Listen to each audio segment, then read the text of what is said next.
Chapter 1. The Brig Schooner Pilgrim. On February 2, 1876, the schooner Pilgrim was in latitude 43 degrees 57 south and in longitude 165 degrees 19 west of the meridian of Greenwich. This vessel of 400 tons, fitted out at San Francisco for whale fishing in the southern seas, belonged to James W. Weldon, a rich Californian shipowner who had for several years entrusted the command of it to Captain Hull. The Pilgrim was one of the smallest, but one of the best of that flotilla which James W. Weldon sent each season, not only beyond Bering Strait as far as the northern seas, but also in the quarters of Tasmania or of Cape Horn as far as the Antarctic Ocean. She sailed in a superior manner. Her very easily managed rigging permitted her to venture, with a few men, in sight of the impenetrable fields of ice of the southern hemisphere. Captain Hull knew how to disentangle himself, as the sailors say, from among those icebergs, which, during the summer, drift by the way of New Zealand or the Cape of Good Hope, under a much lower latitude than that which they reach in the northern seas of the globe. It is true that only icebergs of small dimensions were found there. They were already worn by collisions, eaten away by the warm waters, and the greater number of them were going to melt in the Pacific or the Atlantic. Under the command of Captain Hull, a good seaman and also one of the most skilful harpooners of the flotilla, was a crew composed of 5 sailors and a novice. It was a small number for this whale fishing, which requires a good many persons. Men are necessary as well for the management of the boats for the attack, as for the cutting up of the captured animals. But following the example of certain shipowners, James W. Weldon found it much more economical to embark at San Francisco only the number of sailors necessary for the management of the vessel. New Zealand did not lack harpooners, sailors of all nationalities, deserters or others, who sought to be hired for the season, and who followed skilfully the trade of fishermen. The busy period once over, they were paid, they were put on shore, and they waited till the whalers of the following year should come to claim their services again. There was obtained by this method better work from the disposable sailors, and a much larger profit derived by their co-operation. They had worked in this way on board the Pilgrim. The schooner had just finished her season on the limit of the Antarctic Circle, but she had not her full number of barrels of oil, of coarse whalebones nor of fine. Even at that period, fishing was becoming difficult. The whales, pursued to excess, were becoming rare. The right whale, which bears the name of North Caper in the Northern Ocean, and that of Sulphur Bottom in the South Sea, was likely to disappear. The whalers had been obliged to fall back on the finback or jubart, a gigantic mammifer whose attacks are not without danger. This is what Captain Hull had done during this cruise, but on his next voyage he calculated on reaching a higher latitude and, if necessary, going in sight of Clary and Adelie lands, whose discovery, contested by the American Wilkes, certainly belongs to the illustrious commander of the Astrolabe and the Zélie, to the Frenchman Dumont d'Urville. In fact, the season had not been favourable for the Pilgrim. In the beginning of January, that is to say, toward the middle of the southern summer, and even when the time for the whalers to return had not yet arrived, Captain Hull had been obliged to abandon the fishing places.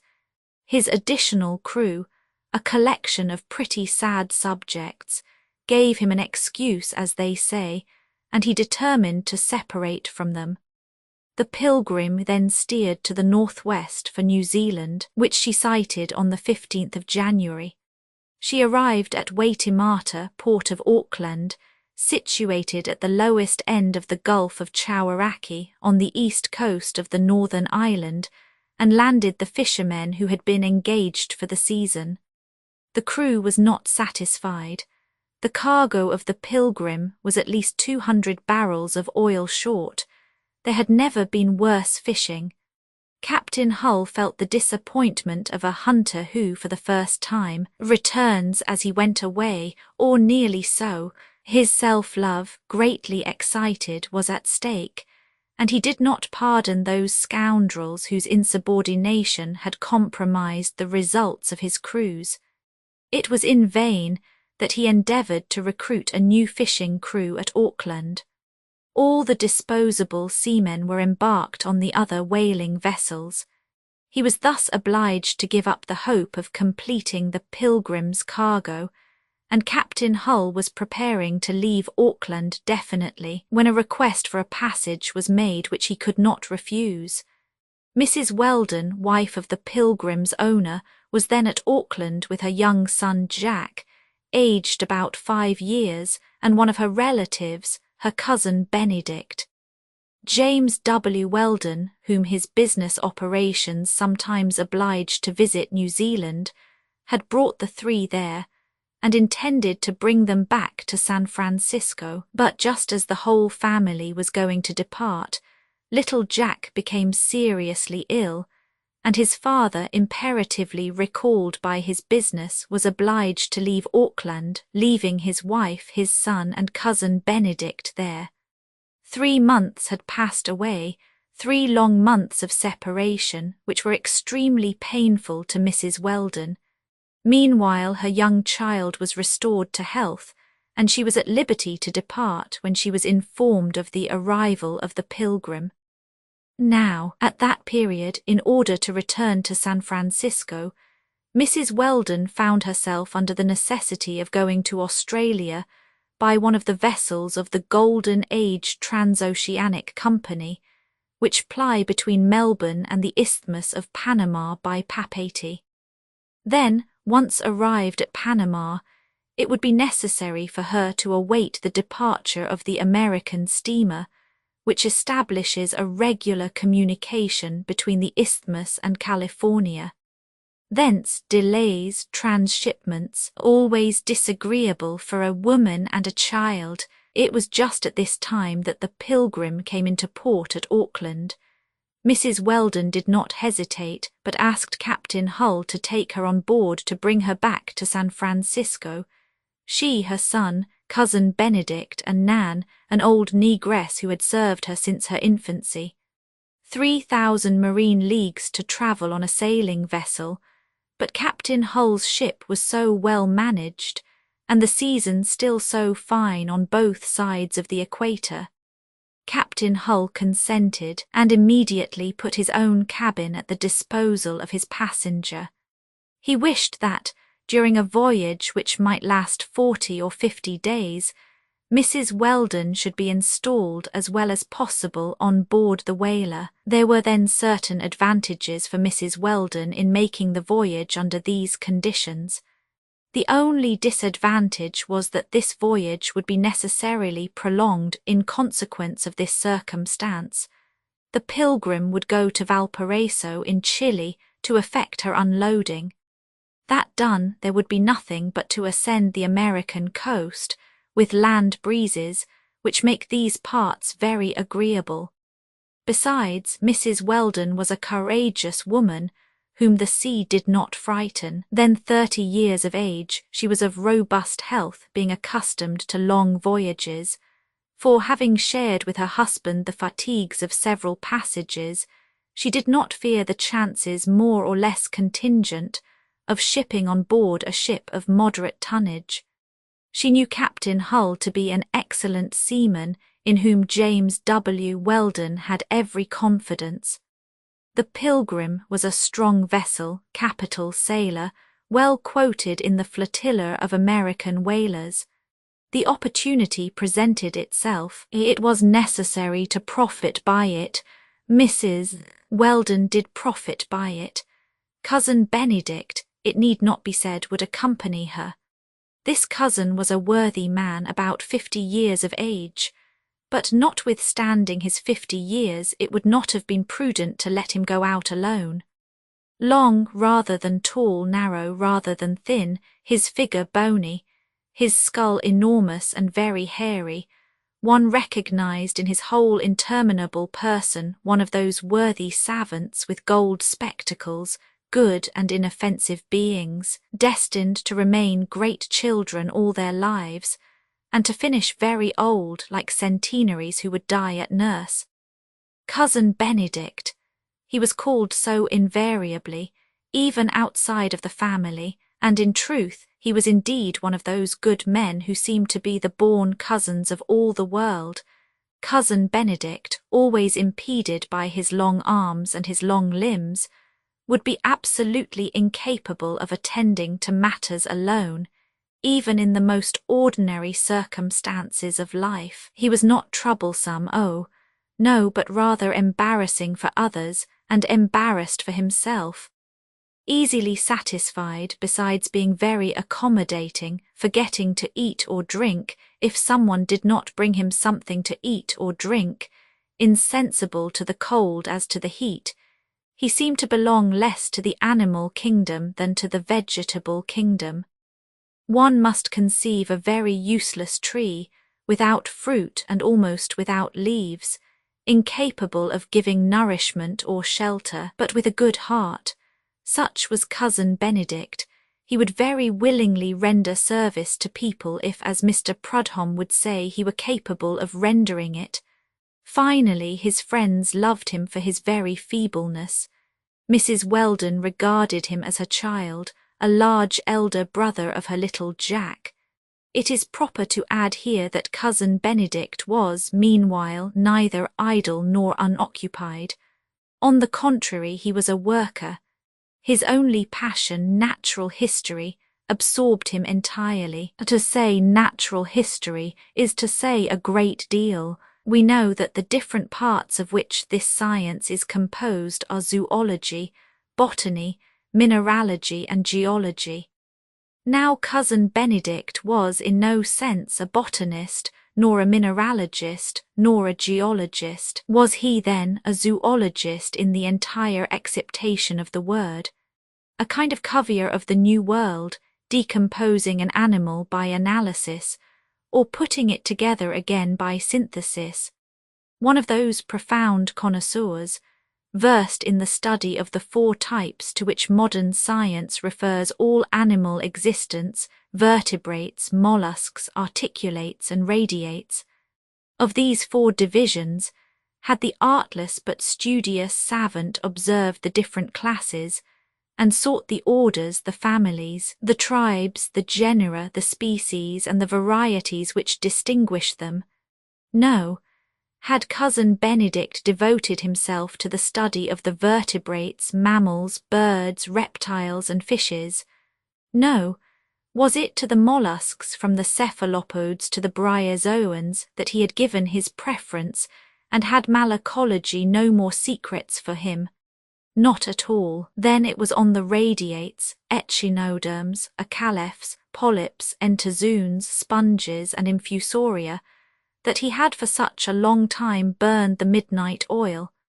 It must indeed be confessed that it was not on the radiates. Now in zoology there only remains to be mentioned the division of the articulates, so it must be that it was on this division that Cousin Benedict's only passion was expended. Yes, and still it is necessary to select. This branch of the articulates counts 6 classes: insects, myriapods, arachnids, crustaceans, sauropods, and annelids.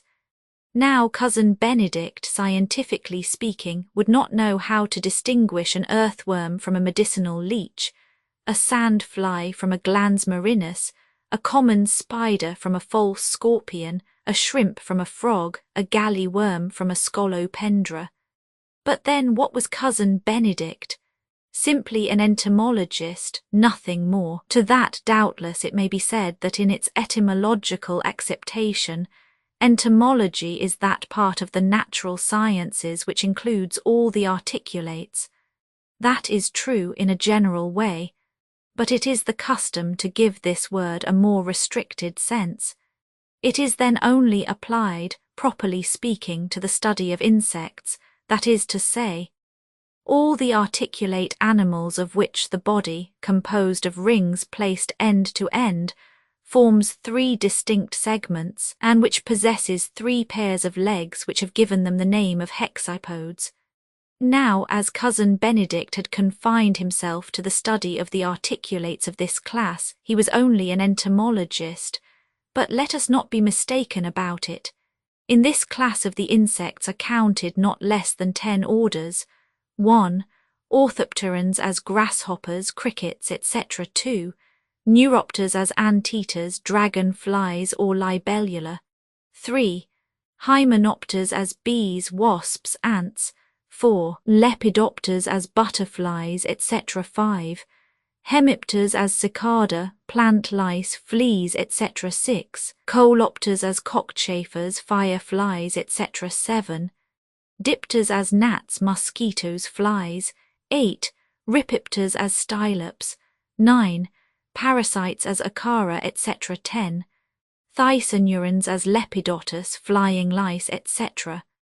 Now, in certain of these orders, the coleopters, for example, there are recognized 30,000 species and 60,000 in the dipters. So subjects for study are not wanting, and it will be conceded that there is sufficient in this class alone to occupy a man. Thus, Cousin Benedict's life was entirely and solely consecrated to entomology. To this science he gave all his hours, all without exception, even the hours of sleep, because he invariably dreamt hexapodes. That he carried pins stuck in his sleeves and in the collar of his coat, in the bottom of his hat, and in the facings of his vest, need not be mentioned. When Cousin Benedict returned from some scientific promenade, his precious head covering in particular was no more than a box of natural history, being bristling inside and outside with pierced insects, and now all will be told about this original when it is stated that it was on account of his passion for entomology that he had accompanied Mr. and Mrs. Weldon to New Zealand. There his collection was enriched by some rare subjects, and it will be readily understood that he was in haste to return to classify them in the cases of his cabinet in San Francisco. So, as Mrs. Weldon and her child were returning to America by the Pilgrim, nothing more natural than for Cousin Benedict to accompany them during that passage. But it was not on him that Mrs. Weldon could rely if she should ever find herself in any critical situation. Very fortunately, the prospect was only that of a voyage easily made during the fine season, and on board of a ship whose captain merited all her confidence. During the 3 days that the Pilgrim was in port at Waitemata, Mrs. Weldon made her preparations in great haste, for she did not wish to delay the departure of the schooner. The native servants whom she employed in her dwelling in Auckland were dismissed, and on the 22d January she embarked on board the Pilgrim, bringing only her son Jack, Cousin Benedict, and Nan, her old negress. Cousin Benedict carried all his curious collection of insects in a special box. In this collection figured, among others, some specimens of those new staphylins, species of carnivorous coleopters whose eyes are placed above the head, and which till then seemed to be peculiar to New Caledonia. A certain venomous spider, the katipo of the Maoris, whose bite is often fatal to the natives, had been very highly recommended to him.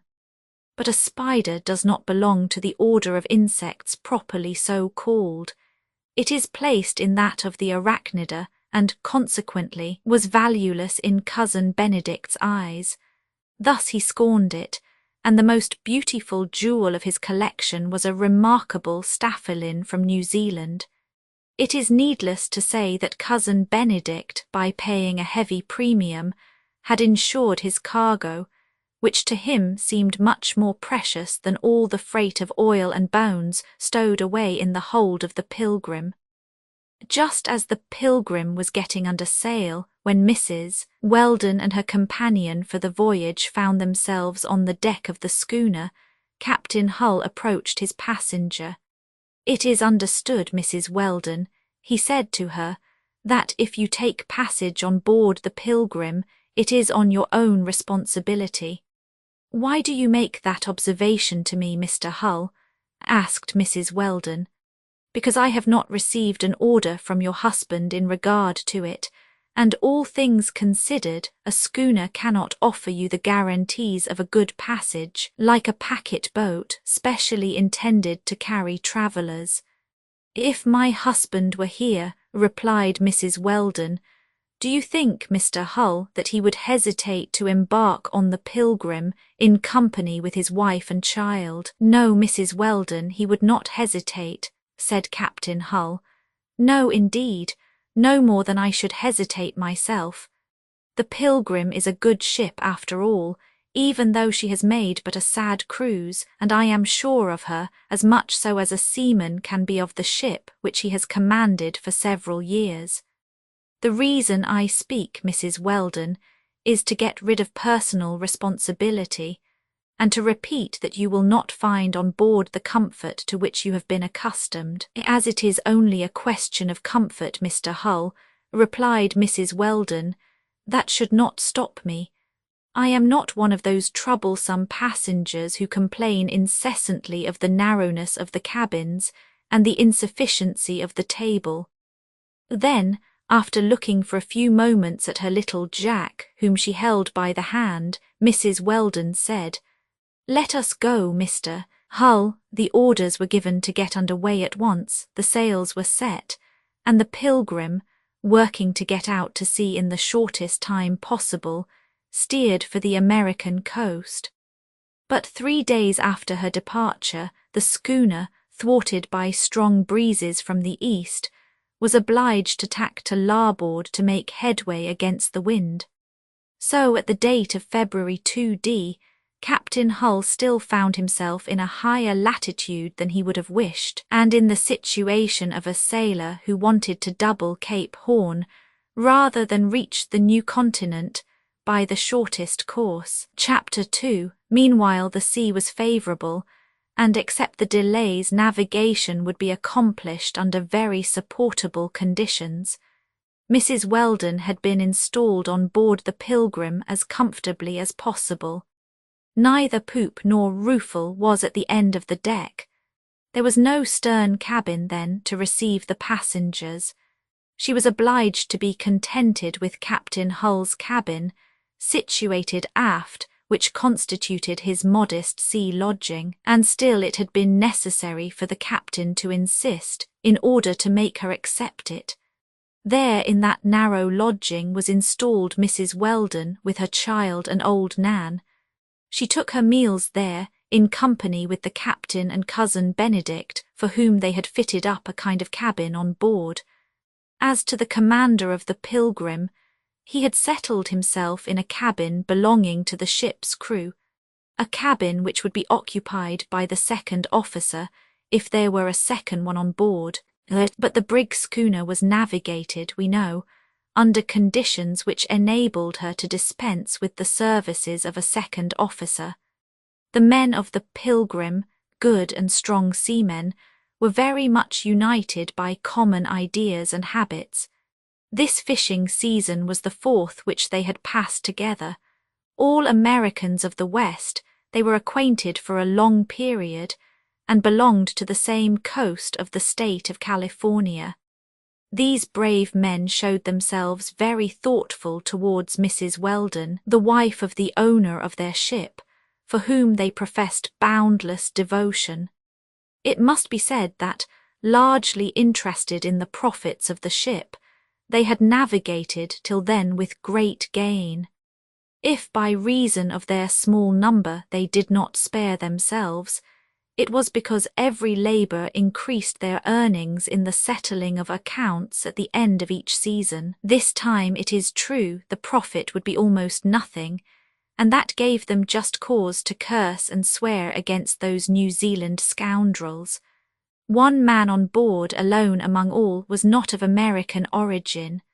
Portuguese by birth but speaking English fluently, he was called Negoro, and filled the humble position of cook on the schooner. The Pilgrim's cook having deserted at Auckland, this Negoro, then out of employment, offered himself for the place. He was a taciturn man, not at all communicative, who kept to himself but did his work satisfactorily. In engaging him, Captain Hull seemed to be rather fortunate, and since embarking, the master cook had merited no reproach. Meanwhile, Captain Hull regretted not having had the time to inform himself sufficiently about Negoro's antecedents. His face, or rather his look, was only half in his favour, and when it is necessary to bring an unknown into the life on board, so confined, so intimate, his antecedents should be carefully inquired into. Negoro might be 40 years old. Thin, nervous, of medium height, with very brown hair, skin somewhat swarthy, he ought to be strong. Had he received any instruction? Yes, that appeared in certain observations which escaped him sometimes.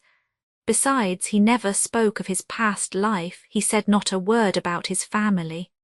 Whence he came, where he had lived, no one could tell. What would his future be? No one knew any more about that. He only announced his intention of going on shore at Valparaiso. He was certainly a singular man. At all events, he did not seem to be a sailor. He seemed to be even more strange to marine things than is usual with a master cook, part of whose existence is passed at sea. Meanwhile, as to being incommoded by the rolling and pitching of the ship, like men who have never navigated, he was not in the least, and that is something for a cook on board a vessel. Finally, he was little seen. During the day he most generally remained confined in his narrow kitchen, before the stove for melting, which occupied the greater part of it. When night came and the fire in the stove was out, Negoro went to the cabin which was assigned to him at the end of the crew's quarters. Then he went to bed at once and went to sleep. It has been already said that the Pilgrim's crew was composed of 5 sailors and a novice.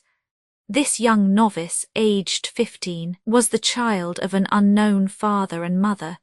This poor being, abandoned from his birth, had been received and brought up by public charity.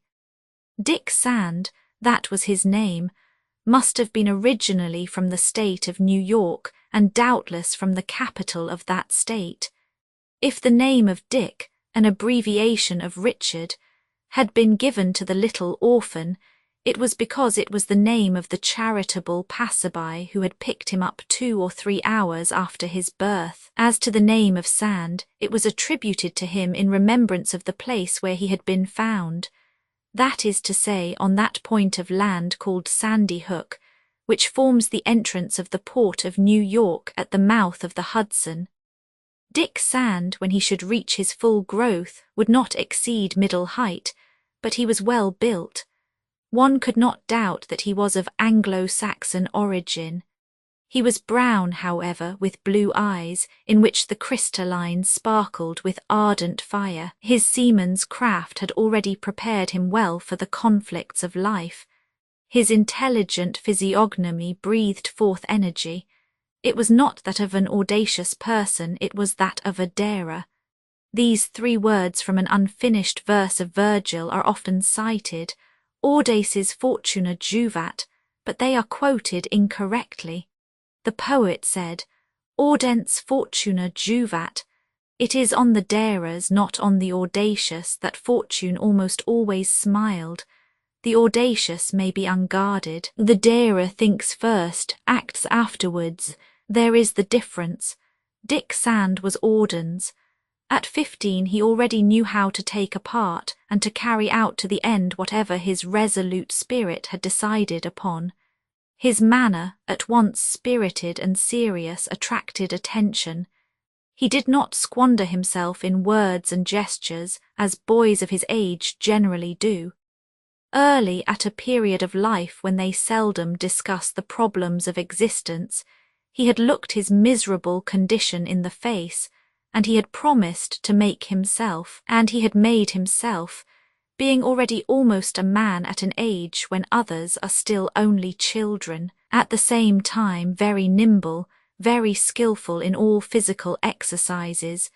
Dick Sand was one of those privileged beings of whom it may be said that they were born with 2 left feet and 2 right hands. In that way they do everything with the right hand and always set out with the left foot. Public charity, it has been said, had brought up the little orphan. He had been put first in one of those houses for children where there is always, in America, a place for the little waifs. Then at 4 Dick learned to read, write and count in one of those state of New York schools which charitable subscriptions maintain so generously. At 8, the taste for the sea, which Dick had from birth, caused him to embark as cabin boy on a packet ship of the South Sea. There he learned the seaman's trade, and as one ought to learn it from the earliest age. Little by little he instructed himself under the direction of officers who were interested in this little old man, so the cabin boy soon became the novice, expecting something better, of course. The child who understands from the beginning that work is the law of life, the one who knows from an early age that he will gain his bread only by the sweat of his brow, a Bible precept which is the rule of humanity, that one is probably intended for great things, for some day he will have with the will the strength to accomplish them. It was when he was a cabin boy on board a merchant vessel that Dick Sand was remarked by Captain Hull. This honest seaman immediately formed a friendship with this honest young boy, and later he made him known to the ship owner, James W. Weldon. The latter felt a lively interest in this orphan, whose education he completed at San Francisco, and he had him brought up in the Catholic religion, to which his family adhered. During the course of his studies, Dick Sand showed a particular liking for geography, for voyages, while waiting till he was old enough to learn that branch of mathematics which relates to navigation. Then to this theoretical portion of his instruction he did not neglect to join the practical. It was as novice that he was able to embark for the first time on the Pilgrim. A good seaman ought to understand fishing as well as navigation. It is a good preparation for all the contingencies which the maritime career admits of. Besides, Dick Sand set out on a vessel of James W. Weldon's, his benefactor, commanded by his protector, Captain Hull. Thus he found himself in the most favourable circumstances. To speak of the extent of his devotion to the Weldon family, to whom he owed everything, would be superfluous. Better let the facts speak for themselves, but it will be understood how happy the young novice was when he learned that Mrs. Weldon was going to take passage on board the Pilgrim. Mrs. Weldon for several years had been a mother to him, and in Jack he saw a little brother, all the time keeping in remembrance his position in respect to the son of the rich shipowner. But his protectors knew it well. This good seed which they had sown had fallen on good soil. The orphan's heart was filled with gratitude, and some day, if it should be necessary to give his life for those who had taught him to instruct himself and to love God, the young novice would not hesitate to give it.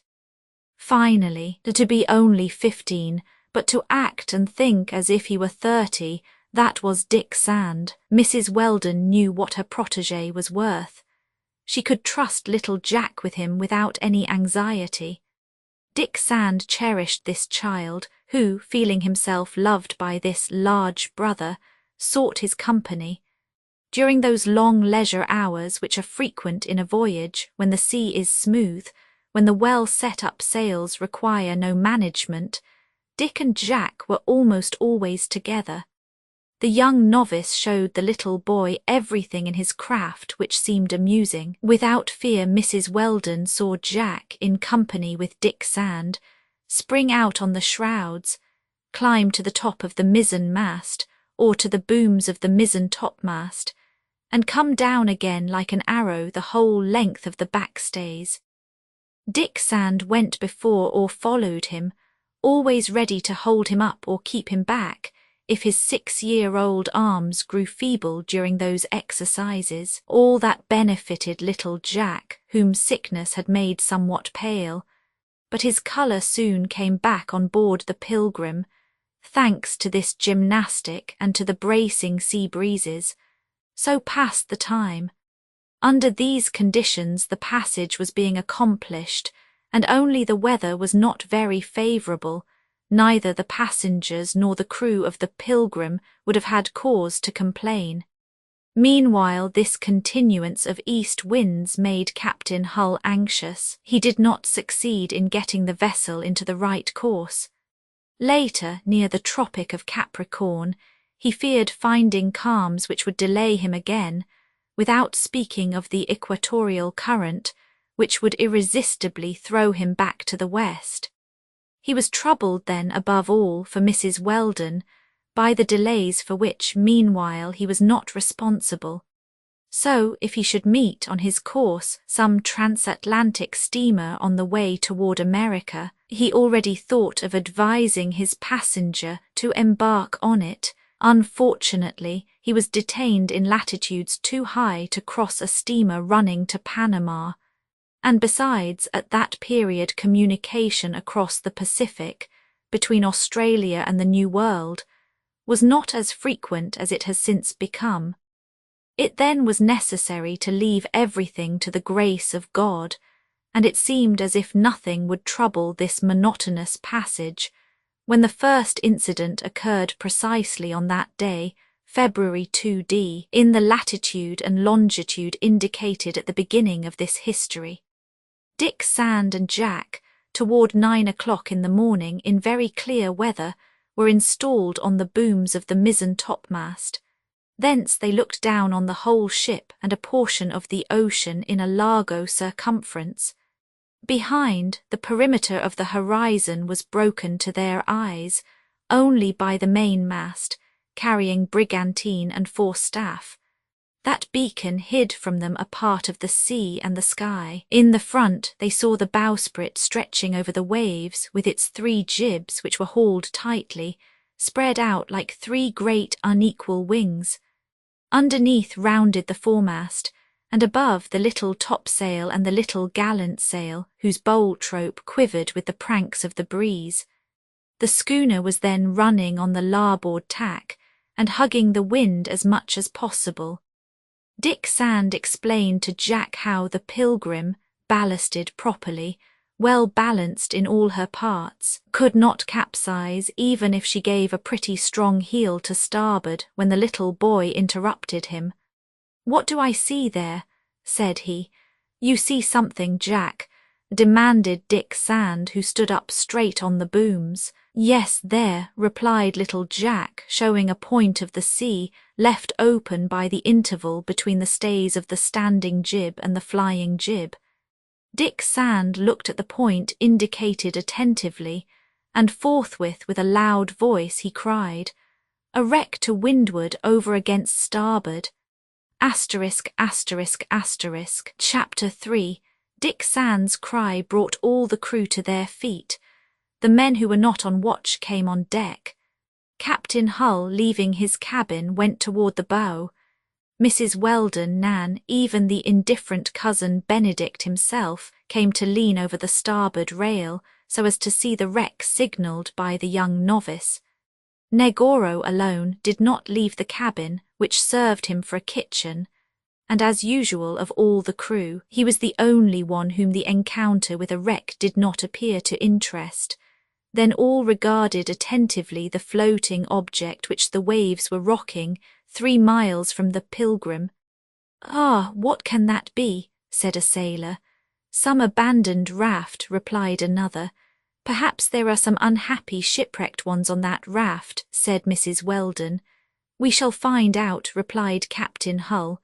"But that wreck is not a raft, it is a hull thrown over on the side." Ah, is it not more likely to be some marine animal, some mammifer of great size? Observed Cousin Benedict. I do not think so, replied the novice. Then what is your idea, Dick? Asked Mrs. Weldon. An overturned hull, as the captain has said, Mrs. Weldon. It even seems to me that I see its copper keel glistening in the sun. Yes, indeed, replied Captain Hull. Then addressing the helmsman, steer to the windward, Bolton, let her go a quarter so as to come alongside the wreck. Yes, sir, replied the helmsman. But, continued Cousin Benedict, I keep to what I have said. Positively it is an animal. Then this would be a whale in copper, replied Captain Hull, for positively also I see it shine in the sun. At all events, Cousin Benedict, added Mrs. Weldon, you will agree with us that this whale must be dead, for it is certain that it does not make the least movement.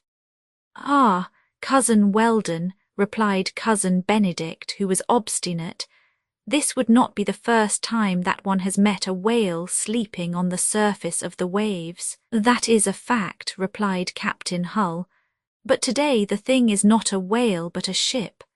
We shall soon see, replied Cousin Benedict, who, after all, would give all the mammifers of the Arctic or Antarctic seas for an insect of a rare species.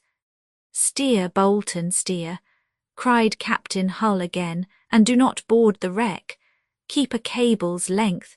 If we cannot do much harm to this hull, it might cause us some damage, and I do not care to hurt the sides of the Pilgrim with it. Tack a little, Bolton, tack.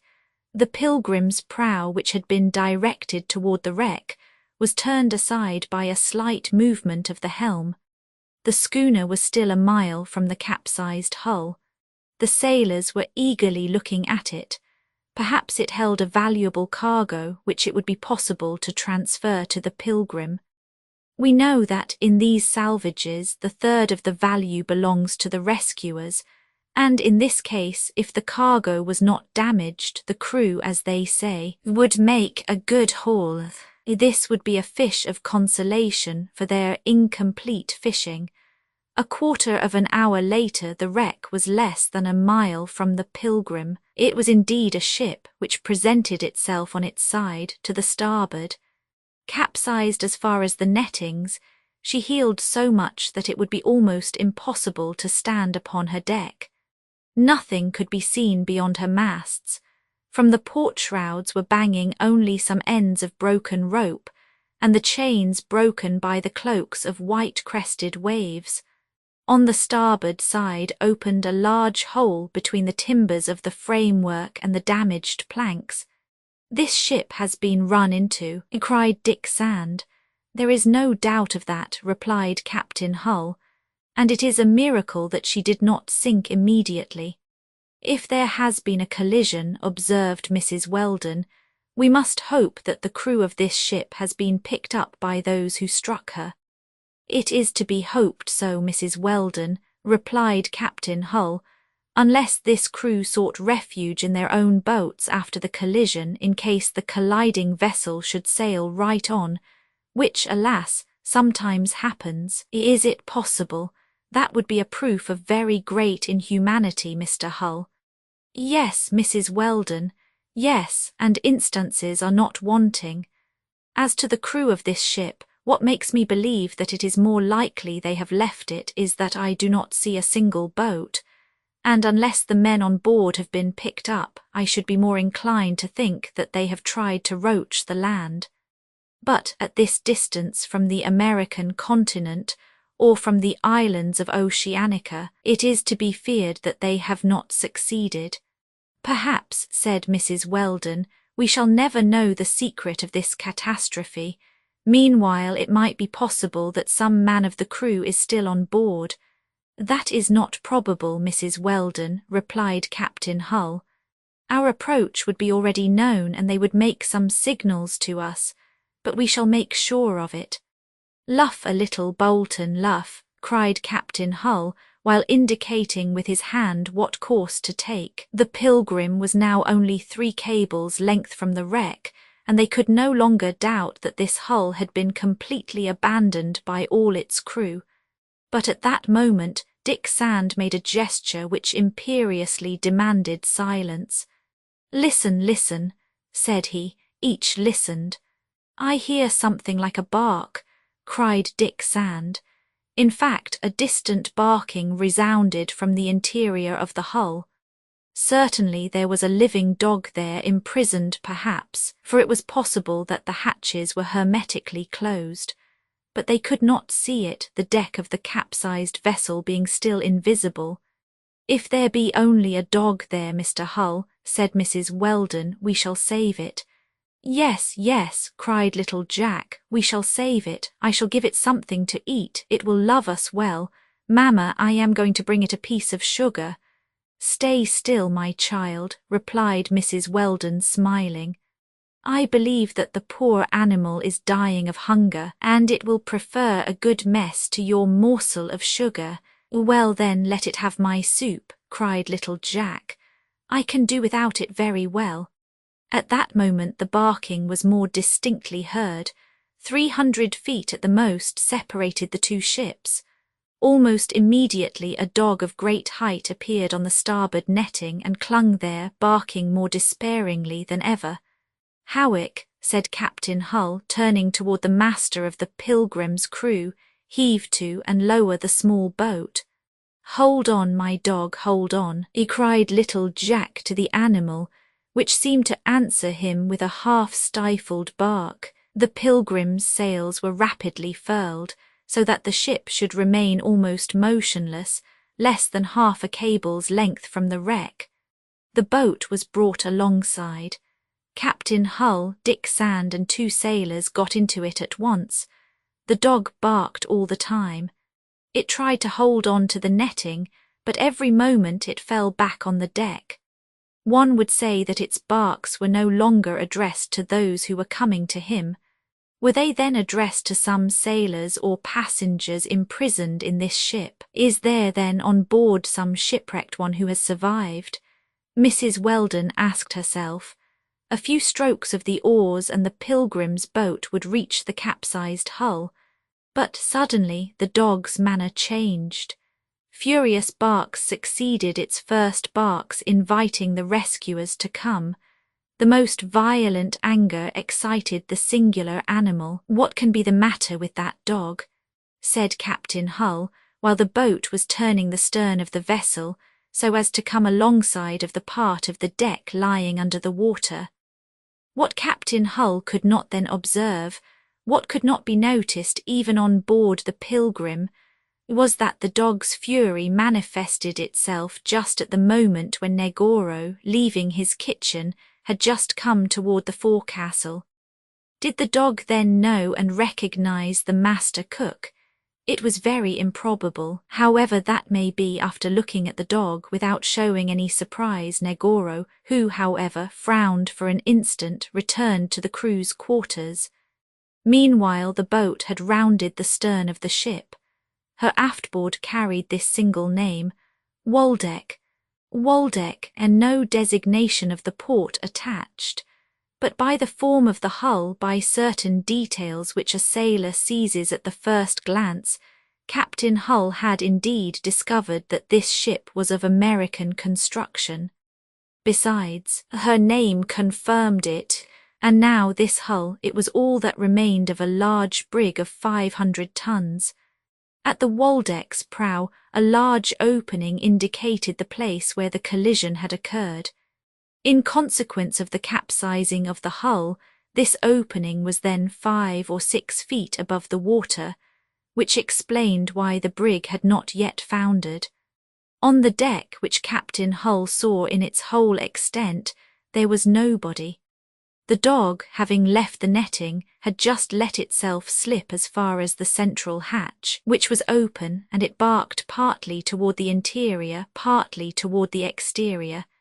"It is very certain that this animal is not alone on board," observed Dick Sand. "No, in truth," replied Captain Hull. The boat then skirted the larboard netting, which was half under water. A somewhat strong swell of the sea would certainly submerge the Waldeck in a few moments. The brig's deck had been swept from one end to the other. There was nothing left except the stumps of the mainmast and of the mizzen mast, both broken off 2 feet above the scuttles, and which had fallen in the collision, carrying away shrouds, backstays, and rigging. Meanwhile, as far as the eye could see, no wreck was visible around the Waldeck, which seemed to indicate that the catastrophe was already several days old. "If some unhappy creatures have survived the collision," said Captain Hull, "it is probable that either hunger or thirst has finished them, for the water must have gained the storeroom. There are only dead bodies on board." "No," cried Dick Sand, "no, the dog would not bark that way. There are living beings on board." At that moment the animal, responding to the call of the novice, slid to the sea and swam painfully toward the boat, for it seemed to be exhausted.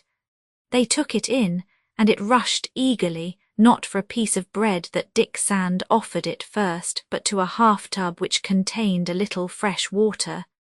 "This poor animal is dying of thirst," cried Dick Sand.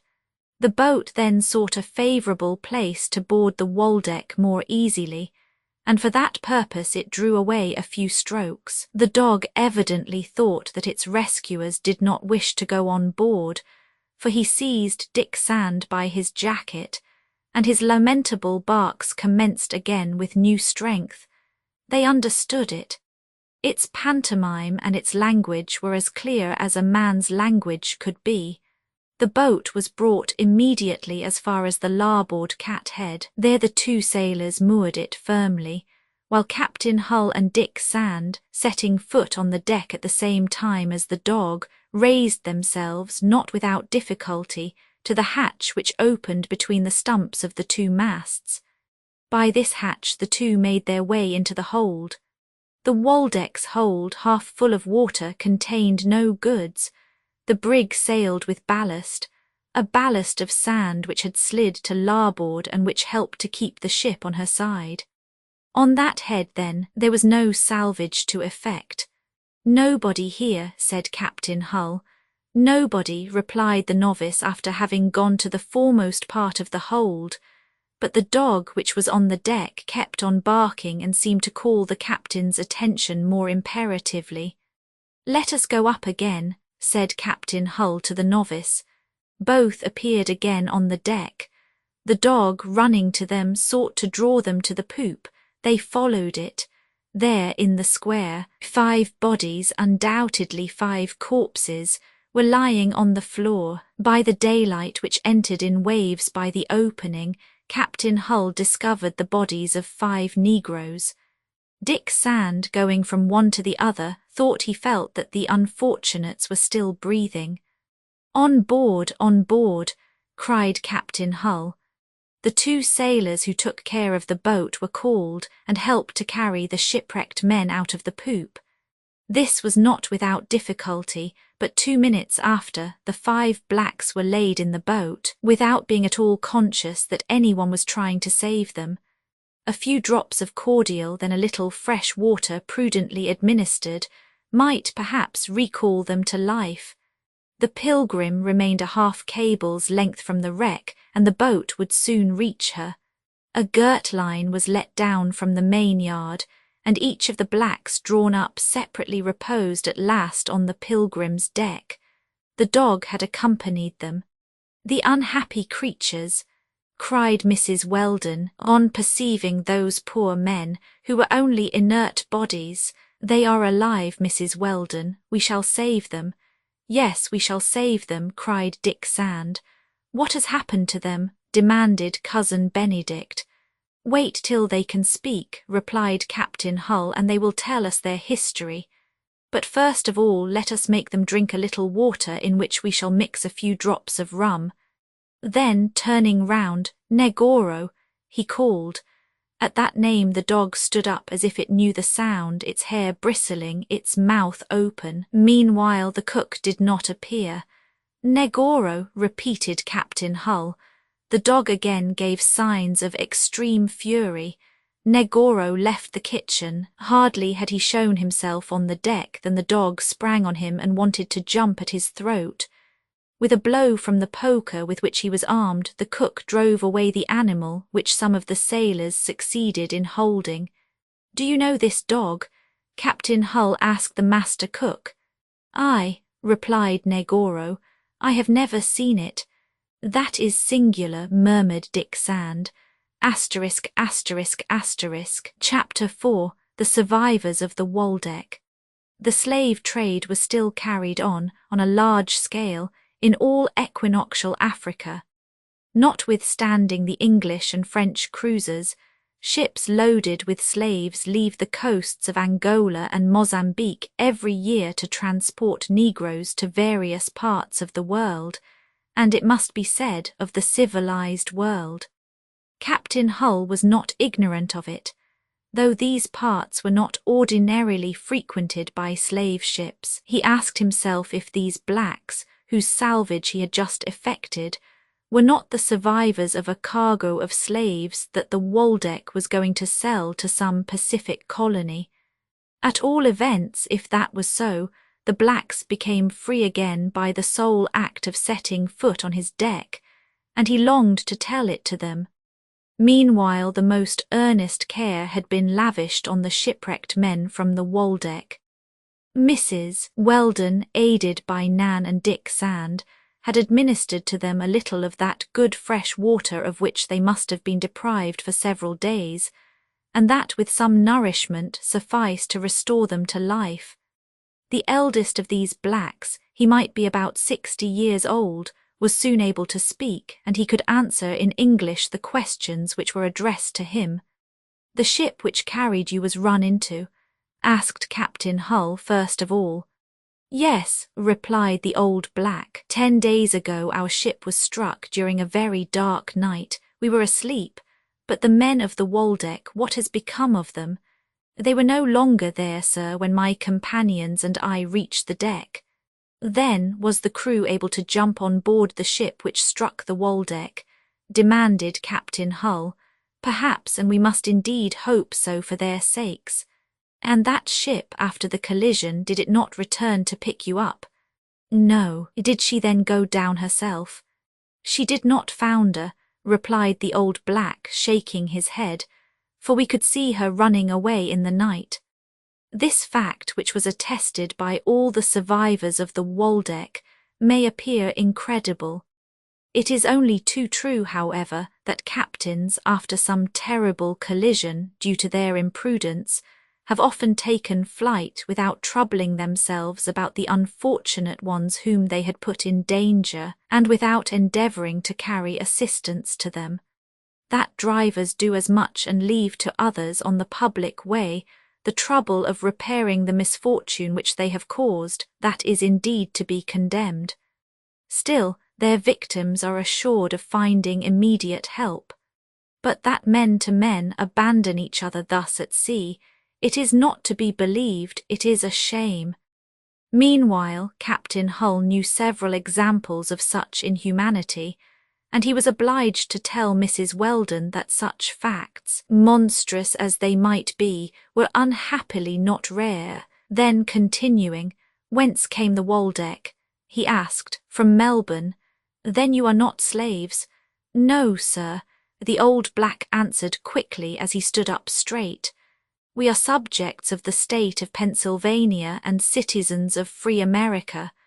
"My friends," replied Captain Hull, "believe me that you have not compromised your liberty in coming on board of the American brig, the Pilgrim. In fact, the 5 blacks which the Waldeck carried belonged to the state of Pennsylvania.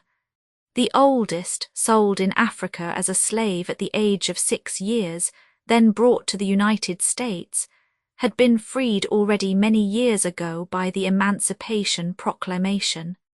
As to his companions, much younger than he, sons of slaves liberated before their birth, they were born free. No white had ever had the right of property over them. They did not even speak that Negro language, which does not use the article and only knows the infinitive of the verbs. a language which has disappeared little by little indeed since the anti-slavery war. These blacks had then freely left the United States, and they were returning to it freely. As they told Captain Hull, they were engaged as labourers at an Englishman's who owned a vast mine near Melbourne in southern Australia. There they had passed 3 years with great profit to themselves. Their engagement ended. They had wished to return to America. They then had embarked on the Waldeck, paying their passage like ordinary passengers. On the 5th of December they left Melbourne, and 17 days after, during a very black night, the Waldeck had been struck by a large steamer. The blacks were in bed. A few seconds after the collision, which was terrible, they rushed on the deck. Already the ship's masts had fallen and the Waldeck was lying on the side, but she would not sink, the water not having invaded the hold sufficiently to cause it. As to the captain and crew of the Waldeck, all had disappeared, whether some had been precipitated into the sea, whether others were caught on the rigging of the colliding ship, which after the collision had fled to return no more. The 5 blacks were left alone on board on a half-capsized hull, 1,200 miles from any land. Then oldest of the Negroes was named Tom. His age, as well as his energetic character, and his experience, often put to the proof during a long life of labour, made him the natural head of the companions who were engaged with him. The other blacks were young men from 25 to 30 years old, whose names were Bat, abbreviation of Bartholomew, son of old Tom, Austin, Actaeon, and Hercules, all 4 well-made and vigorous, and who would bring a high price in the markets of Central Africa. Even though they had suffered terribly, one could easily recognize in them magnificent specimens of that strong race, on which a liberal education, drawn from the numerous schools of North America, had already impressed its seal. Tom and his companions then found themselves alone on the Waldeck after the collision, having no means of raising that inert hull without even power to leave it, because the 2 boats on board had been shattered in the boarding. They were reduced to waiting for the passage of a ship, while the wreck drifted little by little under the action of the currents.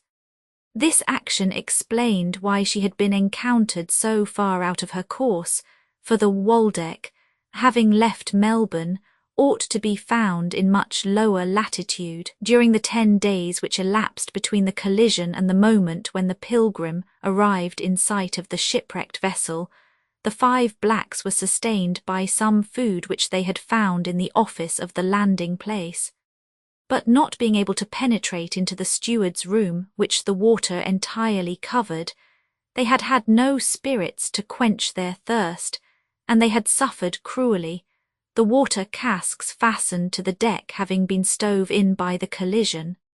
Since the night before, Tom and his companions, tortured by thirst, had become unconscious. Such was the recital which Tom gave in a few words to Captain Hull. There was no reason to doubt the veracity of the old black. His companions confirmed all that he had said. Besides, the facts pleaded for the poor men. Another living being, saved on the wreck, would doubtless have spoken with the same sincerity if it had been gifted with speech. It was that dog that the sight of Negoro seemed to affect in such a disagreeable manner. There was in that some truly inexplicable antipathy. Dingo, that was the name of the dog, belonged to that race of mastiffs which is peculiar to New Holland. It was not in Australia, however, that the captain of the Waldeck had found it. 2 years before Dingo, wandering half dead of hunger, had been met on the western coast of Africa near the mouth of the Congo. The captain of the Waldeck had picked up this fine animal, who, being not very sociable, seemed to be always regretting some old master from whom he had been violently separated, and whom it would be impossible to find again in that desert country. S.V. Those 2 letters engraved on his collar were all that linked this animal to a past whose mystery one would seek in vain to solve. Dingo, a magnificent and robust beast, larger than the dogs of the Pyrenees, was then a superb specimen of the New Holland variety of mastiffs. When it stood up, throwing its head back, it equalled the height of a man. Its agility, its muscular strength, would be sufficient for one of those animals which without hesitation attack jaguars and panthers, and do not fear to face a bear. Its long tail of thick hair, well stocked and stiff like a lion's tail, its general hue-dark fawn colour, was only varied at the nose by some whitish streaks. This animal, under the influence of anger, might become formidable, and it will be understood that Negoro was not satisfied with the reception given him by this vigorous specimen of the canine race. Meanwhile, Dingo, if it was not sociable, was not bad. It seemed rather to be sad. An observation which had been made by old Tom on board the Waldeck was that this dog did not seem to like blacks. It did not seek to harm them, but certainly it shunned them. Maybe on that African coast where it wandered, it had suffered some bad treatment from the natives, so though Tom and his companions were honest men, Dingo was never drawn toward them. During the 10 days that the shipwrecked dog had passed on the Waldeck, it had kept at a distance, feeding itself, they knew not how, but having also suffered cruelly from thirst. Such, then, were the survivors of this wreck, which the first surge of the sea would submerge. No doubt it would have carried only dead bodies into the depths of the ocean if the unexpected arrival of the Pilgrim, herself kept back by calms and contrary winds, had not permitted Captain Hull to do a work of humanity. This work had only to be completed by bringing back to their country the shipwrecked men from the Waldeck, who in this shipwreck had lost their savings of 3 years of labour. This is what was going to be done. The Pilgrim, after having effected her unloading at Valparaiso, would ascend the American coast as far as California. There Tom and his companions would be well received by James W. Weldon, his generous wife assured them of it, and they would be provided with all that would be necessary for them to return to the state of Pennsylvania. These honest men, reassured about the future, had only to thank Mrs. Weldon and Captain Hull. Certainly they owed them a great deal, and although they were only poor Negroes, perhaps, they did not despair of some day paying this debt of gratitude. Chapter 5. Meanwhile the Pilgrim had continued her course, making for the east as much as possible. This lamentable continuance of calms did not cease to trouble Captain Hull, not that he was uneasy about 2 or 3 weeks' delay in a passage from New Zealand to Valparaiso, but because of the extra fatigue which this delay might bring to his lady passenger. Meanwhile, Mrs. Weldon did not complain, and philosophically took her misfortune in patience. That same day, February 2d, toward evening, the wreck was lost sight of. Captain Hull was troubled in the first place to accommodate Tom and his companions as conveniently as possible. The crew's quarters on the Pilgrim, built on the deck in the form of a roofle, would be too small to hold them. An arrangement was then made to lodge them under the forecastle. Besides, these honest men, accustomed to rude labours, could not be hard to please, and with fine weather, warm and salubrious, this sleeping place ought to suffice for the whole passage. The life on board, shaken for a moment from its monotony by this incident, then went on as usual. Tom, Austin, Bat, Actaeon and Hercules would indeed wish to make themselves useful, but with these constant winds, the sails once set, there was nothing more to do. Meanwhile, when there was a veering about, the old black and his companions hastened to give a hand to the crew, and it must be confessed that when the colossal Hercules hauled some rope, they were aware of it. This vigorous Negro, 6 feet high, brought in a tackle all by himself. It was joy for little Jack to look at this giant. He was not afraid of him, and when Hercules hoisted him up in his arms as if he were only a cork baby, there were cries of joy to go on. "Lift me very high," said little Jack. "There, Master Jack," replied Hercules. "Am I very heavy? I do not even feel you. Well, higher still, to the end of your arm." And Hercules, holding the child's 2 little feet in his large hand, walked him about like a gymnast in a circus. Jack saw himself taller, which amused him very much. He even tried to make himself heavy, which the Colossus did not perceive at all. Dick Sand and Hercules, they were 2 friends for little Jack. He was not slow in making himself a third. That was Dingo. It has been said that Dingo was not a sociable dog. Doubtless that held good because the society of the Waldeck did not suit it. On board the Pilgrim it was quite another thing. Jack probably knew how to touch the fine animal's heart. The latter soon took pleasure in playing with the little boy whom this play pleased. It was soon discovered that Dingo was one of those dogs who have a particular taste for children. Besides, Jack did it no harm.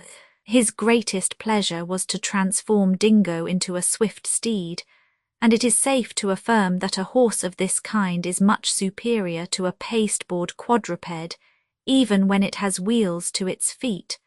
So Jack galloped bareback on the dog, which let him do it willingly, and in truth Jack was no heavier to it than the half of a jockey to a race horse. But what a break each day in the stock of sugar in the storeroom. Dingo soon became a favourite with the whole crew. Alone, Negoro continued to avoid any encounter with the animal, whose antipathy was always as strong as it was inexplicable. Meanwhile, little Jack had not neglected Dick Sand, his friend of old, for Dingo. All the time that was unclaimed by his duties on board, the novice passed with the little boy. Mrs. Weldon, it is needless to say, always regarded this intimacy with the most complete satisfaction. One day, February 6th, she spoke of Dick to Captain Hull, and the captain praised the young novice in the highest terms. "That boy," he said to Mrs. Weldon, "will be a good seaman some day, I'll guarantee. He has truly a passion for the sea, and by this passion he makes up for the theoretical parts of the calling which he has not yet learned. What he already knows is astonishing when we think of the short time he has had to learn." "It must be added," replied Mrs. Weldon, "that he is also an excellent person, a true boy, very superior to his age, and who has never merited any blame since we have known him." "Yes, he is a good young man," continued the captain, "justly loved and appreciated by all." "This cruise finished," said Mrs. Weldon, "I know that my husband's intention is to have him follow a course of navigation so that he may afterwards obtain a captain's commission." "And Mr. Weldon is right," replied Captain Hull. "Dick Sand will one day do honour to the American Marine." "This poor orphan commenced life sadly," observed Mrs. Weldon. "He has been in a hard school." "Doubtless, Mrs. Weldon, but the lessons have not been lost on him. He has learned that he must make his own way in this world, and he is in a fair way to do it." "Yes, the way of duty. Look at him now, Mrs. Weldon," continued Captain Hull. "He is at the helm, his eye fixed on the point of the foresail. No distraction on the part of this young novice, as well as no lurch to the ship. Dick Sand has already the confidence of an old steersman, a good beginning for a seaman. Our craft, Mrs. Weldon, is one of those in which it is necessary to begin very young. He who has not been a cabin boy will never arrive at being a perfect seaman, at least in the merchant marine. Everything must be learned, and consequently everything must be at the same time instinctive and rational with the sailor. the resolution to grasp as well as the skill to execute. Meanwhile, Captain Hull, replied Mrs. Weldon, good officers are not lacking in the Navy. No, replied Captain Hull, but in my opinion, the best have almost all begun their career as children, and without speaking of Nelson and a few others, the worst are not those who began by being cabin boys. At that moment, they saw Cousin Benedict springing up from the rear companionway. As usual, he was absorbed, and as little conscious of this world as the prophet Elias will be when he returns to the earth. Cousin Benedict began to walk about on the deck like an uneasy spirit, examining closely the interstices of the netting, rummaging under the hen cages, putting his hand between the seams of the deck there where the pitch had scaled off. "Ah, Cousin Benedict," asked Mrs. Weldon, "do you keep well?" "Yes, Cousin Weldon, I am well, certainly, but I am in a hurry to get on land." "What are you looking for under that bench, Mr. Benedict?" asked Captain Hull. "Insects, sir," returned Cousin Benedict. "What do you expect me to look for if not insects?" "Insects. Faith, I must agree with you, but it is not at sea that you will enrich your collection." "And why not, sir? It is not impossible to find on board some specimen of—" "Cousin Benedict," said Mrs. Weldon, "do you then slander Captain Hull? His ship is so well kept that you will return empty-handed from your hunt." Captain Hull began to laugh. "Mrs. Weldon exaggerates," replied he. "However, Mr. Benedict, I believe you will lose your time rummaging in our cabins." "Ah, I know it well," cried Cousin Benedict, shrugging his shoulders. "I have had a good search." "But in the Pilgrim's Hold," continued Captain Hull, "perhaps you will find some cockroaches, subjects of little interest, however. Of little interest those nocturnal orthopters which have incurred the maledictions of Virgil and Horace," retorted Cousin Benedict, standing up straight.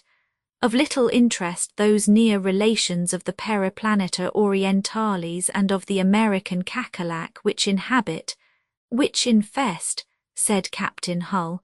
"Which reign on board," retorted Cousin Benedict fiercely. "Amiable sovereignty."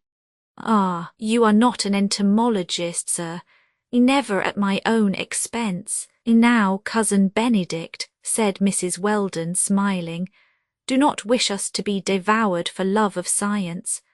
"I wish nothing, Cousin Weldon," replied the fiery entomologist, "except to be able to add to my collection some rare subject which might do it honour." "Are you not satisfied, then, with the conquests that you have made in New Zealand?" "Yes, truly, Cousin Weldon, I have been rather fortunate in conquering one of those new staphylins which till now had only been found some hundreds of miles further in New Caledonia." At that moment Dingo, who was playing with Jack, approached Cousin Benedict, gambolling. Go away," said the latter, pushing off the animal. "To love cockroaches and detest dogs," cried Captain Hull. "Oh, Mr. Benedict." "The good dog notwithstanding," said little Jack, taking Dingo's great head in his small hands. "Yes, I do not say no," replied Cousin Benedict, "but what do you want? This devil of an animal has not realized the hopes I conceived on meeting it." "Ah, my goodness," cried Mrs. Weldon, "did you, then, hope to be able to classify it in the order of the dipters or the hymenopters?" "No," replied Cousin Benedict seriously. "But is it not true that this dingo, though it be of the New Zealand race, was picked up on the western coast of Africa?" "Nothing is more true," replied Mrs. Weldon, and Tom had often heard the captain of the Waldeck say so. "Well, I had hoped that this dog would have brought away some specimens of hemipteras peculiar to the African fauna." "Merciful heavens!" cried Mrs. Weldon, "and that perhaps," added Cousin Benedict, "some penetrating or irritating flea of a new species. Do you understand, Dingo?" said Captain Hull. "Do you understand, my dog, you have failed in all your duties?" But I have examined it well," added the entomologist, with an accent of deep regret. "I have not been able to find a single insect, which you would have immediately and mercilessly put to death, I hope," cried Captain Hull. "Sir," replied Cousin Benedict dryly, "learn that Sir John Franklin made a scruple of killing the smallest insect, be it a mosquito, whose attacks are otherwise formidable as those of a flea. And meanwhile you will not hesitate to allow that Sir John Franklin was a seaman who was as good as the next." "Surely," said Captain Hull, bowing, and one day after being frightfully devoured by a dipter, he blew and sent it away, saying to it, without even using thou or thee, "Go, the world is large enough for you and for me." "Ah," ejaculated Captain Hull. "Yes, sir." "Well, Mr. Benedict," retorted Captain Hull, "another had said that long before Sir John Franklin." "Another?" "Yes, and that other was Uncle Toby." "An entomologist?" asked Cousin Benedict quickly. "No, Stern's Uncle Toby," and that worthy uncle pronounced precisely the same words while setting free a mosquito that annoyed him but which he thought himself at liberty to thee and thou. "Go, poor devil," he said to it, "the world is large enough to contain us, thee and me." "An honest man, that Uncle Toby," replied Cousin Benedict. "Is he dead?" "I believe so indeed," retorted Captain Hull gravely, "as he has never existed." And each began to laugh, looking at Cousin Benedict. Thus then in these conversations, and many others which invariably bore on some point of entomological science, whenever Cousin Benedict took part, passed away long hours of this navigation against contrary winds. The sea always fine, but winds which obliged the schooner to tack often. The Pilgrim made very little headway toward the east, the breeze was so feeble, and they longed to reach those parts where the prevailing winds would be more favourable. It must be stated here that Cousin Benedict had endeavoured to initiate the young novice into the mysteries of entomology, but Dick Sand had shown himself rather refractory to these advances. For want of better company, the savant had fallen back on the negroes, who comprehended nothing about it. Tom, Actaeon, Bat, and Austin had even finished by deserting the class, and the professor found himself reduced to Hercules alone, who seemed to him to have some natural disposition to distinguish a parasite from a Thysaneuron. So the gigantic black lived in the world of coleopteras, carnivorous insects, hunters, gunners, ditchers, cicindels, carobs, sylphides, moles, cockchafers, hornbeetles, tenebrions, mites, lady-birds, studying all Cousin Benedict's collection. Not but the latter trembled on seeing his frail specimens in Hercules' great hands, which were hard and strong as a vise. But the colossal pupil listened so quietly to the professor's lessons that it was worth risking something to give them. While Cousin Benedict worked in that manner, Mrs. Weldon did not leave little Jack entirely unoccupied. She taught him to read and to write. As to arithmetic, it was his friend Dick Sand who inculcated the first elements. At the age of 5, one is still only a little child, and is perhaps better instructed by practical games than by theoretical lessons necessarily a little arduous. Jack learned to read, not in a primer, but by means of movable letters, printed in red on cubes of wood. He amused himself by arranging the blocks so as to form words. Sometimes Mrs. Weldon took these cubes and composed a word, then she disarranged them, and it was for Jack to replace them in the order required. The little boy liked this manner of learning to read very much. Each day he passed some hours, sometimes in the cabin, sometimes on the deck, in arranging and disarranging the letters of his alphabet. Now, one day this led to an incident so extraordinary, so unexpected, that it is necessary to relate with some detail. It was on the morning of February 9th. Jack, half lying on the deck, was amusing himself forming a word which old Tom was to put together again, after the letters had been mixed. Tom, with his hand over his eyes so as not to cheat, as he agreed would see nothing, and did see nothing of the work of the little boy. Of these different letters, about 50 in number, some were large, others small. Besides, some of these cubes carried a figure, which taught the child to form numbers as well as to form words. These cubes were arranged on the deck, and little Jack was taking sometimes one, sometimes another to make a word, a truly great labour. Now for same moments Dingo was moving round the young child, when suddenly it stopped. Its eyes became fixed, its right paw was raised, its tail wagged convulsively. Then, suddenly throwing itself on one of the cubes, it seized it in its mouth and laid it on the deck a few steps from Jack. This cube bore a large letter, the letter S. "Dingo, well, Dingo," cried the little boy, who at first was afraid that his S was swallowed by the dog. But Dingo had returned, and beginning the same performance again, it seized another cube and went to lay it near the first. This second cube was a large V. This time Jack gave a cry. At this cry, Mrs. Weldon, Captain Hull, and the young novice who were walking on the deck assembled. Little Jack then told them what had just passed.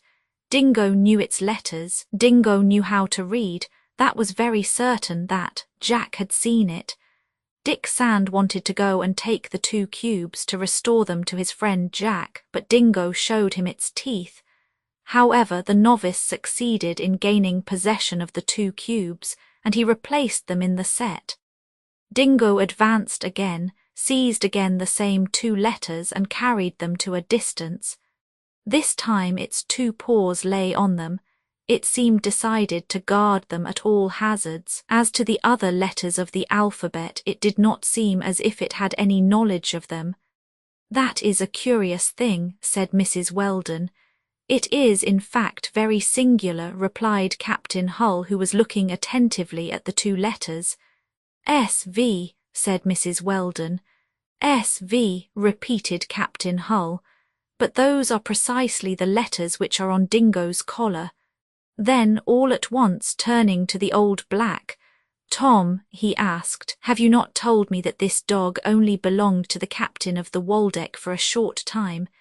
"In fact, sir," replied Tom, "Dingo was only on board 2 years at the most." "And have you not added that the captain of the Waldeck had picked up this dog on the western coast of Africa?" "Yes, sir, in the neighbourhood of the mouth of the Congo. I have often heard the captain say so." "So," asked Captain Hull, "it has never been known to whom this dog had belonged, nor whence it came?" "Never, sir. A dog found is worse than a child. That has no papers, and more it cannot explain." Captain Hull was silent and reflected. "Do those 2 letters, then, awake some remembrance?" Mrs. Weldon asked Captain Hull after leaving him to his reflections for some moments. "Yes, Mrs. Weldon, a remembrance, or rather a coincidence at least singular." "What?" "Those 2 letters might well have a meaning and fix for us the fate of an intrepid traveller." "What do you mean?" demanded Mrs. Weldon. "Here is what I mean, Mrs. Weldon. In 1871, consequently 2 years ago, a French traveller set out under the auspices of the Paris Geographical Society with the intention of crossing Africa from the west to the east. His point of departure was precisely the mouth of the Congo. His point of arrival would be as near as possible to Cape Deldago, at the mouths of the Rovuma, whose course he would descend. Now, this French traveller was named Samuel Vernon. "Samuel Vernon," repeated Mrs. Weldon. "Yes, Mrs. Weldon, and those 2 names begin precisely by those 2 letters which Dingo has chosen among all the others and which are engraved on its collar." "Exactly," replied Mrs. Weldon. "And that traveller set out," replied Captain Hull, "and has not been heard of since his departure." "Never," said the novice. Never, repeated Captain Hull. What do you conclude from it? Asked Mrs. Weldon. That evidently Samuel Vernon has not been able to reach the eastern coast of Africa, whether he may have been made prisoner by the natives, whether death may have struck him on the way. And then this dog would have belonged to him, and more fortunate than its master if my hypothesis is true, it would have been able to return to the Congo coast because it was there at the time when these events must have taken place that it was picked up by the captain of the Waldeck. But, observed Mrs. Weldon, do you know if this French traveller was accompanied on his departure by a dog? Is it not a mere supposition on your part? It is only a supposition indeed, Mrs. Weldon, replied Captain Hull. But what is certain is that Dingo knows these two letters S and V, which are precisely the initials of the two names of the French traveller. Now, under what circumstances this animal would learn to distinguish them is what I cannot explain, but I repeat it very certainly knows them, and look, it pushes them with its paw and seems to invite us to read them with it. In fact, they could not misunderstand Dingo's intention. Then was Samuel Vernon alone when he left the sea-coast of the Congo? Asked Dick Sand. That I know not, replied Captain Hull. However, it is probable that he would take a native escort. At that moment Negoro, leaving his post, showed himself on the deck. At first no one remarked his presence, and could not observe the singular look he cast on the dog, when he perceived the two letters over which the animal seemed to mount guard. But Dingo, having perceived the master cook, began to show signs of the most extreme fury. Negoro returned immediately to the crew's quarters, not without a menacing gesture at the dog's skill having escaped him. There is some mystery there, murmured Captain Hull, who had lost none of this little scene. But, sir, said the novice, is it not very astonishing that a dog should know the letters of the alphabet? No, cried little Jack. Mamma has often told me the story of a dog which knew how to read and write, and even play dominoes like a real schoolmaster. My dear child, replied Mrs. Weldon, smiling, that dog whose name was Munito was not a savant, as you suppose. If I may believe what has been told me about it, Munito would not have been able to distinguish the letters which served to compose the words. But its master, a clever American, having remarked what fine hearing Munito had, applied himself to cultivating that sense, and to draw from it some very curious effects. How did he set to work, Mrs. Weldon? Asked Dick Sand, whom the history interested almost as much as little Jack. In this way, my friend. When Munito was to appear before the public, letters similar to these were displayed on a table. On that table the poodle walked about, waiting till a word was proposed, whether in a loud voice or in a low voice. Only one essential condition was that its master should know the word. And in the absence of its master, said the novice, the dog could have done nothing, replied Mrs. Weldon, and here is the reason. The letters spread out on the table, Munito walked about through this alphabet. When it arrived before the letter which it should choose to form the word required, it stopped. But if it stopped, it was because it heard the noise, imperceptible to all others, of a toothpick that the American snapped in his pocket. That noise was the signal for Munito to take the letter and arrange it in suitable order. And that was all the secret, cried Dick Sand. That was the whole secret, replied Mrs. Weldon. It is very simple, like all that is done in the matter of prestidigitation. In case of the American's absence, Munito would be no longer Munito. I am then astonished, his master not being there, if indeed the traveller Samuel Vernon has ever been its master, that Dingo could have recognized those two letters. In fact, replied Captain Hull, it is very astonishing. But take notice there are only 2 letters in question here, 2 particular letters, and not a word chosen by chance. After all, that dog which rang at the door of a convent to take possession of the plate intended for the poor passers-by, that other which commissioned at the same time with one of its kind to turn the spit for 2 days each, and which refused to fill that office when its turn had not come, those 2 dogs, I say, advanced farther than Dingo into that domain of intelligence reserved for man. Besides, we are in the presence of an inscrutable fact. Of all the letters of that alphabet, Dingo has only chosen these 2, S and V. The others it does not even seem to know. Therefore we must conclude that for a reason which escapes us, its attention has been especially drawn to those 2 letters. "Ah, Captain Hull," replied the young novice, "if Dingo could speak, perhaps he would tell us what those 2 letters signify and why it has kept a tooth ready for our head cook." "And what a tooth!" replied Captain Hull as Dingo, opening its mouth, showed its formidable fangs. Asterisk, asterisk, asterisk. Chapter 6. It will be remembered that this singular incident was made more than once the subject of conversation held in the stern of the Pilgrim between Mrs. Weldon, Captain Hull, and the young novice. The latter, more particularly, experienced an instinctive mistrust with regard to Negoro, whose conduct meanwhile merited no reproach. In the prow they talked of it also, but they did not draw from it the same conclusions. There, among the ship's crew, Dingo passed merely for a dog that knew how to read, and perhaps even write, better than more than one sailor on board. As for talking, if he did not do it, it was probably for good reasons that he kept silent. But one of these fine days, says the steersman Bolton, one fine day that dog will come and ask us how we are heading, if the wind is to the west-northwest half north, and we will have to answer him. There are animals that speak. Well, why should not a dog do as much if he took it into his head? It is more difficult to talk with a beak than with a mouth. No doubt, replied the boatswain Howick.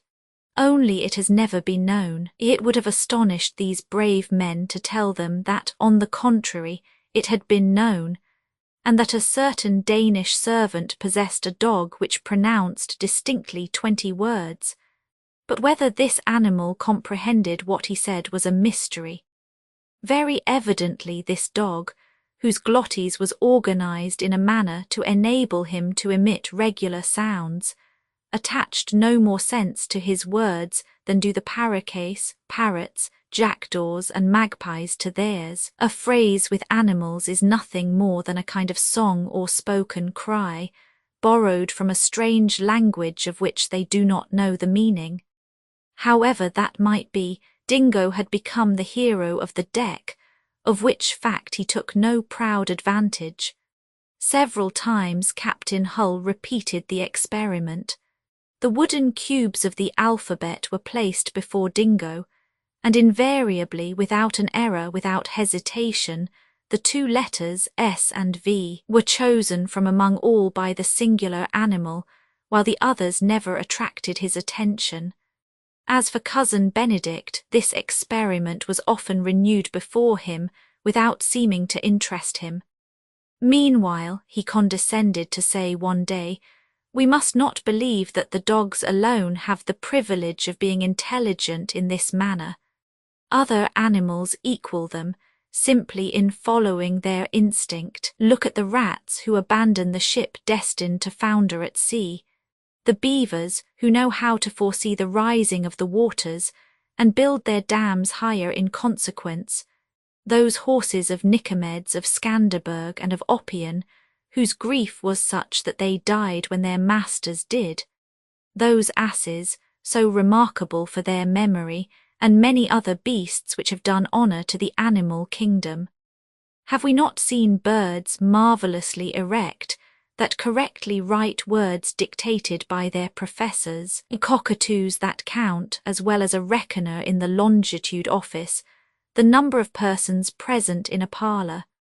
Has there not existed a parrot worth 100 gold crowns that recited the Apostles' Creed to the Cardinal, his master, without missing a word? Finally, the legitimate pride of an entomologist should be raised to the highest point when he sees simple insects give proofs of a superior intelligence and affirm eloquently the axiom, "In minimis maximus Deus," those ants which represent the inspectors of public works in the largest cities, those aquatic argyronetes which manufacture diving bells, without having ever learned the mechanism, those fleas which draw carriages like veritable coachmen, which go through the exercise as well as riflemen, which fire off cannon better than the commissioned artillerymen of West Point. No, this dingo does not merit so many eulogies, and if he is so strong on the alphabet, it is, without doubt, because he belongs to a species of mastiff not yet classified in zoological science, the Canis alphabeticus of New Zealand. In spite of these discourses and others of the envious entomologist, dingo lost nothing in the public estimation, and continued to be treated as a phenomenon in the conversations of the forecastle. All this time, it is probable that Negoro did not share the enthusiasm of the ship in regard to the animal. Perhaps he found it too intelligent. However, the dog always showed the same animosity against the head cook, and doubtless would have brought upon itself some misfortune if it had not been, for one thing, a dog to defend itself, and for another, protected by the sympathy of the whole crew. So Negoro avoided coming into Dingo's presence more than ever, but Dick Sand had observed that since the incident of the 2 letters, the reciprocal antipathy between the man and the dog was increased. That was truly inexplicable. On February 10th, the wind from the northeast, which till then had always succeeded those long and overwhelming calms, during which the Pilgrim was stationary, began to abate perceptibly. Captain Hull then could hope that a change in the direction of the atmospheric currents was going to take place. Perhaps the schooner would finally sail with the wind.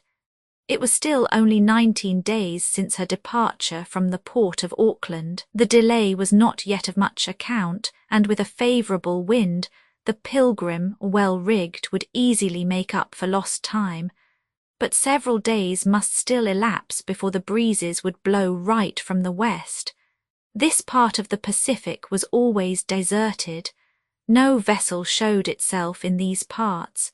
It was a latitude truly forsaken by navigators. The whalers of the southern seas were not yet prepared to go beyond the tropic. On the Pilgrim, which peculiar circumstances had obliged to leave the fishing grounds before the end of the season, they must not expect to cross any ship bound for the same destination. As to the Trans-Pacific packet boats, it has been already said that they did not follow so high a parallel in their passages between Australia and the American continent. However, even if the sea is deserted, one must not give up observing it to the extreme limits of the horizon. Monotonous as it may appear to heedless minds, it is none the less infinitely varied for him who knows how to comprehend it. Its slightest changes charm the imagination of one who feels the poetry of the ocean. A marine herb which floats up and down on the waves, a branch of sargasso whose light tracks zebras, the surface of the waters and end of a board, whose history he would wish to guess, he would need nothing more. Facing this infinite, the mind is no longer stopped by anything. Imagination runs riot. Each of those molecules of water, that evaporation is continually changing from the sea to the sky, contains perhaps the secret of some catastrophe. So those are to be envied whose inner consciousness knows how to interrogate the mysteries of the ocean, those spirits who rise from its moving surface to the heights of heaven. Besides, life always manifests itself above as well as below the seas. The Pilgrim's passengers could see flights of birds excited in the pursuit of the smallest fishes, birds which, before winter, fly from the cold climate of the poles. And more than once, Dick Sand, a scholar of Mrs. Weldon's in that branch as in others, gave proofs of marvellous skill with the gun and pistol, in bringing down some of those rapid-winged creatures. There were white petrels here, there other petrels, whose wings were embroidered with brown. Sometimes also companies of damiers passed, or some of those penguins whose gait on land is so heavy and so ridiculous. However, as Captain Hull remarked, these penguins, using their stumps like true fins, can challenge the most rapid fishes in swimming, to such an extent even that sailors have often confounded them with bonitos. Higher, gigantic albatrosses beat the air with great strokes, displaying an extent of 10 feet between the extremities of their wings, and then came to light on the surface of the waters, which they searched with their beaks to get their food. All these scenes made a varied spectacle that only souls closed to the charms of nature would have found monotonous. That day Mrs. Weldon was walking aft on the Pilgrim, when a rather curious phenomenon attracted her attention. The waters of the sea had become reddish quite suddenly. One might have believed that they had just been stained with blood, and this inexplicable tinge extended as far as the eye could reach. Dick Sand was then with little Jack near Mrs. Weldon. "Dick," she said to the young novice, "do you see that singular colour of the waters of the Pacific? Is it due to the presence of a marine herb?" "No, Mrs. Weldon," replied Dick Sand, "that tinge is produced by myriads of little crustaceans which generally serve to nourish the great mammifers. Fishermen call that not without reason whale's food." "Crustaceans," said Mrs. Weldon, "but they are so small that we might almost call them sea insects. Perhaps Cousin Benedict would be very much enchanted to make a collection of them." Then calling, "Cousin Benedict," cried she. Cousin Benedict appeared out of the companionway almost at the same time as Captain Hull. "Cousin Benedict," said Mrs. Weldon, "see that immense reddish field which extends as far as we can see." "Hold," said Captain Hull, "that is whale's food. Mr. Benedict, a fine occasion to study this curious species of crustacea." "Phew!" from the entomologist. "How few?" cried the captain. "But you have no right to profess such indifference. These crustaceans form one of the 6 classes of the articulates, if I am not mistaken, and as such—" "Phew!" said Cousin Benedict again, shaking his lead. "For instance, I find you passably disdainful for an entomologist." "Entomologist it may be," replied Cousin Benedict, "but more particularly hexapodist, Captain Hull, please remember." "At all events," replied Captain Hull, "if these crustaceans do not interest you, it can't be helped, but it would be otherwise if you possessed a whale's stomach. Then what a regale! Do you see, Mrs. Weldon, when we whalers during the fishing season arrive in sight of a shoal of these crustaceans, we have only time to prepare our harpoons and our lines. We are certain that the game is not distant. Is it possible that such little beasts can feed such large ones?" cried Jack. "Ah, my boy," replied Captain Hull, "little grains of vermicelli, of flour, of fecular powder, do they not make very good porridge?" "Yes, and nature has willed that it should be so. When a whale floats in the midst of these red waters, its soup is served. It has only to open its immense mouth. Myriads of crustaceans enter it. The numerous plates of those whalebones with which the animal's palate is furnished serve to strain like fishermen's nets. Nothing can get out of them again, and the mass of crustaceans is engulfed in the whale's vast stomach, as the soup of your dinner in yours. You think right, Jack, observed Dick Sand, that Madam Whale does not lose time in picking these crustaceans one by one as you pick shrimps. I may add, said Captain Hull, that it is just when the enormous gourmand is occupied in this way that it is easiest to approach it without exciting its suspicion. That is the favourable moment to harpoon it with some success. At that instant, and as if to corroborate Captain Hull, a sailor's voice was heard from the front of the ship. A whale to larboard. Captain Hull strode up. A whale, cried he, and his fisherman's instinct urging him, he hastened to the Pilgrim's forecastle. Mrs. Weldon, Jack, Dick Sand, Cousin Benedict himself, followed him at once. In fact, 4 miles to windward a certain bubbling indicated that a huge marine mammifer was moving in the midst of the red waters. Whalers could not be mistaken in it, but the distance was still too considerable to make it possible to recognize the species to which this mammifer belonged. These species, in fact, are quite distinct. Was it one of those right whales, which the fishermen of the Northern Ocean seek most particularly?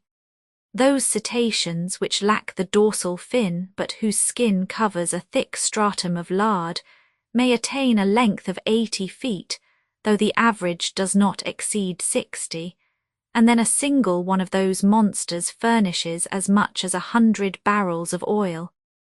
Was it, on the contrary, a humpback, belonging to the species of Balonopters, a designation whose termination should at least gain it the entomologist's esteem? These possess dorsal fins, white in colour, and as long as half the body, which resemble a pair of wings, something like a flying whale. Had they not in view more likely a finback mammifer, as well known by the name jubart, which is provided with a dorsal fin, and whose length may equal that of the right whale? Captain Hull and his crew could not yet decide, but they regarded the animal with more desire than admiration. If it is true that a clockmaker cannot find himself in a room in the presence of a clock without experiencing the irresistible wish to wind it up, how much more must the whaler before a whale be seized with the imperative desire to take possession of it? The hunters of large game, they say, are more eager than the hunters of small game. Then, the larger the animal, the more it excites covetousness. Then how should hunters of elephants and fishers of whalers feel? And then there was that disappointment, felt by all the Pilgrim's crew, of returning with an incomplete cargo. Meanwhile, Captain Hull tried to distinguish the animal which had been signalled in the offing. It was not very visible from that distance. Nevertheless, the trained eye of a whaler could not be deceived in certain details easier to discern at a distance. In fact, the water-spout, that is, that column of vapour and water which the whale throws back by its rents, would attract Captain Hull's attention and fix it on the species to which this cetacean belonged. "That is not a right whale," cried he. "Its water-spout would be at once higher and of a smaller volume.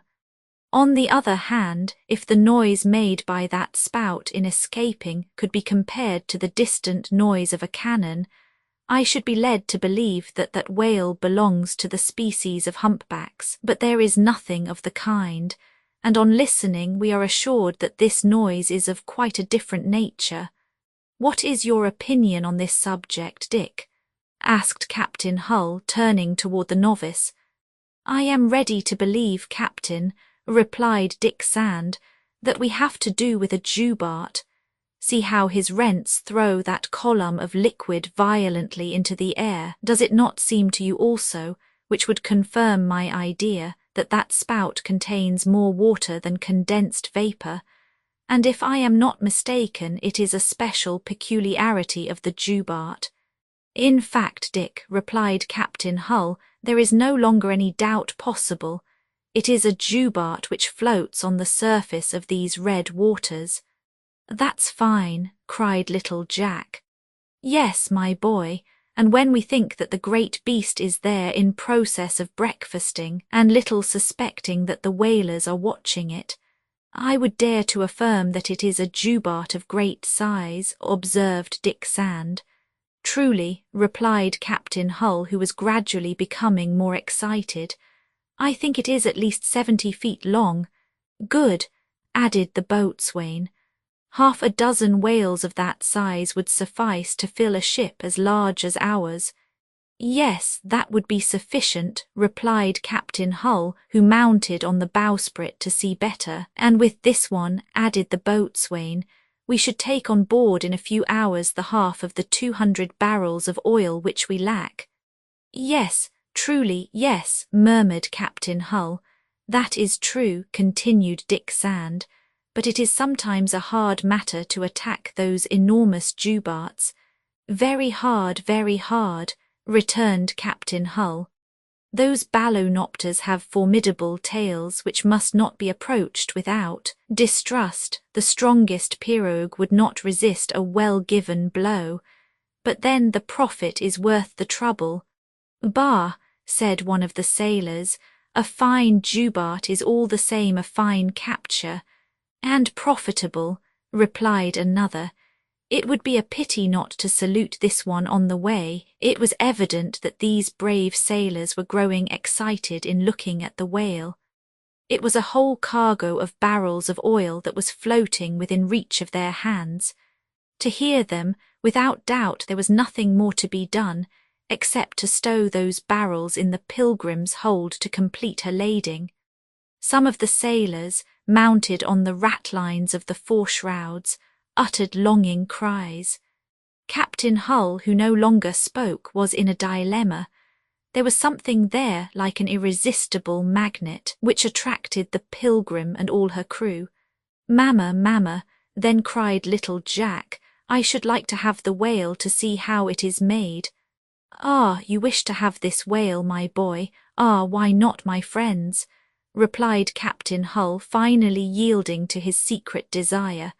"Our additional fishermen are lacking, it is true, but we alone." "Yes, yes," cried the sailors with a single voice. "This will not be the first time that I have followed the trade of harpooner," added Captain Hull, "and you will see if I still know how to throw the harpoon." "Hurrah, hurrah, hurrah," responded the crew.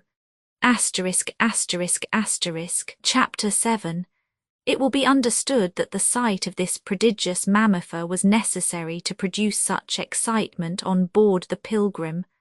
The whale, which floated in the middle of the red waters, appeared enormous. To capture it and thus complete the cargo, that was very tempting. Could fishermen let such an occasion escape them? However, Mrs. Weldon believed she ought to ask Captain Hull if it was not dangerous for his men, and for him to attack a whale under those circumstances. "No, Mrs. Weldon," replied Captain Hull. "More than once it has been my lot to hunt the whale with a single boat, and I have always finished by taking possession of it. I repeat it, there is no danger for us nor consequently for yourself." Mrs. Weldon, reassured, did not persist. Captain Hull at once made his preparations for capturing the jubart.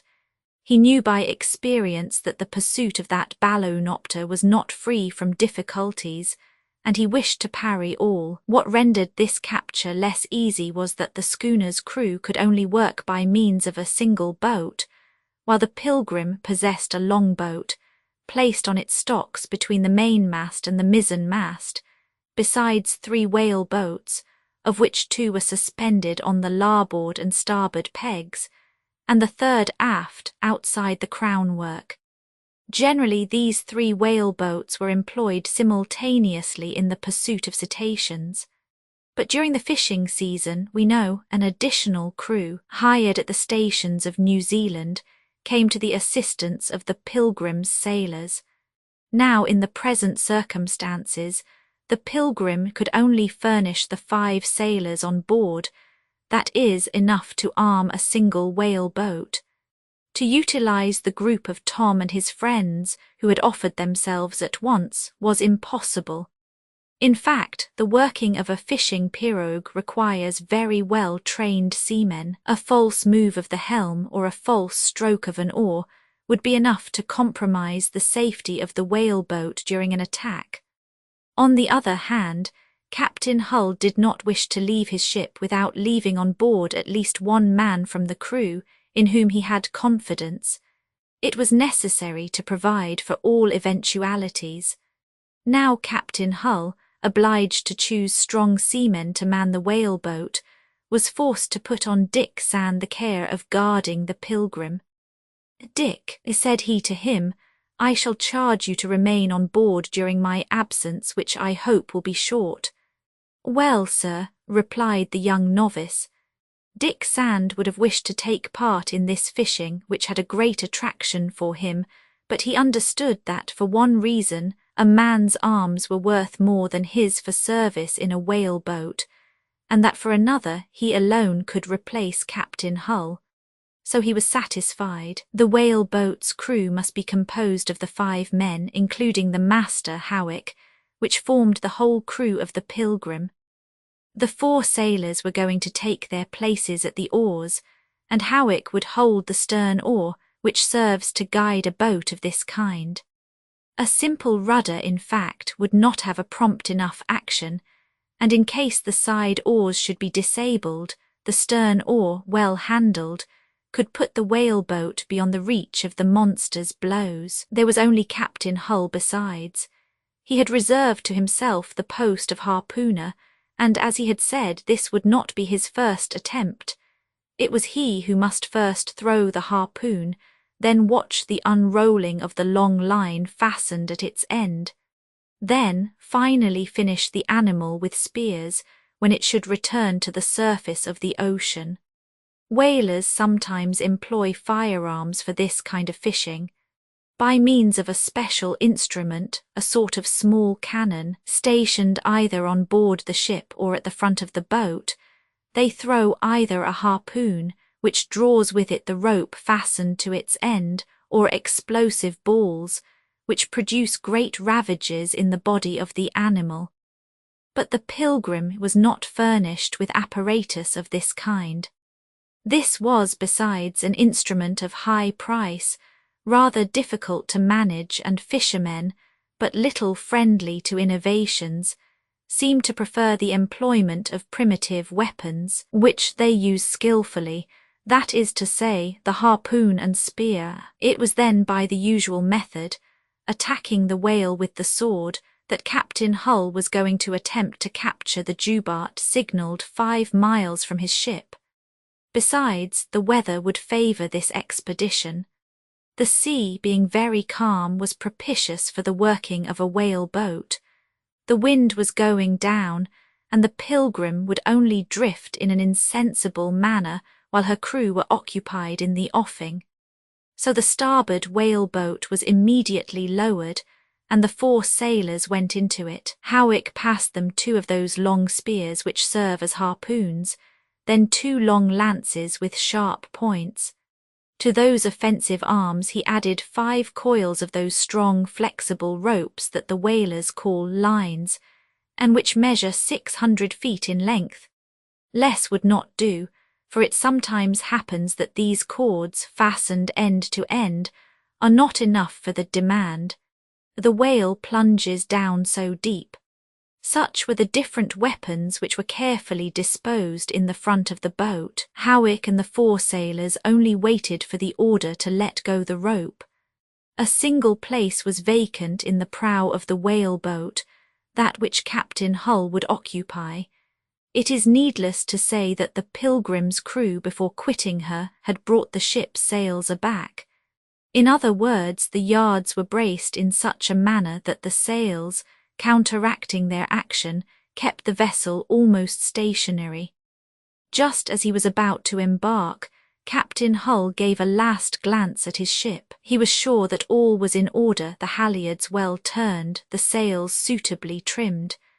As he was leaving the young novice on board during an absence which might last several hours, he wished, with a good reason, that unless for some urgent cause, Dick Sand would not have to execute a single manoeuvre. At the moment of departing, he gave the young man some last words of advice. "Dick," said he, "I leave you alone. Watch over everything. If, as is possible, it should become necessary to get the ship under way, in case we should be led too far in pursuit of this Jubart, Tom and his companions could come to your aid perfectly well. After telling them clearly what they would have to do, I am assured that they would do it." "Yes, Captain Hull," replied old Tom, "and Mr. Dick can count on us." "Command, command," cried Bat. "We have such a strong desire to make ourselves useful." "On what must we pull?" I asked Hercules, turning up the large sleeves of his jacket. "On nothing just now," replied Dick Sand, smiling. "At your service," continued the Colossus. "Dick," continued Captain Hull, "the weather is beautiful. The wind has gone down. There is no indication that it will freshen again. Above all, whatever may happen, do not put a boat to sea and do not leave the ship." "That is understood. If it should become necessary for the Pilgrim to come to us, I shall make a signal to you by hoisting a flag at the end of a boat hook." "Rest assured, Captain, I shall not lose sight of the whaleboat," replied Dick Sand. "Good, my boy," replied Captain Hull. "Courage and coolness. Behold yourself assistant captain. Do honour to your grade. No one has been such at your age." Dick Sand did not reply, but he blushed while smiling. Captain Hull understood that blush and that smile. "The honest boy," he said to himself. "Modesty and good humour, in truth, it is just like him." Meanwhile, by these urgent recommendations, it was plain that, even though there would be no danger in doing it, Captain Hull did not leave his ship willingly, even for a few hours. But an irresistible fisherman's instinct above all, the strong desire to complete his cargo of oil and not fall short of the engagements made by James W. Weldon in Valparaiso, all that told him to attempt the adventure. Besides, that sea so fine was marvellously conducive to the pursuit of a cetacean. Neither his crew nor he could resist such a temptation. The fishing cruise would be finally complete, and this last consideration touched Captain Hull's heart above everything. Captain Hull went toward the ladder. "I wish you success," said Mrs. Weldon to him. "Thank you, Mrs. Weldon. I beg you do not do too much harm to the poor whale," cried little Jack. "No, my boy," replied Captain Hull. "Take it very gently, sir." "Yes, with gloves, little Jack."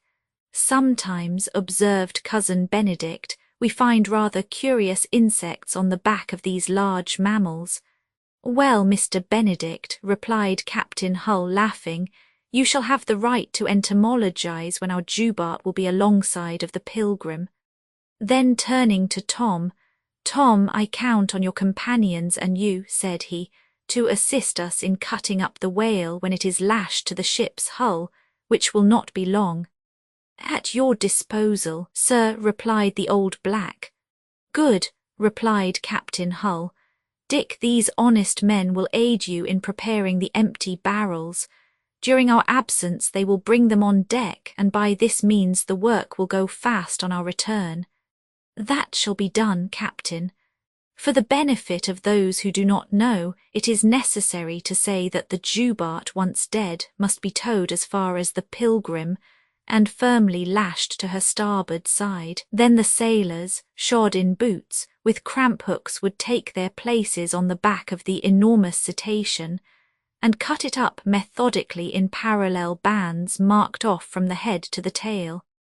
These bands would be then cut across in slices of 1.5 feet, then divided into pieces, which, after being stowed in the barrels, would be sent to the bottom of the hold.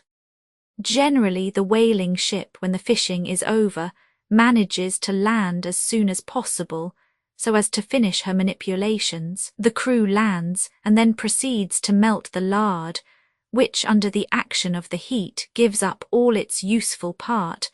that is, the oil. In this operation, the whale's lard weighs about 1/3 of its weight, but under present circumstances, Captain Hull could not dream of putting back to finish that operation. He only counted on melting this quantity of lard at Valparaiso. Besides, with winds which could not fail to hail from the west, he hoped to make the American coast before 20 days, and that lapse of time could not compromise the results of his fishing. The moment for setting out had come. Before the Pilgrim's sails had been brought aback, she had drawn a little nearer to the place where the Jubarte continued to signal its presence by jets of vapour and water. The Jubarte was all this time swimming in the middle of the vast red field of crustaceans, opening its large mouth automatically, and absorbing at each draught myriads of animalcules. According to the experienced ones on board, there was no fear that the whale dreamt of escaping. It was, doubtless, what the whalers call a fighting whale. Captain Hull strode over the netting, and descending the rope ladder he reached the prow of the whale boat. Mrs. Weldon, Jack, Cousin Benedict, Tom and his companions for a last time wished the captain success. Dingo itself, rising on its paws and passing its head above the railing, seemed to wish to say good-bye to the crew. Then all returned to the prow, so as to lose none of the very attractive movements of such a fishing. The whale boat put off, and under the impetus of its 4 oars, vigorously handled, it began to distance itself from the Pilgrim. "Watch well, Dick, watch well," cried Captain Hull to the young novice for the last time. "Count on me, sir. 1 eye for the ship, 1 eye for the whale boat, my boy, do not forget it." "That shall be done, Captain," replied Dick Sand, who went to take his place near the helm. Already the light boat was several hundred feet from the ship. Captain Hull, standing at the prow, no longer able to make himself heard, renewed his injunctions by the most expressive gestures. It was then that Dingo, its paws still resting on the railing, gave a sort of lamentable bark, which would have an unfavourable effect upon men somewhat given to superstition. That bark even made Mrs. Weldon shudder. "Dingo," said she, "Dingo, is that the way you encourage your friends? Come now, a fine bark, very clear, very sonorous, very joyful." But the dog barked no more, and letting itself fall back on its paws, it came slowly to Mrs. Weldon, whose hand it licked affectionately.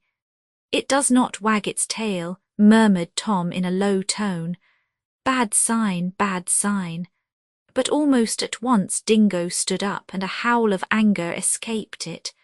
Mrs. Weldon turned round. Negoro had just left his quarters and was going toward the forecastle with the intention, no doubt, of looking for himself at the movements of the whale boat.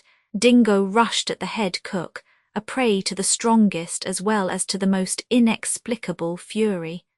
Negoro seized a handspike and took an attitude of defence. The dog was going to spring at his throat. "Here, Dingo, here!"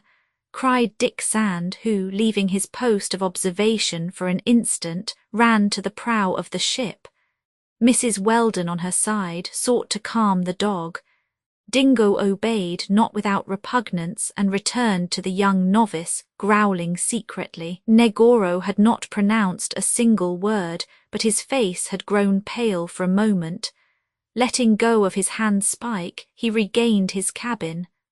"Hercules," then said Dick Sand, "I charge you especially to watch over that man." "I shall watch," simply replied Hercules, clenching his 2 enormous fists in sign of assent. Mrs. Weldon and Dick Sand then turned their eyes again on the whale boat, which the 4 oarsmen bore rapidly away. It was nothing but a speck on the sea. Chapter 8. Captain Hull, an experienced whaler, would leave nothing to chance. The capture of a Jubarte is a difficult thing. No precaution ought to be neglected. None was in this case. And first of all, Captain Hull sailed so as to come up to the whale on the leeward, so that no noise might disclose the boat's approach. Howick then steered the whaleboat, following the rather elongated curve of that reddish shoal, in the midst of which floated the Jubarte. They would thus turn the curve. The boatswain set over this work was a seaman of great coolness who inspired Captain Hull with every confidence. He had not to fear either hesitation or distraction from Howick. "Attention to the steering, Howick," said Captain Hull. "We are going to try to surprise the Jubarte. We will only show ourselves when we are near enough to harpoon it." "That is understood, sir," replied the boatswain. "I am going to follow the contour of these reddish waters so as to keep to the leeward." "Good," said Captain Hull. "Boys, as little noise as possible in rowing." The oars, carefully muffled with straw, worked silently. The boat, skillfully steered by the boatswain, had reached the large shoal of crustaceans. The starboard oars still sank in the green and limpid water, while those to larboard, raising the reddish liquid, seemed to rain drops of blood. "Wine and water," said one of the sailors. "Yes," replied Captain Hull, "but water that we cannot drink, and wine that we cannot swallow. Come, boys, let us not speak any more and heave closer." The whaleboat, steered by the boatswain, glided noiselessly on the surface of those half-greased waters, as if it were floating on a bed of oil. The Jubarte did not budge, and did not seem to have yet perceived the boat, which described a circle around it. Captain Hull, in making the circuit, necessarily went farther than the Pilgrim, which gradually grew smaller in the distance. This rapidity with which objects diminish at sea has always an odd effect. It seems as if we look at them shortened through the large end of a telescope. This optical illusion evidently takes place because there are no points of comparison on these large spaces. It was thus with the Pilgrim, which decreased to the eye and seemed already much more distant than she really was. Half an hour after leaving her, Captain Hull and his companions found themselves exactly to the leeward of the Whale, so that the latter occupied an intermediate point between the ship and the boat. So the moment had come to approach while making as little noise as possible. It was not impossible for them to get beside the animal and harpoon it at good range before its attention would be attracted. "Row more slowly, boys," said Captain Hull in a low voice. "It seems to me," replied Howick, "that the gudgeon suspects something. It breathes less violently than it did just now." "Silence, silence," repeated Captain Hull. 5 minutes later the whaleboat was at a cable's length from the Jubarte. A cable's length, a measure peculiar to the sea, comprises a length of 120 fathoms, that is to say, 200 metres. The boatswain, standing aft, steered in such a manner as to approach the left side of the mammal, but avoiding with the greatest care, passing within reach of the formidable tail, a single blow of which would be enough to crush the boat. At the prow Captain Hull, his legs a little apart to maintain his equilibrium, held the weapon with which he was going to give the first blow. They could count on his skill to fix that harpoon in the thick mass which emerged from the waters. Near the captain in a pail was coiled the first of the 5 lines, firmly fastened to the harpoon, and to which they would successively join the other 4 if the whale plunged to great depths. "Are we ready, boys?" murmured Captain Hull. "Yes," replied Howick, grasping his oar firmly in his large hands. "Alongside, alongside." The boatswain obeyed the order, and the whaleboat came within less than 10 feet of the animal. The latter no longer moved and seemed asleep. Whales thus surprised while asleep offer an easier prize, and it often happens that the first blow which is given wounds them mortally. This immovableness is quite astonishing, thought Captain Hull. The rascal ought not to be asleep, and nevertheless, there is something there. The boatswain thought the same, and he tried to see the opposite side of the animal, but it was not the moment to reflect but to attack. Captain Hull, holding his harpoon by the middle of the handle, balanced it several times to make sure of good aim while he examined the Jubart's side. Then he threw it with all the strength of his arm. "Back, back!" cried he at once, and the sailors, pulling together, made the boat recoil rapidly, with the intention of prudently putting it in safety from the blows of the cetacean's tail. But at that moment a cry from the boatswain made them understand why the whale was so extraordinarily motionless for so long a time on the surface of the sea. "A young whale," said he. In fact, the Jubart, after having been struck by the harpoon, was almost entirely overturned on the side, thus discovering a young whale which she was in process of suckling. This circumstance, as Captain Hull well knew, would render the capture of the Jubart much more difficult. The mother was evidently going to defend herself with greater fury, as much for herself as to protect her little one, if, indeed, we can apply that epithet to an animal which did not measure less than 20 feet. Meanwhile, the Jubart did not rush at the boat, as there was reason to fear, and there was no necessity, before taking flight, to quickly cut the line which connected the boat with the harpoon.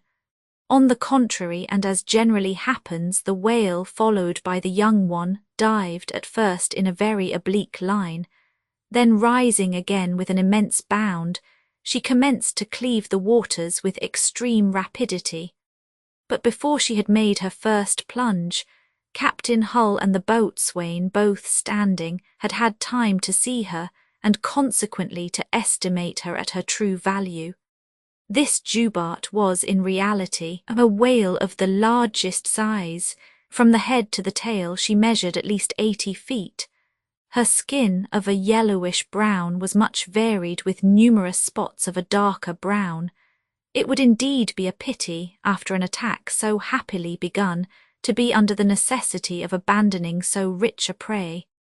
The pursuit, or rather the towing, had commenced. The whale-boat, whose oars had been raised, darted like an arrow while swinging on the tops of the waves. Howick kept it steady, notwithstanding those rapid and frightful oscillations. Captain Hull, his eye on his prey, did not cease making his eternal refrain, "Be watchful, Howick, be watchful," and they could be sure that the boatswain's vigilance would not be at fault for an instant. Meanwhile, as the whale-boat did not fly nearly as fast as the whale, the line of the harpoon spun out with such rapidity that it was to be feared that it would take fire in rubbing against the edge of the whale-boat. So Captain Hull took care to keep it damp, by filling with water the pail at the bottom of which the line was coiled. All this time the Jubart did not seem inclined to stop her flight, nor willing to moderate it. The second line was then lashed to the end of the first, and it was not long before it was played out with the same velocity. At the end of 5 minutes it was necessary to join on the third line, which ran off under the water. The Jubart did not stop. The harpoon had evidently not penetrated into any vital part of the body. They could even observe by the increased obliquity of the line that the animal, instead of returning to the surface, was sinking into lower depths. "The devil," cried Captain Hull, "but that rascal will use up our 5 lines." "And lead us to a good distance from the Pilgrim," replied the boatswain. "Nevertheless, she must return to the surface to breathe," replied Captain Hull. "She is not a fish, and she must have the provision of air like a common individual." "She has held her breath to run better," said one of the sailors, laughing. In fact, the line was unrolling all the time with equal rapidity. To the third line it was soon necessary to join the fourth, and that was not done without making the sailors somewhat anxious touching their future part of the prize. The devil," murmured Captain Hull. "I have never seen anything like that devilish Jubart. Finally, the fifth line had to be let out, and it was already half unrolled when it seemed to slacken. "Good, good," cried Captain Hull. "The line is less stiff. The Jubart is getting tired." At that moment, the Pilgrim was more than 5 miles to the leeward of the whale boat. Captain Hull, hoisting a flag at the end of a boat hook, gave the signal to come nearer. And almost at once he could see that Dick Sand, aided by Tom and his companions, commenced to brace the yards in such a manner as to trim them close to the wind. But the breeze was feeble and irregular. It only came in short puffs. Most certainly the Pilgrim would have some trouble in joining the whale boat, if indeed she could reach it.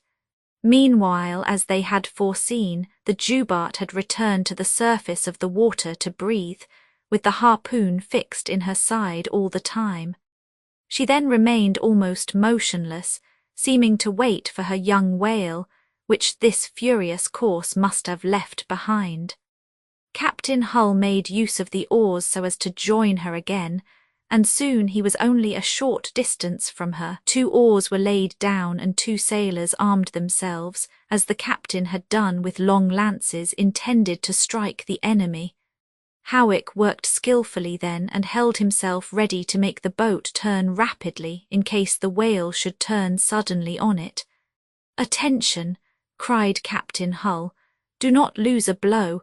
Aim well, boys. Are we ready, Howick?" "I am prepared, sir," replied the boatswain, "but one thing troubles me.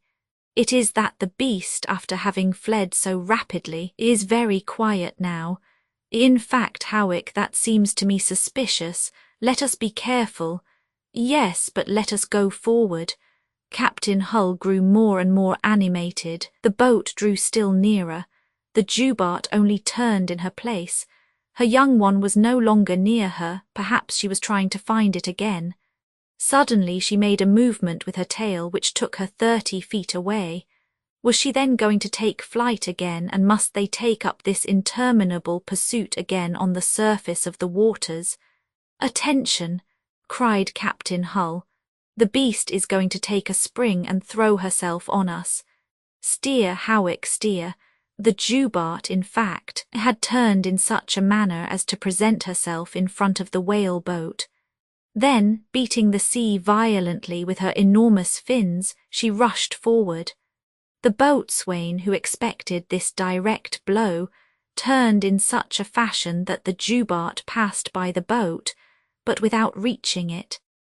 Captain Hull and the 2 sailors gave her 3 vigorous thrusts on the passage, seeking to strike some vital organ. The Jubart stopped, and throwing to a great height 2 columns of water mingled with blood, she turned anew on the boat, bounding, so to say, in a manner frightful to witness.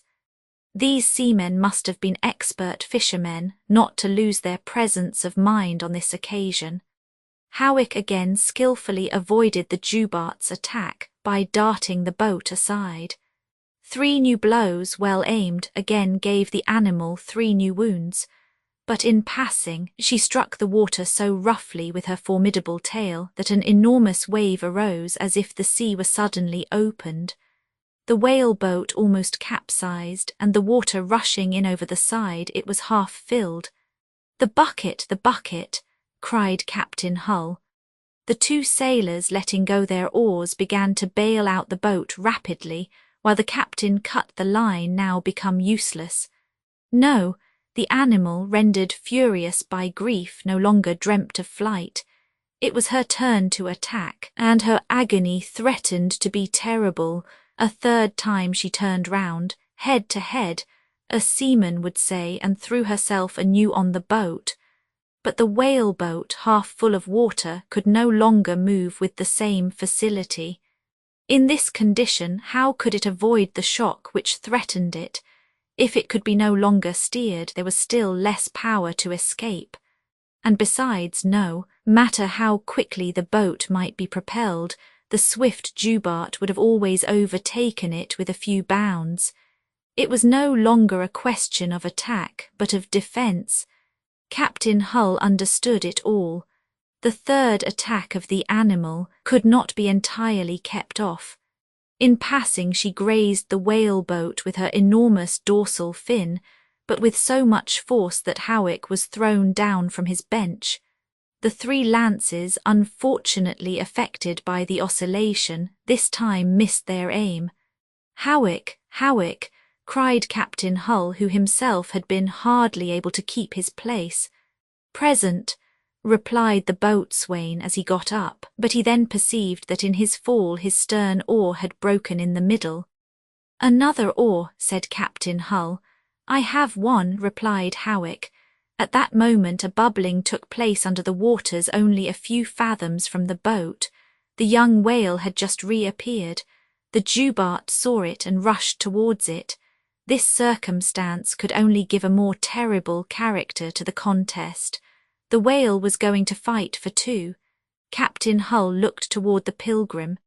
His hand shook the boat hook, which bore the flag frantically. What could Dick Sand do that had not been already done at the first signal from the captain? The Pilgrim's sails were trimmed, and the wind commenced to fill them. Unhappily, the schooner did not possess a helix by which the action could be increased to sail faster. To lower one of the boats and with the aid of the blacks row to the assistance of the captain would be a considerable loss of time. Besides, the novice had orders not to quit the ship, no matter what happened. However, he had the stern boat lowered from its pegs and towed it along so that the captain and his companions might take refuge in it in case of need. At that moment the Jubart, covering the young whale with her body, had returned to the charge. This time she turned in such a manner as to reach the boat exactly. "Attention, Howick!" cried Captain Hull for the last time, but the boatswain was, so to speak, disarmed. Instead of a lever whose length gave force, he only held in his hand an oar relatively short. He tried to put about, it was impossible. The sailors knew that they were lost. All rose, giving a terrible cry, which was perhaps heard on the Pilgrim. A terrible blow from the monster's tail had just struck the whale-boat underneath. The boat, thrown into the air with irresistible violence, fell back, broken in 3 pieces, in the midst of waves furiously lashed by the whale's bounds. The unfortunate sailors, although grievously wounded, would have had perhaps the strength to keep up still, either by swimming or by hanging on to some of the floating wreck. That is what Captain Hull did, for he was seen for a moment hoisting the boatswain on a wreck. But the Jubart, in the last degree of fury, turned round, sprang up, perhaps in the last pangs of a terrible agony, and with her tail she beat the troubled waters frightfully, where the unfortunate sailors were still swimming. For some minutes one saw nothing but a liquid water-spout scattering itself in sheafs on all sides. A quarter of an hour after, when Dick Sand, who, followed by the blacks, had rushed into the boat, had reached the scene of the catastrophe, every living creature had disappeared. There was nothing left but some pieces of the whale-boat on the surface of the waters, red with blood. Asterisk, asterisk, asterisk. Chapter 9. The first impression felt by the passengers of the Pilgrim in presence of this terrible catastrophe was a combination of pity and horror. They only thought of this frightful death of Captain Hull and the 5 sailors. This fearful scene had just taken place almost under their eyes, while they could do nothing to save the poor men. They had not even been able to arrive in time to pick up the whale-boat's crew, their unfortunate companions, wounded but still living, and to oppose the Pilgrim's hull to the Jubart's formidable blows. Captain Hull and his men had forever disappeared. When the schooner arrived at the fatal place, Mrs. Weldon fell on her knees, her hands raised toward heaven. "Let us pray," said the pious woman. She was joined by her little Jack, who threw himself on his knees, weeping near his mother. The poor child understood it all. Dick Sand, Nan, Tom, and the other blacks remained standing, their heads bowed. All repeated the prayer that Mrs. Weldon addressed to God, recommending to his infinite goodness those who had just appeared before him. Then Mrs. Weldon, turning to her companions, "And now, my friends," said she, "let us ask heaven for strength and courage for ourselves." Yes, they could not too earnestly implore the aid of him who can do all things, for their situation was one of the gravest. This ship which carried them had no longer a captain to command her, no longer a crew to work her. She was in the middle of that immense Pacific Ocean, hundreds of miles from any land, at the mercy of the winds and waves. What fatality then had brought that whale in the Pilgrim's course? What still greater fatality had urged the unfortunate Captain Hull, generally so wise, to risk everything in order to complete his cargo? And what a catastrophe to count among the rarest of the annals of whale fishing was this one, which did not allow of the saving of one of the whale-boat's sailors. Yes, it was a terrible fatality. In fact, there was no longer a seaman on board the Pilgrim. Yes, one Dick Sand, and he was only a beginner, a young man of 15. Captain Boatswain's sailors, it may be said that the whole crew was now concentrated in him. On board there was one lady passenger, a mother and her son, whose presence would render the situation much more difficult. Then there were also some blacks, honest men, courageous and zealous without a doubt, ready to obey whoever should undertake to command them, but ignorant of the simplest notions of the sailor's craft. Dick Sand stood motionless, his arms crossed, looking at the place where Captain Hull had just been swallowed up. Captain Hull, his protector, for whom he felt a filial affection. Then his eyes searched the horizon, seeking to discover some ship from which he would demand aid and assistance, to which he might be able at least to confide Mrs. Weldon. He would not abandon the Pilgrim, no, indeed, without having tried his best to bring her into port, but Mrs. Weldon and her little boy would be in safety. He would have had nothing more to fear for those two beings, to whom he was devoted body and soul. The ocean was deserted. Since the disappearance of the Jubarte, not a speck came to alter the surface. All was sky and water around the Pilgrim. The young novice knew only too well that he was beyond the routes followed by the ships of commerce, and that the other whalers were cruising still farther away at the fishing grounds. However, the question was to look the situation in the face, to see things as they were. That is what Dick Sand did, asking God from the depths of his heart for aid and succour. What resolution was he going to take? At that moment Negoro appeared on the deck, which he had left after the catastrophe. What had been felt in the presence of this irreparable misfortune by a being so enigmatical, no one could tell. He had contemplated the disaster without making a gesture, without departing from his speechlessness. His eye had evidently seized all the details of it. But if at such a moment one could think of observing him, he would be astonished at least, because not a muscle of his impassible face had moved. At any rate, and as if he had not heard it, he had not responded to the pious appeal of Mrs. Weldon, praying for the engulfed crew. Negoro walked aft there even where Dick Sand was standing motionless. He stopped 3 steps from the novice. "You wish to speak to me?" asked Dick Sand. "I wish to speak to Captain Hull," replied Negoro coolly, or in his absence to Boatswain Howick. "You know well that both have perished," cried the novice. "Then who commands on board now?" asked Negoro very insolently. "I," replied Dick Sand without hesitation. "You," said Negoro, shrugging his shoulders. "A captain of 15 years. "A captain of 15 years," replied the novice, advancing toward the cook. The latter drew back. "Do not forget it," then said Mrs. Weldon. "There is but one captain here, Captain Sand, and it is well for all to remember that he will know how to make himself obeyed." Negoro bowed, murmuring in an ironical tone a few words that they could not understand, and he returned to his post. We see Dick's resolution was taken. Meanwhile the schooner, under the action of the breeze which commenced to freshen, had already passed beyond the vast shoal of crustaceans. Dick Sand examined the condition of the sails, then his eyes were cast on the deck. He had then this sentiment that if a frightful responsibility fell upon him in the future, it was for him to have the strength to accept it.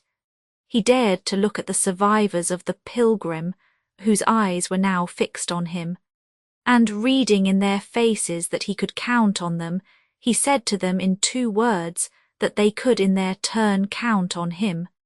Dick Sand had in all sincerity examined his conscience.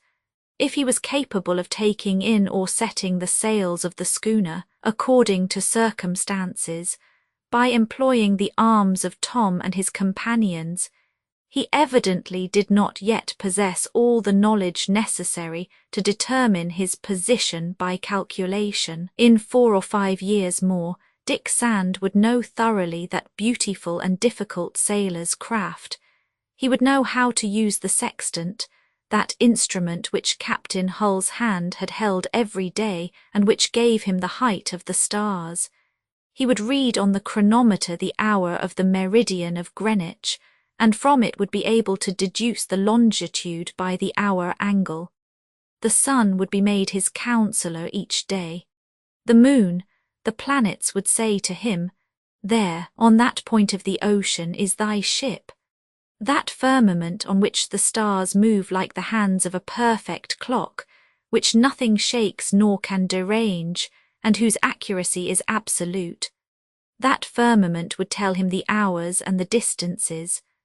By astronomical observations he would know, as his captain had known every day, nearly to a mile, the place occupied by the Pilgrim, and the course followed as well as the course to follow, and now by reckoning, that is by the progress measured on the log, pointed out by the compass, and corrected by the drift, he must alone ask his way. However, he did not falter. Mrs. Weldon understood all that was passing in the young novice's resolute heart. "Thank you, Dick," she said to him in a voice which did not tremble. "Captain Hull is no more, all his crew have perished with him. The fate of the ship is in your hands. Dick, you will save the ship and those on board." "Yes, Mrs. Weldon," replied Dick Sand. "Yes, I shall attempt it with the aid of God. Tom and his companions are honest men on whom you can depend entirely." "I know it, and I shall make sailors of them, and we shall work together. With fine weather that will be easy. With bad weather, well, with bad weather we shall strive, and we shall save you yet, Mrs. Weldon, you and your little Jack both. Yes, I feel that I shall do it." And he repeated, "With the aid of God." "Now, Dick, can you tell where the Pilgrim is?" asked Mrs. Weldon. "Easily," replied the novice. "I have only to consult the chart on board on which her position was marked yesterday by Captain Hull. And will you be able to put the ship in the right direction?" "Yes, I shall be able to put her prow to the east, nearly at the point of the American coast that we must reach." "But Dick," returned Mrs. Weldon, "you well understand, do you not, that this catastrophe may and indeed must modify our first projects? It is no longer a question of taking the Pilgrim to Valparaiso. The nearest port of the American coast is now her port of destination." "Certainly, Mrs. Weldon," replied the novice. "So fear nothing. We cannot fail to reach that American coast which stretches so far to the south." "Where is it situated?" asked Mrs. Weldon. "There in that direction," replied Dick Sand, pointing to the east, which he knew by means of the compass. "Well, Dick, we may reach Valparaiso or any other part of the coast. What matter? What we want is to land." "And we shall do it, Mrs. Weldon, and I shall land you on a good place," replied the young man in a firm voice. "Besides, in standing in for the land, I do not renounce the hope of encountering some of those vessels which do the coasting trade on that shore. Ah, Mrs. Weldon, the wind begins to blow steadily from the northwest. God grant that it may keep on. We shall make progress, and good progress. We shall drive in the offing with all our sails set, from the brigantine to the flying jib. Dick Sand had spoken with the confidence of the seaman, who feels that he stands on a good ship, a ship of whose every movement he is master. He was going to take the helm and call his companions to set the sails properly, when Mrs. Weldon reminded him that he ought first to know the Pilgrim's position. It was, indeed, the first thing to do. Dick Sand went into the captain's cabin for the chart on which the position of the day before was indicated. He could then show Mrs. Weldon that the schooner was in latitude 43 degrees 35 and in longitude 164 degrees 13, for in the last 24 hours she had not, so to say, made any progress. Mrs. Weldon leaned over this chart. She looked at the brown colour which represented the land on the right of the ocean.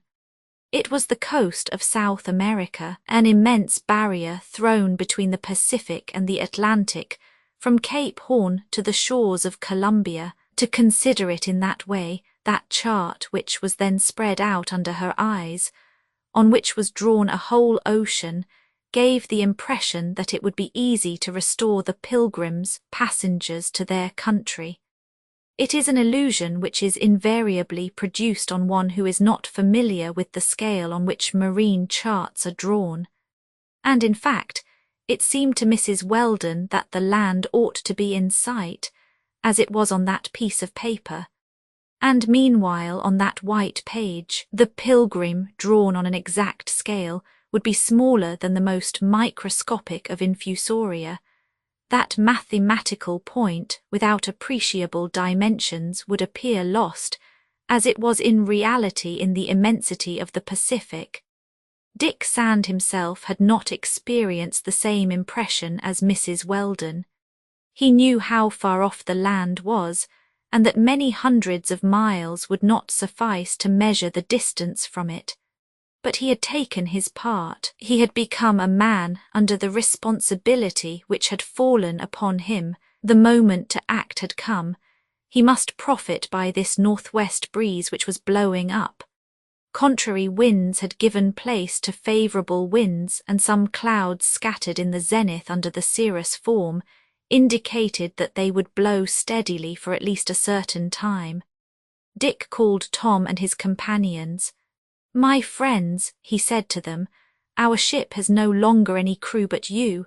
I cannot work without your aid. You are not sailors, but you have good arms. Place them, then, at the Pilgrim's service, and we can steer her.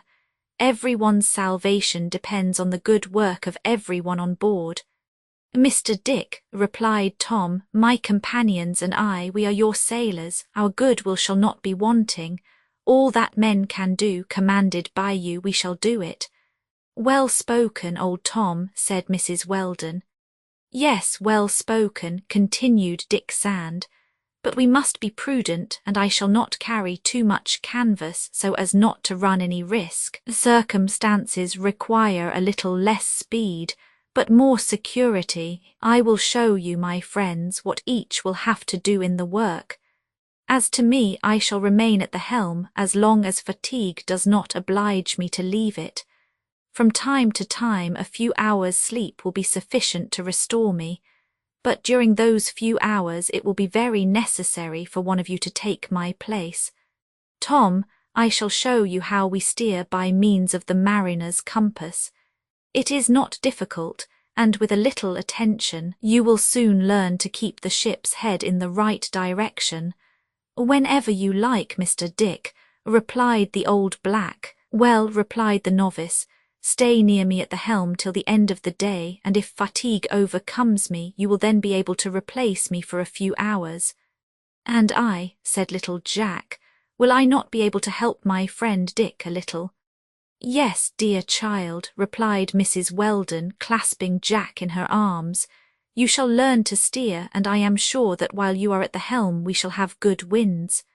Very sure, Mother, I promise it to you," replied the little boy, clapping his hands. "Yes," said the young novice, smiling, "good cabin boys know how to maintain good winds. That is well known by old sailors." Then, addressing Tom and the other blacks, "My friends," he said to them, "we are going to put the Pilgrim under full sail. You will only have to do what I shall tell you." "At your orders," replied Tom, "at your orders, Captain Sand." Chapter 10. Dick Sand was then captain of the Pilgrim, and without losing an instant he took the necessary measures for putting the ship under full sail. It was well understood that the passengers could have only one hope, that of reaching some part of the American coast, if not Valparaiso. What Dick Sand counted on doing was to ascertain the direction and speed of the Pilgrim so as to get an average. For that, it was sufficient to make each day on the chart the way made, as it has been said, by the log and the compass. There was then on board one of those patent logs, with an index and helix which give the speed very exactly for a fixed time. This useful instrument, very easily handled, could render the most useful services, and the blacks were perfectly adapted to work it. A single cause of error would interfere, the currents. To combat it, reckoning would be insufficient. Astronomical observations alone would enable one to render an exact calculation from it. Now those observations the young novice was still unable to make. For an instant Dick Sand had thought of bringing the Pilgrim back to New Zealand. The passage would be shorter, and he would certainly have done it if the wind, which till then had been contrary, had not become favourable. Better worthwhile then to steer for America. In fact, the wind had changed almost to the contrary direction, and now it blew from the northwest with a tendency to freshen. It was then necessary to profit by it and make all the headway possible. So Dick Sand prepared to put the Pilgrim under full sail. In a schooner brig-rigged, the foremast carries 4 square sails, the foresail on the lower mast, above the topsail on the topmast, then on the top-gallant mast, a topsail and a royal. The mainmast, on the contrary, has fewer sails. It only carries a brigantine below and a forestaffe sail above. Between these 2 masts, on the stays which support them at the prow, a triple row of triangular sails may be set. Finally, at the prow, on the bowsprit and its extreme end, were hauled the 3 jibs. The jibs, the brigantine, the forestaffe, and the staysails are easily managed. They can be hoisted from the deck without the necessity of climbing the masts, because they are not fastened on the yards by means of rope bands, which must be previously loosened. On the contrary, the working of the foremast sails demands much greater proficiency in seamanship. In fact, when it is necessary to set them, the sailors must climb by the rigging. It may be in the foretop, it may be on the spars of the top-gallant mast, it may be to the top of the said mast, and that, as well in letting them fly as in drawing them in to diminish their surface in reefing them. Thence the necessity of running out on foot ropes, movable ropes stretched below the yards, of working with one hand while holding on by the other, perilous work for anyone who is not used to it. The oscillation from the rolling and pitching of the ship, very much increased by the length of the lever, the flapping of the sails under a stiff breeze, have often sent a man overboard. It was then a truly dangerous operation for Tom and his companions. Very fortunately, the wind was moderate. The sea had not yet had time to become rough. The rolling and pitching kept within bounds. When Dick Sand, at Captain Hull's signal, had steered toward the scene of the catastrophe, the Pilgrim only carried her jibs, her brigantine, her foresail, and her topsail. To get the ship under way as quickly as possible, The novice had only to make use of, that is, to counter-brace the foresail. The blacks had easily helped him in that manoeuvre. The question now was to get under full sail, and to complete the sails, to hoist the topsails, the royal, the forestaff, and the staysails. "My friends," said the novice to the 5 blacks, "do as I tell you and all will go right." Dick Sand was standing at the wheel of the helm. "Go," cried he. "Tom, let go that rope quickly." "Let go," said Tom, who did not understand that expression. "Yes, loosen it, now you bat, the same thing, good, heave, haul, taut, let us see, pull it in." "Like that," said Bat. "Yes, like that, very good, come Hercules, strong, a good pull there." It to say strong to Hercules was, perhaps, imprudent. The giant, of course, gave a pull that brought down the rope. "Oh, not so strong, my honest fellow," cried Dick Sand, smiling. "You are going to bring down the masts." "I have hardly pulled," replied Hercules. "Well, only make believe, you will see that that will be enough. Well, slacken, cast off, make fast, like that. Good, all together, heave, pull on the braces." And the whole breadth of the foremast, whose larboard braces had been loosened, turned slowly. The wind then swelling the sails imparted a certain speed to the ship. Dick Sand then had the jib sheet ropes loosened. Then he called the blacks aft. "Behold what is done, my friends, and well done. Now let us attend to the mainmast, but break nothing, Hercules." "I shall try," replied the Colossus, without being willing to promise more. This second operation was quite easy. The main boom sheet rope having been let go gently, the brigantine took the wind more regularly, and added its powerful action to that of the forward sails. The forestaff was then set above the brigantine, and as it is simply brailed up, there was nothing to do but bear on the rope, to haul aboard, then to secure it. But Hercules pulled so hard, along with his friend Actaeon, without counting little Jack, who had joined them, that the rope broke off.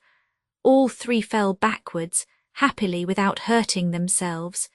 Jack was enchanted. "That's nothing, cried the novice. "Fasten the 2 ends together for this time and hoist softly." That was done under Dick Sand's eyes while he had not yet left the helm. The Pilgrim was already sailing rapidly, headed to the east, and there was nothing more to be done but keep it in that direction. Nothing easier, because the wind was favourable and lurches were not to be feared. "Good, my friends," said the novice. "You will be good sailors before the end of the voyage." "We shall do our best, Captain Sand," replied Tom. Mrs. Weldon also complimented those honest men. Little Jack himself received his share of praise, for he had worked bravely. "Indeed, I believe, Mr. Jack," said Hercules, smiling, "that it was you who broke the rope. What a good little fist you have! Without you we should have done nothing right." And little Jack, very proud of himself, shook his friend Hercules' hand vigorously. The setting of the Pilgrim's sails was not yet complete.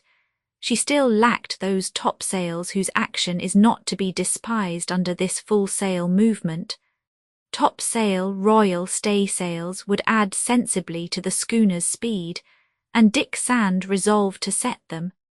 This operation would be more difficult than the others, not for the staysails, which could be hoisted, hauled aboard and fastened from below, but for the cross-jacks of the foremast. It was necessary to climb to the spars to let them out, and Dick Sand, not wishing to expose any one of his improvised crew, undertook to do it himself. He then called Tom and put him at the wheel, showing him how he should keep the ship. Then Hercules, Bat, Actaeon, and Austin being placed, some at the royal halyards, others at those of the topsails, he proceeded up the mast. To climb the rattlings of the foreshrouds, then the rattlings of the topmast shrouds to gain the spars, that was only play for the young novice. In a minute he was on the foot-rope of the topsail yard, and he let go the rope bands which kept the sail bound. Then he stood on the spars again and climbed on the royal yard, where he let out the sail rapidly. Dick Sand had finished his task, and seizing one of the starboard backstays, he slid to the deck. There, under his directions, the 2 sails were vigorously hauled and fastened, then the 2 yards hoisted to the block. The staysails being set next between the mainmast and the foremast, the work was finished. Hercules had broken nothing this time. The Pilgrim then carried all the sails that composed her rigging.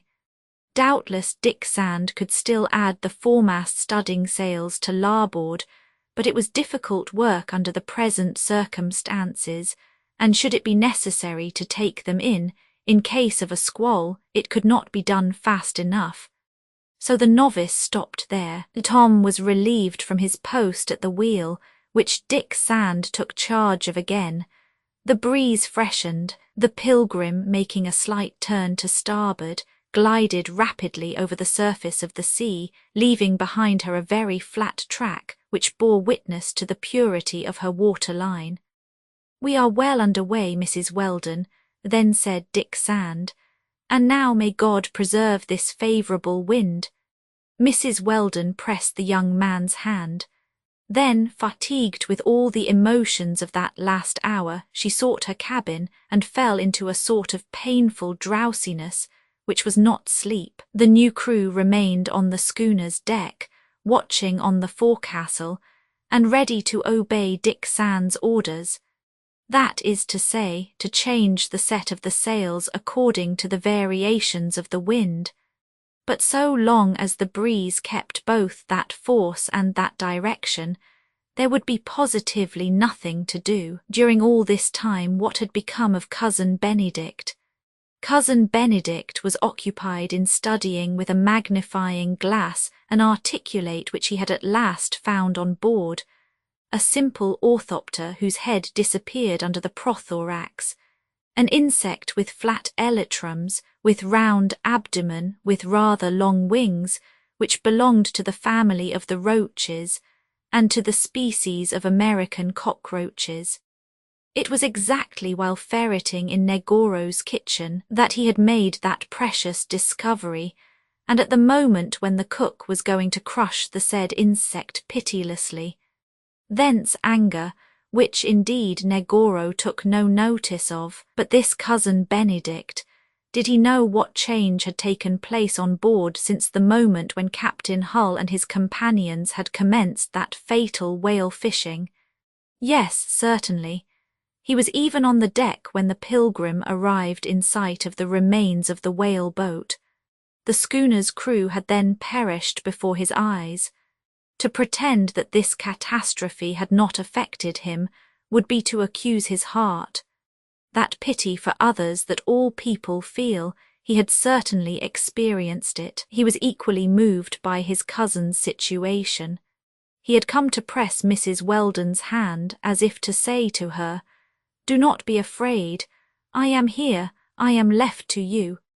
Then Cousin Benedict had turned toward his cabin, doubtless so as to reflect on the consequences of this disastrous event, and on the energetic measures that he must take. But on his way he had met the cockroach in question, and his desire was held, however, against certain entomologists, to prove the cockroaches of the forasp species, remarkable for their colours, have very different habits from cockroaches properly so called.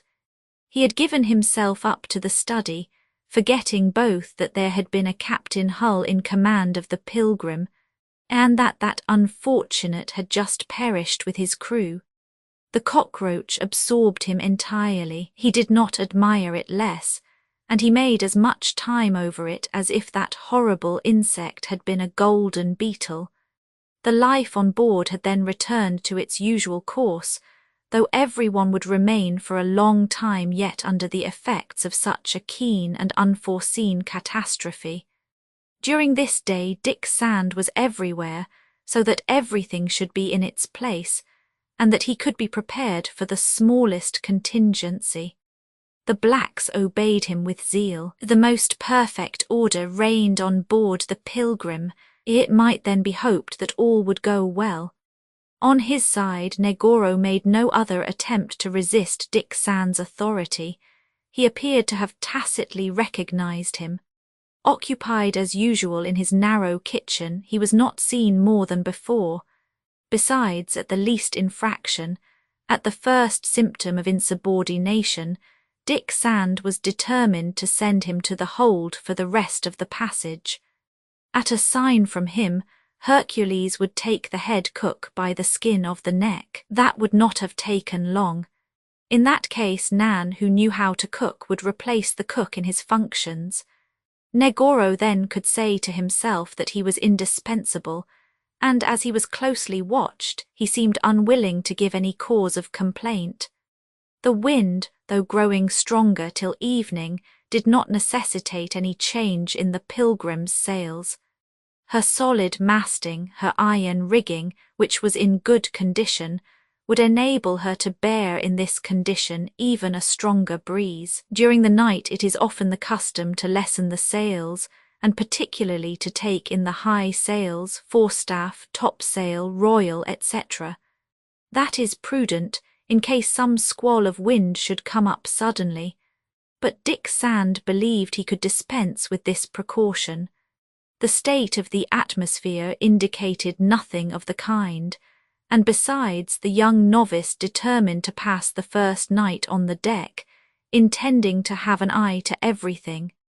Then the progress was more rapid, and he longed to be in less desolate parts.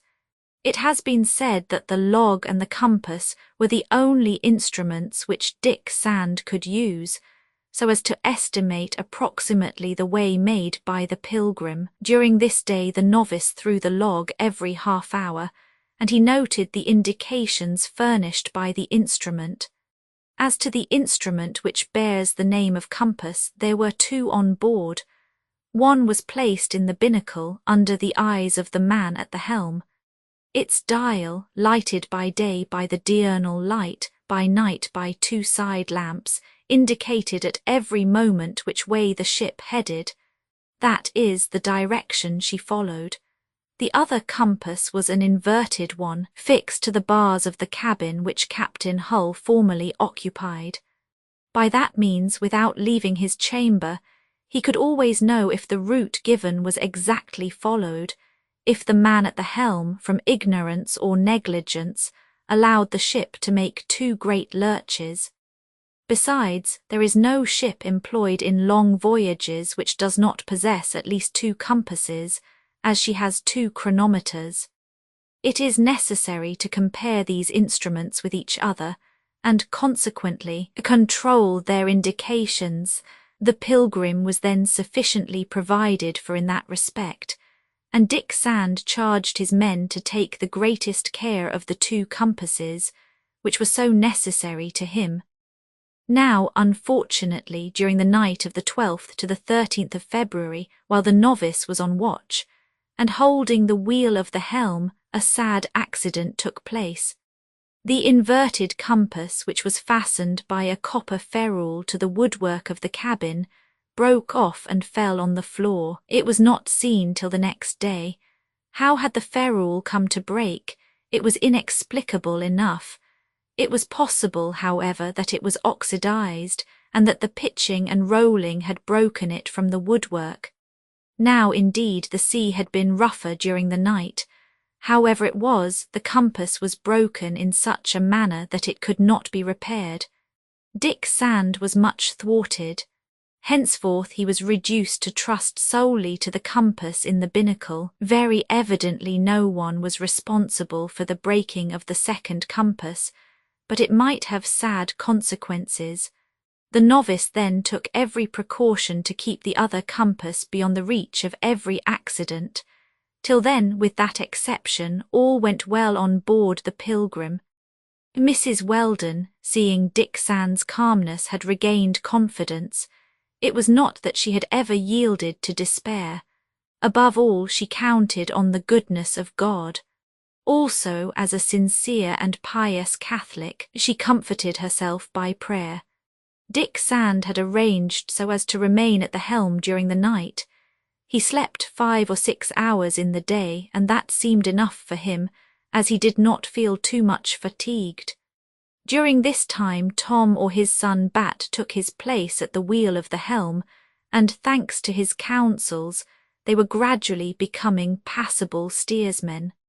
Often Mrs. Weldon and the novice talked to each other. Dick Sand willingly took advice from this intelligent and courageous woman. Each day he showed her on the ship's chart the course run, which he took by reckoning, taking into account only the direction and the speed of the ship.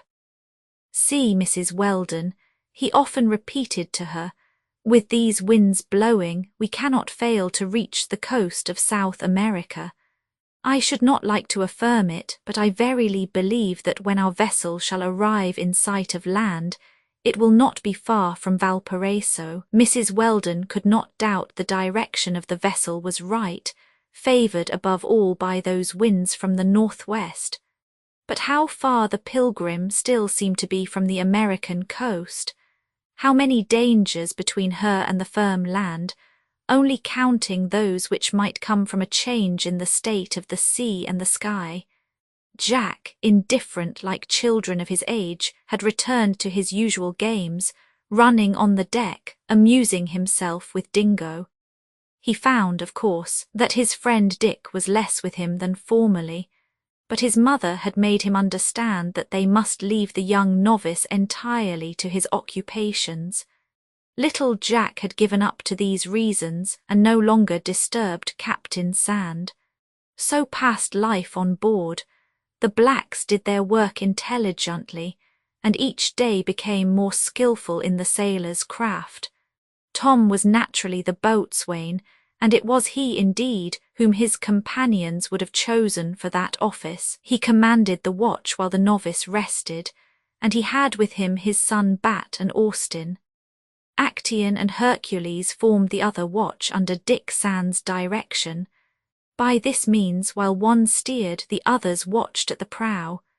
Even though these parts were deserted and no collision was really to be feared, the novice exacted a rigorous watch during the night. He never sailed without having his lights in position, a green light on the starboard, a red light on the larboard, and in that he acted wisely.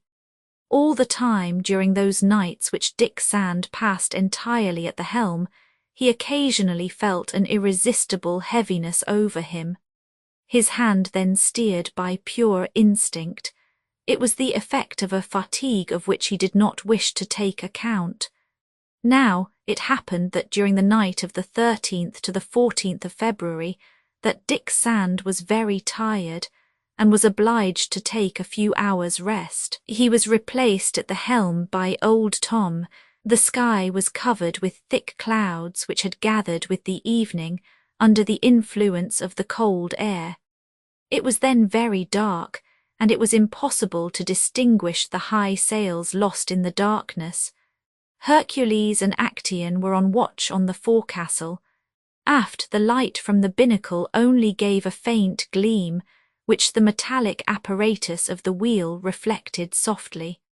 The ship's lanterns, throwing their lights laterally, left the deck of the vessel in profound darkness. Toward 3 o'clock in the morning, a kind of hypnotic phenomenon took place, of which Old Tom was not even conscious. His eaves, which were fixed too long on a luminous point of the binnacle, suddenly lost the power of vision, and he fell into a true anaesthetic sleep. Not only was he incapable of seeing, but if one had touched or pinched him hard, he would probably have felt nothing. So he did not see a shadow which glided over the deck. It was Negoro. Arrived aft, the head cook placed under the binnacle a pretty heavy object which he held in hand. Then, after observing for an instant the luminous index of the compass, he retired without having been seen.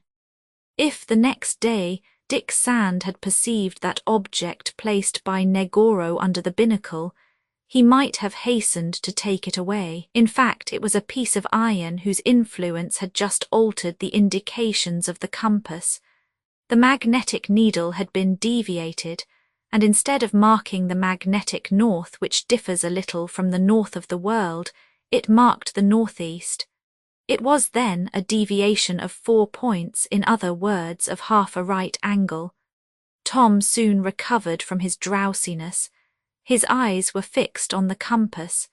He had reason to believe that the Pilgrim was not in the right direction. He then moved the helm so as to head the ship to the east. At least he thought so. But with the deviation of the needle which he could not suspect, that point, changed by 4 points, was the southeast. And thus, while under the action of a favourable wind, the Pilgrim was supposed to follow the direction wished for, she sailed with an error of 45 degrees in her route. Chapter 11. During the week which followed that event, from the 14th of February to the 21st, no incident took place on board. The wind from the northwest freshened gradually, and the Pilgrim sailed rapidly, making on an average 160 miles in 24 hours. It was nearly all that could be asked of a vessel of that size. Dick Sand thought the schooner must be approaching those parts more frequented by the merchant vessels which seek to pass from one hemisphere to the other. The novice was always hoping to encounter one of those ships, and he clearly intended either to transfer his passengers or to borrow some additional sailors, and perhaps an officer. But though he watched vigilantly, no ship could be signalled, and the sea was always deserted. Dick Sand continued to be somewhat astonished at that. He had crossed this part of the Pacific several times during his 3 fishing voyages to the southern seas. Now, in the latitude and longitude where his reckoning put him, it was seldom that some English or American ship did not appear, ascending from Cape Horn toward the equator or coming toward the extreme point of South America. But what Dick Sand was ignorant of, what he could not even discover, was that the Pilgrim was already in higher latitude, that is to say, more to the south than he supposed. That was so for 2 reasons. The first was that the currents of these parts, whose swiftness the novice could only imperfectly estimate, had contributed, while he could not possibly keep account of them, to throw the ship out of her route. The second was that the compass, made inaccurate by Negoro's guilty hand, henceforth only gave incorrect bearings that, since the loss of the second compass, Dick Sand could not control. So that, believing and having reason to believe that he was sailing eastward, in reality he was sailing southeast. The compass, it was always before his eyes. The log, it was thrown regularly. His 2 instruments permitted him in a certain measure to direct the Pilgrim and to estimate the number of miles sailed. But then, was that sufficient? However, the novice always did his best to reassure Mrs. Weldon, whom the incidents of this voyage must at times render anxious. We shall arrive, he repeated. We shall reach the American coast, here or there. It matters little on the whole, but we cannot fail to land there. I do not doubt it, Dick. Of course, Mrs. Weldon, I should be more at ease if you were not on board, if we had only ourselves to answer for.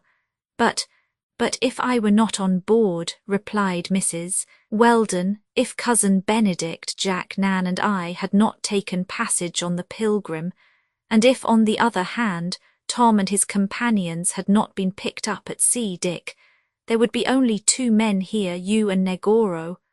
What would have become of you alone with that wicked man in whom you cannot have confidence? Yes, my child, what would have become of you? I should have begun, replied Dick Sand resolutely, by putting Negoro where he could not injure me, and you would have worked alone. Yes, alone with the aid of God.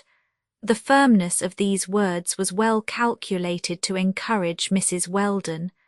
But nevertheless, while thinking of her little Jack, she often felt uneasy.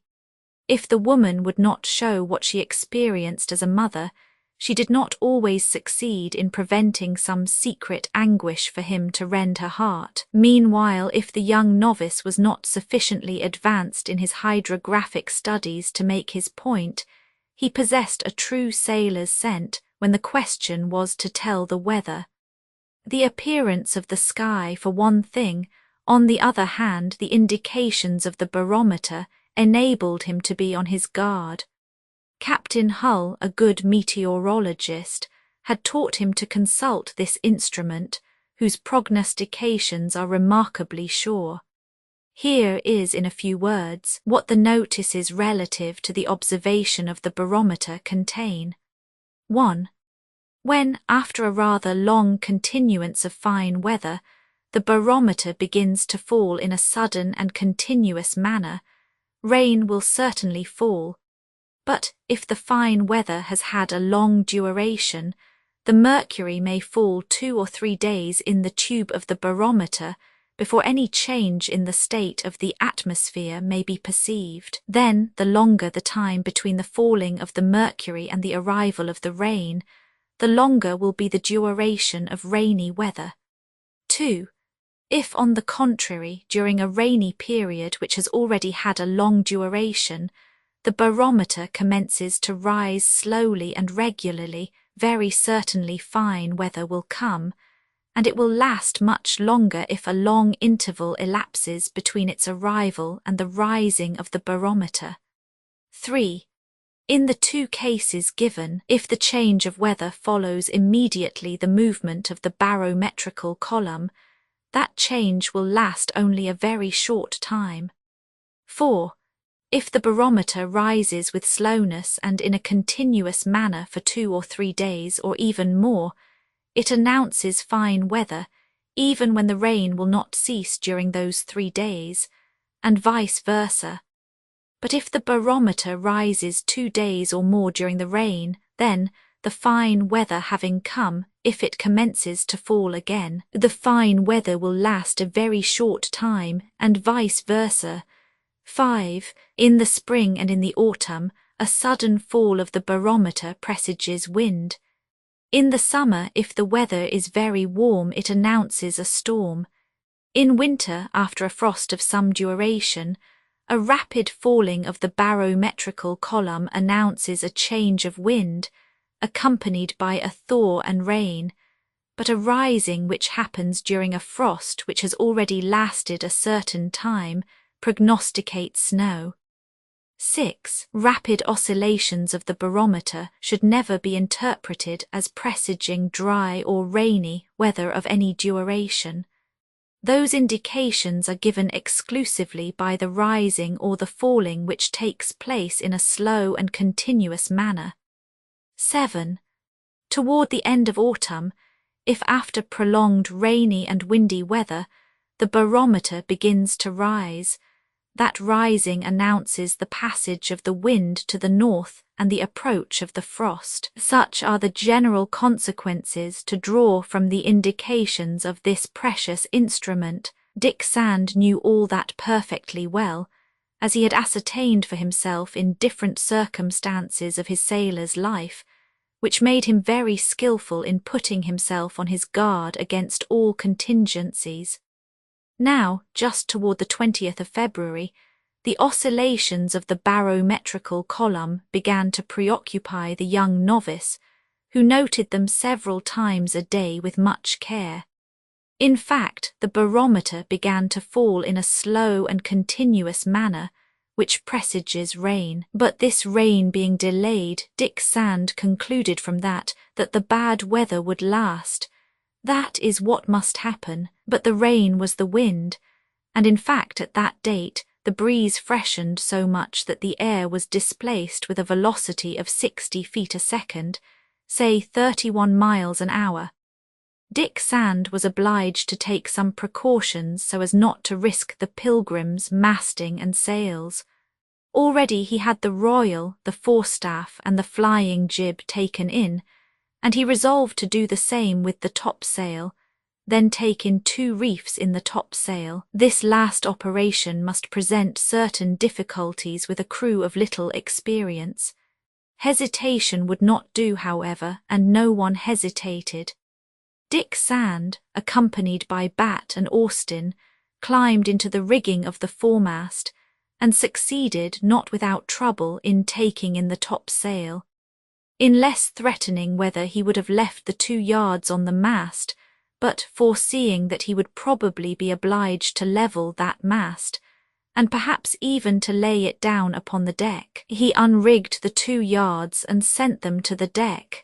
In fact, it is understood that when the wind becomes too strong, not only must the sails be diminished, but also the masting.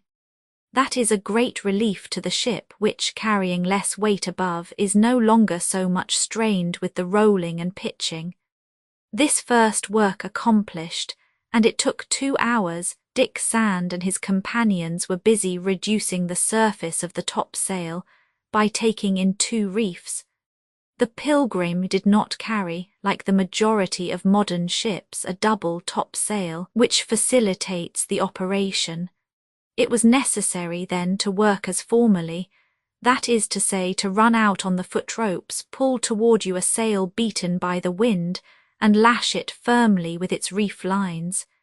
It was difficult, long, perilous, but finally the diminished topsail gave less surface to the wind, and the schooner was much relieved.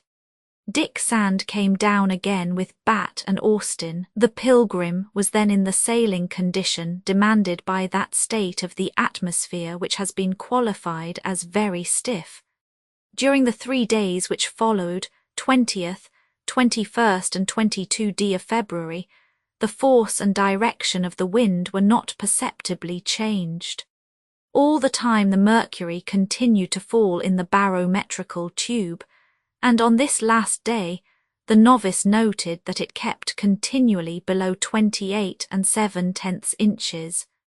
Besides, there was no appearance that the barometer would rise for some time.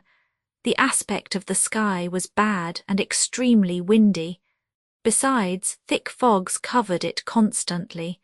Their stratum was even so deep that the sun was no longer seen, and it would have been difficult to indicate precisely the place of his setting and rising. Dick Sand began to be anxious. He no longer left the deck, he hardly slept.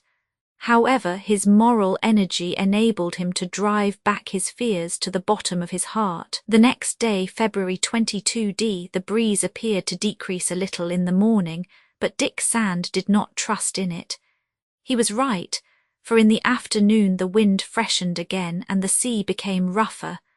Toward 4 o'clock, Negoro, who was rarely seen, left his post and came up on the forecastle. Dingo, doubtless, was sleeping in some corner, for it did not bark as usual. Negoro, always silent, remained for half an hour observing the horizon. Long surges succeeded each other without as yet being dashed together. However, they were higher than the force of the wind accounted for. One must conclude from that there was very bad weather in the west, perhaps at a rather short distance, and that it would not be long in reaching these parts. Negoro watched that vast extent of sea, which was greatly troubled, around the Pilgrim. Then his eyes, always cold and dry, turned toward the sky. The aspect of the sky was disturbing. The vapours moved with very different velocities. The clouds of the upper zone travelled more rapidly than those of the low strata of the atmosphere. The case then must be foreseen in which those heavy masses would fall, and might change into a tempest, perhaps a hurricane, what was yet only a very stiff breeze. That is to say, a displacement of the air at the rate of 43 miles an hour. Whether Negoro was not a man to be frightened, or whether he understood nothing of the threats of the weather, he did not appear to be affected. However, an evil smile glided over his lips. One would say at the end of his observations that this state of things was rather calculated to please him than to displease him. One moment he mounted on the bowsprit and crawled as far as the ropes, so as to extend his range of vision, as if he were seeking some indication on the horizon. Then he descended again, and tranquilly, without having pronounced a single word, without having made a gesture, he regained the crew's quarters. Meanwhile, in the midst of all these fearful conjunctions, there remained one happy circumstance which each one on board ought to remember. It was that this wind, violent as it was or might become, was favourable, and that the Pilgrim seemed to be rapidly making the American coast. If indeed the weather did not turn to tempest, this navigation would continue to be accomplished without great danger, and the veritable perils would only spring up when the question would be to land on some badly ascertained point of the coast. That was indeed what Dick Sand was already asking himself. When he should once make the land, how should he act if he did not encounter some pilot, someone who knew the coast? In case the bad weather should oblige him to seek a port of refuge, what should he do, because that coast was to him absolutely unknown? Indeed, he had not yet to trouble himself with that contingency. However, when the hour should come, he would be obliged to adopt some plan. Well, Dick Sand adopted one. During the 13 days which elapsed from the 24th of February to the 9th of March, the state of the atmosphere did not change in any perceptible manner. The sky was always loaded with heavy fogs. For a few hours the wind went down, then it began to blow again with the same force. 2 or 3 times the barometer rose again, but its oscillation, comprising a dozen lines, was too sudden to announce a change of weather and a return of more manageable winds. Besides, the barometrical column fell again almost immediately, and nothing could inspire any hope of the end of that bad weather within a short period. Terrible storms burst forth also, which very seriously disturbed Dick Sand. 2 or 3 times the lightning struck the waves only a few cable lengths from the ship. Then the rain fell in torrents, and made those whirlpools of half-condensed vapours, which surrounded the Pilgrim with a thick mist. For entire hours the man at the lookout saw nothing, and the ship sailed at random. Even though the ship, although resting firmly on the waves, was horribly shaken, Mrs. Weldon, fortunately, supported this rolling and pitching without being incommoded. But her little boy was very much tried, and she was obliged to give him all her care. As to Cousin Benedict, he was no more sick than the American cockroaches which he made his society, and he passed his time in studying, as if he were quietly settled in his study in San Francisco. Very fortunately, also, Tom and his companions found themselves little sensitive to seasickness, and they could continue to come to the young novice's aid, well accustomed himself to all those excessive movements of a ship which flies before the weather.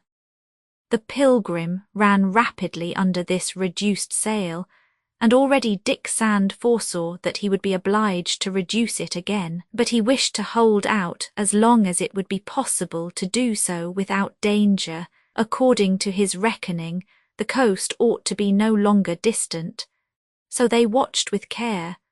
All the time the novice could hardly trust his companion's eyes to discover the first indications of land. In fact, no matter what good sight he may have, he who is not accustomed to interrogating the sea horizons is not skilful in distinguishing the first contours of a coast, above all in the middle of fogs.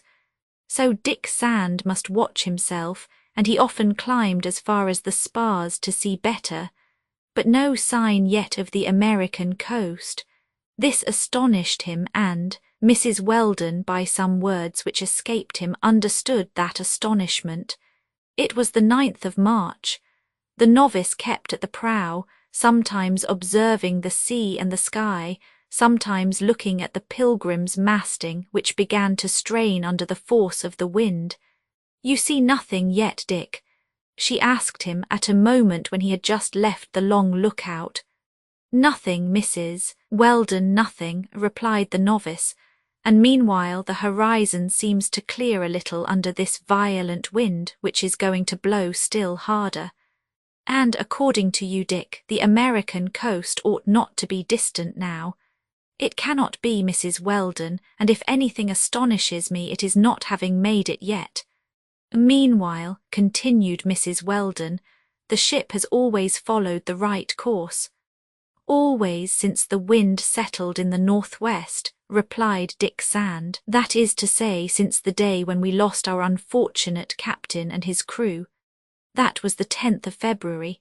We are now on the 9th of March. There have been then 27 since that. But at that period what distance were we from the coast?" asked Mrs. Weldon. "About 4,500 miles, Mrs. Weldon. If there are things about which I have more than a doubt, I can at least guarantee this figure within about 20 miles. And what has been the ship's speed?" "On an average 180 miles a day since the wind freshened," replied the novice. "So I am surprised at not being in sight of land, and what is still more extraordinary is that we do not meet even a single one of those vessels which generally frequent these parts." "Could you not be deceived, Dick," returned Mrs. Weldon, "in estimating the Pilgrim's speed?" "No, Mrs. Weldon. On that point I could not be mistaken. The log has been thrown every half hour and I have taken its indications very accurately. Wait, I am going to have it thrown anew, and you will see that we are sailing at this moment at the rate of 10 miles an hour, which would give us more than 200 miles a day." Dick Sand called Tom and gave him the order to throw the log, an operation to which the old black was now quite accustomed. The log, firmly fastened to the end of the line, was brought and sent out. 25 fathoms were hardly unrolled when the rope suddenly slackened between Tom's hands. "Ah, Mr. Dick," cried he. "Well, Tom, the rope has broken." "Broken," cried Dick Sand, "and the log is lost." Old Tom showed the end of the rope which remained in his hand. It was only too true. It was not the fastening which had failed. The rope had broken in the middle, and nevertheless, that rope was of the first quality. It must have been then that the strands of the rope at the point of rupture were singularly worn. They were, in fact, and Dick Sand could tell that when he had the end of the rope in his hands. But had they become so by use? Was what the novice, become suspicious, asked himself. However that was, the log was now lost, and Dick Sand had no longer any means of telling exactly the speed of his ship. In the way of instruments, he only possessed one compass, and he did not know that its indications were false. Mrs. Weldon saw him so saddened by this accident that she did not wish to insist, and with a very heavy heart she retired into her cabin. But if the Pilgrim's speed, and consequently the way sailed over, could no longer be estimated, it was easy to tell that the ship's headway was not diminishing. In fact, the next day, March 10th, the barometer fell to 28 2/10 inches. It was the announcement of one of those blasts of wind which travel as much as 60 miles an hour. It became urgent to change once more the state of the sails, so as not to risk the security of the vessel. Dick Sand resolved to bring down his top-gallant mast and his forestaff, and to furl his low sails, so as to sail under his foretopmast staysail and the low reef of his topsail. He called Tom and his companions to help him in that difficult operation, which, unfortunately, could not be executed with rapidity. And meanwhile time pressed, for the tempest already declared itself with violence. Dick Sands, Austin, Actaeon, and Bat climbed into the masting, while Tom remained at the wheel, and Hercules on the deck, so as to slacken the ropes as soon as he was commanded. After numerous efforts, the forestaff and the top-gallant mast were gotten down upon the deck, not without these honest men having 100 times risked being precipitated into the sea, The rolling shook the masting to such an extent. Then, the topsail having been lessened and the foresail furled, the schooner carried only her foretopmast staysail and the low reef of the topsail. Even though her sails were then extremely reduced, the Pilgrim continued none the less to sail with excessive velocity. The 12th, the weather took a still worse appearance. On that day at dawn, Dick Sand saw, not without terror, the barometer fall to 27 9/10 inches. It was a real tempest which was raging, and such that the Pilgrim could not carry even the little sail she had left. Dick Sand, seeing that his topsail was going to be torn, gave the order to furl, but it was in vain. A more violent gust struck the ship at that moment and tore off the sail. Austin, who was on the yard of the foretopsail, was struck by the larboard sheet-rope. Wounded, but rather slightly, he could climb down again to the deck. Dick Sand, extremely anxious, had but one thought. It was that the ship, urged with such fury, was going to be dashed to pieces every moment, for, according to his calculation, the rocks of the coast could not be distant. He then returned to the prow, but he saw nothing which had the appearance of land, and then came back to the wheel. A moment after Negoro came on deck. There, suddenly, as if in spite of himself, his arm was extended toward a point of the horizon. One would say that he recognized some high land in the fogs. Still, once more he smiled wickedly, and without saying anything of what he had been able to see, he returned to his post. Chapter 12. At that date the tempest took its most terrible form, that of the hurricane. The wind had set in from the southwest. The air moved with a velocity of 90 miles an hour. It was indeed a hurricane, in fact, one of those terrible windstorms which wrecks all the ships of a roadstead, and which, even on land, the most solid structures cannot resist. Such was the one which, on the 25th of July, 1825, devastated Guadeloupe. When heavy cannons, carrying balls of 24 pounds, are raised from their carriages, one may imagine what would become of a ship which has no other point of support than an unsteady sea. And meanwhile, it is to its mobility alone that she may owe her salvation. She yields to the wind, and provided she is strongly built, she is in a condition to brave the most violent surges. That was the case with the Pilgrim. A few minutes after the topsail had been torn in pieces, the foretopmast staysail was in its turn torn off. Dick Sand must then give up the idea of setting even a storm jib, a small sail of strong linen which would make the ship easier to govern. The Pilgrim then ran without canvas, but the wind took effect on her hull, her masts, her rigging, and nothing more was needed to impart to her an excessive velocity. Sometimes even she seemed to emerge from the waves, and it was to be believed that she hardly grazed them. Under these circumstances, the rolling of the ship, tossed about on the enormous billows raised by the tempest, was frightful. There was danger of receiving some monstrous surge aft. Those mountains of water ran faster than the schooner, threatening to strike her stern if she did not rise pretty fast. That is extreme danger for every ship which scuds before the tempest. But what could be done to ward off that contingency?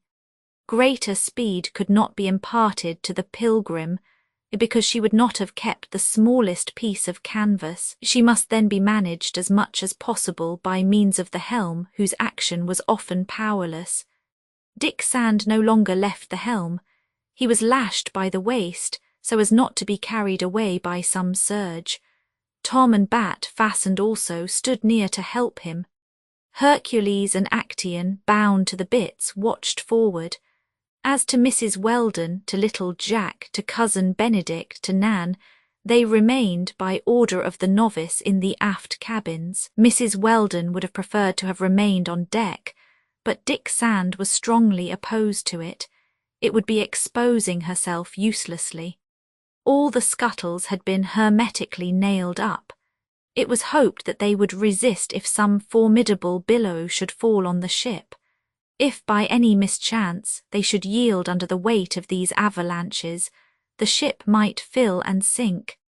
Very fortunately also the stowage had been well attended to, so that, notwithstanding the terrible tossing of the vessel, her cargo was not moved about. Dick Sand had again reduced the number of hours which he gave to sleep. So Mrs. Weldon began to fear that he would take sick. She made him consent to take some repose. Now, it was while he was still lying down during the night of the 13th to the 14th of March that a new incident took place. Tom and Bat were aft when Negoro, who rarely appeared on that part of the deck, drew near, and even seemed to wish to enter into conversation with them. But Tom and his son did not reply to him. Suddenly, in a violent rolling of the ship, Negoro fell, and he would doubtless have been thrown into the sea if he had not held on to the binnacle. Tom gave a cry, fearing the compass would be broken. Dick Sand, in a moment of wakefulness, heard that cry, and rushing out of his quarters, he ran aft. Negoro had already risen, but he held in his hand the piece of iron which he had just taken from under the binnacle, and he hid it before Dick Sand could see it. Was it, then, Negoro's interest for the magnetic needle to return to its true direction? Yes, for these southwest winds served him now. "What's the matter?" asked the novice. "It's that cook of misfortune who has just fallen on the compass," replied Tom. At those words Dick Sand, in the greatest anxiety, leaned over the binnacle. It was in good condition. The compass, lighted by 2 lamps, rested as usual on its concentric circles.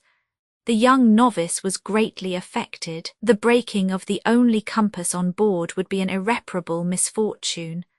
But what Dick Sand could not observe was that, since the taking away of the piece of iron, the needle had returned to its normal position and indicated exactly the magnetic north as it ought to be under that meridian.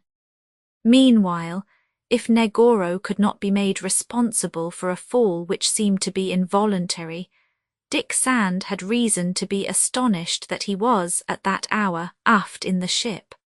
"What are you doing there?" he asked him. "What I please," replied Negoro. "You say," cried Dick Sand, who could not restrain his anger.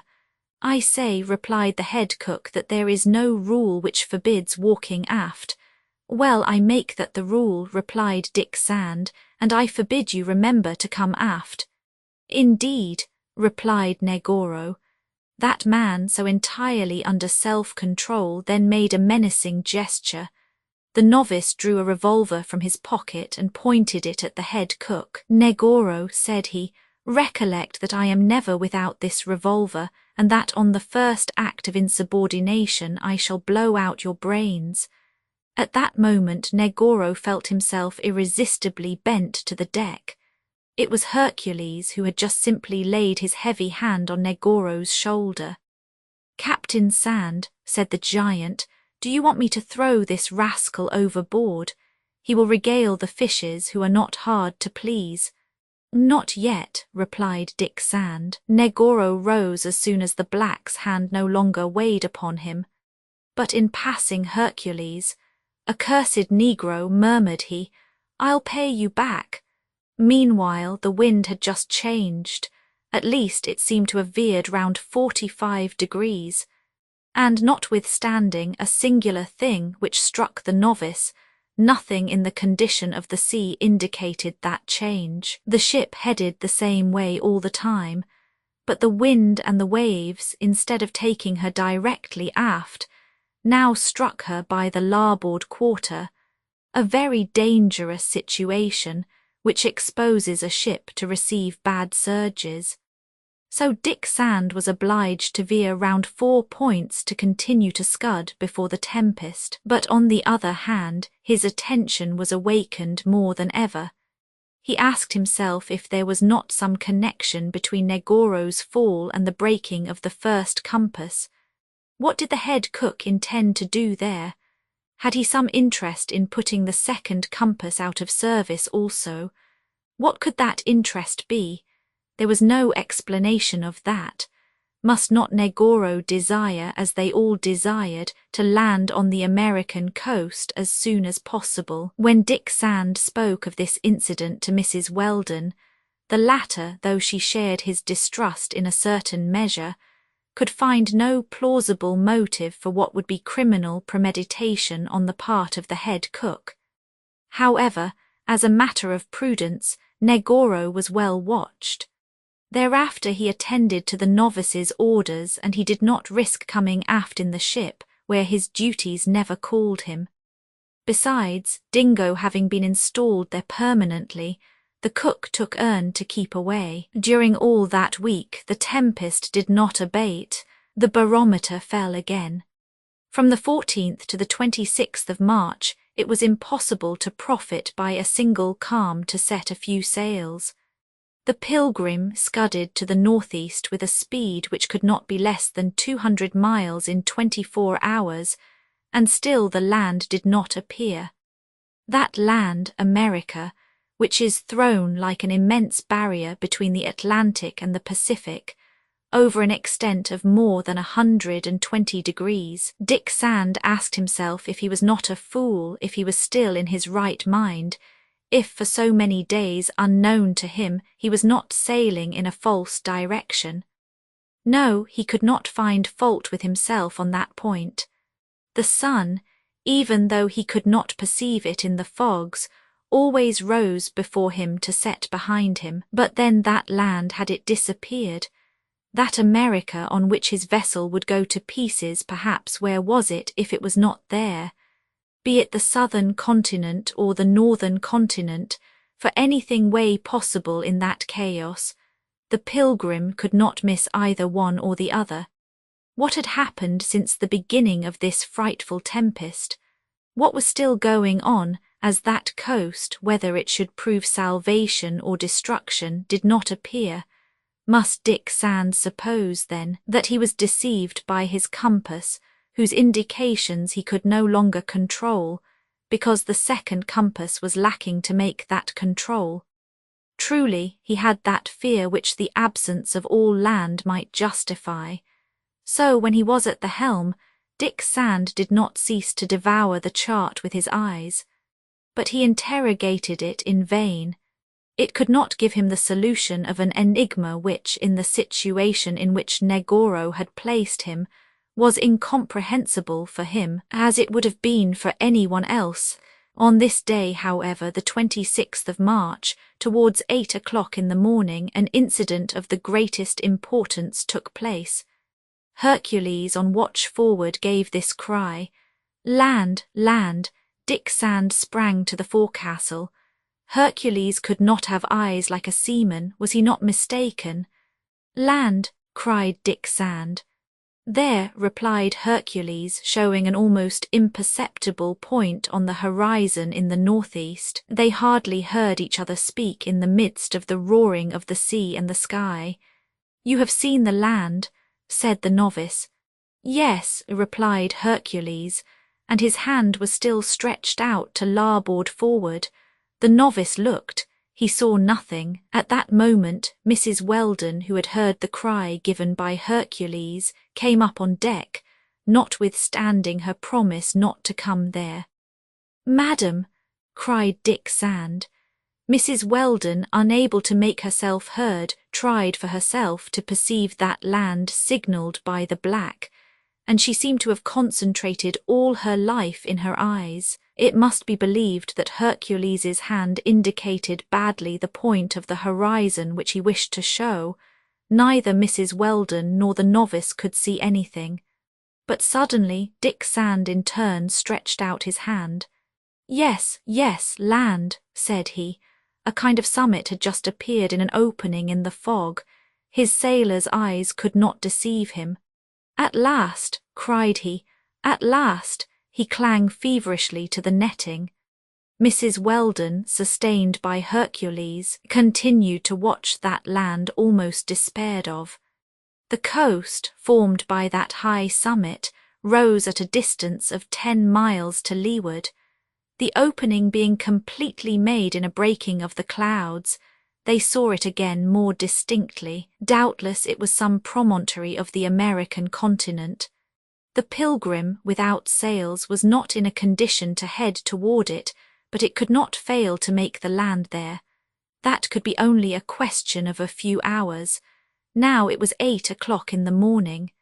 Then very certainly before noon the Pilgrim would be near the land. At a sign from Dick Sand, Hercules led Mrs. Weldon aft again, for she could not bear up against the violence of the pitching. The novice remained forward for another instant, then he returned to the helm near old Tom.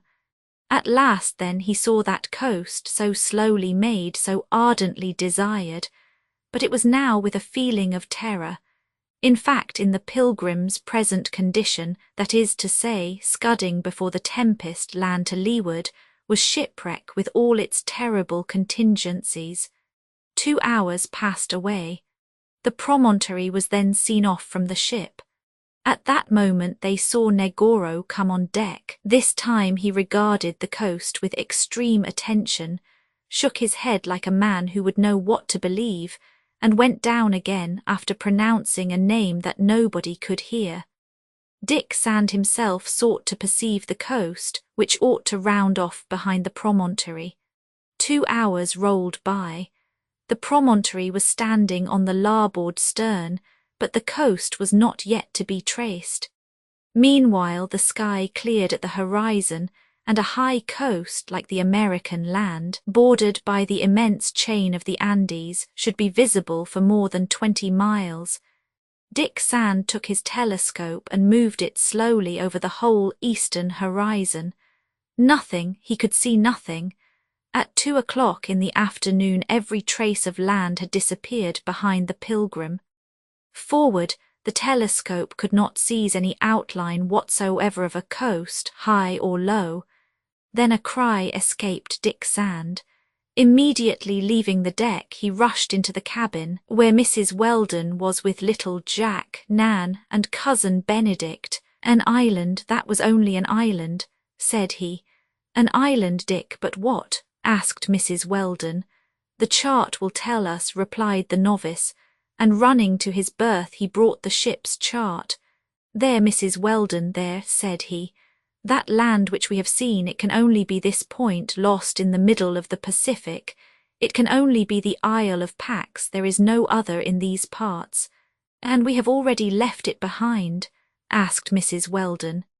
"Yes, well to the windward of us." Mrs. Weldon looked attentively at the Isle of Pax, which only formed an imperceptible point on the chart. "And at what distance is it from the American coast?" 35 degrees, which makes about 2,000 miles. "But then the Pilgrim has not sailed if we are still so far from the continent." "Mrs. Weldon," replied Dick Sand, who passed his hand over his forehead for a moment, as if to concentrate his ideas, "I do not know, I cannot explain this incredible delay. No, I cannot, unless the indications of the compass have been false. But that island can only be the Isle of Pax, because we have been obliged to scud before the wind to the northeast, and we must thank Heaven which has permitted me to mark our position. Yes, it is still 2,000 miles from the coast. I know at last where the tempest has blown us, and if it abates, we shall be able to land on the American continent with some chance of safety. Now at least our ship is no longer lost on the immensity of the Pacific." This confidence shown by the young novice was shared by all those who heard him speak. Mrs. Weldon herself gave way to it. It seemed indeed that these poor people were at the end of their troubles, and that the Pilgrim, being to the windward of her port, had only to wait for the open sea to enter it. The Isle of Pax, by its true name Vaihon, discovered by David in 1686, visited by Cook and Leitpraus, is situated 27 degrees south latitude, and 112 degrees east longitude. If the schooner had been thus led more than 15 degrees to the north, that was evidently due to that tempest from the southwest, before which it had been obliged to scud. Then the Pilgrim was still 2,000 miles from the coast. However, under the impetus of that wind which blew like thunder, it must, in less than 10 days, reach some point of the coast of South America. But could they not hope, as the novice had said, that the weather would become more manageable and that it would be possible to set some sail when they should make the land? It was still Dick Sand's hope. He said to himself that this hurricane, which had lasted so many days, would end perhaps by killing itself. And now that, thanks to the appearance of the Isle of Pax, he knew exactly his position, he had reason to believe that, once master of his vessel again, he would know how to lead her to a safe place. Yes, to have had knowledge of that isolated point in the middle of the sea as by a providential favour that had restored confidence to Dick Sand. If he was going all the time at the caprice of a hurricane, which he could not subdue at least, he was no longer going quite blindfold. Besides, the Pilgrim, well built and rigged, had suffered little during those rude attacks of the tempest. Her damages reduced themselves to the loss of the topsail and the foretopmast staysail, a loss which it would be easy to repair. Not a drop of water had penetrated through the well-stanched seams of the hull and the deck. The pumps were perfectly free.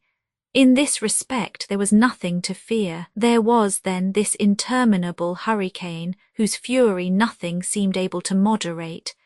If in a certain measure Dick Sand could put his ship in a condition to struggle against the violent storm, he could not order that wind to moderate, those waves to be still, that sky to become serene again. On board, if he was master after God, outside the ship, God alone commanded the winds and the waves. Chapter 13. Meanwhile, that confidence with which Dick Sand's heart filled instinctively was going to be partly justified.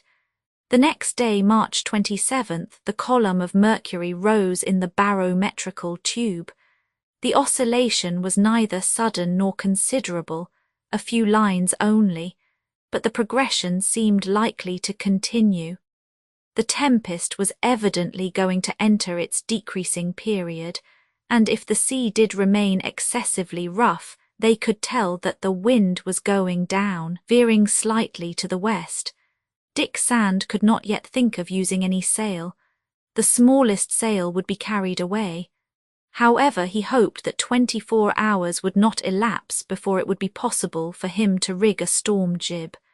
During the night, in fact, the wind went down quite noticeably if they compared it to what it had been till then, and the ship was less tossed by those violent rollings which had threatened to break her in pieces.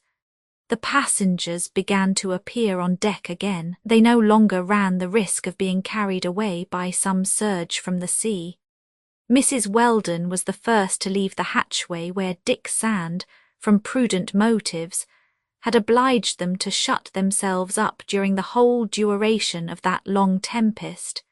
She came to talk with the novice, whom a truly superhuman will had rendered capable of resisting so much fatigue. Thin, pale under his sunburnt complexion, he might well be weakened by the loss of that sleep so necessary at his age. No, his valiant nature resisted everything. Perhaps he would pay dearly some day for that period of trial, but that was not the moment to allow himself to be cast down. Dick Sand had said all that to himself. Mrs. Weldon found him as energetic as he had ever been, and then he had confidence that brave Sand, and if confidence does not command itself, at least it commands. "Dick, my dear child, my captain," said Mrs. Weldon, holding out her hand to the young novice. "Ah, Mrs. Weldon," exclaimed Dick Sand, smiling, "you disobey your captain, you return on deck, you leave your cabin in spite of his prayers." Yes, I disobey you, replied Mrs. Weldon, but I have, as it were, a presentiment that the tempest is going down or is going to become calm. It is becoming calm, in fact, Mrs. Weldon, replied the novice. You are not mistaken. The barometer has not fallen since yesterday. The wind has moderated, and I have reason to believe that our hardest trials are over. Heaven hears you, Dick. All you have suffered much, my poor child, you have done there. Only my duty, Mrs. Weldon. But at last will you be able to take some rest? Rest, replied the novice. I have no need of rest, Mrs. Weldon. I am well, thank God, and it is necessary for me to keep up to the end. You have called me captain, and I shall remain captain till the moment when all the Pilgrim's passengers shall be in safety. Dick, returned Mrs. Weldon, my husband and I, we shall never forget what you have just done. God has done all, replied Dick Sand. All, my child, I repeat it, that by your moral and physical energy you have shown yourself a man fit to command, and before long, as soon as your studies are finished, my husband will not contradict me, you will command for the house of James W. Weldon. Aye, exclaimed Dick Sand, whose eyes filled with tears. Dick, replied Mrs. Weldon, you are already our child by adoption, and now you are our son, the deliverer of your mother and of your little brother Jack. My dear Dick, I embrace you for my husband and for myself. The courageous woman did not wish to give way while clasping the young novice in her arms, but her heart overflowed. As to Dick Sand's feelings, what pen could do them justice? He asked himself if he could not do more than give his life for his benefactors, and he accepted in advance all the trials which might come upon him in the future. After this conversation, Dick Sand felt stronger. If the wind should become so moderate that he should be able to hoist some canvas, he did not doubt being able to steer his ship to a port where all those which it carried would at last be in safety. On the 29th, the wind having moderated a little, Dick Sand thought of setting the foresail and the topsail, consequently to increase the speed of the Pilgrim, while directing her course. Come, Tom, come, my friends, cried he when he went on deck at daybreak. Come, I need your arms. We are ready, Captain Sand, replied old Tom. Ready for everything, added Hercules. There was nothing to do during that tempest, and I begin to grow rusty. You should have blown with your big mouth, said little Jack. I bet you would have been as strong as the wind. That is an idea, Jack, replied Dick Sand, laughing. When there is a calm we shall make Hercules blow on the sails. At your service, Mr. Dick, replied the brave black, inflating his cheeks like a gigantic Boreas. Now, my friends, continued the novice, we are to begin by binding a spare sail to the yard because our topsail was carried away in the hurricane. It will be difficult, perhaps, but it must be done. It shall be done, replied Actaeon. Can I help you? Asked little Jack, always ready to work. Yes, my Jack, replied the novice. You will take your place at the wheel with our friend Bat, and you will help him to steer. If little Jack was proud of being assistant helmsman on the Pilgrim, it is superfluous to say so. Now to work, continued Dick Sand, and we must expose ourselves as little as possible. The blacks, guided by the novice, went to work at once. To fasten a topsail to its yard presented some difficulties for Tom and his companions. First the rolled-up sail must be hoisted, then fastened to the yard. However, Dick Sand commanded so well and was so well obeyed that after an hour's work the sail was fastened to its yard, the yard hoisted, and the topsail properly set with 2 reefs. As to the foresail and the second jib, which had been furled before the tempest, those sails were set without a great deal of trouble, in spite of the force of the wind. At last, on that day at 10 o'clock in the morning, the Pilgrim was sailing under her foresail, her topsail, and her jib, Dick Sand had not judged it prudent to set more sail. The canvas which he carried ought to assure him, as long as the wind did not moderate, a speed of at least 200 miles in 24 hours, and he did not need any greater to reach the American coast before 10 days. The novice was indeed satisfied when, returning to the wheel, he again took his post, after thanking Master Jack, assistant helmsman of the Pilgrim. He was no longer at the mercy of the waves. He was making headway. His joy will be understood by all those who are somewhat familiar with the things of the sea. The next day the clouds still ran with the same velocity, but they left large openings between them, through which the rays of the sun made their way to the surface of the waters. The Pilgrim was at times overspread with them. A good thing is that vivifying light. Sometimes it was extinguished behind a large mass of vapours which came up in the east, then it reappeared to disappear again, but the weather was becoming fine again. The scuttles had been opened to ventilate the interior of the ship. A salubrious air penetrated the hold, the rear hatchway, the crew's quarters. They put the wet sails to dry, stretching them out in the sun. The deck was also cleaned. Dick Sand did not wish his ship to arrive in port without having made a bit of toilet. Without overworking the crew, a few hours spent each day at that work would bring it to a good end. Though the novice could no longer throw the log, he was so accustomed to estimating the headway of a ship that he could take a close account of her speed. He had then no doubt of reaching land before 7 days, and he gave that opinion to Mrs. Weldon after showing her on the chart the probable position of the ship. "Well, at what point of the coast shall we arrive, my dear Dick?" she asked him. "Here, Mrs. Weldon," replied the novice, indicating that long coast line which extends from Peru to Chile. "I do not know how to be more exact. Here is the Isle of Pax that we have left behind in the west, and by the direction of the wind, which has been constant, I conclude that we shall reach land in the east. Ports are quite numerous on that coast, but to name the one we shall have in view when we make the land is impossible at this moment." "Well, Dick, whichever it may be, that port will be welcome." "Yes, Mrs. Weldon, and you will certainly find there the means to return promptly to San Francisco.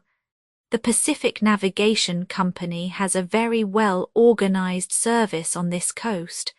Its steamers touch at the principal points of the coast. Nothing will be easier than to take passage for California. Then you do not count on bringing the Pilgrim to San Francisco?" asked Mrs. Weldon. "Yes, after having put you on shore, Mrs. Weldon. If we can procure an officer and a crew, we are going to discharge our cargo at Valparaiso, as Captain Hull would have done. Then we shall return to our own port, but that would delay you too much, and though very sorry to be separated from you." "Well, Dick," replied Mrs. Weldon, "we shall see later what must be done. Tell me, you seem to fear the dangers which the land presents."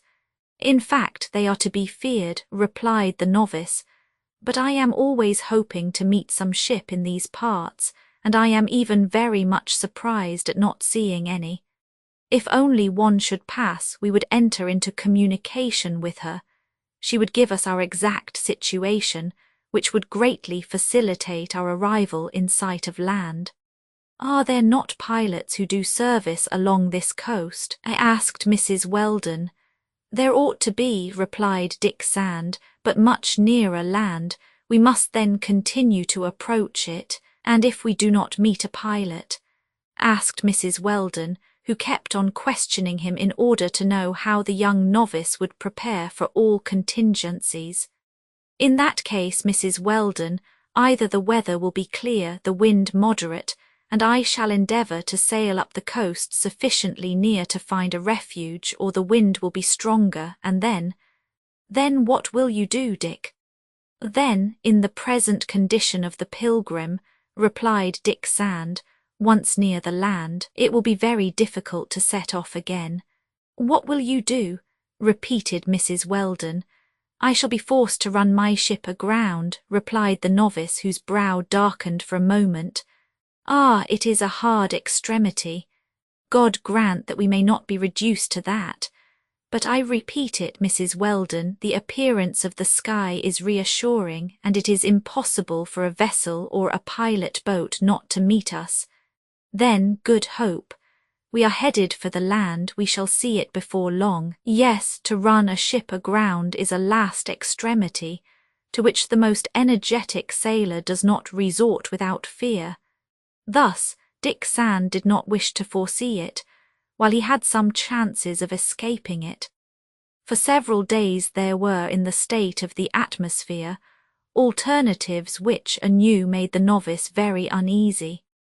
The wind kept in the condition of a stiff breeze all the time, and certain oscillations of the barometrical column indicated that it tended to freshen. Dick Sand then asked himself, not without apprehension, if he would be again forced to scud without sails. He had so much interest in keeping at least his topsail that he resolved to do so long as it was not likely to be carried away. But to secure the solidity of the masts, he had the shrouds and backstays hauled taut. Above all unnecessary risk must be avoided, as the situation would become one of the gravest if the Pilgrim should be disabled by losing her masts. Once or twice also the barometer rising gave reason to fear that the wind might change point for point, that is to say, that it might pass to the east. It would then be necessary to sail close to the wind, a new anxiety for Dick Sand. What should he do with a contrary wind? Tack about. But if he was obliged to come to that, what new delays and what risks of being thrown into the offing! Happily those fears were not realized. The wind, after shifting for several days, blowing sometimes from the north, sometimes from the south, settled definitely in the west. But it was always a strong breeze, almost a gale, which strained the masting. It was the 5th of April. So then more than 2 months had already elapsed since the Pilgrim had left New Zealand. For 20 days a contrary wind and long calms had retarded her course. Then she was in a favourable condition to reach land rapidly. Her speed must even have been very considerable during the tempest. Dick Sand estimated its average at not less than 200 miles a day. How then had he not yet made the coast? Did it flee before the Pilgrim?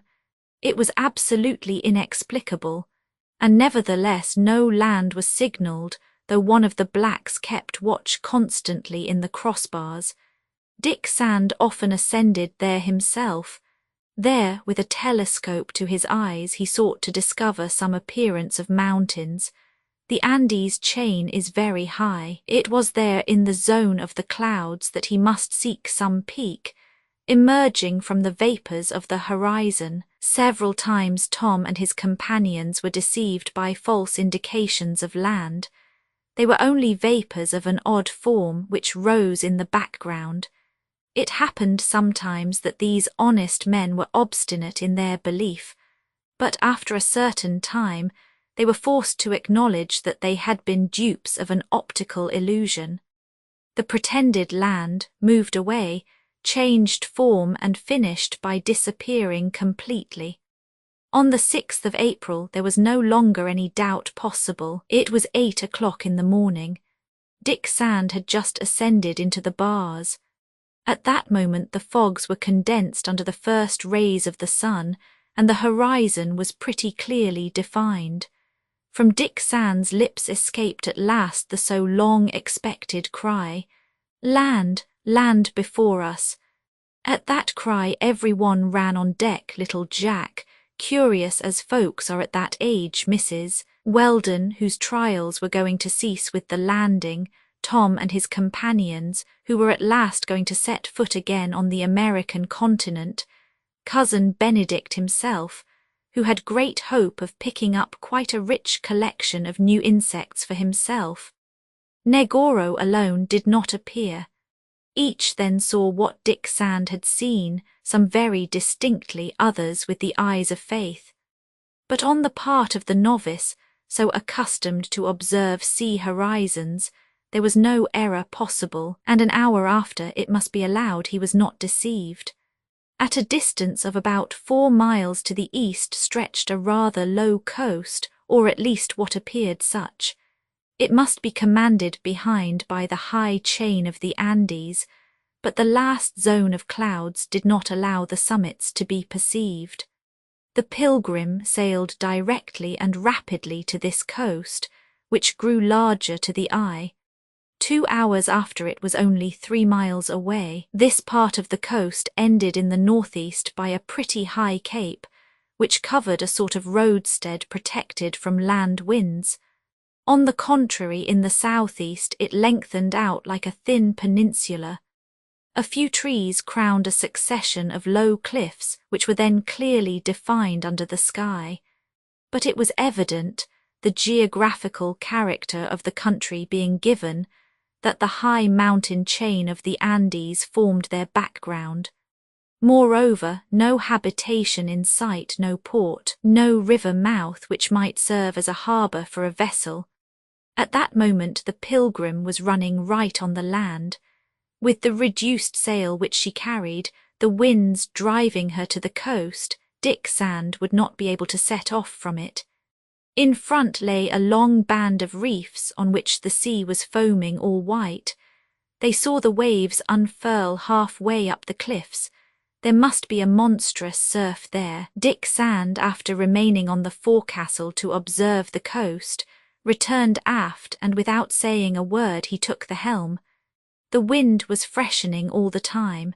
The schooner was soon only a mile from the shore. Dick Sand then perceived a sort of little cove into which he resolved to steer, but before reaching it he must cross a line of reefs, among which it would be difficult to follow a channel. The surf indicated that the water was shallow everywhere.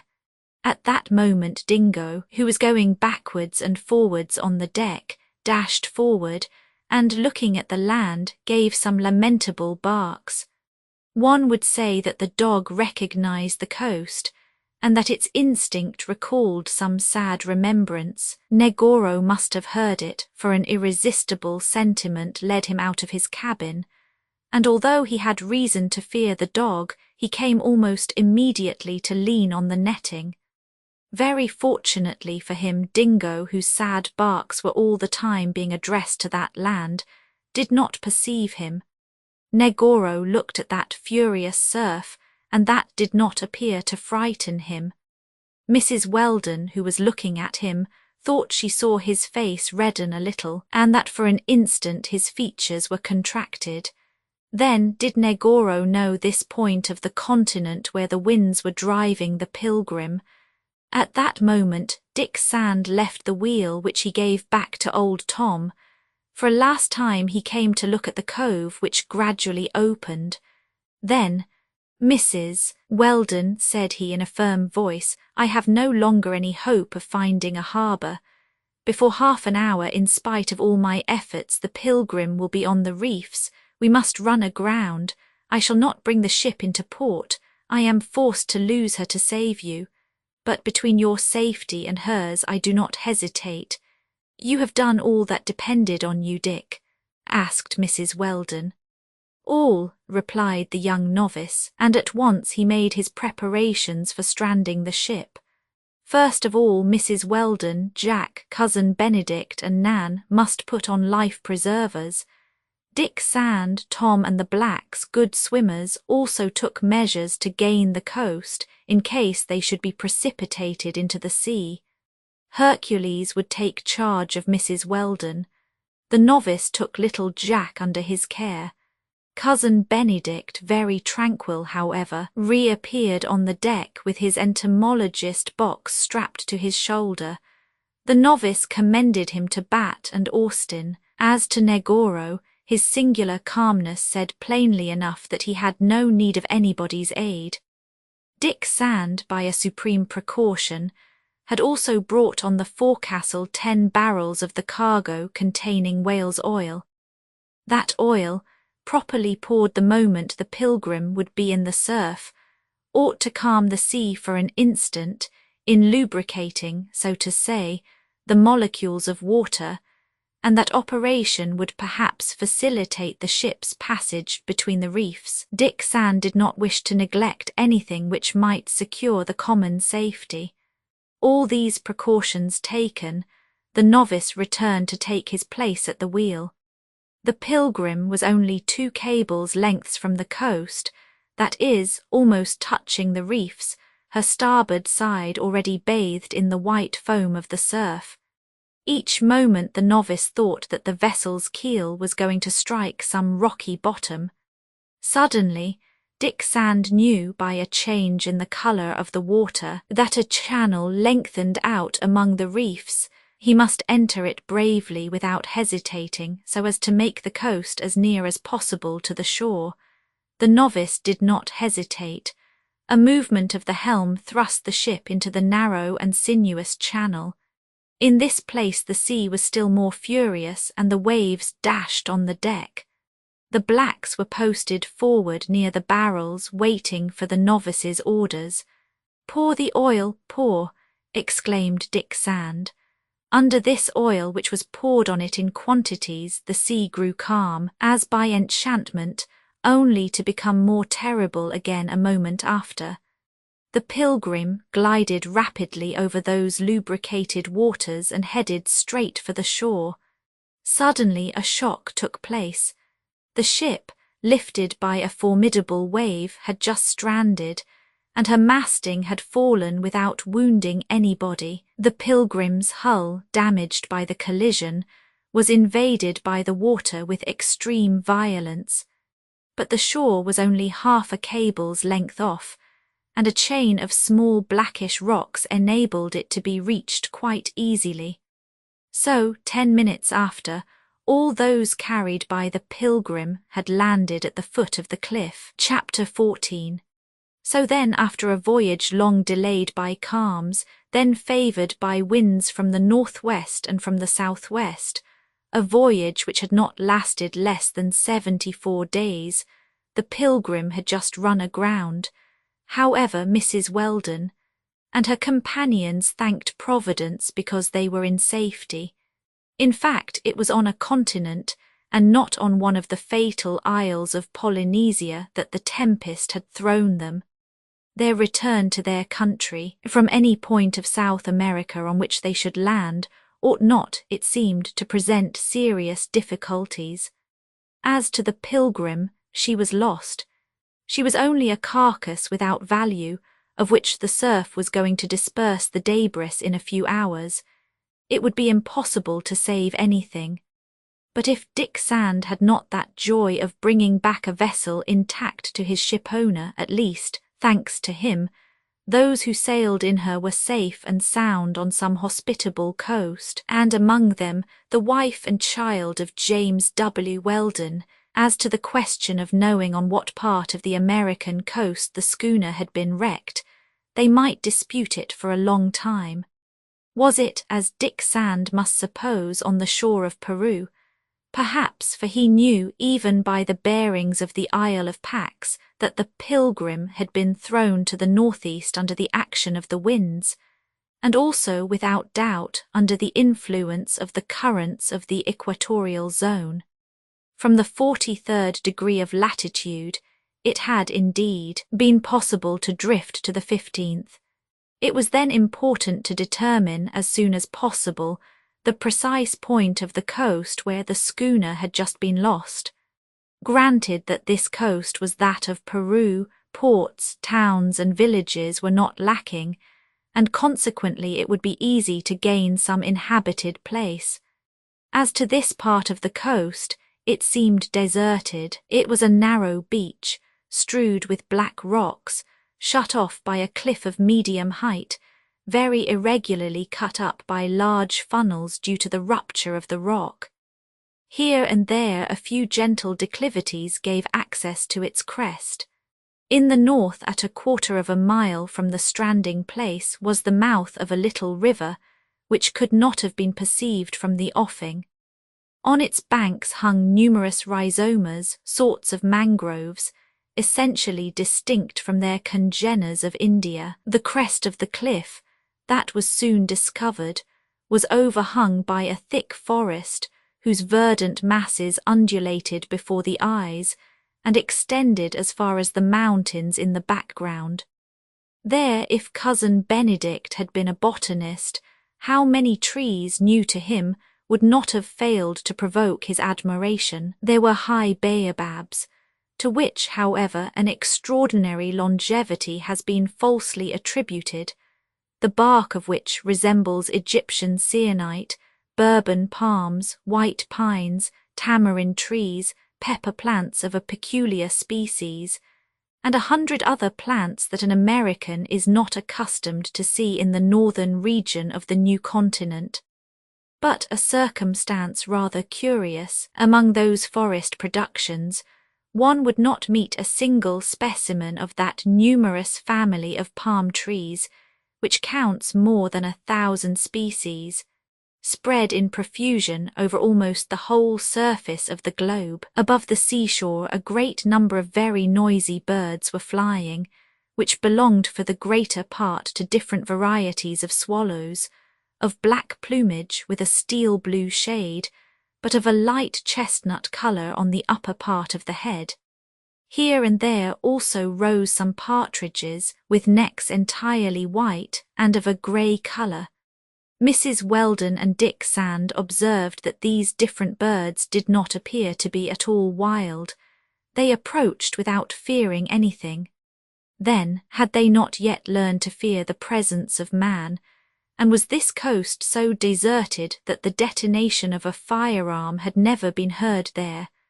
At the edge of the rocks were walking some pelicans of the species of pelican minor, occupied in filling with little fish the sack which they carry between the branches of their lower jaw.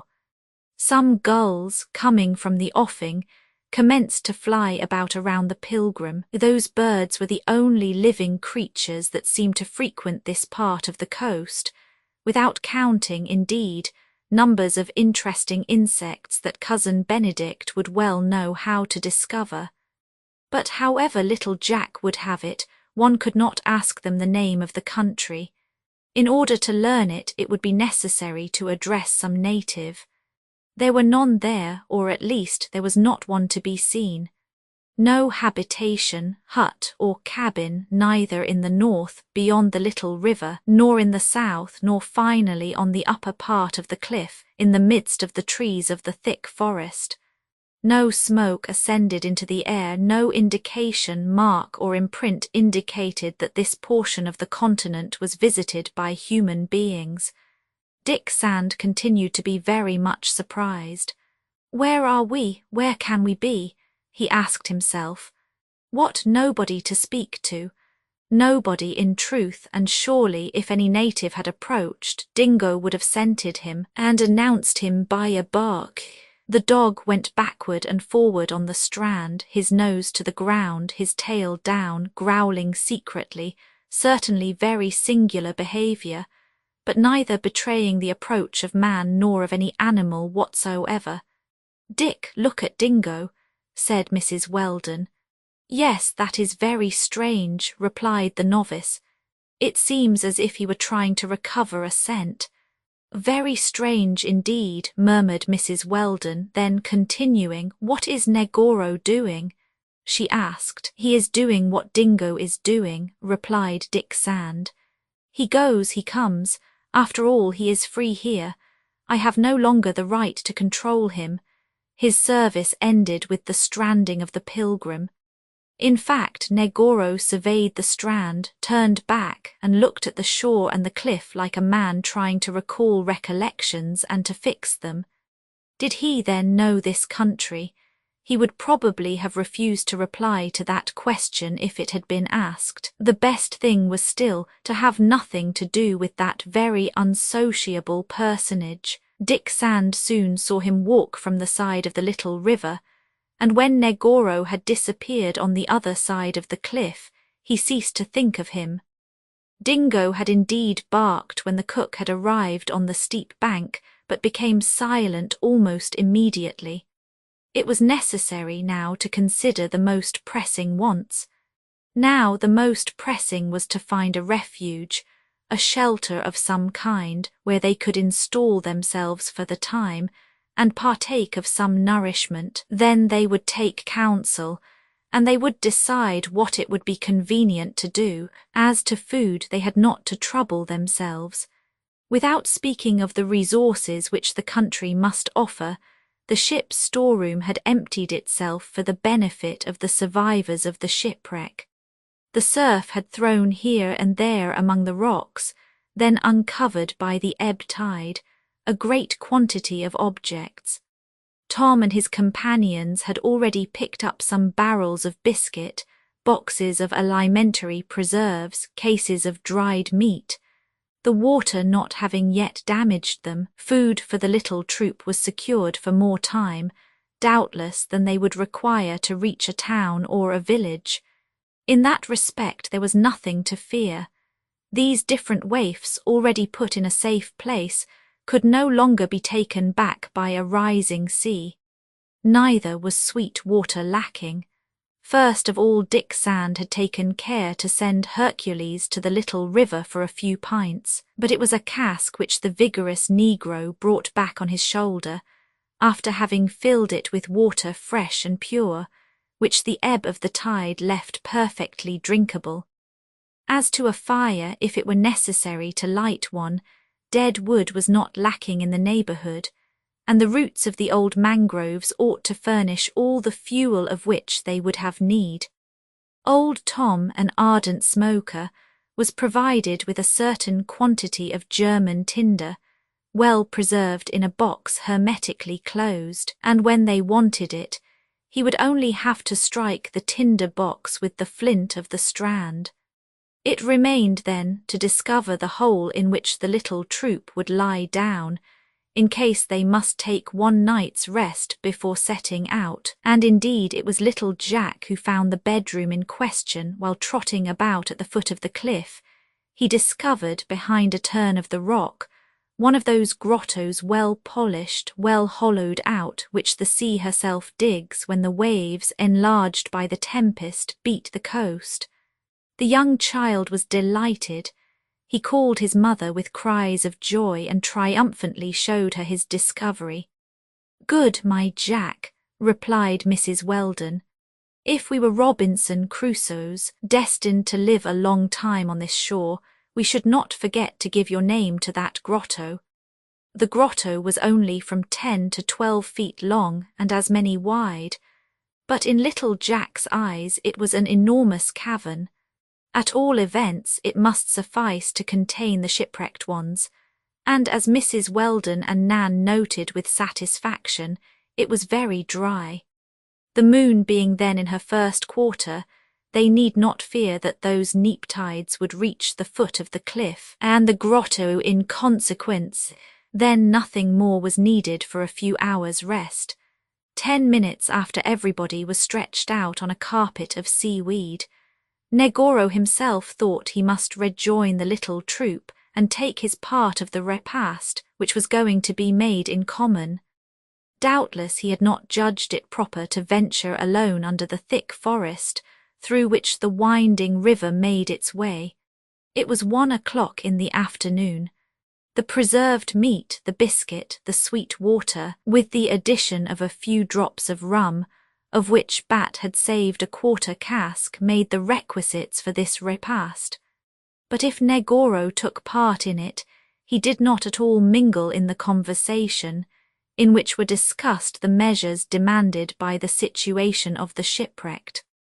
All the time, without appearing to do so, he listened to it, and doubtless profited by what he heard. During this time Dingo, who had not been forgotten, watched outside the grotto. They could be at ease. No living being would show himself on the strand without the faithful animal giving the alarm.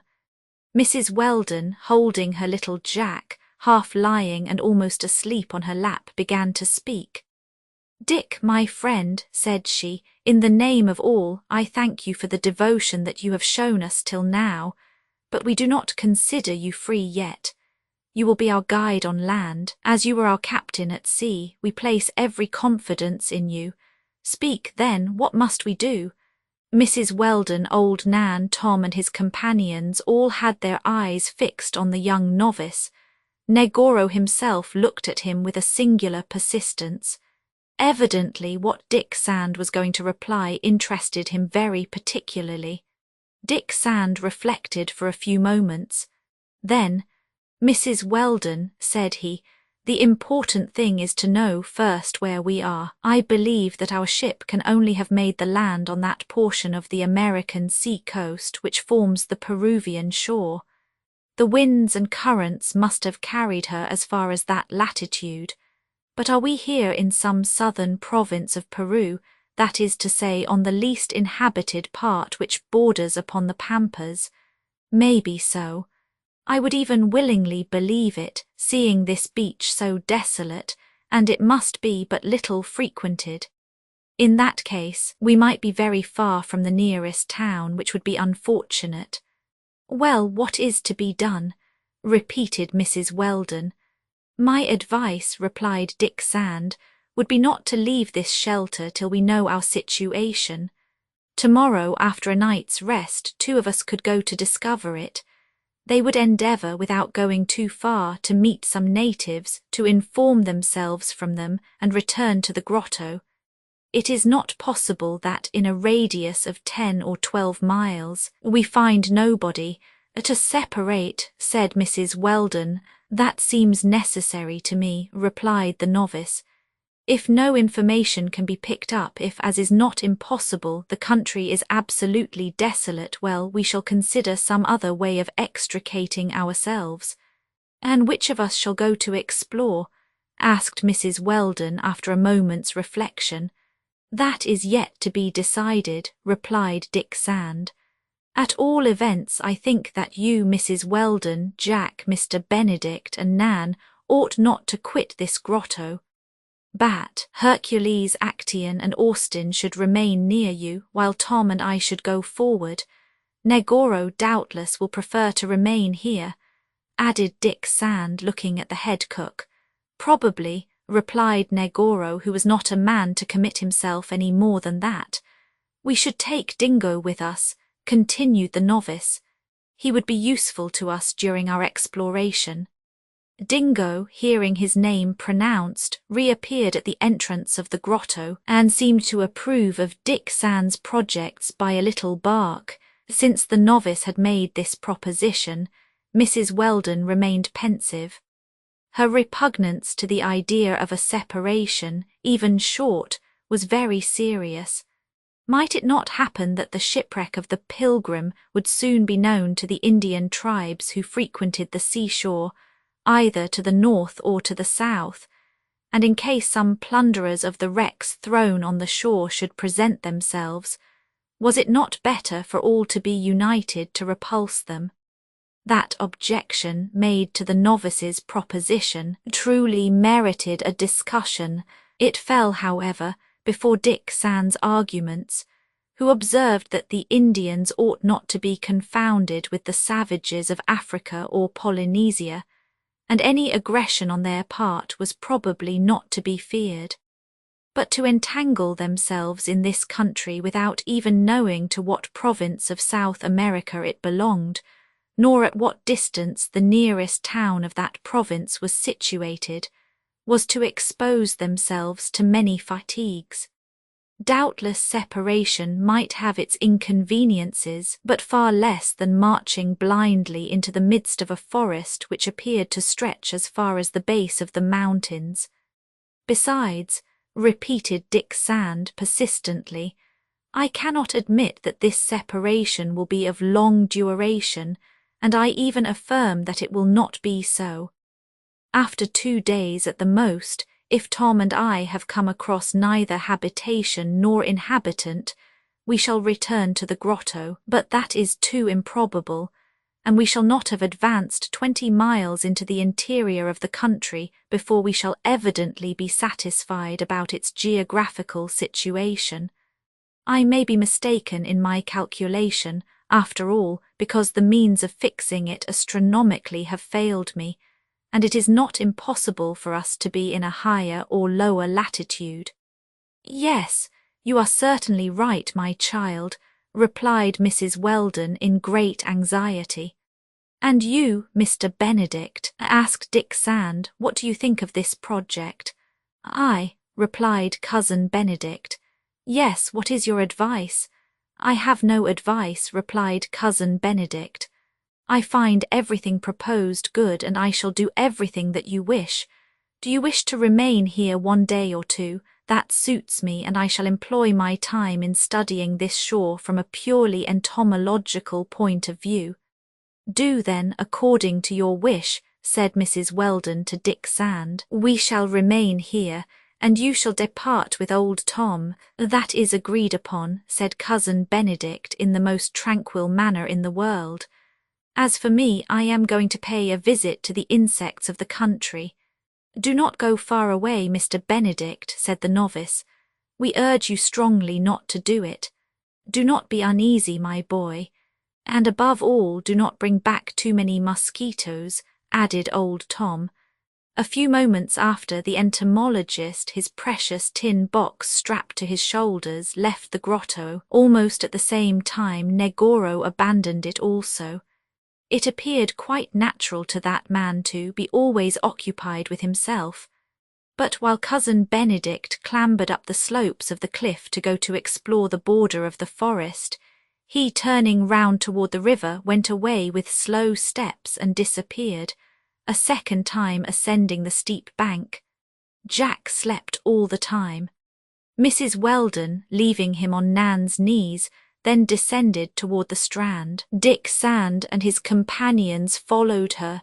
The question was to see if the state of the sea then would permit them to go as far as the Pilgrim's hull, where there were still many objects which might be useful to the little troop.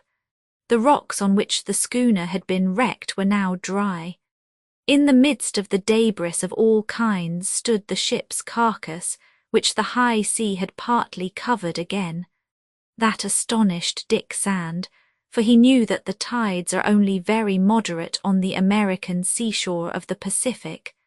But after all, this phenomenon might be explained by the fury of the wind which beat the coast. On seeing their ship again, Mrs. Weldon and her companions experienced a painful impression. It was there that they had lived for long days, there that they had suffered. The aspect of that poor ship, half broken, having neither mast nor sails, lying on her side like a being deprived of life, sadly grieved their hearts. But they must visit this hull before the sea should come to finish demolishing it. Dick Sand and the blacks could easily make their way into the interior, after having hoisted themselves on deck by means of the ropes which hung over the Pilgrim's side. While Tom, Hercules, Bat, and Austin employed themselves in taking from the storeroom all that might be useful, as much eatables as liquids, the novice made his way into the arsenal. Thanks to God, the water had not invaded this part of the ship, whose rear had remained out of the water after the stranding. There Dick Sand found 4 guns in good condition, excellent Remingtons from Purdy and Co.'s factory, as well as 100 cartridges, carefully shut up in their cartridge boxes. There was material to arm his little band, and put it in a state of defence, if, contrary to all expectation, the Indians attacked him on the way. The novice did not neglect to take a pocket lantern, but the ship's charts, laid in a forward quarter and damaged by the water, were beyond use. There were also in the Pilgrim's arsenal some of those solid cutlasses which serve to cut up whales. Dick Sand chose 6, destined to complete the arming of his companions, and he did not forget to bring an inoffensive child's gun which belonged to little Jack. As to the other objects still held by the ship, they had either been dispersed or they could no longer be used. Besides, it was useless to overburden themselves for the few days the journey would last. In food, in arms, in munitions, they were more than provided for. Meanwhile, Dick Sand, by Mrs. Weldon's advice, did not neglect to take all the money which he found on board, about $500. That was a small sum indeed. Mrs. Weldon had carried a larger amount herself, and she did not find it again. Who then, except Negoro, had been able to visit the ship before them and to lay hands on Captain Hull's and Mrs. Weldon's reserve? No one but he surely could be suspected. However, Dick Sand hesitated a moment. All that he knew and all that he saw of him was that everything was to be feared from that concentrated nature, from whom the misfortunes of others could snatch a smile. Yes, Negoro was an evil being, but must they conclude from that he was a criminal? It was painful to Dick Sand's character to go as far as that. And meanwhile, could suspicion rest on any other? No, those honest Negroes had not left the grotto for an instant, while Negoro had wandered over the beach. He alone must be guilty. Dick Sand then resolved to question Negoro, and if necessary have him searched when he returned. He wished to know decidedly what to believe. The sun was then going down to the horizon. At that date he had not yet crossed the equator to carry heat and light into the northern hemisphere, but he was approaching it. He fell then almost perpendicularly to that circular line where the sea and the sky meet.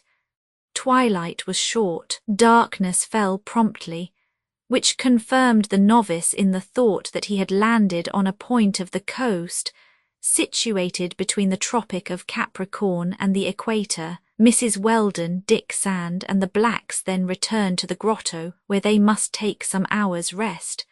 The night will still be stormy, observed Tom, pointing to the horizon laden with heavy clouds. Yes, replied Dick Sand, there is a strong breeze blowing up. But what matter at present? Our poor ship is lost, and the tempest can no longer reach us. God's will be done, said Mrs. Weldon. It was agreed that during that night, which would be very dark, each of the blacks would watch turn about at the entrance to the grotto. They could, besides, count upon Dingo to keep a careful watch.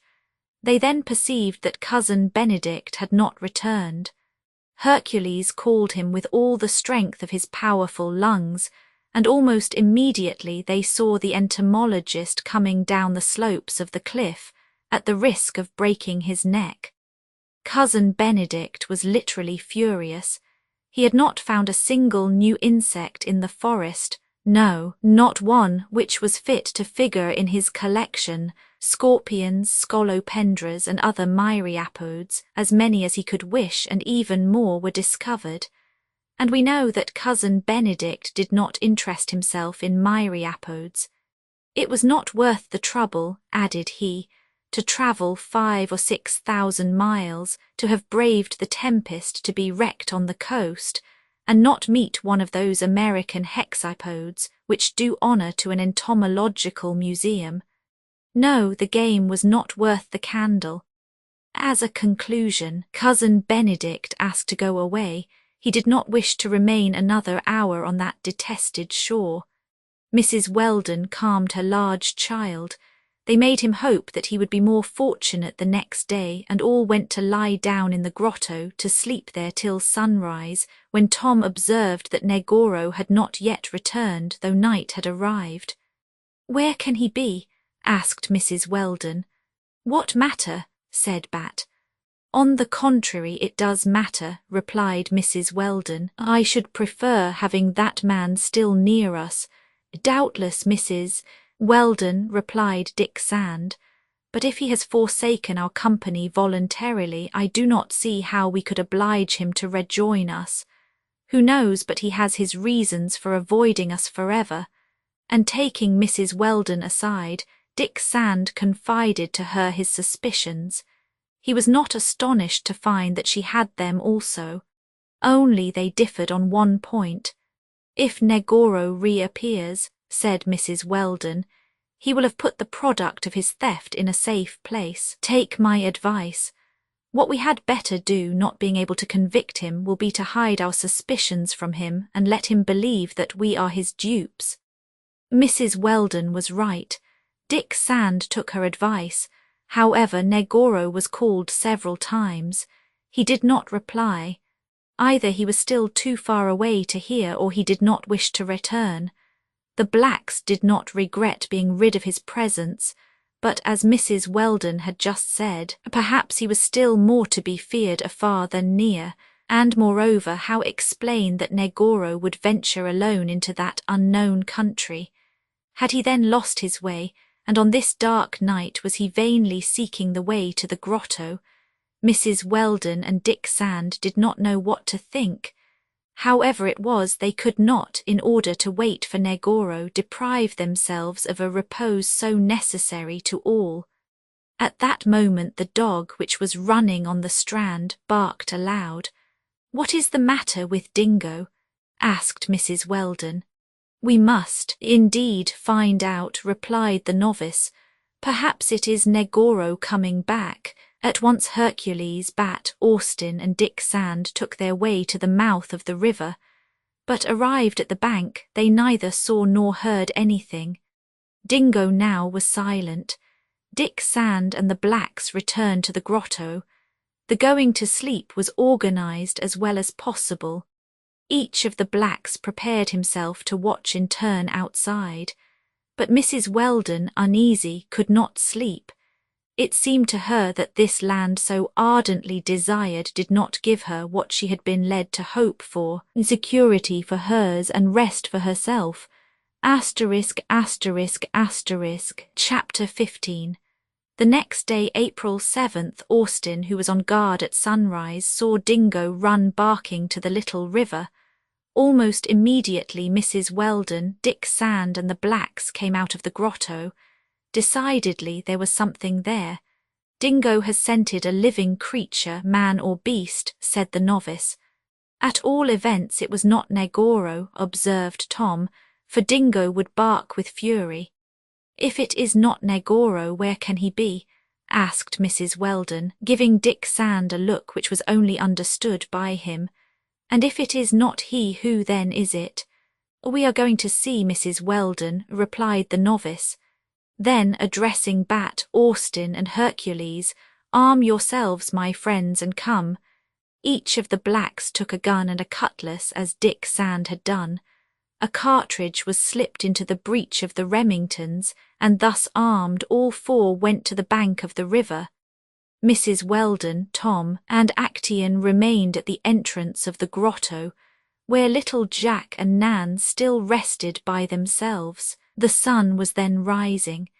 His rays, intercepted by the high mountains in the east, did not reach the cliff directly, but as far as the western horizon the sea sparkled under the first fires of day.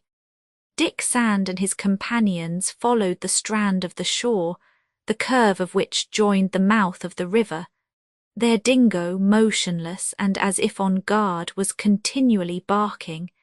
It was evident that he saw or scented some native, and in fact it was no longer against Negoro, against its enemy on board the ship, that the dog had a grudge this time.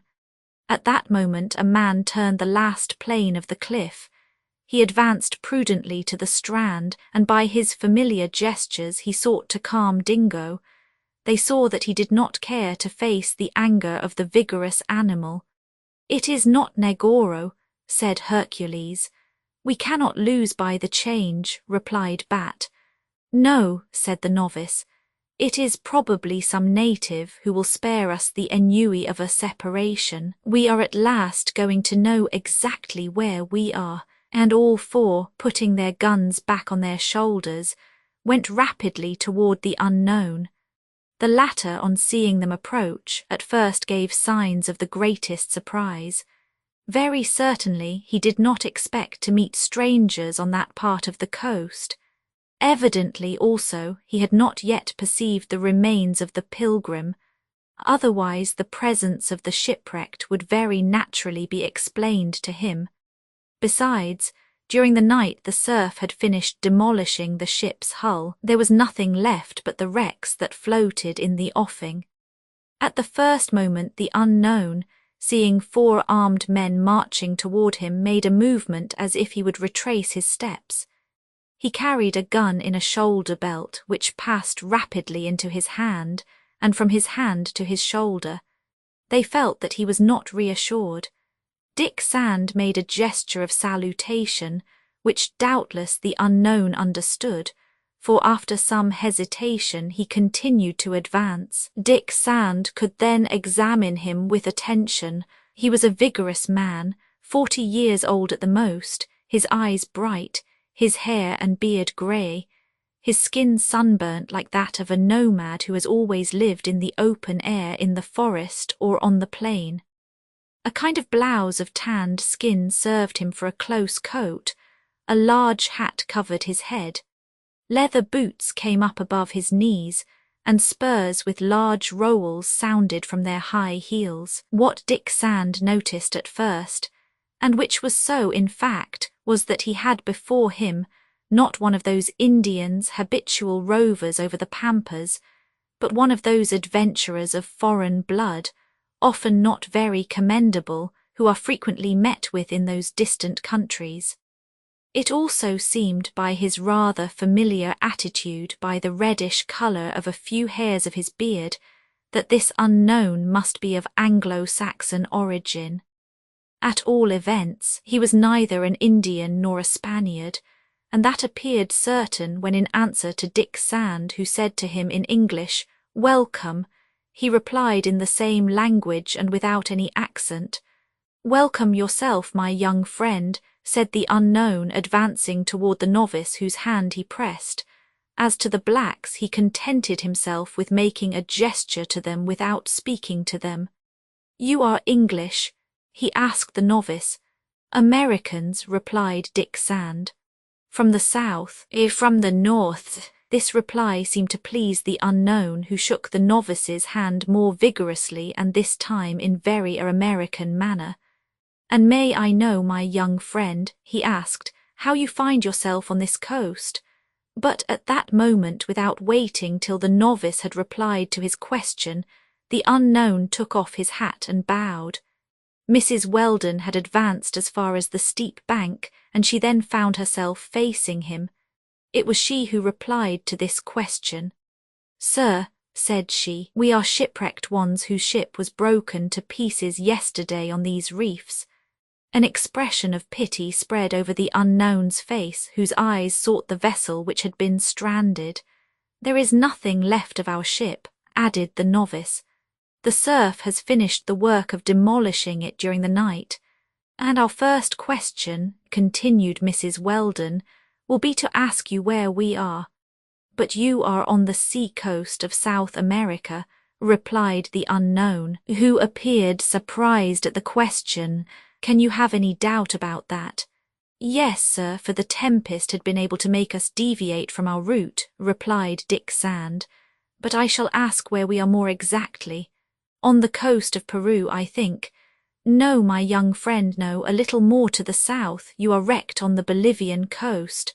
"Ah," exclaimed Dick Sand, "and you are even on that southern part of Bolivia which borders on Chile." "Then what is that cape?" asked Dick Sand, pointing to the promontory on the north. "I cannot tell you the name," replied the unknown, "for if I know the country in the interior pretty well from having often traversed it, it is my first visit to this shore." Dick Sand reflected on what he had just learned. That only half astonished him, for his calculation might have, and indeed must have, deceived him concerning the currents, but the error was not considerable. In fact, he believed himself somewhere between the 27th and the 30th parallel, from the bearings he had taken from the Isle of Pax, and it was on the 25th parallel that he was wrecked. There was no impossibility in the Pilgrims having deviated by relatively small digression in such a long passage. Besides, there was no reason to doubt the unknown's assertions, and as that coast was that of Lower Bolivia, there was nothing astonishing in its being so deserted. "Sir," then said Dick Sand, After your reply, I must conclude that we are at a rather great distance from Lima.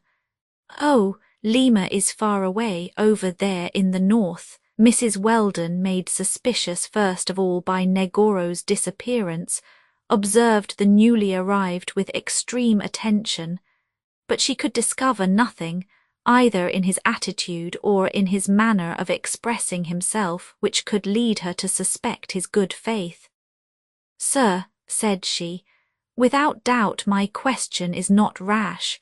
You do not seem to be of Peruvian origin." "I am American, as you are, madam," said the unknown, who waited for an instant for the American lady to tell him her name. "Mrs. Weldon," replied the latter. My name is Harris, and I was born in South Carolina, but here it is 20 years since I left my country for the pampas of Bolivia, and it gives me pleasure to see compatriots." "You live in this part of the province, Mr. Harris?" again asked Mrs. Weldon. "No, Mrs. Weldon," replied Harris, "I live in the south on the Chilean frontier, but at this present moment I am going to Atacama in the northeast."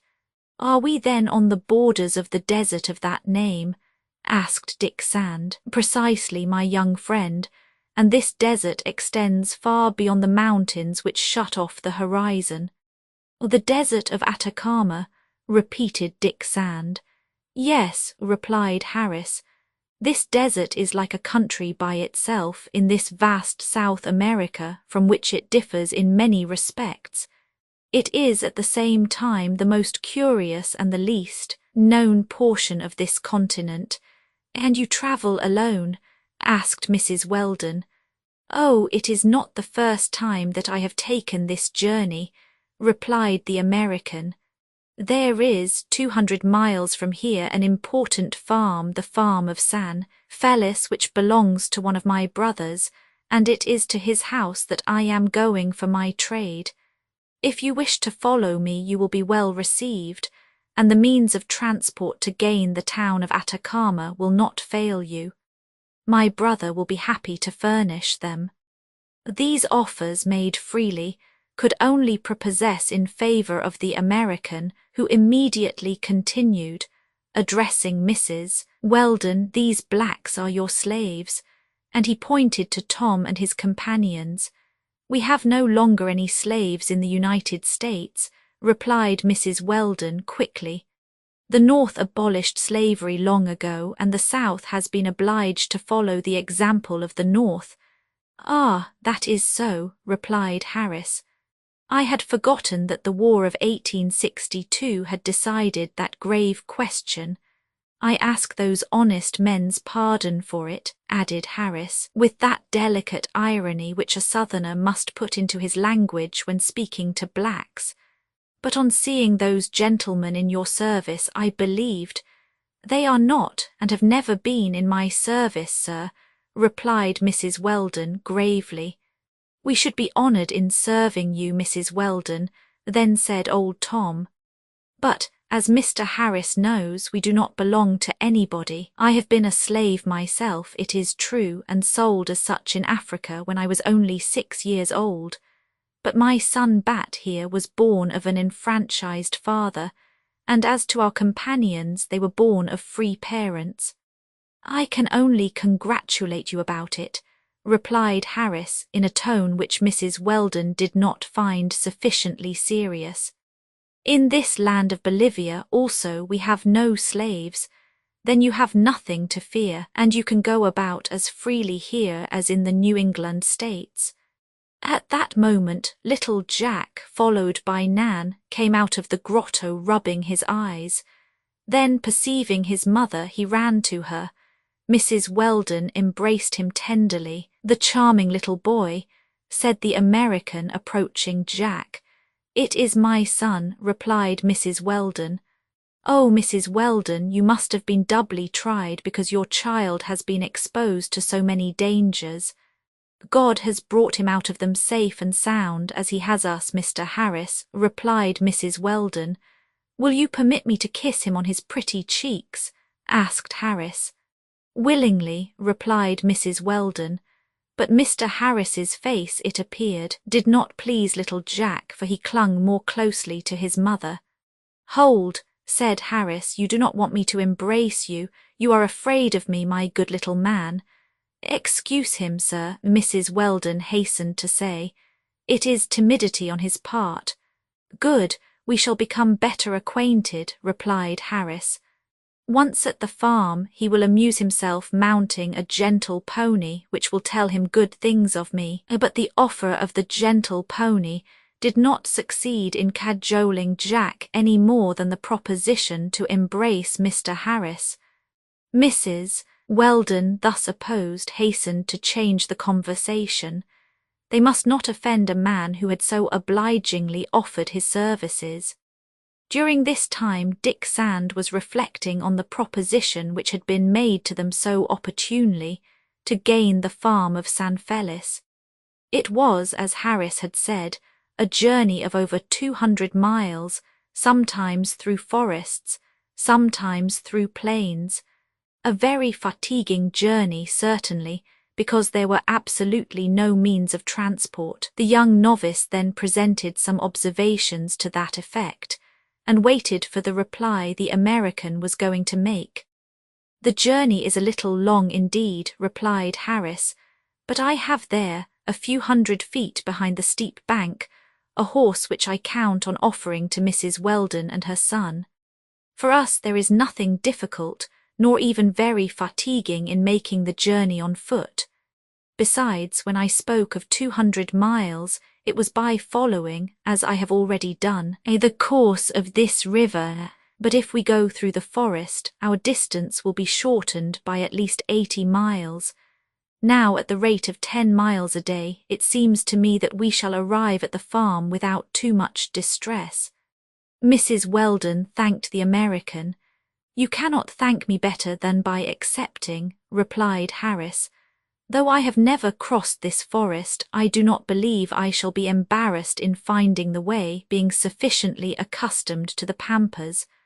But there is a graver question, that of food. I have only what is barely enough for myself while on the way to the farm of San Felice."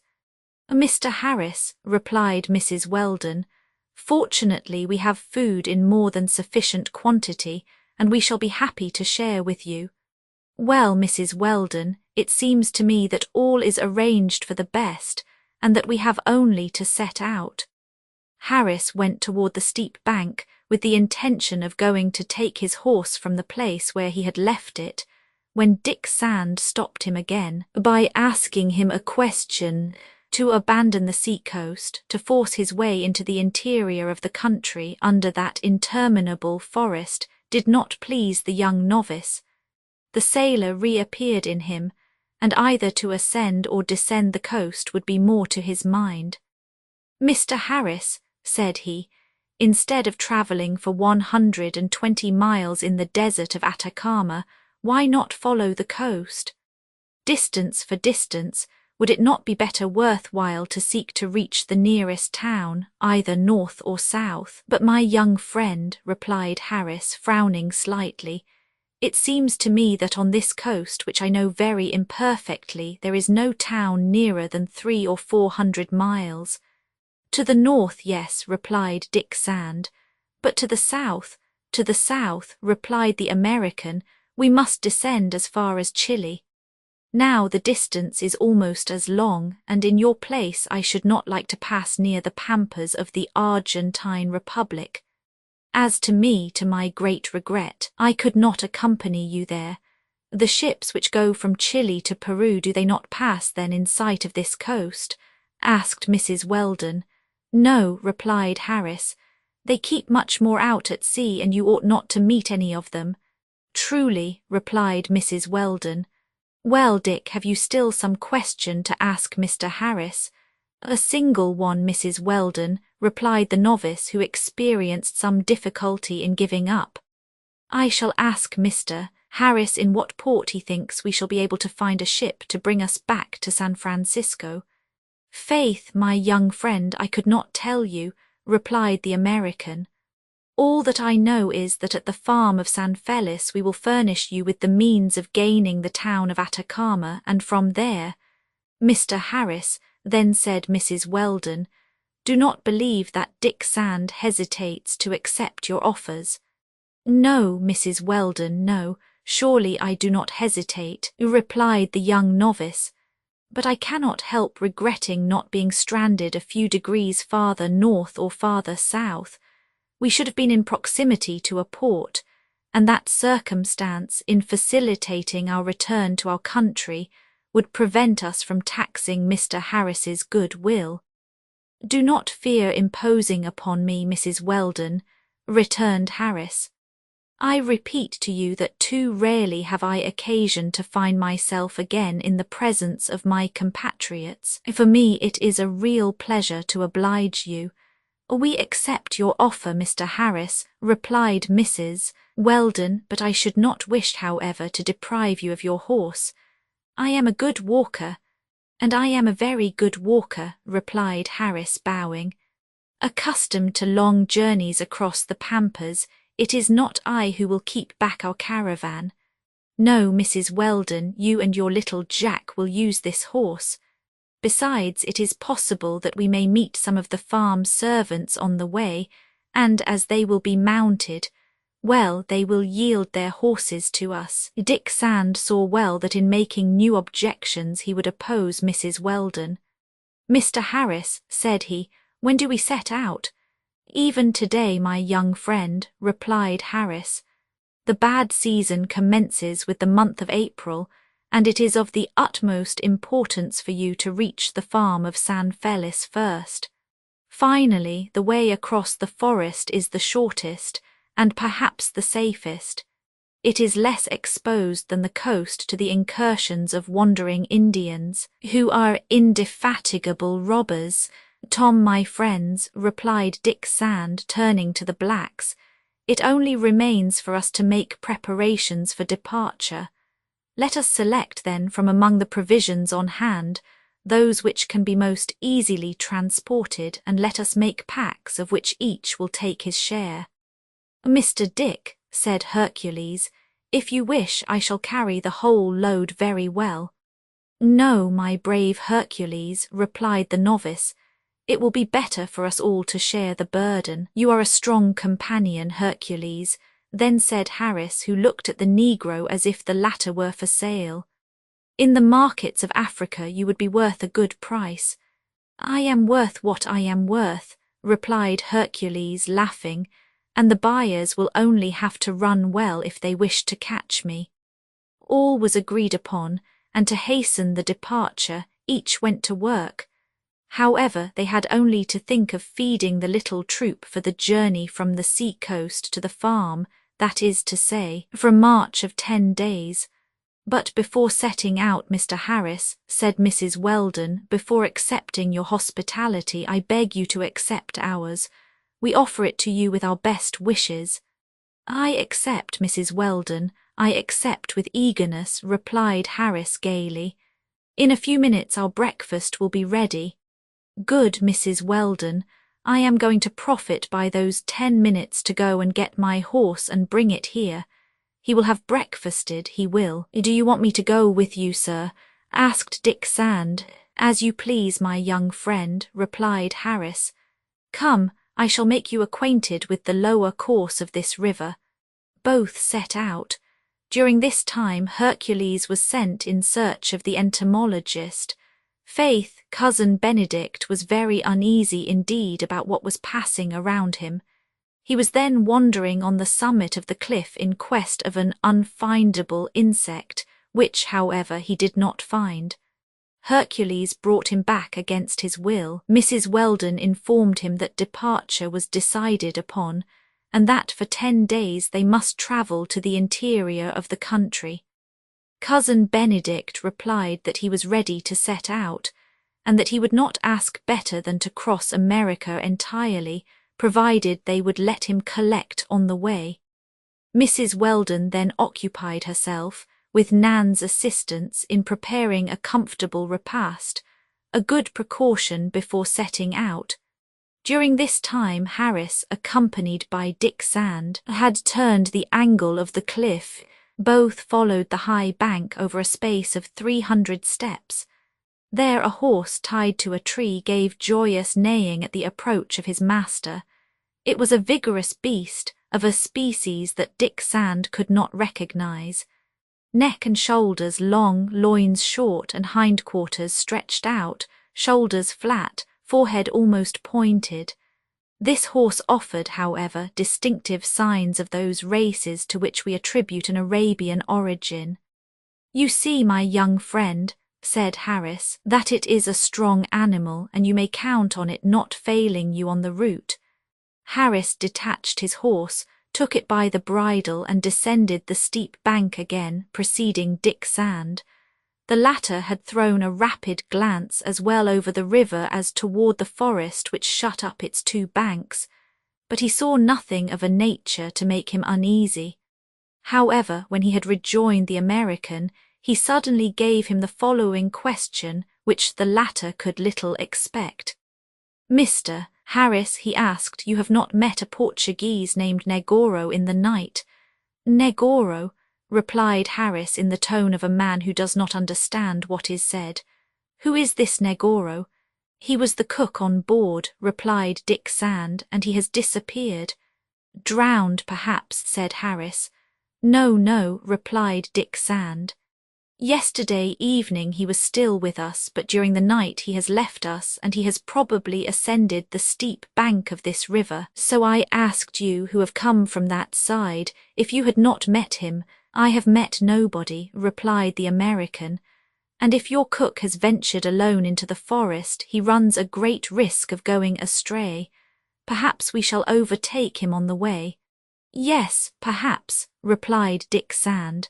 When the two returned to the grotto, breakfast was ready. It was composed, like the supper of the evening before, of alimentary conserves, of corned beef and of biscuit. Harris did honour to it, like a man whom nature had endowed with a great appetite. "Let us go," said he. "I see that we shall not die of hunger on the way. I shall not say as much for that poor devil of a Portuguese of whom our young friend has spoken." "Ah," said Mrs. Weldon, "Dick Sand has told you that we have not seen Negoro again." "Yes, Mrs. Weldon," replied the novice. "I desired to know if Mr. Harris had not met him." "No," replied Harris, "so let us leave that deserter where he is and think of our departure whenever you are ready, Mrs. Weldon." Each took the pack which was intended for him. Mrs. Weldon, assisted by Hercules, placed herself on the horse, and the ungrateful little Jack, with his gun strapped on his back, straddled the animal without even thinking of thanking him who had put that excellent beast at his disposal. Jack, placed before his mother, then said to her that he would know how to lead the gentleman's horse very well. They then gave him the bridle to hold, and he did not doubt that he was the veritable head of the caravan. Chapter 16. It was not without a certain apprehension, nothing seemed to justify it, however, that Dick Sand, 300 steps from the steep bank of the river, penetrated into the thick forest, the difficult paths of which he and his companions were going to follow for 10 days. On the contrary, Mrs. Weldon herself, a woman and a mother whom the perils would make doubly anxious, had every confidence. Two very serious motives had contributed to reassure her. First, because this region of the Pampas was neither very formidable on account of the natives, nor on account of the animals which were found there. Next, because under the direction of Harris, of a guide so sure of himself as the American appeared to be, they could not be afraid of going astray. Here is the order of proceeding, which, as far as possible, would be observed during the journey. Dick Sand and Harris, both armed, one with his long gun, the other with a Remington, kept at the head of the little troop. Then came Bat and Austin, also armed, each with a gun and a cutlass.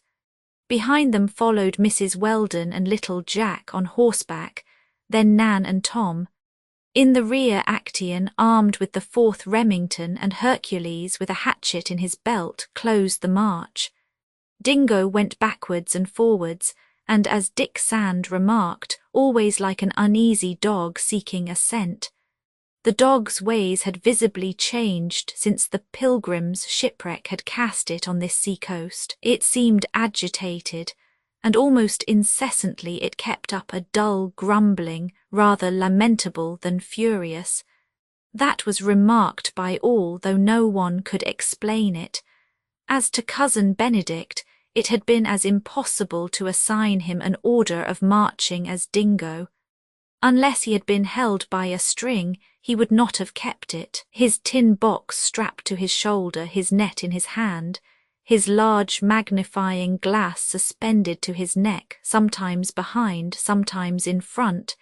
He scampered away among the high herbs, watching for orthopters or any other insect in tur, at the risk of being bit by some venomous serpent.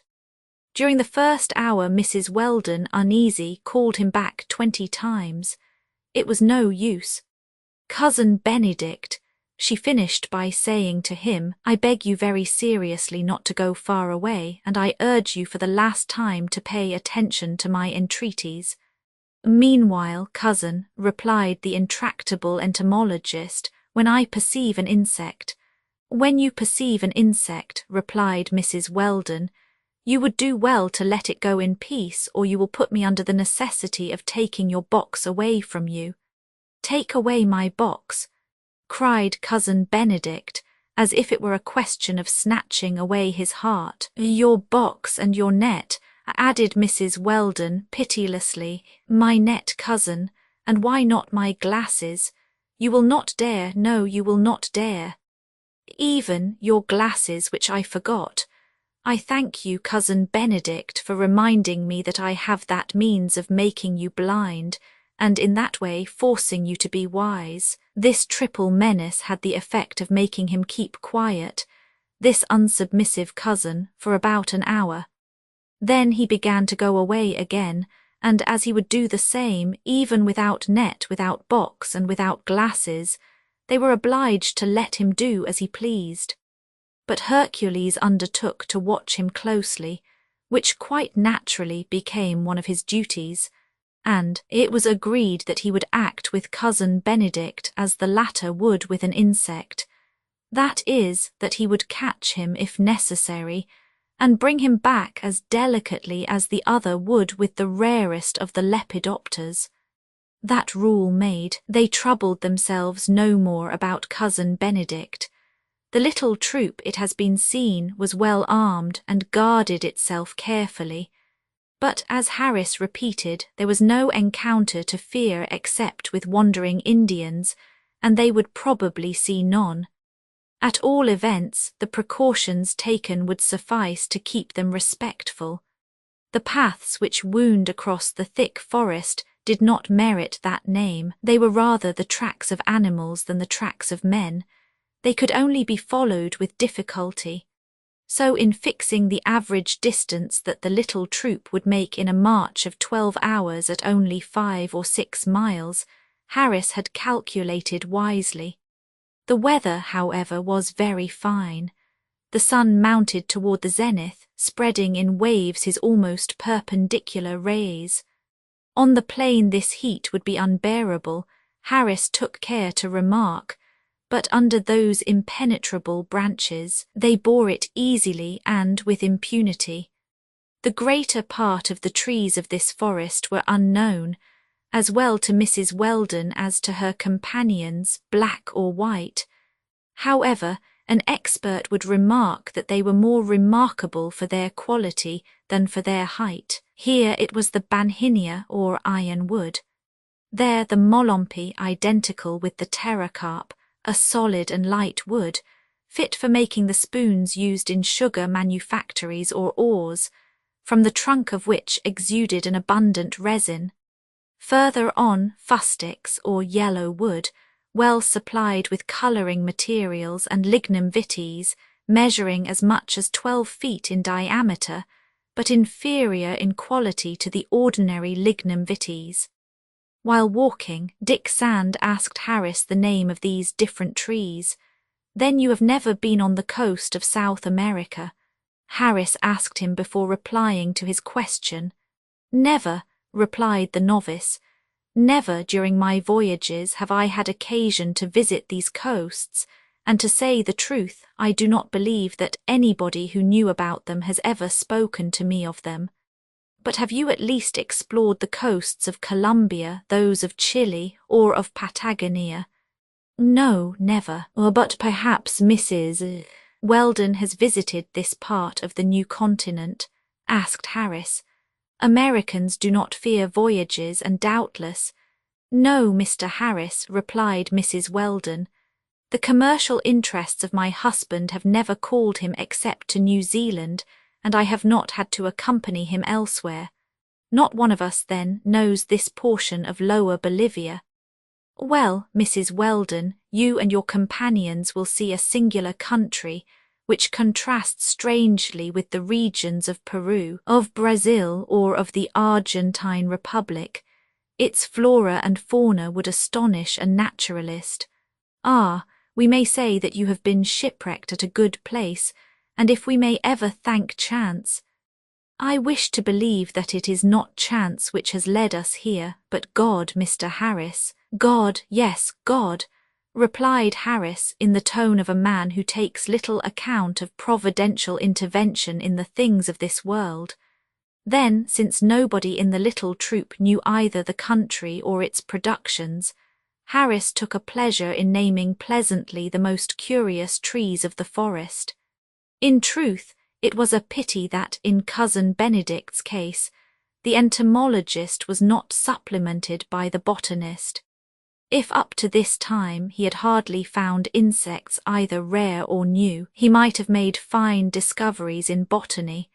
There was in profusion vegetation of all heights, the existence of which in the tropical forests of the New World had not been yet ascertained. Cousin Benedict would certainly have attached his name to some discovery of this kind, but he did not like botany.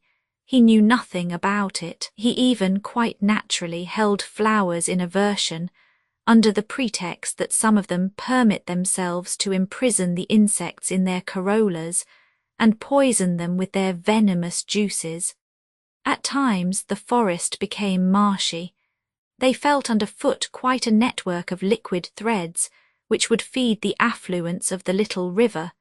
Some of the rills, somewhat large, could only be crossed by choosing fordable places. On their banks grew tufts of reeds, to which Harris gave the name of papyrus. He was not mistaken, and those herbaceous plants grew abundantly below the damp banks. Then the marsh passed. Thickets of trees again covered the narrow roots of the forest. Harris made Mrs. Weldon and Dick Sand remark some very fine ebony trees, much larger than the common ebony tree, which furnish a wood much blacker and much stronger than that of commerce. Then there were mango trees, still numerous though they were rather far from the sea. A kind of fur of white moss climbed them as far as the branches. Their thick shade and their delicious fruit made them precious trees, and meanwhile, according to Harris, not a native would dare to propagate the species. Whoever plants a mango tree dies. Such is the superstitious maxim of the country.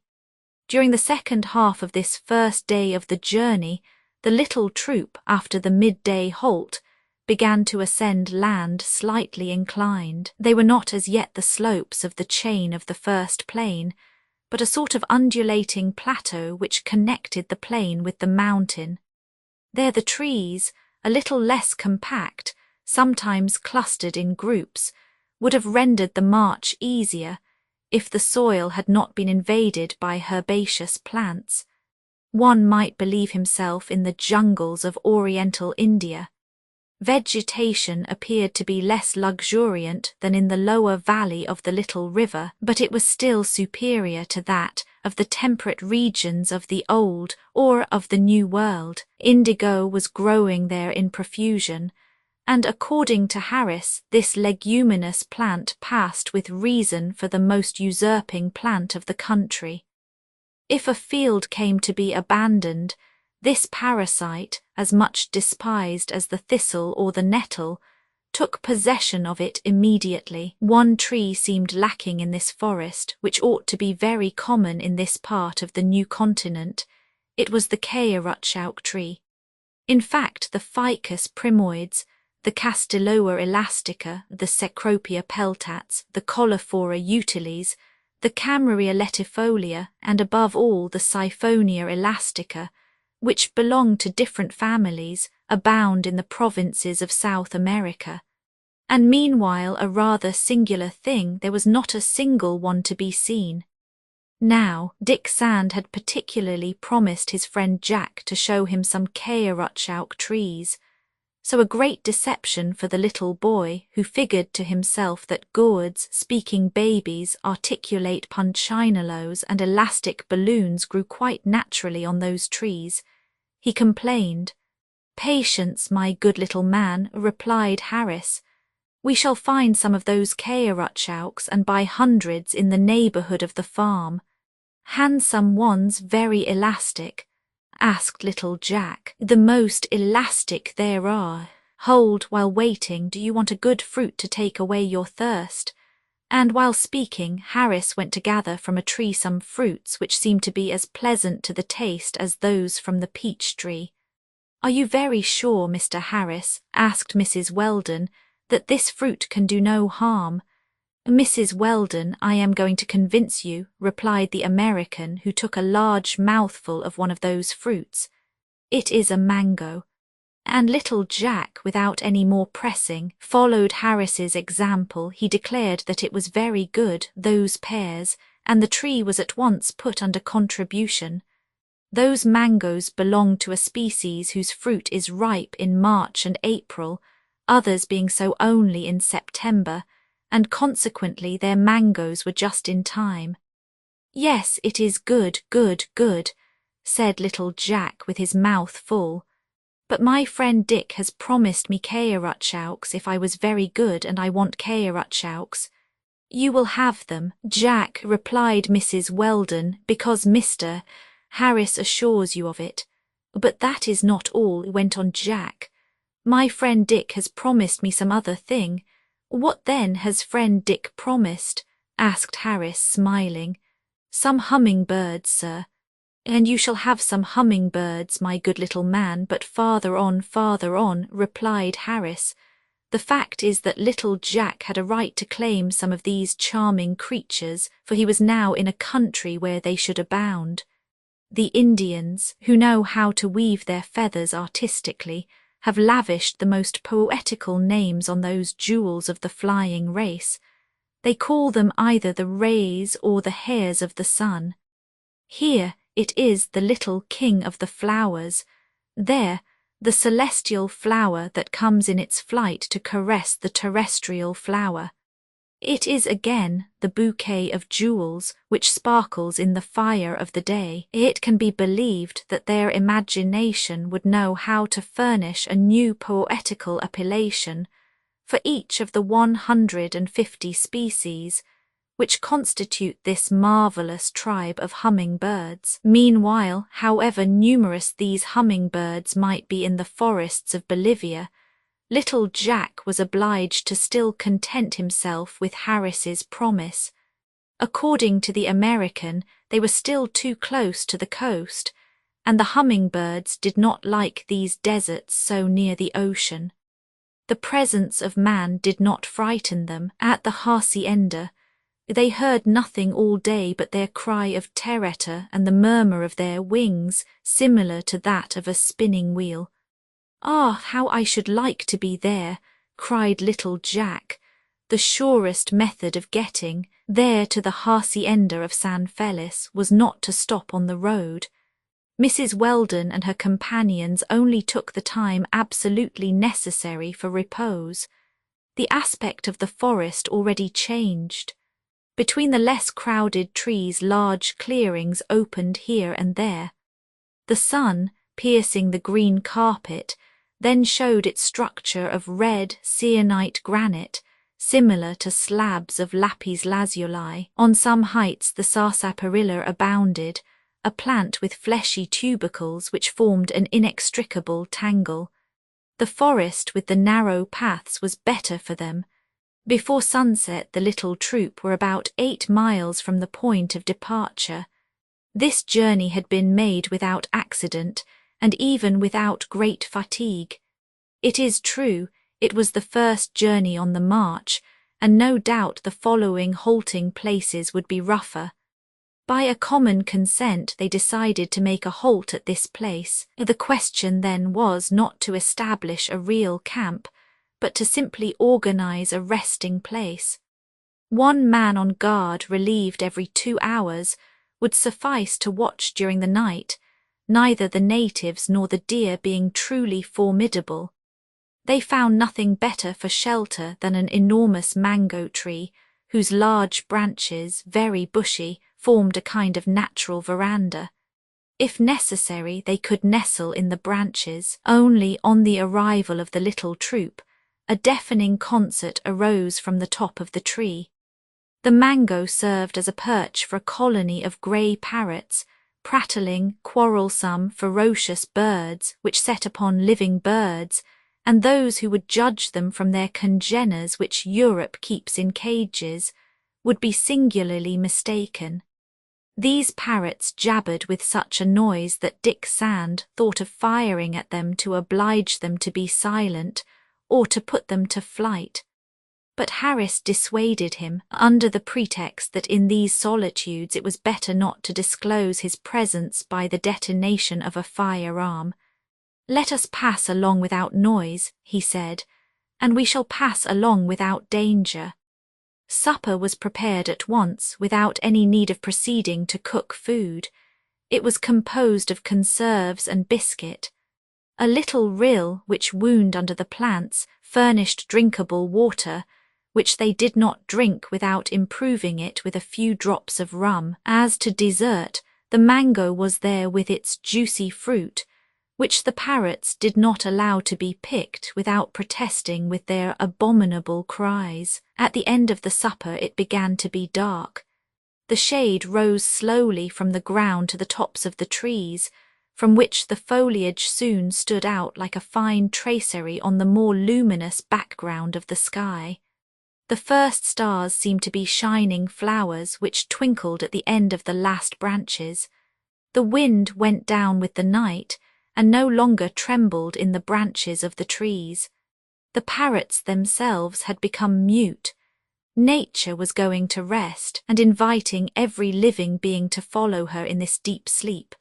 Preparations for retiring had to be of a very primitive character. "Shall we not light a large fire for the night?"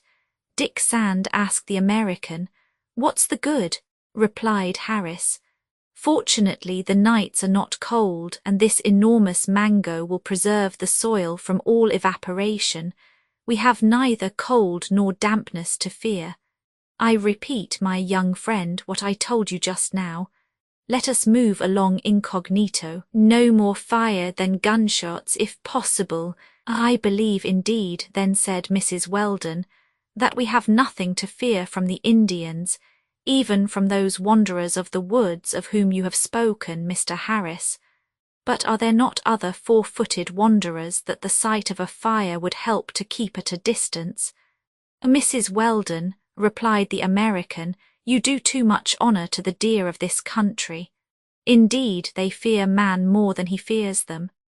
"We are in a wood," said Jack, "and there is always beasts in the woods." "There are woods and woods, my good little man, as there are beasts and beasts," replied Harris, laughing.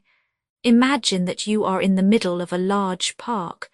Truly it is not without reason that the Indians say of this country is como el paraíso. It is like an earthly paradise." "Then there are serpents," said Jack. "No, my Jack," replied Mrs. Weldon, "there are no serpents, and you may sleep tranquilly." "And lions?" asked Jack. "Not the ghost of a lion, my good little man," replied Harris. "Tigers then, Ask your mamma if she has ever heard tell of tigers on this continent. Never, replied Mrs. Weldon. Good, said Cousin Benedict, who by chance was listening to the conversation. If there are neither lions nor tigers in the New World, which is perfectly true, we at least encounter cougars and jaguars. Are they bad? Asked little Jack. Few, replied Harris. A native has little fear of attacking those animals, and we are strong. Stay, Hercules would be strong enough to crush 2 jaguars at once, one in each hand.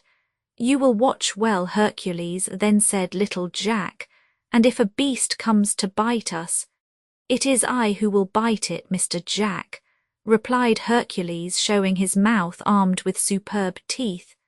Yes, you will watch, Hercules, said the novice, but your companions and I will relieve you. Turn about. No, Mr. Dick, replied Actaeon. Hercules, Bat, Austin, and I, we 4 will be enough for this labour. You must rest the whole night. Thank you, Actaeon, replied Dick Sand, but I ought to. No, let those brave men do it, my dear Dick. Then said Mrs. Weldon. I shall watch, added little Jack, whose eyelids were already closing. Yes, my Jack, yes, you will watch, replied his mother, who did not wish to contradict him. But the little boy said again, if there are no lions, if there are no tigers in the forest, there are wolves. Oh, wolves in jest, replied the American. They are not even wolves, but kinds of foxes, or rather of those dogs of the woods which they call garras. And those garras they bite? Asked little Jack. Bah, Dingo would make only 1 mouthful of those beasts. Never mind, replied Jack with a last yawn. Garras are wolves because they are called wolves. And with that Jack fell asleep peaceably in Nan's arms beside the trunk of the mango.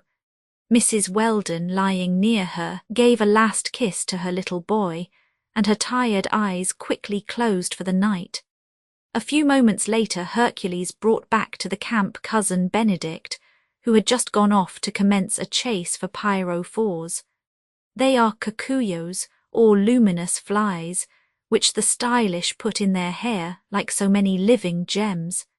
These insects, which throw a bright and bluish light from 2 spots situated at the base of their corselet, are very numerous in South America. Cousin Benedict then counted on making a large collection, but Hercules did not leave him time, and, in spite of his recriminations, the Negro brought him to the halting place. That was because when Hercules had orders, he executed them with military preciseness, which, no doubt, prevented the incarceration of a notable quantity of luminous flies in the entomologist's tin box. A few moments after, with the exception of the giant who was watching, all were reposing in a profound sleep. Chapter 17. Generally, travellers or ramblers in the woods who have slept in the forests under the lovely stars are awakened by howlings as fantastic as disagreeable. There is everything in this morning concert: clucking, grunting, croaking, sneering, barking, and almost speaking, if one may make use of this word, which completes the series of different noises. There are the monkeys who thus salute the daybreak. There we meet the little marikina, the marmoset with a speckled mask, the monogris, the skin of which the Indians used to recover the batteries of their guns, the sagas, recognizable from their long bunches of hair, and many others, specimens of this numerous family. Of these various 4-handed animals, the most remarkable are decidedly the gueribas, with curling tails and a face like Beelzebub. When the sun rises, the oldest of the band, with an imposing and mysterious voice, sings a monotonous psalm. It is the baritone of the troop. The young tenors repeat after him the morning symphony. The Indians say then that the gueribas recite their paternosters. But on this day it seemed that the monkeys did not offer their prayer, for no one heard them, and meanwhile their voice is loud, for it is produced by the rapid vibration of a kind of bony drum, formed by a swelling of the hyoid's bone in the neck. In short, for one reason or for another, neither the geribas, nor the sagas, nor any other four-handed animals of this immense forest, sang on this morning their usual concert. This would not have satisfied the wandering Indians.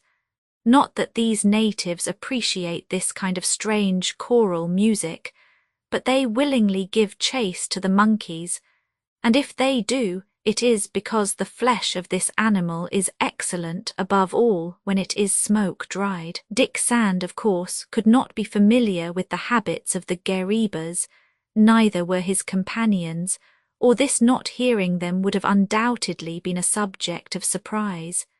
They awoke then, one after the other, much refreshed by these few hours of repose which no alarm had come to disturb.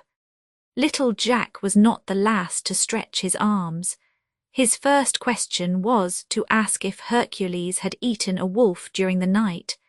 No wolf had shown himself, and consequently Hercules had not yet breakfasted. All besides were fasting like him, and after the morning prayer Nan occupied herself preparing the repast. The bill of fare was that of the supper of the night before, but with appetites sharpened by the morning air of the forest, no one dreamed of being difficult to please. It was necessary, above all, to gather strength for a good day's march, and they did it. For the first time, perhaps, Cousin Benedict comprehended that to eat was not an action indifferent or useless to life. Only he declared that he had not come to visit this country to walk with his hands in his pockets, and that, if Hercules prevented him from chasing the cocuyos and other luminous flies, Hercules would have some trouble with him. This threat did not seem to frighten the giant to any great extent. However, Mrs. Weldon took him aside and told him that perhaps he might allow his big baby to run to the right and left, but on condition that he did not lose sight of him. It would not do to completely sever Cousin Benedict from the pleasures so natural to his age. At 7 o'clock in the morning, the little troop took up their journey toward the east, preserving the order of march that had been adopted the previous day. It was always the forest. On this virgin soil, where the heat and the moisture agreed to produce vegetation, it might well be thought that the reign of growth appeared in all its power. The parallel of this vast plateau was almost confounded with tropical latitudes, and during certain months in summer, the sun, in passing to the zenith, darted its perpendicular rays there. There was, therefore, an enormous quantity of imprisoned heat in this earth, of which the subsoil preserved the damp. Also, nothing could be more magnificent than this succession of forests, or rather this interminable forest.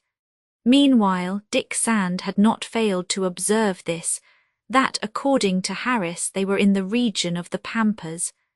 Now, Pampas is a word from the Quichna language, which signifies a plain. Now, if his recollections did not deceive him, he believed that these plains presented the following characteristics: lack of water, absence of trees, a failure of stones, an almost luxuriant abundance of thistles during the rainy season, thistles which became almost shrubby with the warm season, and then formed impenetrable thickets. Then also dwarf trees, thorny shrubs, the whole giving to these plains a rather arid and desolate aspect. Now it had not been thus, since the little troop, guided by the American, had left the coast. The forest had not ceased to spread to the limits of the horizon. No, this was not the Pampas, such as the young novice had imagined them. Had nature, as Harris had told him, been able to make a region apart from the plateau of Atacama, of which he knew nothing, if it did not form one of the most vast deserts of South America, between the Andes and the Pacific Ocean. On that day, Dick Sand propounded some questions on this subject, and expressed to the American the surprise he felt at this singular appearance of the pampas. But he was quickly undeceived by Harris, who gave him the most exact details about this part of Bolivia, thus witnessing to his great knowledge of the country. "You are right, my young friend," he said to the novice. "The true pampa is indeed such as the books of travels have depicted it to you, that is, a plain rather arid, and the crossing of which is often difficult. It recalls our savannas of North America, except that these are a little marshy. Yes, such is indeed the pampa of the Rio Colorado, such are the llanos of the Orinoco and of Venezuela, but here we are in a country the appearance of which even astonishes me. It is true, it is the first time I have followed this route across the plateau, a route which has the advantage of shortening our journey. But if I have not yet seen it, I know that it presents an extraordinary contrast to the veritable pampa. As to this one, you would find it again, not between the Cordilleras of the west and the high chain of the Andes, but beyond the mountains, over all that eastern part of the continent which extends as far as the Atlantic. Must we then clear the Andes range? Dick Sand asked quickly. "No, my young friend, no," replied the American, smiling. "So I said, you would find it again, and not you will find it again. Be reassured we shall not leave this plateau, the greatest elevations of which do not exceed 1,500 feet. Ah, if it had been necessary to cross the Cordilleras with only the means of transport at our disposal, I should never have drawn you into such an undertaking." "In fact," replied Dick Sand, "it would be better to ascend or descend the coast." "Oh, 100 times," replied Harris, "but the farm of San Feliz is situated on this side of the Cordilleras, so then our journey neither in its first nor in its second part will offer any real difficulty. And you do not fear going astray in these forests which you cross for the first time?" asked Dick Sand. "No, my young friend, no," replied Harris. "I know indeed that this forest is like an immense sea, or rather like the bottom of a sea, where a sailor himself could not take the latitude nor recognize his position. But accustomed to traveling in the woods, I know how to find my route only by the inclination of certain trees, by the direction of their leaves, by the movement or the composition of the soil, by 1,000 details which escape you. Be sure of it, I will lead you, you and yours, where you ought to go." All these things were said very clearly by Harris. Dick Sand and he at the head of the troop often talked without anyone mingling in their conversation. If the novice felt some doubts that the American did not always succeed in scattering, he preferred to keep them to himself. The 8th, 9th, 10th, 11th, and 12th of April passed in this manner, without any incident to mark the journey. They did not make more than 8 to 9 miles in 12 hours. The times consecrated to eating or repose came at regular intervals, and though a little fatigue was felt already, the sanitary condition was still very satisfactory. Little Jack began to suffer a little from this life in the woods, to which he was not accustomed, and which was becoming very monotonous for him. And then all the promises which had been made him had not been kept. The caoutchouc jumping jacks, the humming birds, all those seemed constantly to recede. There had also been a question of showing him the most beautiful parrots in the world, and they ought not to be wanting in these rich forests. Where then were the popinjays with green plumage, almost all originally from these countries, the aras with naked cheeks, with long pointed tails, with glittering colours whose paws never rest on the earth, and the camines, which are more peculiar to tropical countries, and the many-coloured she-parrots with feathered faces, and finally all those prattling birds which, according to the Indians, still speak the language of extinct tribes. Of parrots, little Jack only saw ash-grey jarcos with red tails which abounded under the trees. But these jarcos were not new to him. They have transported them into all parts of the world. On the 2 continents they fill the houses with their insupportable chattering, and of all the family of the cetaceous, they are the ones which learn to speak most easily. It must be said, besides, that if Jack was not contented, Cousin Benedict was no more so. He had been allowed to wander a little to the right or to the left during the march. However, he had not found any insect which was fit to enrich his collection. Even the pyrophores obstinately refused to show themselves to him and attract him by the phosphorescences of their corselet. Nature seemed truly to mock the unhappy entomologist, whose temper was becoming cross. For 4 days more the march toward the northeast was continued in the same way. On the 16th of April, the distance traversed from the coast could not be estimated at less than 100 miles. If Harris had not gone astray, and he affirmed it without hesitation, the farm of San Felice was no more than 20 miles from the halting place of that day.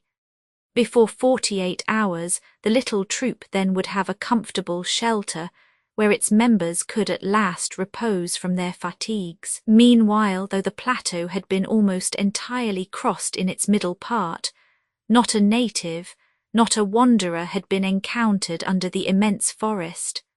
More than once, without saying anything about it, Dick Sand regretted being unable to go ashore on some other point of the coast. More to the south, or more to the north, villages, hamlets, or plantations would not have been lacking, and long before this Mrs. Weldon and her companions would have found an asylum. But, if the country seemed to be abandoned by man, animals showed themselves more frequently during these last days. At times was heard a kind of long, plaintive cry that Harris attributed to some of those large tardigrades, habitual denizens of those vast wooded regions named eyes. On that day also, during the midday halt, a hissing passed through the air which made Mrs. Weldon very uneasy because it was so strange. "What is that?" she asked, rising hastily. "A serpent," cried Dick Sand, who, gun in hand, threw himself before Mrs. Weldon. They might fear, in fact, that some reptile would glide among the plants to the halting place. It would be nothing astonishing if it were one of those enormous sucurus kinds of boas which sometimes measure 40 feet in length. But Harris reminded Dick Sand that the blacks were already following, and he reassured Mrs. Weldon. According to him, that hissing could not be produced by a sucuru, because that serpent does not hiss, but he indicated the presence of several inoffensive quadrupeds rather numerous in that country. "Be reassured then," said he, "and make no movement which may frighten those animals." "But what are they?" asked Dick Sand, who made it like a law of conscience to interrogate and make the American speak, who, however, never required pressing before replying. "They are antelopes, my young friend," replied Harris. "Oh, how I should like to see them," cried Jack. "That is very difficult, my good little man," replied the American, "very difficult. Perhaps we may try to approach than those hissing antelopes," returned Dick Sand. "Oh, you will not take 3 steps," replied the American, shaking his head, "before the whole band will take flight. I beg of you then not to trouble yourself." But Dick Sand had his reasons for being curious. He wished to see, and gun in hand he glided among the herbs. Immediately a dozen graceful gazelles with small, sharp horns passed with the rapidity of a water spout. Their hair, bright red, looked like a cloud of fire under the tall underwood of the forest. "I had warned you," said Harris, when the novice returned to take his place. Those antelopes were so light of foot that it had been truly impossible to distinguish them, but it was not so with another troop of animals which was signalled the same day. Those could be seen, imperfectly, It is true, but their apparition led to a rather singular discussion between Harris and some of his companions. The little troop, about 4 o'clock in the afternoon, had stopped for a moment near an opening in the woods, when 3 or 4 animals of great height went out of a thicket 100 steps off, and scampered away at once with remarkable speed. In spite of the American's recommendations, this time the novice, having quickly shouldered his gun, fired at one of these animals. But at the moment when the charge was going off, the weapon had been rapidly turned aside by Harris, and Dick Sand, skilful as he was, had missed his aim. "No firing, no firing," said the American. "Ah, now, but those are giraffes," cried Dick Sand, without otherwise replying to Harris's observation. "Giraffes," repeated Jack, standing up on the horse's saddle. "Where are they, the large beasts?" "Giraffes," replied Mrs. Weldon. "You are mistaken, my dear Dick. There are no giraffes in America." "Indeed," said Harris, who appeared rather surprised, "there cannot be any giraffes in this country." "What then?" said Dick Sand. "I really do not know what to think," replied Harris. "Have not your eyes deceived you, my young friend, and are not those animals more likely to be ostriches?" "Ostriches," repeated Dick Sand and Mrs. Weldon, looking at each other in great surprise. "Yes, only ostriches," repeated Harris. "But ostriches are birds," returned Dick Sand, "and consequently they have only 2 feet. "Well," replied Harris, "I indeed thought I saw that those animals which have just made off so rapidly were bipeds." "Bipeds," replied the novice.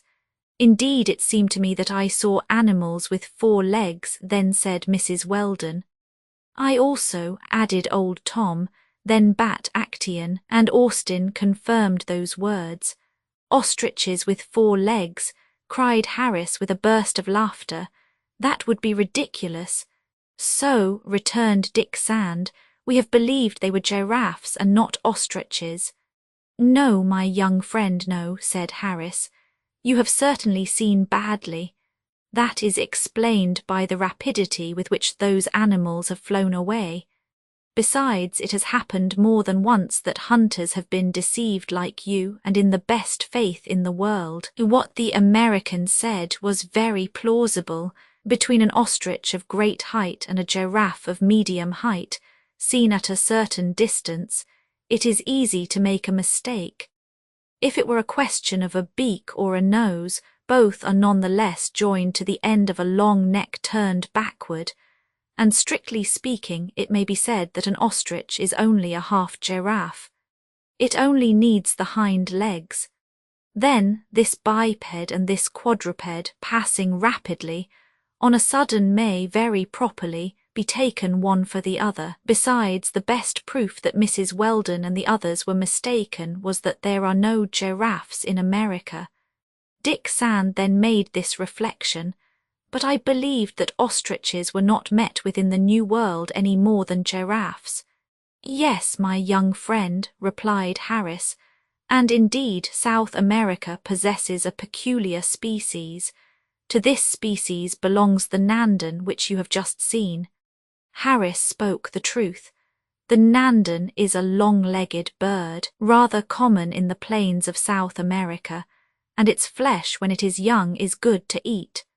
This strong animal, whose height sometimes exceeds 2 meters, has a straight beak, wings long and formed of tufted feathers of a bluish shade, feet formed of 3 claws furnished with nails, which essentially distinguishes it from the ostriches of Africa. These very exact details were given by Harris, who appeared to be very strongly posted on the manners of the Nandans. Mrs. Weldon and her companions were obliged to acknowledge that they had been deceived. "Besides," added Harris, "possibly we may encounter another band of these ostriches. Well, next time look better and no longer allow yourselves to take birds for quadrupeds. But above all, my young friend, do not forget my recommendations, and do not fire on any animal whatsoever. We have no need of hunting to procure food, and no detonation of a firearm must announce our presence in this forest. Meanwhile Dick Sand remained pensive. Once more a doubt had just arisen on his mind. The next day, April 17th, the march was continued, and the American affirmed that 24 hours would not pass before the little troop should be installed at the farm of San Felice. "There, Mrs. Weldon," added he, "you will receive all the care necessary to your position, and a few days' rest will quite restore you. Perhaps you will not find at this farm the luxury to which you are accustomed in your residence in San Francisco, but you will see that our improved lands in the interior do not lack what is comfortable. We are not absolutely savages." "Mr. Harris," replied Mrs. Weldon, "if we have only thanks to offer you for your generous resort, at least we shall offer them to you with all our hearts. Yes, it is time for us to arrive there. You are very much fatigued, Mrs. Weldon." "No matter," replied Mrs. Weldon, "but I perceive that my little Jack is gradually becoming exhausted. The fever begins to affect him at certain hours." "Yes," replied Harris, "and although the climate of this plateau is very healthful, it must be acknowledged that in March and April intermittent fevers reign." "Doubtless," then said Dick Sand, "but also nature, who is always and everywhere provident, has put the remedy near the evil." "And how is that, my young friend?" asked Harris, who did not seem to understand. "Are we not then in the region of the quinquinas?" replied Dick Sand. "In fact," said Harris, "you are perfectly right. The trees which furnish the precious febrifuge bark are native here." "I am even astonished," added Dick Sand, "that we have not yet seen a single one." "My young friend," replied Harris, "those trees are not easy to distinguish. Though they are often of great height, though their leaves are large, their flowers rosy and odoriferous, we do not discover them easily. It is rarely that they grow in groups. They are rather scattered through the forests, and the Indians who collect the quinquina can only recognize them by their foliage, always green." "Mr. Harris," said Mrs. Weldon, "if you see one of those trees you will show it to me." "Certainly, Mrs. Weldon, but at the farm you will find some sulphate of quinine. That is worth still more to break the fever than the simple bark of the tree. Formerly, this bark was only reduced to powder, which bore the name of Jesuits' powder, because in 1649 the Jesuits of Rome received a considerable quantity from their mission in America. This last day of the journey passed without other incident. Evening came, and the halt was organized for the whole night as usual. Till then it had not rained, but the weather was preparing to change, for a warm mist rose from the soil and soon found a thick fog. They were touching, in fact, on the rainy season. Fortunately, the next day a comfortable shelter would be hospitably offered to the little troop. There were only a few hours to elapse, though, according to Harris, who could only establish his calculation by the time which the journey had lasted, they could not be more than 6 miles from the farm. The ordinary precautions were taken for the night. Tom and his companions would watch one after the other. Dick Sand insisted that nothing should be neglected in that respect. Less than ever would he depart from his habitual prudence, for a terrible suspicion was incrusted in his mind, but he did not wish to say anything yet. The retiring to rest had been made at the feet of a group of large trees. Fatigue aiding, Mrs. Weldon and hers were already asleep, when they were awakened by a great cry. What's the matter?" asked Dick Sand quickly, who was on his feet first of all. It is I who have cried," replied Cousin Benedict. "And what is the matter with you?" asked Mrs. Weldon. "I have just been bit." "By a serpent?" asked Mrs. Weldon with alarm. No, it was not a serpent but an insect," replied Cousin Benedict. I have it. "Well, crush your insect," said Harris, "and let us sleep, Mr. Benedict." "Crush an insect," cried Cousin Benedict. "Not so, I must see what it is." "Some mosquito," said Harris, shrugging his shoulders. "No, it is a fly," replied Cousin Benedict, "and a fly which ought to be very curious." Dick Sand had lit a little portable lantern, and he approached Cousin Benedict. "Divine goodness," cried the latter, "behold what consoles me for all my deceptions. I have then at last made a discovery." The honest man was raving. He looked at his fly in triumph. He would willingly kiss it. "But what is it then?" asked Mrs. Weldon. "A dipter, cousin, a famous dipter." And Cousin Benedict showed a fly smaller than a bee, of a dull colour, streaked with yellow on the lower part of its body. "And this fly is not venomous?" asked Mrs. Weldon. "No, cousin, no, at least not for man. But for animals, for antelopes, for buffaloes, even for elephants, it is another thing. Ah, adorable insect!" "At last," asked Dick Sand, "will you tell us, Mr. Benedict, what is this fly?" "This fly," replied the entomologist, "this fly that I hold between my fingers, this fly, it is a tsetse. It is that famous dipter that is the honour of a country, and till now no one has ever found a tsetse in America." Dick Sand did not dare to ask Cousin Benedict in what part of the world this redoubtable tsetse was only to be met. And when his companions, after this incident, had returned to their interrupted sleep, Dick Sand, in spite of the fatigue which overwhelmed him, did not close his eyes the whole night. Chapter 18. It was time to arrive. Extreme lassitude made it impossible for Mrs. Weldon to continue any longer a journey made under such painful conditions. Her little boy, crimson during the fits of fever, very pale during the intermissions, was pitiable to see. His mother, extremely anxious, had not been willing to leave Jack even in the care of the good Nan. She held him, half lying, in her arms. Yes, it was time to arrive, but to trust to the American, on the very evening of this day which was breaking, the evening of the 18th of April, the little troop should finally reach the shelter of the hacienda of San Felice. 12 days' journey for a woman, 12 nights passed in the open air. It was enough to overwhelm Mrs. Weldon, energetic as she was. But for a child it was worse, and the sight of little Jack sick, and without the most ordinary cares, had sufficed to crush her. Dick Sand, Nan, Tom, and his companions had supported the fatigues of the journey better. Their provisions, although they were commencing to get exhausted, had not become injured, and their condition was satisfactory. As for Harris, he seemed made for the difficulties of these long journeys across the forests, and it did not appear that fatigue could affect him.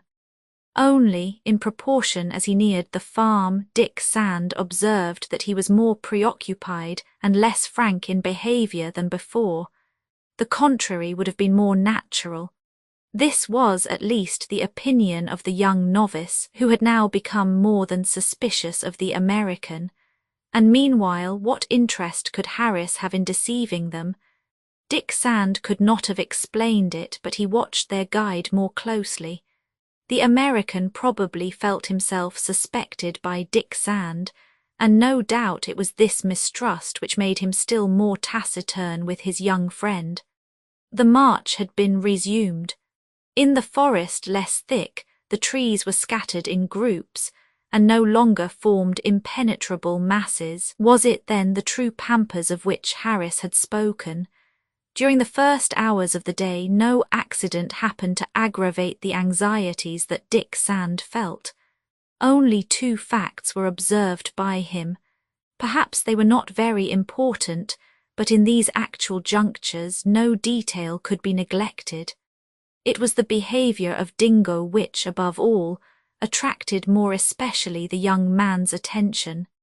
In fact, the dog, which, during all this journey, had seemed to be following a scent, became quite different, and that almost suddenly. Until then, his nose to the ground, generally smelling the herbs or the shrubs, he either kept quiet, or he made a sort of sad, barking noise like an expression of grief or of regret. Now, on this day, the barking of the singular animal became like bursts, sometimes furious, such as they formerly were when Negoro appeared on the deck of the Pilgrim. A suspicion crossed suddenly Dick Sand's mind, and it was confirmed by Tom, who said to him, "How very singular, Mr. Dick. Dingo no longer smells the ground as he did yesterday. His nose is in the air, he is agitated, his hair stands up. One would think he scented in the distance. Negoro, is it not so?" replied Dick Sand, who seized the old black's arm and signed to him to speak in a low voice. "Negoro, Mr. Dick, may it not be that he has followed our steps?" "Yes, Tom, and that at this moment even he may not be very far from us." "But why?" said Tom. "Either Negoro does not know this country," went on Dick Sand, "and then he would have every interest in not losing sight of us. Or," said Tom, who anxiously regarded the novice. "Or," replied Dick Sand, "he does know it, and then but how should Negoro know this country? He has never come here." "Has he never been here?" murmured Dick Sand. "It is an incontestable fact that Dingo acts as if this man whom he detests were near us." Then, interrupting himself to call the dog, which after some hesitation came to him, said he, "Negoro, Negoro." A furious barking was Dingo's reply. This name had its usual effect upon him, and he darted forward as if Negoro had been hidden behind some thicket. Harris had witnessed all this scene. With his lips a little drawn, he approached the novice. "What did you ask Dingo then?" said he. "Oh, not much, Mr. Harris," replied old Tom jokingly. "We asked him for news of the ship companion whom we have lost."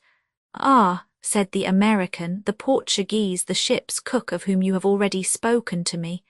"Yes," replied Tom.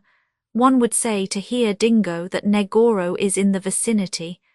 "How could he get as far as this?" replied Harris. "He never was in this country that I know of, at least he concealed it from us," replied Tom. "It would be astonishing," said Harris. "But if you wish we will beat these thickets. It is possible that this poor devil has need of help, that he is in distress." "It is useless, Mr. Harris," replied Dick Sand. "If Negoro has known how to come as far as this, he will know how to go farther. He is a man to keep out of trouble." "As you please," replied Harris. "Let us go." "Dingo, be quiet," added Dick Sand briefly, so as to end the conversation. The second observation made by the novice was in connection with the American horse. He did not appear to feel the stable, as do animals of his species. He did not suck in the air, he did not hasten his speed, he did not dilate his nostrils, he uttered none of the neighings that indicate the end of a journey. To observe him well, he appeared to be as indifferent as if the farm, to which he had gone several times, however, and which he ought to know, had been several hundreds of miles away. "That is not a horse near home," thought the young novice. And meanwhile, according to what Harris had said the evening before, there only remained 6 miles to go, and of these last 6 miles at 5 o'clock in the evening 4 had been certainly cleared. Now, if the horse felt nothing of the stable, of which he should have great need, nothing besides announced the approaches to a great clearing, such as the farm of San Felice must be. Mrs. Weldon, indifferent as she then was to what did not concern her child, was struck at seeing the country still so desolate. What, not a native, not a farm servant at such a short distance? Harris must be wild. No, she repulsed this idea. A new delay would have been the death of her little Jack. Meanwhile, Harris always kept in advance, but he seemed to observe the depths of the wood, and looked to the right and left like a man who was not sure of himself, nor of his road. Mrs. Weldon shut her eyes so as not to see him.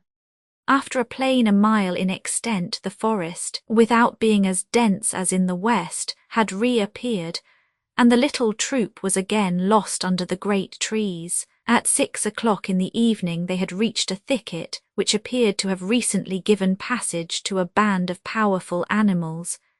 Dick Sand looked around him very attentively. At a distance which far surpassed the human height, the branches were torn off or broken. At the same time the herbs, roughly scattered, exhibited on the soil a little marshy prints of steps which could not be those of jaguars or cougars. Were these, then, the eyes or some other tardy graves, whose feet had thus marked the soil? But how, then, explain the break in the branches at such a height? Elephants might have, without doubt, left such imprints, stamped these large traces, made a similar hole in the impenetrable underwood. But elephants are not found in America. These enormous thick-skinned quadrupeds are not natives of the New World. As yet they have never been acclimated there. The hypothesis that elephants had passed there was absolutely inadmissible. However that might be, Dick Sand hardly knew how much this inexplicable fact gave him to think about. He did not even question the American on this point. What could he expect from a man who had tried to make him take giraffes for ostriches? Harris would have given him some explanation, more or less imaginative, which would not have changed the situation. At all events, Dick had formed his opinion of Harris. He felt in him a traitor. He only awaited an occasion to unmask his disloyalty, to have the right to do it, and everything told him that this opportunity was near. But what could be Harris's secret end? What future, then, awaited the survivors of the Pilgrim? Dick Sand repeated to himself that his responsibility had not ceased with the shipwreck. It was more than ever necessary for him to provide for the safety of those whom the waves had thrown on this coast. This woman, this young child, these blacks, all his companions in misfortune, it was he alone who must save them. But if he could attempt anything on board ship, if he could act on the sea, here in the midst of the terrible trials which he foresaw, what part could he take?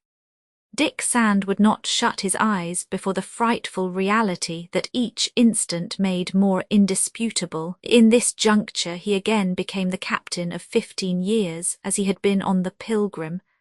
But he would not say anything which could alarm the poor mother before the moment for action had arrived. And he said nothing, not even when, arrived on the bank of a rather large stream, preceding the little troop about 100 feet, he perceived enormous animals which threw themselves under the large plants on the brink. Hippopotami, hippopotami, he was going to exclaim, and they were indeed these thick-skinned animals with a big head, a large, swollen snout, a mouth armed with teeth which extend a foot beyond it, animals which are squat on their short limbs, the skin of which, unprovided with hair, is of a tawny red. Hippopotami in America. They continued to march during the whole day, but painfully. Fatigue commenced to retard even the most robust. It was truly time to arrive, or they would be forced to stop. Mrs. Weldon, wholly occupied with her little Jack, did not perhaps feel the fatigue, but her strength was exhausted. All, more or less, were tired. Dick Sand, resisted by a supreme moral energy, caused by the sentiment of duty, toward 4 o'clock in the evening, old Tom found in the grass an object which attracted his attention.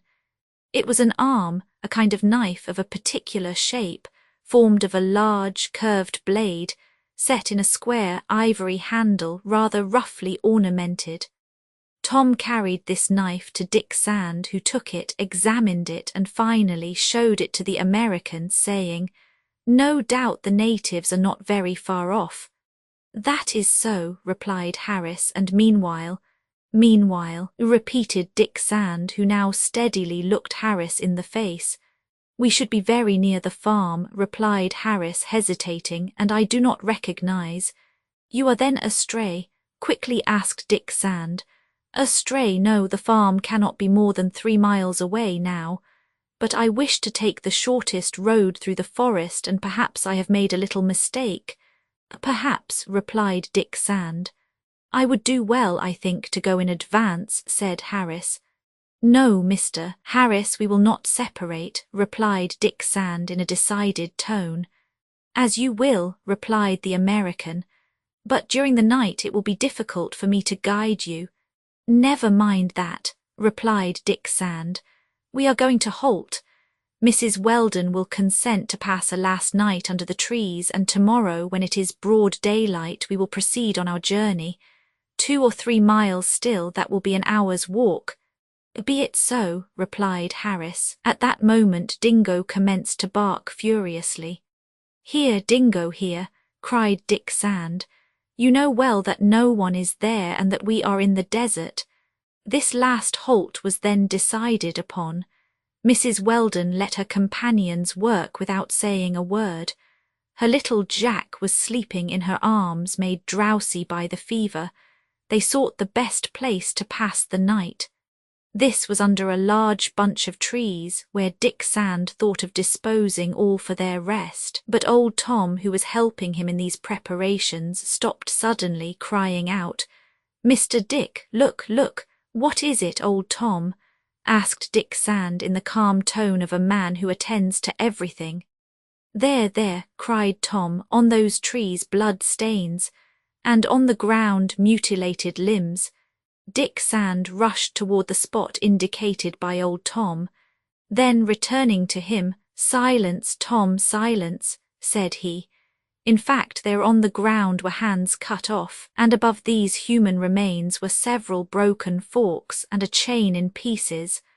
Happily, Mrs. Weldon had seen nothing of this horrible spectacle. As for Harris, he kept at a distance, and any one observing him at this moment would have been struck at the change made in him. His face had something ferocious in it.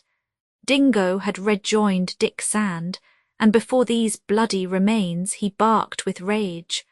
The novice had hard work to drive him away. Meanwhile, old Tom, at the sight of these forks of this broken chain, had remained motionless as if his feet were rooted in the soil. His eyes were wide open, his hands clenched, he stared, murmuring these incoherent words.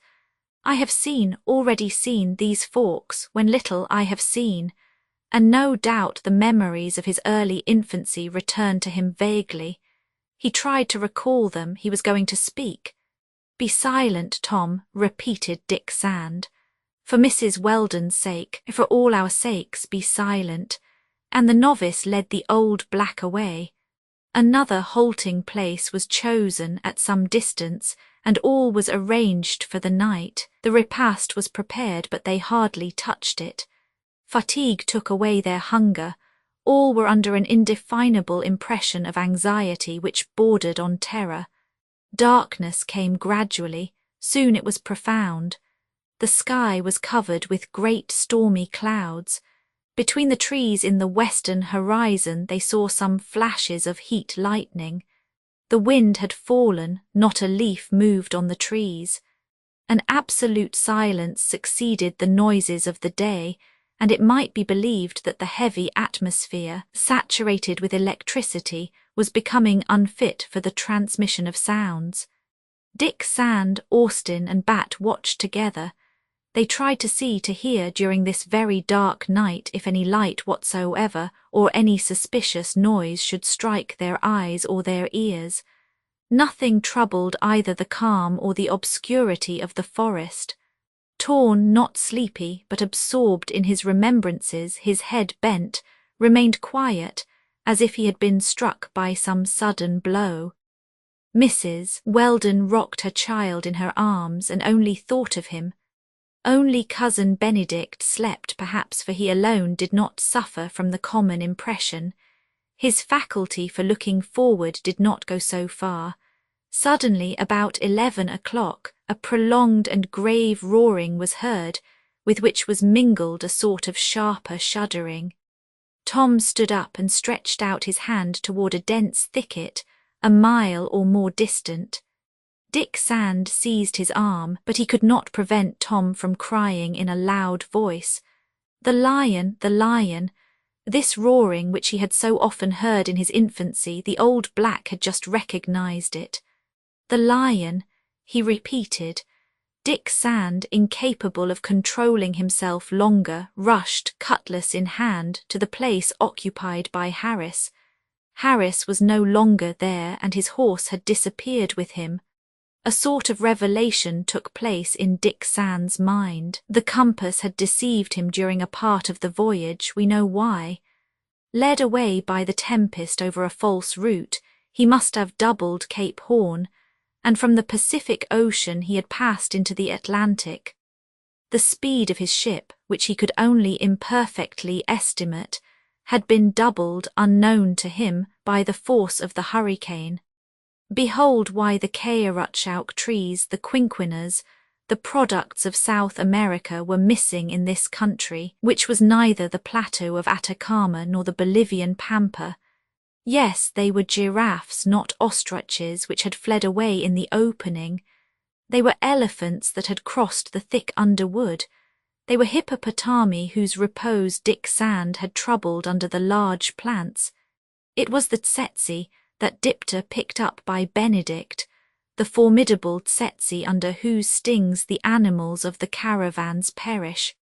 Finally, it was indeed the roaring of the lion that had just sounded through the forest, and those forks, those chains, that knife of singular form, they were the tools of the slave trader. Those mutilated hands, they were the hands of captives. The Portuguese Negoro and the American Harris must be in collusion, and those terrible words guessed by Dick Sand finally escaped his lips.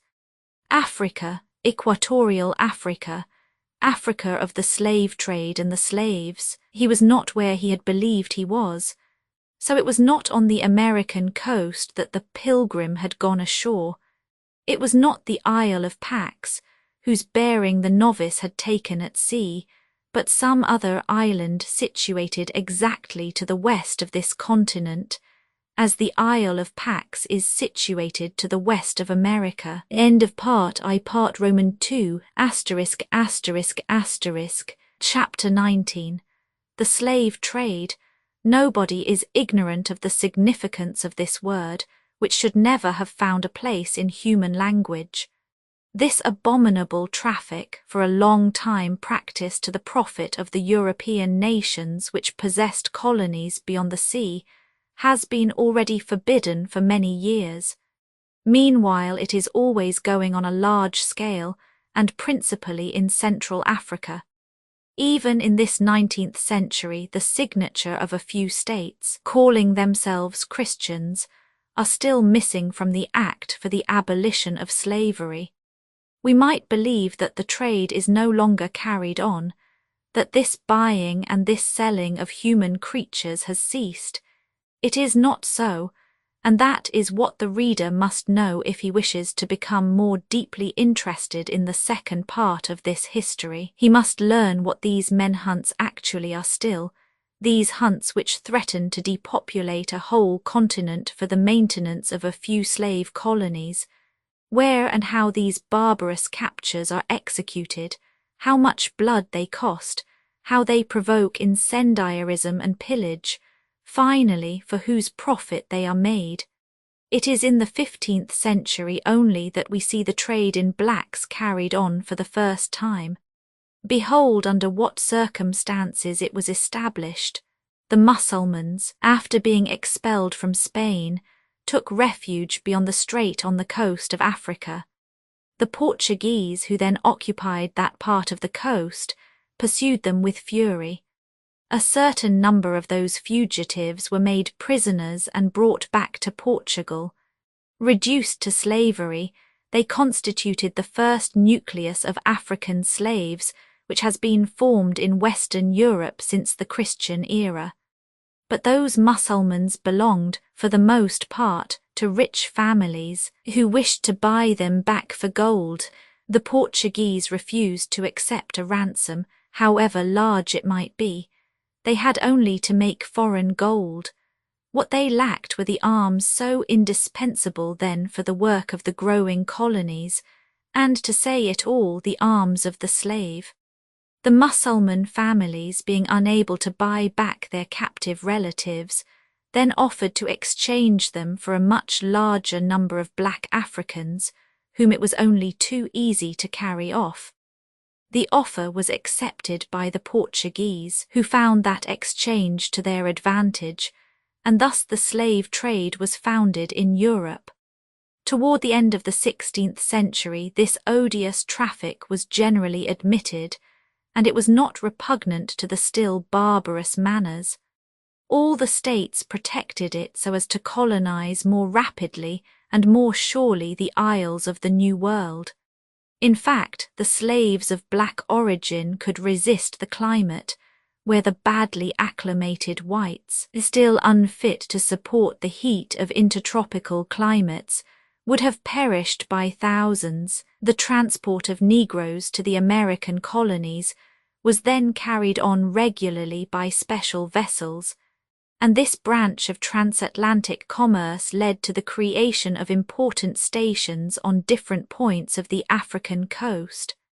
The merchandise cost little in the country of production, and the returns were considerable.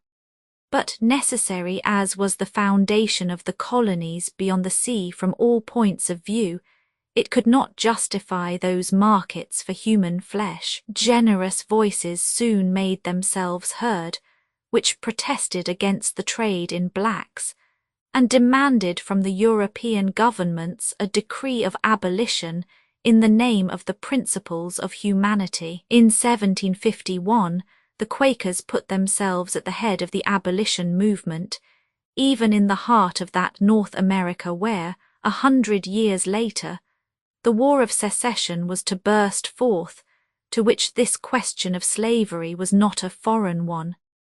Different states in the North, Virginia, Connecticut, Massachusetts, Pennsylvania, decreed the abolition of the slave trade, and freed the slaves brought to their territories at great expense. But the campaign commenced by the Quakers did not limit itself to the northern provinces of the New World. Slaveholders were warmly attacked beyond the Atlantic. France and England, more particularly, recruited partisans for this just cause. Let the colonies perish rather than a principle. Such was the generous command which resounded through all the Old World, and in spite of the great political and commercial interests engaged in the question, it was effectively transmitted through Europe. The impetus was given. In 1807, England abolished the slave trade in her colonies, and France followed her example in 1814. The two powerful nations exchanged a treaty on this subject, a treaty confirmed by Napoleon during the 100 Days. However, that was as yet only a purely theoretical declaration. The slave ships did not cease to cross the seas and to dispose of their ebony cargoes in colonial ports. More practical measures must be taken in order to put an end to this commerce. The United States in 1820 and England in 1824 declared the slave trade an act of piracy, and those who practiced it pirates. As such, they drew on themselves the penalty of death, and they were pursued to the end. France soon adhered to the new treaty, but the states of South America and the Spanish and Portuguese colonies did not join in the act of abolition. The exportation of blacks then continued to their profit, notwithstanding the right of search generally recognized, which was limited to the verification of the flag of suspicious vessels. Meanwhile, the new law of abolition had not a retroactive effect. No more new slaves were made, but the old ones had not yet recovered their liberty. It was under those circumstances that England set an example. In May 1833, a general declaration emancipated all the blacks in the colonies of Great Britain, and in August 1838, 670,000 slaves were declared free. 10 years later, in 1848, the Republic emancipated the slaves of the French colonies, say about 260,000 blacks. In 1861, the war which broke out between the Federals and Confederates of the United States, finishing the work of emancipation, extended it to all North America. The three great powers had then accomplished this work of humanity. At the present hour, the trade is no longer carried on, except for the benefit of the Spanish and Portuguese colonies, and to satisfy the wants of the populations of the Orient, Turks or Arabs. Brazil, if she has not yet restored her old slaves to liberty, at least no longer receives new ones, and the children of the blacks are born free there. It is in the interior of Africa, in the prosecution of those bloody wars, waged by the African chiefs among themselves for this man-hunt, that entire tribes are reduced to slavery. Two opposite directions are then given to the caravans, one to the west toward the Portuguese colony of Angola, the other to the east on the Mozambique. Of these unfortunate beings, of whom only a small portion arrive at their destination, some are exported, it may be to Cuba, it may be to Madagascar, others to the Arab or Turkish provinces of Asia, to Mecca or to Muscat. The English and French cruisers can only prevent this traffic to a small extent, as it is so difficult to obtain an effective surveillance over such far-extended coasts. But the figures of these odious exportations, are they still considerable? Yes. The number of slaves who arrive at the coast is estimated at not less than 80,000, and this number, it appears, only represents the 10th of natives massacred.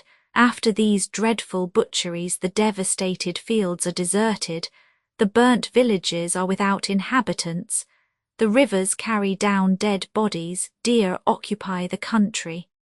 Livingstone, the day after one of these men-hunts, no longer recognized the provinces he had visited a few months before.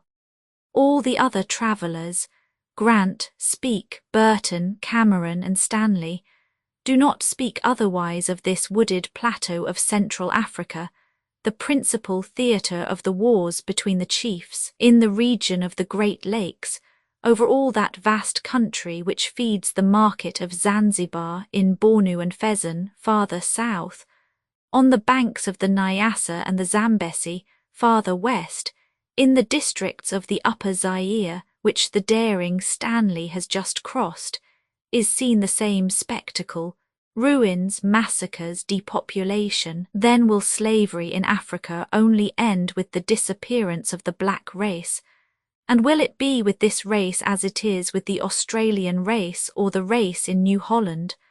But the market of the Spanish and Portuguese colonies will close some day. That outlet will be wanting. Civilized nations can no longer tolerate the slave trade. Yes, without doubt, and this year even, 1878, ought to see the enfranchisement of all the slaves still possessed by Christian states.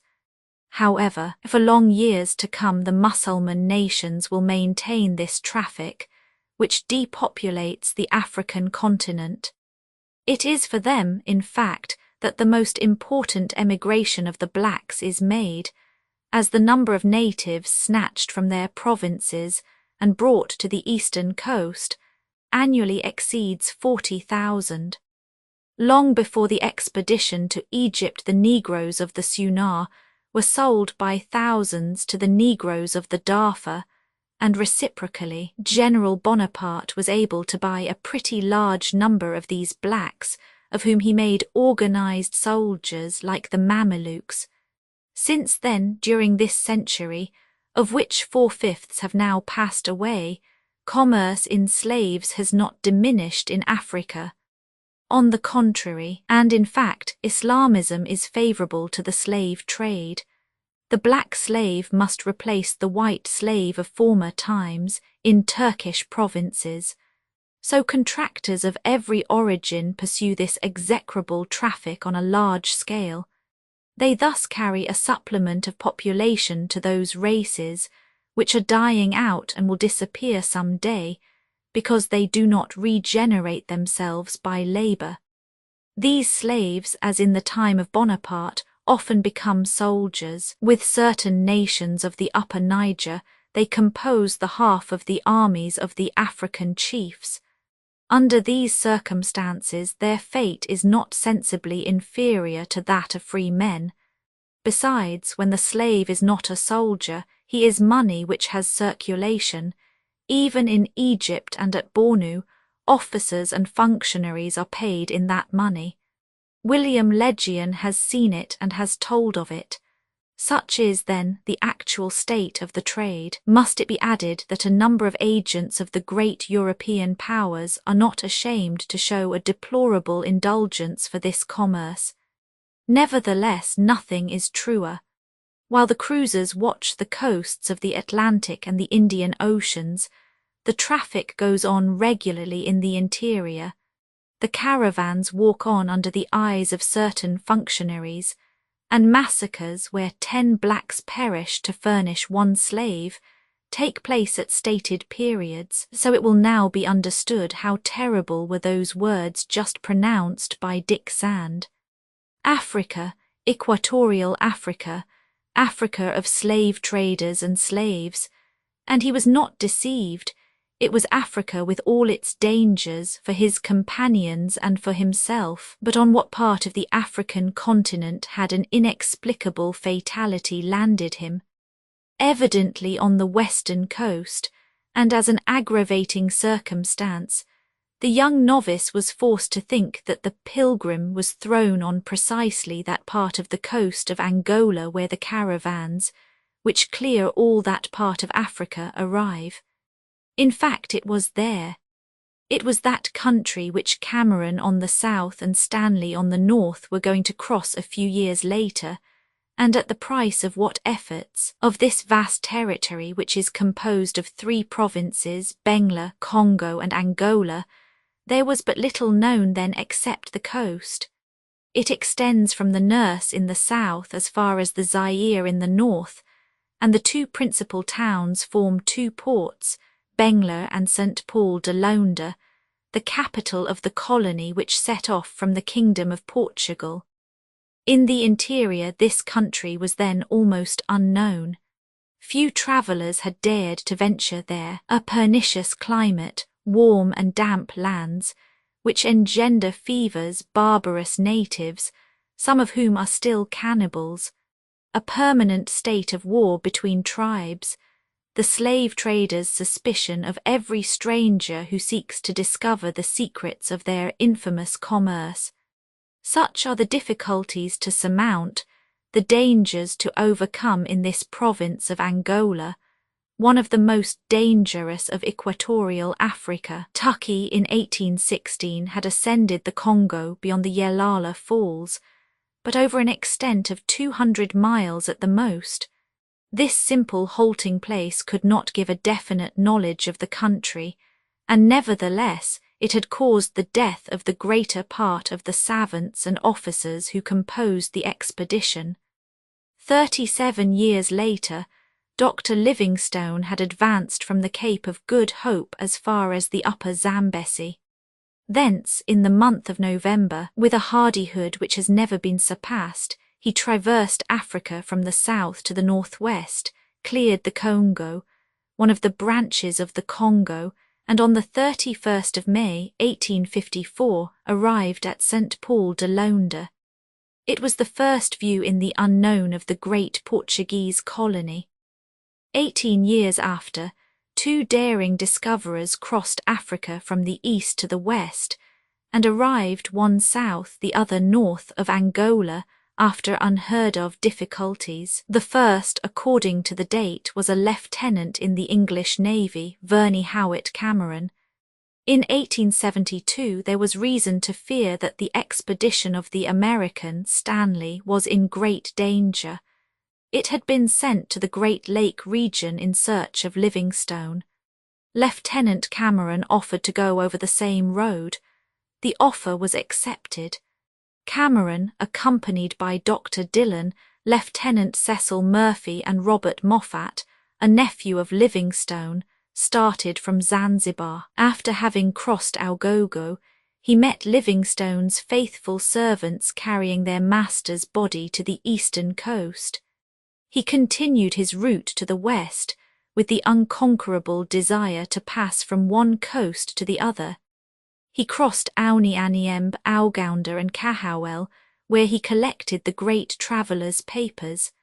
Having passed over Tanganyika and the Bambar Mountains, he reached Lualaba but could not descend its course. After having visited all the provinces devastated by war and depopulated by the slave trade, Kiamba, Awawa, the sources of the Lomain, Ulauda, Lowvale, and having crossed the Konza and the immense forests in which Harris has just entrapped Dick Sand and his companions, the energetic Cameron finally perceived the Atlantic Ocean and arrived at St. Philip of Bengla. This journey of 3 years and 4 months had cost the lives of his 2 companions, Dr. Dillon and Robert Moffat. Henry Morland Stanley, the American, almost immediately succeeded the Englishman, Cameron, on the road of discoveries. We know that this intrepid correspondent of the New York Herald, sent in search of Livingstone, had found him on October 30th, 1871, at Ujiji on Lake Tanganyika. Having so happily accomplished his object for the sake of humanity, Stanley determined to pursue his journey in the interest of geographical science. His object then was to gain a complete knowledge of Lualaba, of which he had only had a glimpse. Cameron was then lost in the provinces of Central Africa, when in November 1874 Stanley quitted Bagamoga on the eastern coast. 21 months after, August 24, 1876, he abandoned Ujiji, which was decimated by an epidemic of smallpox. In 74 days he effected the passage of the lake at Nyangwe, a great slave market which had been already visited by Livingstone and Cameron. Here he witnessed the most horrible scenes, practiced in the Marangu and Maniawama countries by the officers of the Sultan of Zanzibar. Stanley then took measures to explore the course of the Lualaba and to descend it as far as its mouth. 140 bearers, engaged at Nyangwe, and 19 boats formed the material and the force of his expedition. From the very start he had to fight the cannibals of Augausen. From the start also he had to attend to the carrying of boats, so as to pass insuperable cataracts. Under the equator, at the point where the Lualaba makes a bend to the northeast, 54 boats, manned by several hundred natives, attacked Stanley's little fleet, which succeeded in putting them to flight. Then the courageous American, rescending as far as the 2nd degree of northern latitude, ascertained that the Lualaba was the Upper Zaire or Congo, and that by following its course he could descend directly to the sea. This he did, fighting nearly every day against the tribes that lived near the river. On June 3d, 1877, at the passage of the cataracts of Masasa, he lost one of his companions, Francis Pocock. July 18th he was drawn with his boat into the falls of Mbilo and only escaped death by a miracle. Finally, August 6th, Henry Stanley arrived at the village of Nysanda, 4 days' journey from the coast. 2 days after, at Banzarembauco, he found the provisions sent by 2 merchants from Mboma. He finally rested at this little coast town. Aged at 35 years by over-fatigue and privations, after an entire passage of the African continent, which had taken 2 years and 9 months of his life. However, the course of the Lualaba was explored as far as the Atlantic. And if the Nile is the great artery of the north, if the Zambesi is the great artery of the east, we now know that Africa still possesses in the west the third of the largest rivers in the world, a river which, in a course of 2,900 miles, under the names of Lualaba, Zaire and Congo, unites the lake region with the Atlantic Ocean. However, between these two books of travel, Stanley's and Cameron's, the province of Angola is somewhat better known in this year than in 1873, at that period when the Pilgrim was lost on the African coast.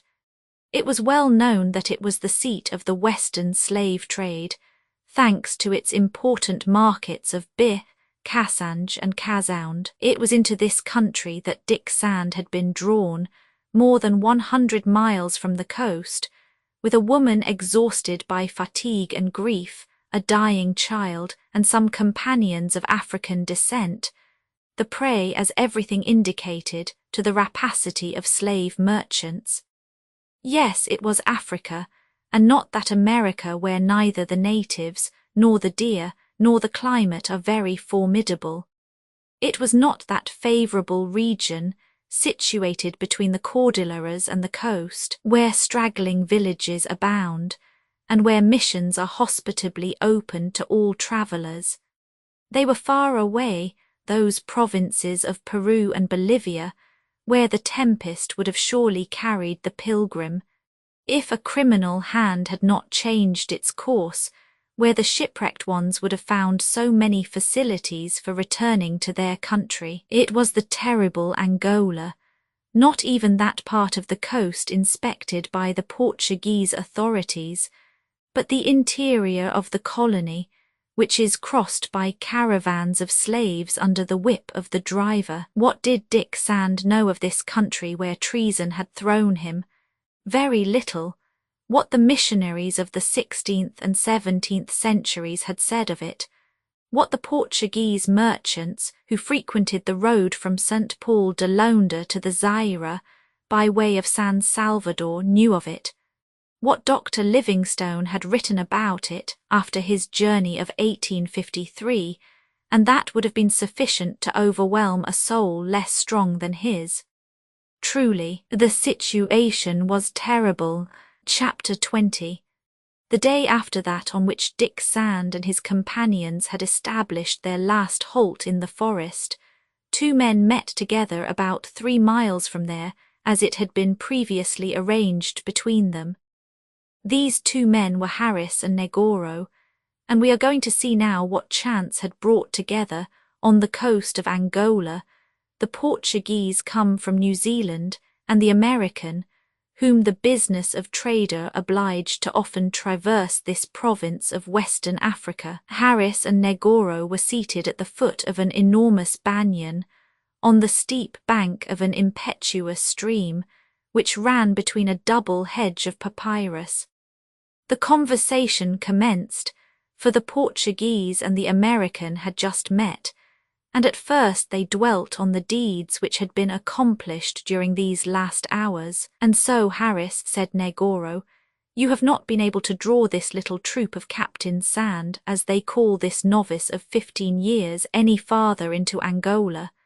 No, comrade, replied Harris, and it is even astonishing that I have succeeded in leading him 100 miles at least from the coast.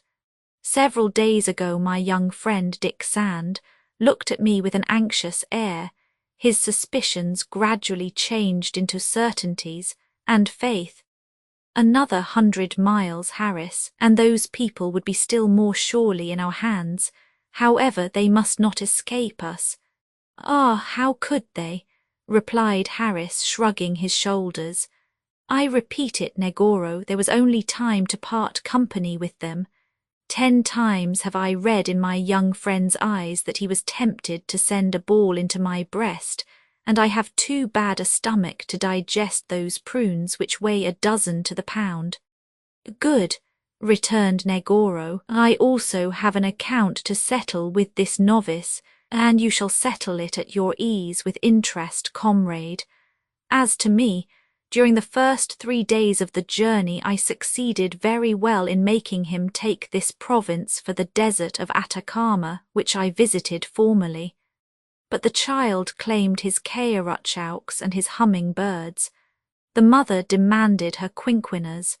The cousin was crazy to find cucuyos. Faith, I was at the end of my imagination, and after with great difficulty making them swallow ostriches for giraffes, a godsend indeed, Negoro. I no longer knew what to invent. Besides, I well saw that my young friend no longer accepted my explanations. Then we fell on elephants' prints. The hippopotami were added to the party. And you know, Negoro, hippopotami and elephants in America are like honest men in the penitentiaries of Bengla. Finally, to finish me, there was the old black, who must find forks and chains at the foot of a tree.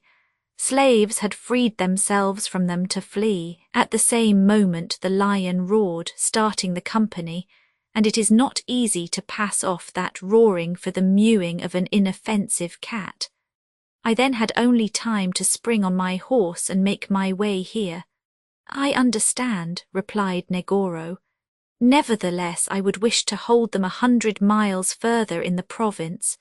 One does what he can, comrade, replied Harris.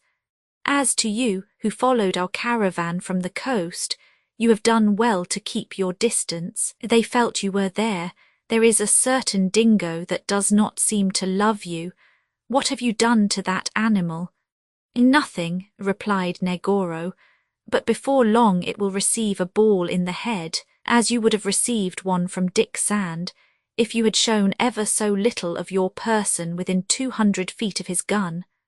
Ah, how well he fires, my young friend, and between you and me I am obliged to admit that he is in his way a fine boy. No matter how fine he is, Harris, he will pay dear for his insolence, replied Negoro, whose countenance expressed implacable cruelty. Good, murmured Harris. My comrade remains just the same as I have always known him. Voyages have not injured him.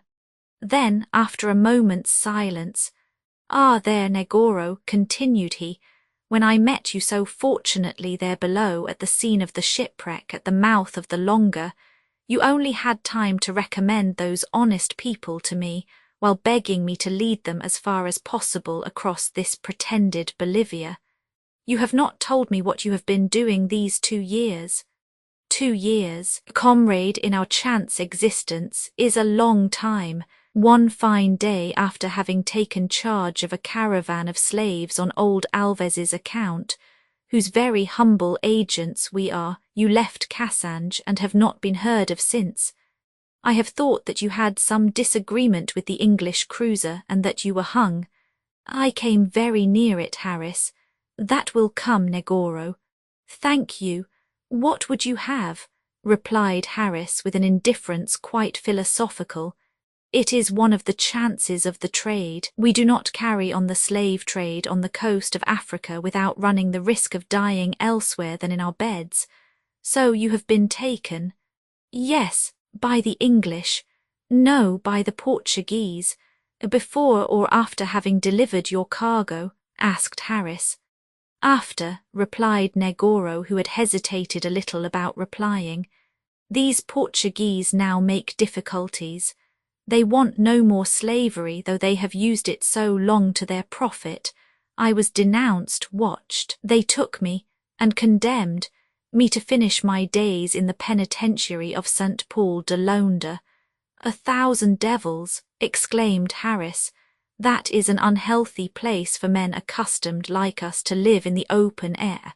As to me, perhaps I should prefer being hung. One does not escape from the gallows, replied Negoro, but from prison you were able to make your escape. Yes, Harris, only 15 days after being put in prison, I was able to hide myself at the bottom of the hold of an English steamer, sailing for Auckland of New Zealand. A barrel of water and a case of conserves, between which I had intruded, furnished me with food and drink during the whole passage. Oh, I suffered terribly from not being willing to show myself when we were at sea. But if I had been imprudent enough to do it, I would have been confined again at the bottom of the hold, and voluntarily or not, the torture would be the same. Besides, on my arrival at Auckland, they would have returned me again to the English authorities and finally brought me back to the penitentiary of Loanda, or perhaps hung me, as you said. That was why I preferred to travel incognito. And without paying your passage, exclaimed Harris, laughing. Ah, that is not considerate, comrade, to be fed and carried gratis. Yes, returned Negoro, but 30 days' passage at the bottom of the hold. At last that was over, Negoro. You set out for New Zealand in the land of the Maoris, but you have returned. Was the return made under the same circumstances? Not so, Harris. You may well believe that over there I had only one idea, to return to Angola and take up my trade of slave trader again. Yes, replied Harris, one loves his trade from habit. For 18 months, having pronounced those last words, Negoro stopped suddenly. He seized his companion's arm and listened. Harris, said he, lowering his voice, was there not a trembling in that papyrus bush? Yes, indeed, replied Harris, seizing his gun, always ready to fire. Negoro and he stood up, looked around them and listened with the greatest attention. There is nothing there, said Harris. It is this brook, swelled by the storm, which runs more noisily. For 2 years, comrade, you have been unaccustomed to the noises of the forest, but you will get used to them again. Continue, then, the narration of your adventures. When I understand the past, we shall talk of the future. Negoro and Harris sat down again at the foot of the banyan. The Portuguese continued in these terms. For 18 months I vegetated in Auckland. When the steamer arrived there, I was able to leave it without being seen, but not a piaster, not a dollar in my pocket. In order to live, I had to follow all trades, even the trade of an honest man, Negoro. As you say, Harris, poor boy. Now I was always waiting for an opportunity, which was long coming, when the Pilgrim, a whaler, arrived at the port of Auckland, that vessel which went ashore on the coast of Angola. Even the same, Harris, and on which Mrs. Weldon, her child, and her cousin were going to take passage. Now, as an old sailor, having even been second on board a slave ship, I was not out of my element in taking service on a ship. I then presented myself to the Pilgrim's captain, but the crew was made up. Very fortunately for me, the schooner's cook had deserted. Now, he is no sailor who does not know how to cook. I offered myself as head cook. For want of a better, I was accepted. A few days after, the Pilgrim had lost sight of the land of New Zealand. But, asked Harris, according to what my young friend has told me, the Pilgrim did not set sail at all for the coast of Africa. How then has she arrived here? Dick Sand ought not to be able to understand it yet, and perhaps he will never understand it, replied Negoro. But I am going to explain to you what has passed, Harris, and you will be able to tell it again to your young friend if it pleases you to do so. How then? Replied Harris. Speak, comrade, speak. The Pilgrim, continued Negoro, as on the way to Valparaiso. When I went on board, I only intended to go to Chile. It was always a good half of the way between New Zealand and Angola, and I was drawing nearer Africa's coast by several thousand miles. But it so happened that only 3 weeks after leaving Auckland, Captain Hull, who commanded the Pilgrim, disappeared with all his crew while chasing a whale. On that day, then, only 2 sailors remained on board, the novice and the cook, Negoro. And you took command of the ship? Asked Harris. I had that idea at first, but I saw that they distrusted me. There were live, strong blacks on board, free men. I would not have been the master, and on reflection, I remained what I was at the departure, the Pilgrim's cook. Then it was chance that led this ship to the coast of Africa. No, Harris, replied Negoro. There has been no chance in all this adventure except meeting you in one of your journeys just on that part of the coast where the Pilgrim was wrecked. But as to coming in sight of Angola, it was by my will, my secret will, that was done. Your young friend, still much of a novice in navigation, could only tell his position by means of the log and the compass. Well, one day the log went to the bottom. One night the compass was made false, and the Pilgrim, driven by a violent tempest, took the wrong route. The length of the voyage, inexplicable to Dick Sand, would be the same to the most experienced seaman. Without the novice knowing or even suspecting it, Cape Horn was doubled, but Harris, I recognized it in the midst of the fogs. Then, thanks to me, the needle in the compass took its true direction again, and the ship, blown to the northeast by that frightful hurricane, has just been cast on the coast of Africa, just on this land of Angola which I wished to reach. And even at that moment, Negoro, replied Harris, chance had led me there to receive you and guide those honest people to the interior. They believed themselves. They could only believe themselves in America. It was easy for me to make them take this province for Lower Bolivia, to which it has really some resemblance. Yes, they believed it, as your young friend believed they had made the Isle of Pax when they passed in sight of Tristan da Cunha.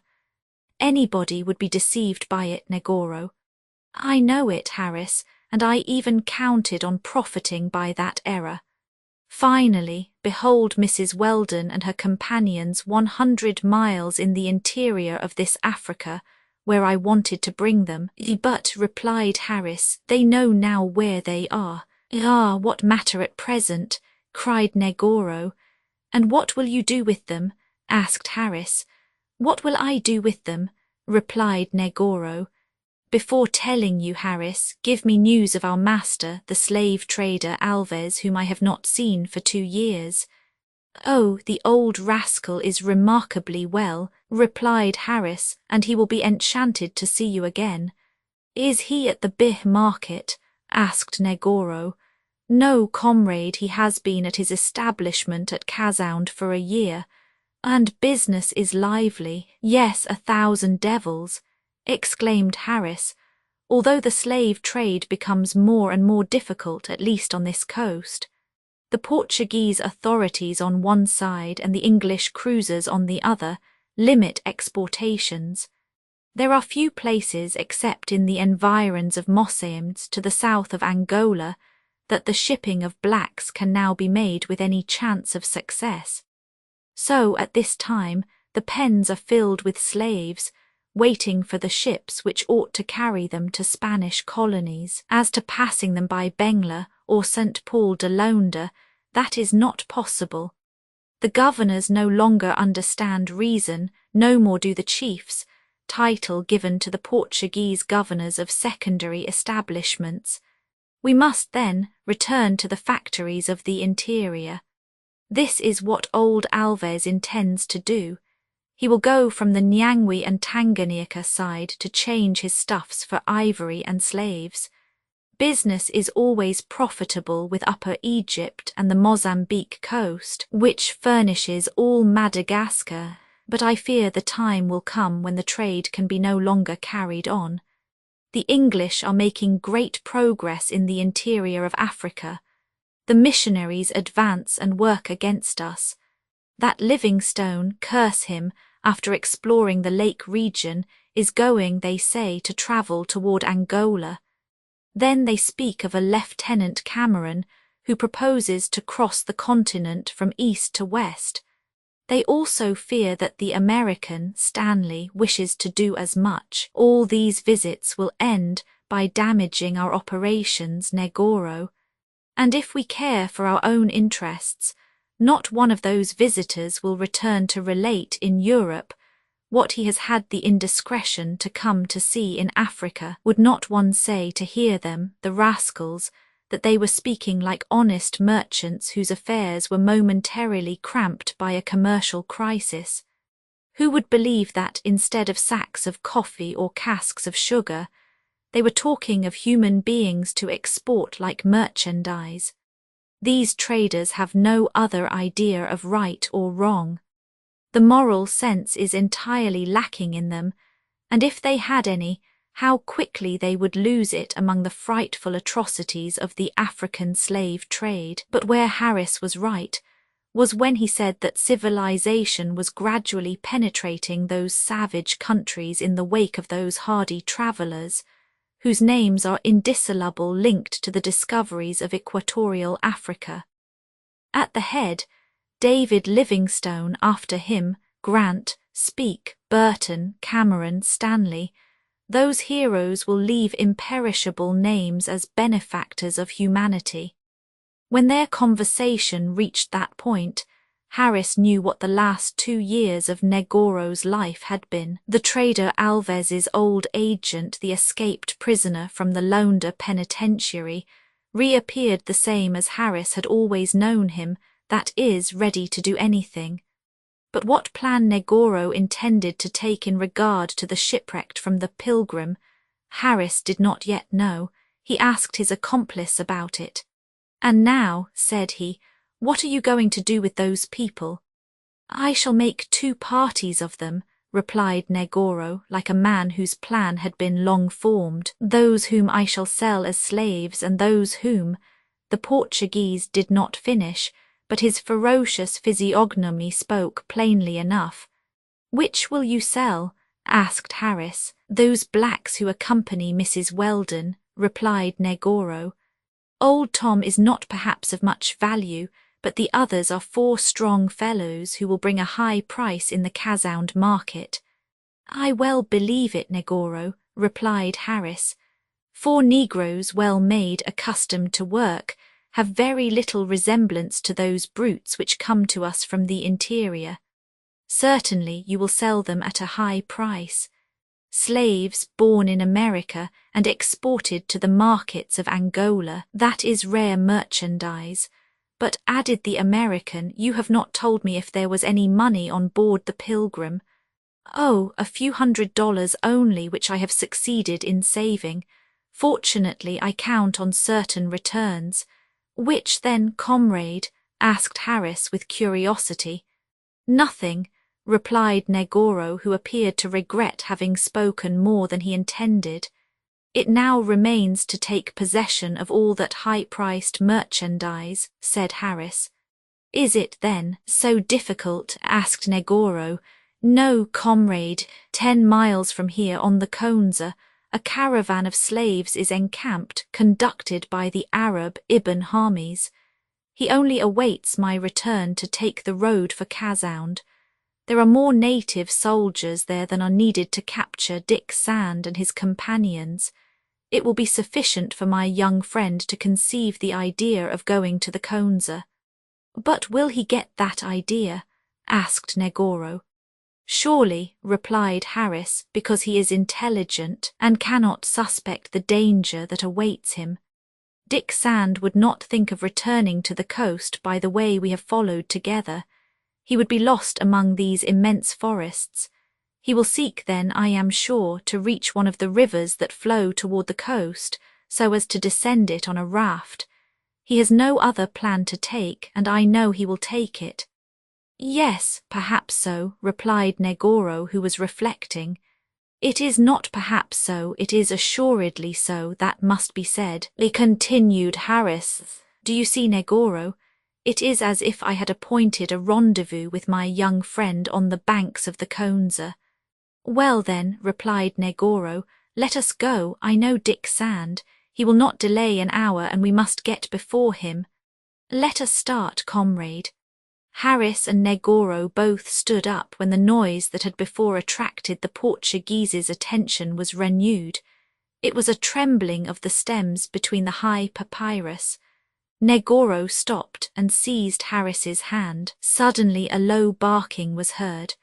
A dog appeared at the foot of the bank with its mouth open, ready to spring. "Dingo!" cried Harris.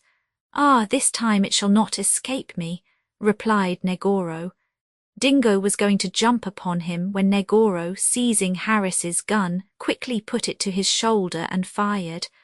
A long howl of pain replied to the detonation, and Dingo disappeared between the double row of bushes that bordered the brook. Negoro descended at once to the bottom of the bank. Drops of blood stained some of the papyrus stems, and a long red track was left on the pebbles of the brook. "At last that cursed animal is paid off," exclaimed Negoro. Harris had been present at this whole scene without saying a word. "Ah, now, Negoro," said he, "that dog had a particular grudge against you." "It seemed so, Harris, but it will have a grudge against me no longer." "And why did it detest you so much, comrade?" "Oh, an old affair to settle between it and me." "An old affair," replied Harris. Negoro said no more about it, and Harris concluded that the Portuguese had been silent on some past adventure, but he did not insist on knowing it. A few moments later, both, descending the course of the brook, went toward the Konza across the forest. Chapter 21. Africa, that name so terrible under the present circumstances, that name which he must now substitute for that of America, was not for an instant out of Dick Sand's thoughts. When the young novice traced back the last weeks, it was to ask himself how the Pilgrim had ended by reaching this dangerous shore, how it had doubled Cape Horn and passed from one ocean to the other. He could now explain to himself why, in spite of the rapid motion of his vessel, land was so long coming in sight, because the length of the distance which he should have made to reach the American coast had been doubled without his knowledge. "Africa, Africa," Dick Sand repeated. Then, suddenly, while he called up with tenacious mind all the incidents of this inexplicable voyage, he felt that his compass must have been injured. He remembered, too, that the first compass had been broken and that the log line had snapped, a fact which had made it impossible for him to establish the speed of the Pilgrim. Yes, thought he, there remained but one compass on board, one only, the indications of which I could not control. And one night I was awakened by a cry from old Tom. Negoro was there aft. He had just fallen on the binnacle. May he not have put it out of order? Dick Sand was growing enlightened. He had his finger on the truth. He now understood all that was ambiguous in Negoro's conduct.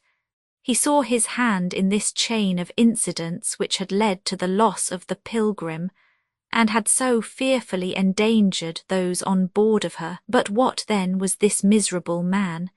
Had he been a sailor and known so well how to hide the fact? Was he capable of contriving this odious plot which had thrown the ship on the coast of Africa? At any rate, if obscure points still existed in the past, the present could offer no more of them. The young novice knew only too well that he was in Africa, and very probably in the fatal province of Angola, more than 100 miles from the coast. He also knew that Harris's treason could no longer be doubted. From this fact, the most simple logic led him to conclude that the American and the Portuguese had long known each other, that a fatal chance had united them on this coast, and that a plan had been concerted between them, the result of which would be dreadful for the survivors of the Pilgrim. And now, why these odious actions? That Negoro wished at all hazards to seize Tom and his companions and sell them for slaves in this slave-trading country might be admitted. That the Portuguese, moved by a sentiment of hatred, would seek to be revenged on him, Dick Sand, who had treated him as he deserved, might also be conceived. But Mrs. Weldon, this mother, and this young child, what would the wretch do with them? If Dick Sand could have overheard a little of the conversation between Harris and Negoro, he would have known what to expect and what dangers menaced Mrs. Weldon, the blacks, and himself. The situation was frightful, but the young novice did not yield under it. Captain on board, he remained captain on land. He must save Mrs. Weldon, little Jack, all those whose fate heaven had placed in his hands. His task was only commencing. He would accomplish it to the end. After 2 or 3 hours during which the present and the future were summed up in his mind with their good and their evil chances, the last, alas, the most numerous, Dick Sand rose firm and resolved. The first glimmer of light then touched the summits of the forest. With the exception of the novice and Tom, all slept. Dick Sand approached the old black. "Tom," he said to him in a low tone, "you have recognized the roaring of the lion, you have remembered the instruments of the slave traders. You know that we are in Africa." "Yes, Mr. Dick, I know it." "Well, Tom, not a word of all that, neither to Mrs. Weldon nor to your companions. We must be the only ones to know, the only ones to have any fears." "Alone, in fact, it is necessary," replied Tom. "Tom," continued the novice, "we have to watch more carefully than ever. We are in an enemy's country, and what enemies! What a country! To keep our companions on their guard, it will be enough to tell them that we have been betrayed by Harris. They will think that we fear an attack from wandering Indians, and that will suffice. You can count absolutely on their courage and devotion, Mr. Dick. I know it, as I count on your good sense and your experience. You will come to my help, old Tom." "Always and everywhere, Mr. Dick." Dick Sand's plan was accepted and approved by the old black. If Harris were detected in open treason before the hour for action, at least the young novice and his companions were not in fear of any immediate danger.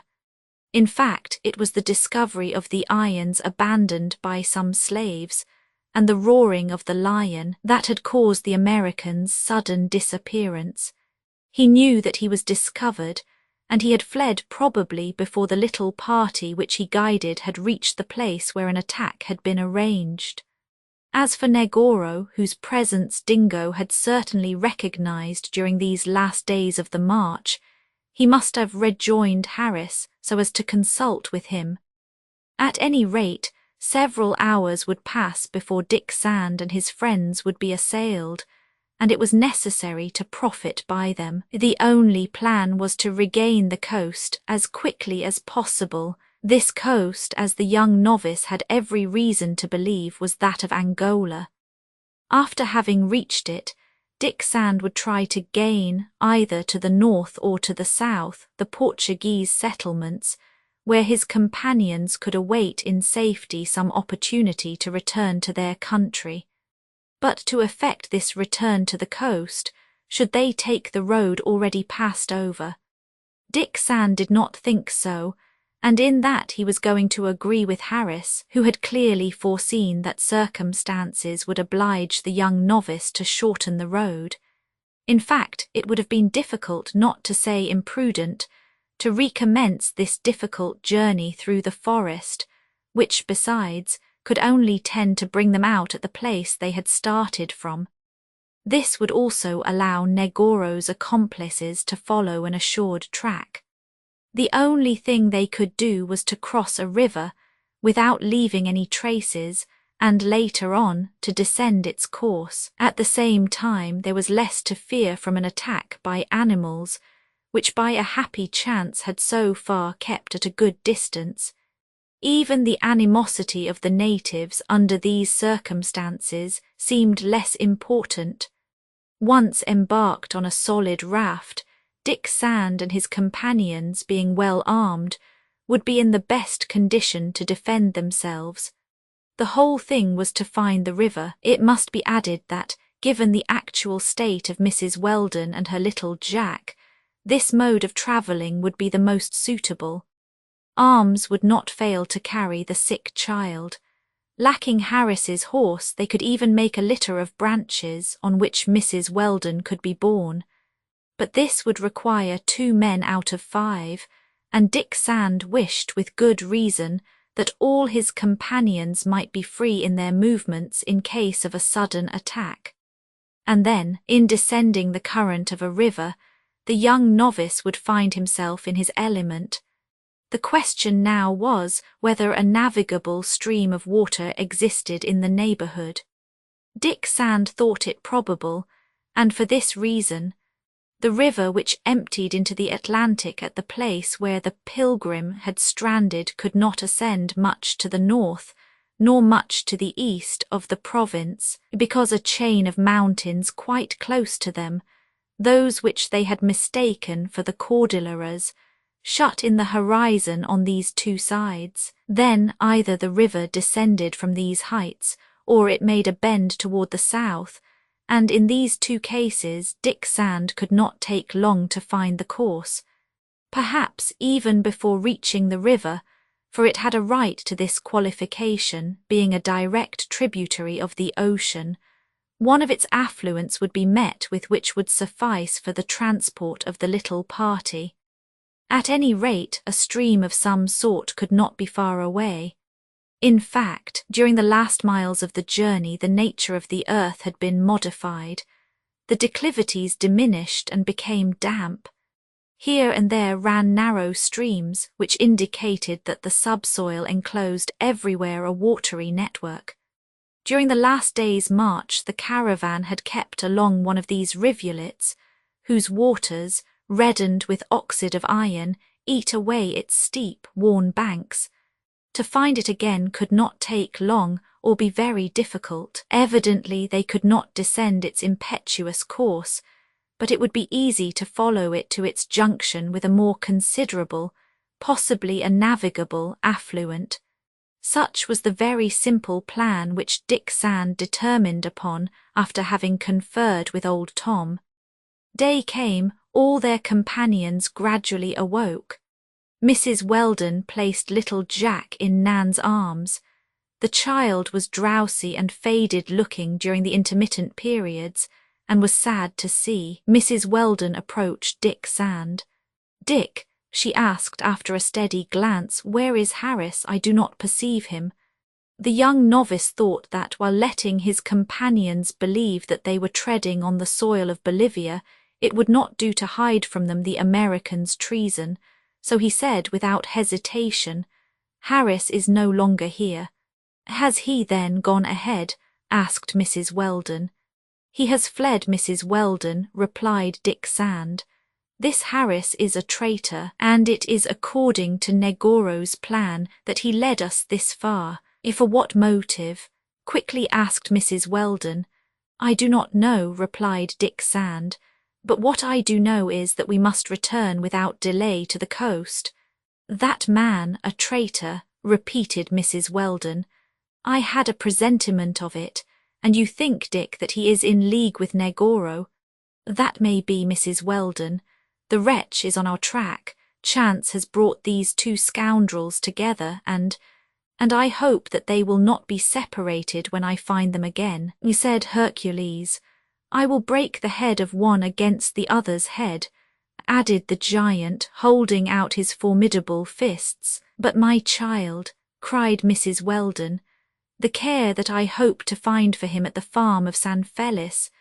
"Jack will get well," said old Tom, "when he approaches the more healthy part of the coast."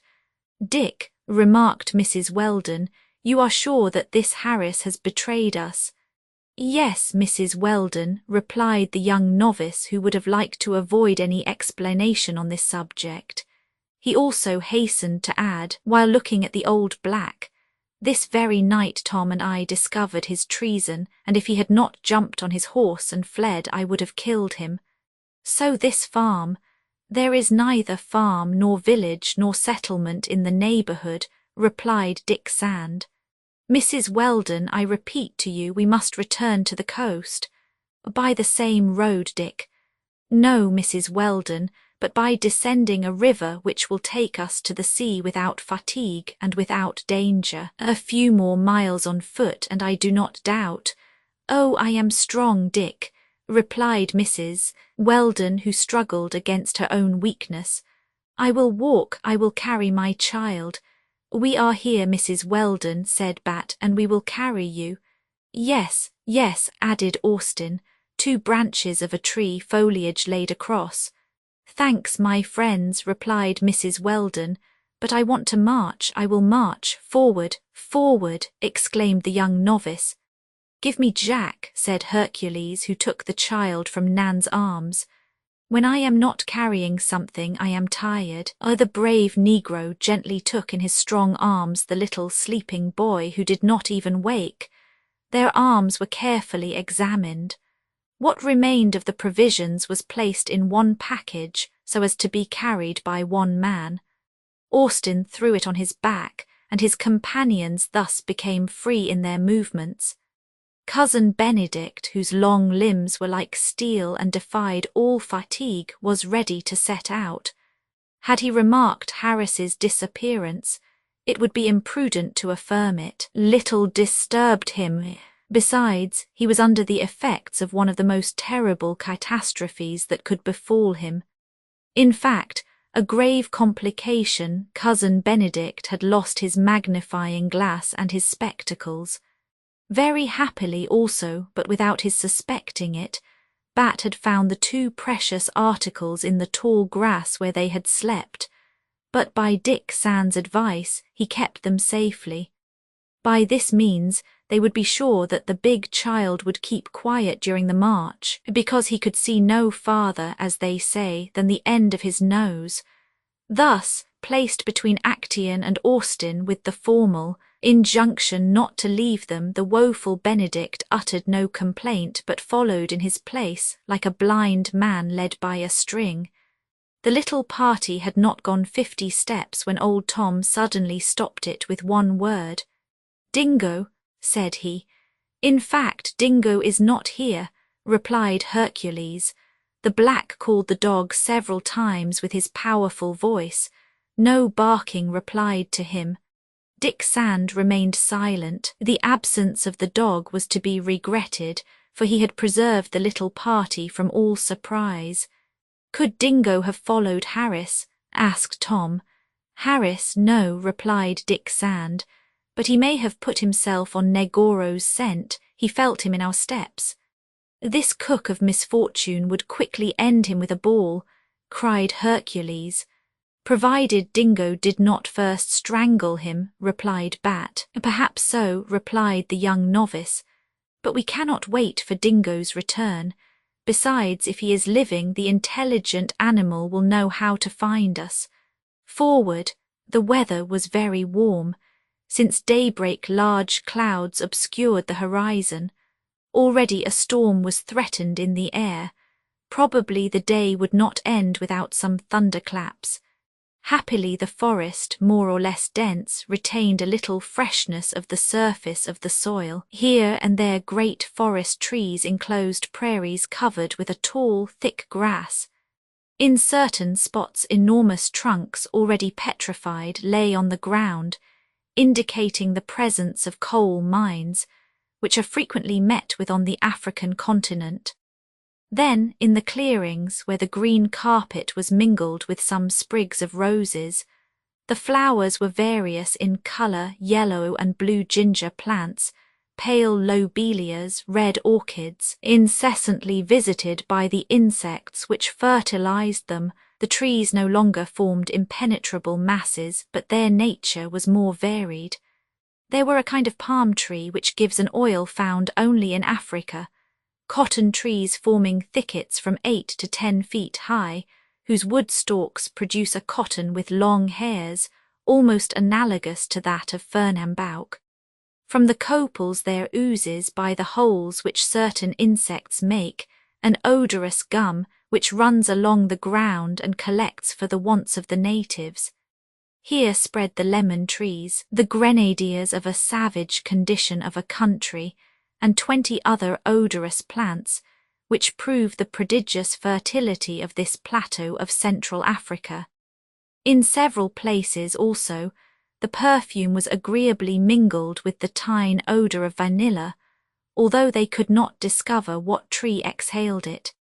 This whole collection of trees and plants was perfectly green, although it was in the middle of the dry season, and only rare storms could water these luxuriant forests. It was then the time for fevers, but as Livingstone has observed, they can be cured by leaving the place where they have been contracted. Dick Sand knew this remark of the great traveller, and he hoped that little Jack would not contradict it. He told it to Mrs. Weldon, after having observed that the periodical access had not returned as they feared, and that the child slept quietly in Hercules' arms. Thus they went forward carefully and rapidly. Sometimes they discovered traces where men or animals had recently passed. The twisted and broken branches of the brushwood and the thickets afforded an opportunity to walk with a more equal step.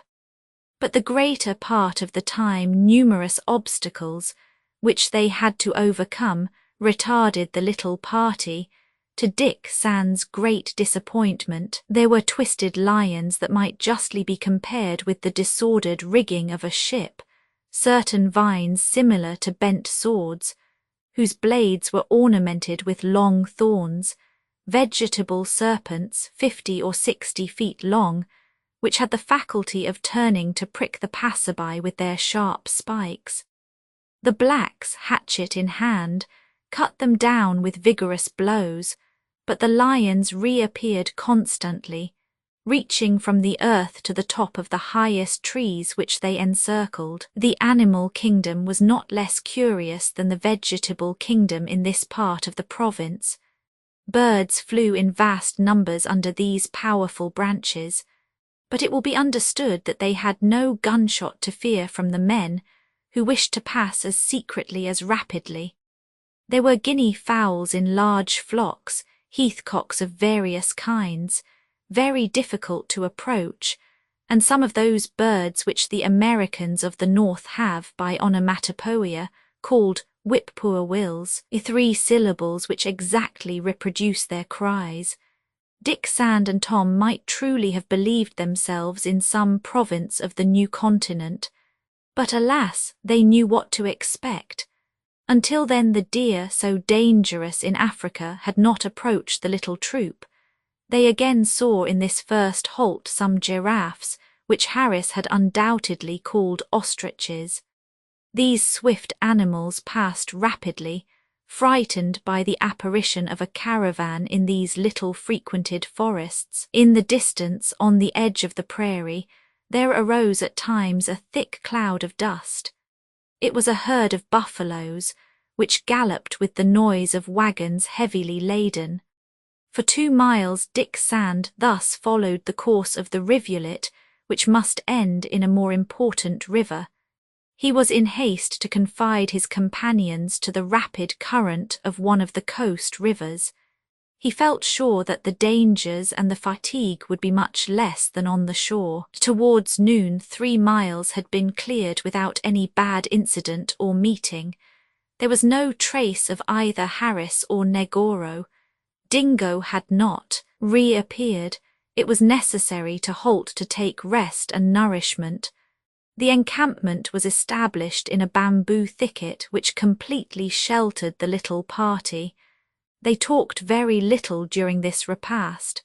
Mrs. Weldon had taken her little boy in her arms. She could not take her eyes off of him. She could not eat.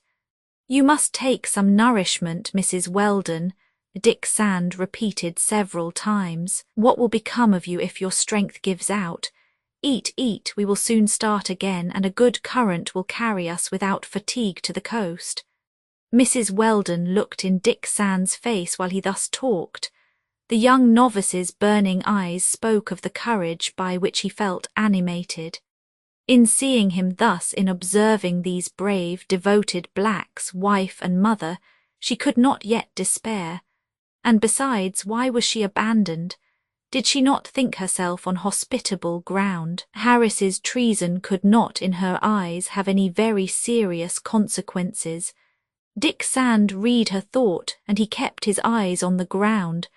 Asterisk, asterisk, asterisk. Chapter 22. At this moment little Jack awoke and put his arms around his mother's neck. His eyes looked better. The fever had not returned. "You are better, my darling," said Mrs. Weldon, pressing the sick child to her heart. "Yes, mamma," replied Jack, "but I am a little thirsty." They could only give the child some fresh water, of which he drank with pleasure. "And my friend Dick," he said. "Here I am, Jack," replied Dick Sand, coming to take the young child's hand, "and my friend Hercules." "Hercules is here, Mr. Jack," replied the giant, bringing nearer his good face. "And the horse?" demanded little Jack. "The horse gone, Mr. Jack," replied Hercules. "I will carry you. Will you find that I trot too hard?" "No," replied little Jack, "but then I shall no longer have any bridle to hold." "Oh, you will put a bit in my mouth if you wish," said Hercules, opening his large mouth, "and you may pull back so long as that will give you pleasure. You know very well that I shall not pull back." "Good, you would be wrong, I have a hard mouth.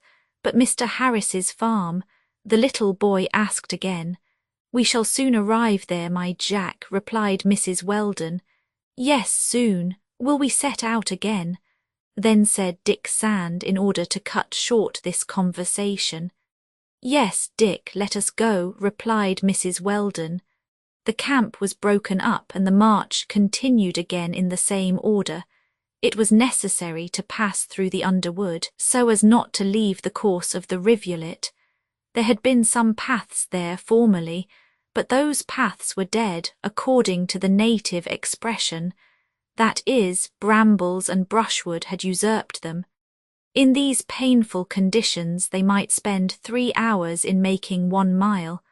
The blacks worked without relaxation. Hercules, after putting little Jack back in Nan's arms, took his part of the work, and what a part! He gave stout heaves, making his axe turn round, and a hole was made before them as if he had been a devouring fire. Fortunately, this fatiguing work would not last.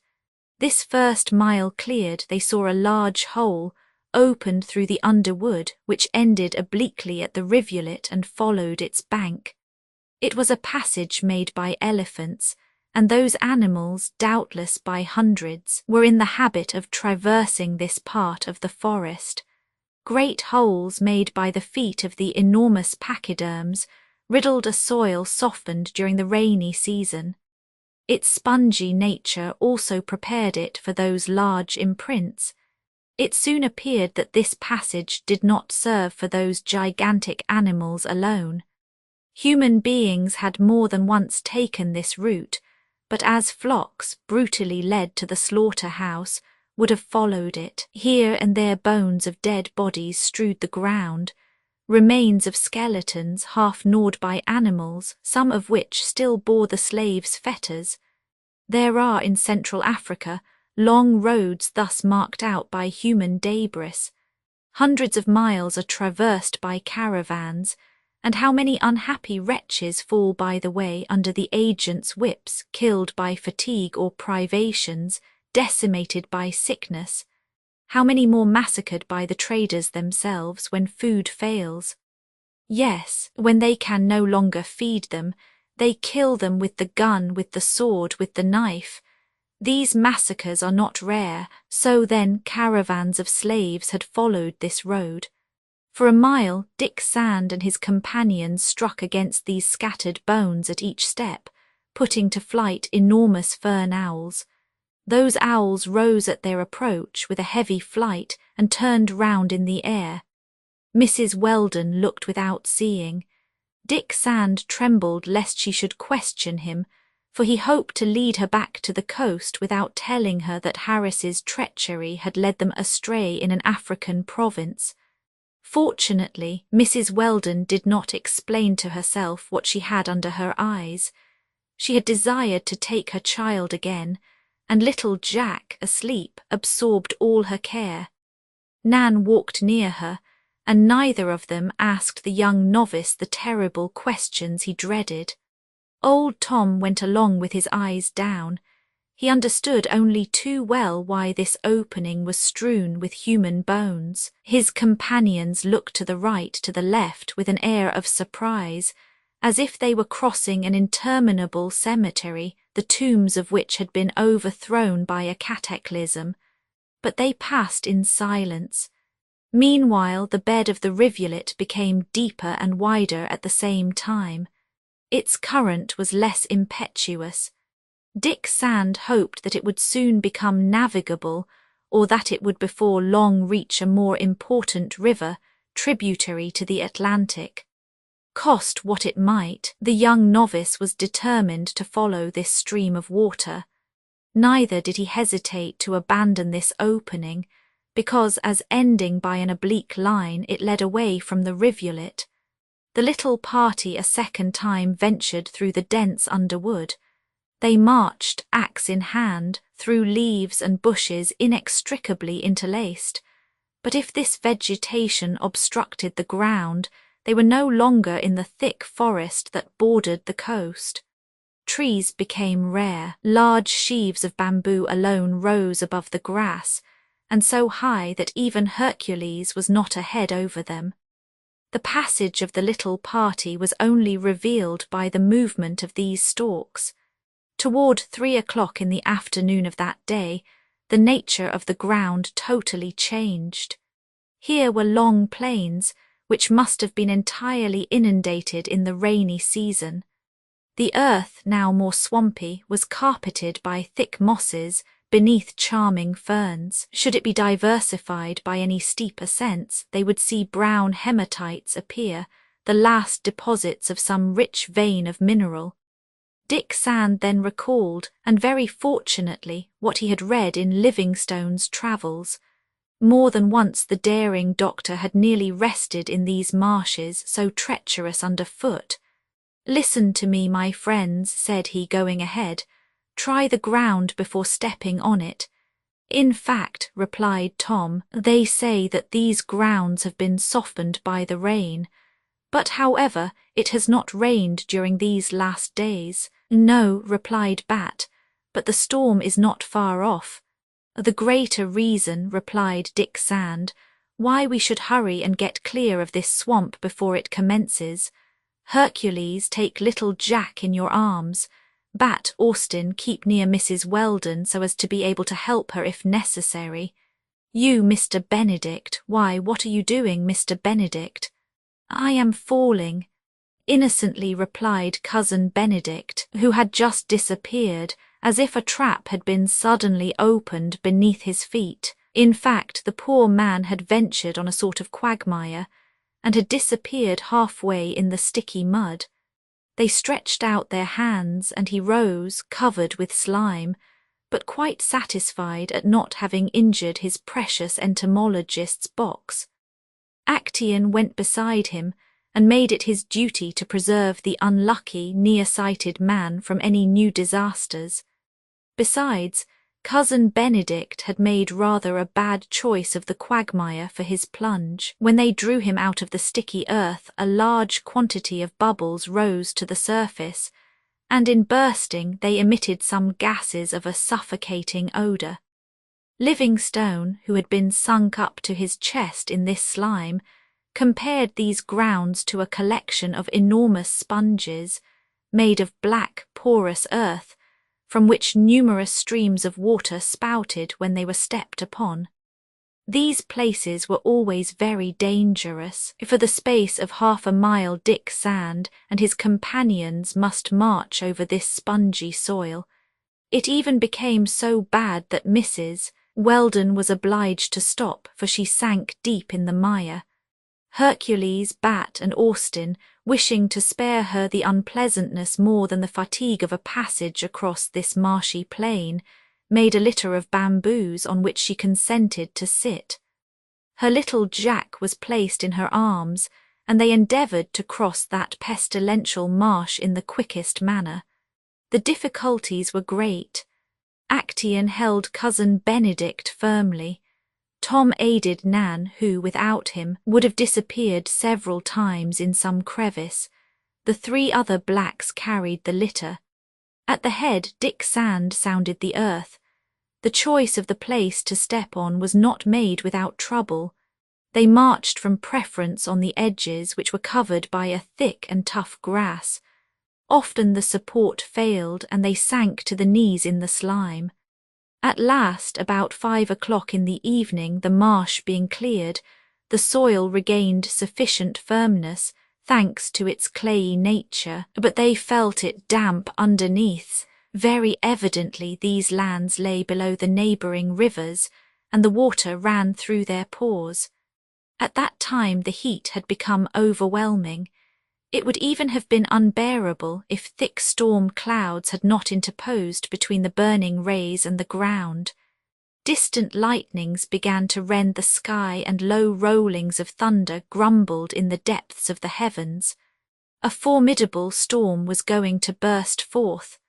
Now these cataclysms are terrible in Africa. Rain in torrents, squalls of wind which the strongest trees cannot resist, clap after clap of thunder. Such is the contest of the elements in that latitude. Dick Sand knew it well, and he became very uneasy. They could not pass the night without shelter. The plain was likely to be inundated, and it did not present a single elevation on which it was possible to seek refuge. But refuge, where would they seek it in this low desert, without a tree, without a bush? The bowels of the earth even would not give it. 2 feet below the surface they would find water. However, toward the north a series of low hills seemed to limit the marshy plain.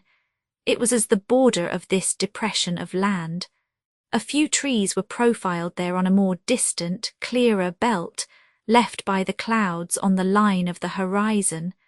There, if shelter were still lacking, the little band would at least no longer risk being caught in a possible inundation. There perhaps was salvation for all. "Forward, my friends, forward," repeated Dick Sand. 3 miles more and we shall be safer than in these bottom lands. "Hurry, hurry," cried Hercules. The brave black would have wished to take that whole world in big arms and carry it alone. Those words inspired those courageous men, and in spite of the fatigue of a day's march, they advanced more quickly than they had done at the commencement from the halting place.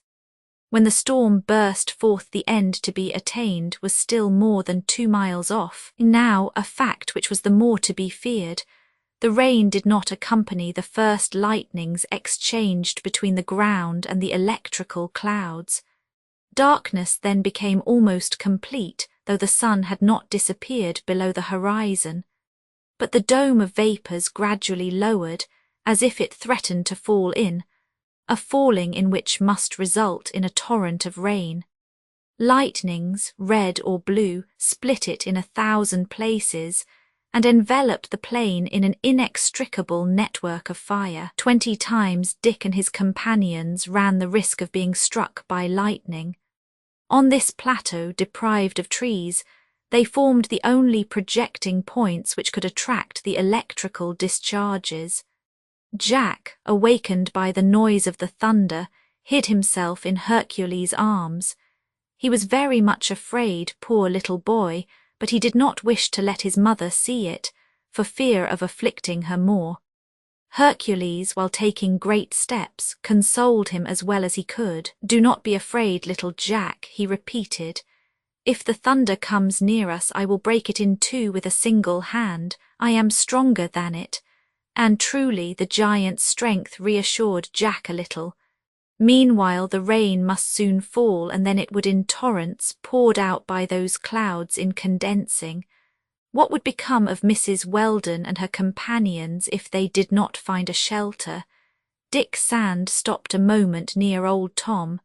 "What must be done?" said he. "Continue our march, Mr. Dick," replied Tom. "We cannot remain on this plain that the rain is going to transform into a marsh." "No, Tom, no, but a shelter. Where? What? If it were only a hut." Dick Sand had suddenly broken off his sentence. A more vivid flash of lightning had just illuminated the whole plain. "What have I seen there 1/4 of a mile off?" exclaimed Dick Sand. "Yes, I have seen," replied old Tom, shaking his head. "A camp, is it not?" "Yes, Mr. Dick, it must be a camp, but a camp of natives." A new flash enabled them to observe this camp more closely. It occupied a part of the immense plain. There, in fact, rose 100 conical tents, symmetrically arranged and measuring from 12 to 15 feet in height. Not a soldier showed himself, however. Were they then shut up under their tents so as to let the storm pass, or was the camp abandoned? In the first case, whatever heaven should threaten, Dick Sand must flee in the quickest manner. In the second, there was perhaps the shelter he asked. I shall find out, he said to himself, then addressing old Tom. Stay here, let no one follow me, I shall go to reconnoitre that camp. Let one of us accompany you, Mr. Dick. No, Tom, I shall go alone, I can approach without being seen. Stay here. The little troop that followed Tom and Dick Sand halted. The young novice left at once and disappeared in the darkness, which was profound when the lightning did not tear the sky. Some large drops of rain already began to fall. What is the matter? Asked Mrs. Weldon, approaching the old black. We have perceived a camp, Mrs. Weldon, replied Tom. A camp, or perhaps a village, and our captain wished to reconnoitre it before leading us to it. Mrs. Weldon was satisfied with this reply. 3 minutes after, Dick Sand was returning. Come, come, he cried in a voice which expressed his entire satisfaction. The camp is abandoned? Asked Tom. It is not a camp, replied the young novice. It is not a village, they are ant-hills. Ant-hills, exclaimed Cousin Benedict, whom that word aroused. Yes, Mr. Benedict, but ant-hills 12 feet high at least, and in which we shall endeavour to hide ourselves. But then, replied Cousin Benedict, those would be ant-hills of the warlike termite or of the devouring termite. Only those ingenious insects raise such monuments which the greatest architects would not disown. Whether they be termites or not, Mr. Benedict, replied Dick Sand, we must dislodge them and take their place. They will devour us, they will be defending their rights. Forward, forward. But wait now, said Cousin Benedict again. I thought those ant-hills only existed in Africa. Forward, exclaimed Dick Sand for the last time with a sort of violence. He was so much afraid that Mrs. Weldon might hear the last word pronounced by the entomologist. They followed Dick Sand with all haste. A furious wind had sprung up. Large drops crackled on the ground. In a few moments the squalls of wind would become unbearable. Soon one of those cones which stood on the plain was reached. No matter how threatening the termites might be, the human beings must not hesitate. If they could not drive the insects away, they must share their abode. At the bottom of this cone, made with a kind of reddish clay, there was a very narrow hole. Hercules enlarged it with his cutlass in a few moments, so as to give a passage even to a man like himself. To Cousin Benedict's extreme surprise, not one of the thousands of termites that ought to occupy the ant-hill showed itself. Was then the cone abandoned? The hole enlarged, Dick and his companions glided into it. Hercules disappeared the last, just as the rain fell with such rage that it seemed to extinguish the lightnings, but those wind squalls were no longer to be feared. A happy chance had furnished this little troop with a solid shelter, better than a tent, better than a native's hut. It was one of those termite cones that, according to Lieutenant Cameron's comparison, are more astonishing than the pyramids of Egypt, raised by the hands of men, because they have been built by such small insects. It is, said he, as if a nation had built Mount Everest, the highest mountain of the Himalaya chain. Chapter 23. At this moment the storm burst with a violence unknown in temperate latitudes. It was providential that Dick Sand and his companions had found this refuge. In fact, the rain did not fall in distinct drops, but in streams of various thickness. Sometimes it was a compact mass forming a sheet of water, like a cataract, a Niagara. Imagine an aerial basin containing a whole sea being upset. Under such showers the ground was hollowed out, the plains were changed to lakes, the streams to torrents, the rivers overflowing inundated vast territories. In temperate zones, the violence of the storms decreases according to their duration, but in Africa, however heavy they are, they continue for several entire days. How can so much electricity be collected in the clouds? How can such quantities of vapor be accumulated? It is very difficult to comprehend this. However, such are the facts, and one might suppose himself transported to the extraordinary epochs of the Diluvian period. Fortunately, the ant cone with its thick walls was perfectly impervious. A beaver's hut of well-beaten earth could not have been more watertight. A torrent could have passed over it without a single drop of water filtering through its pores.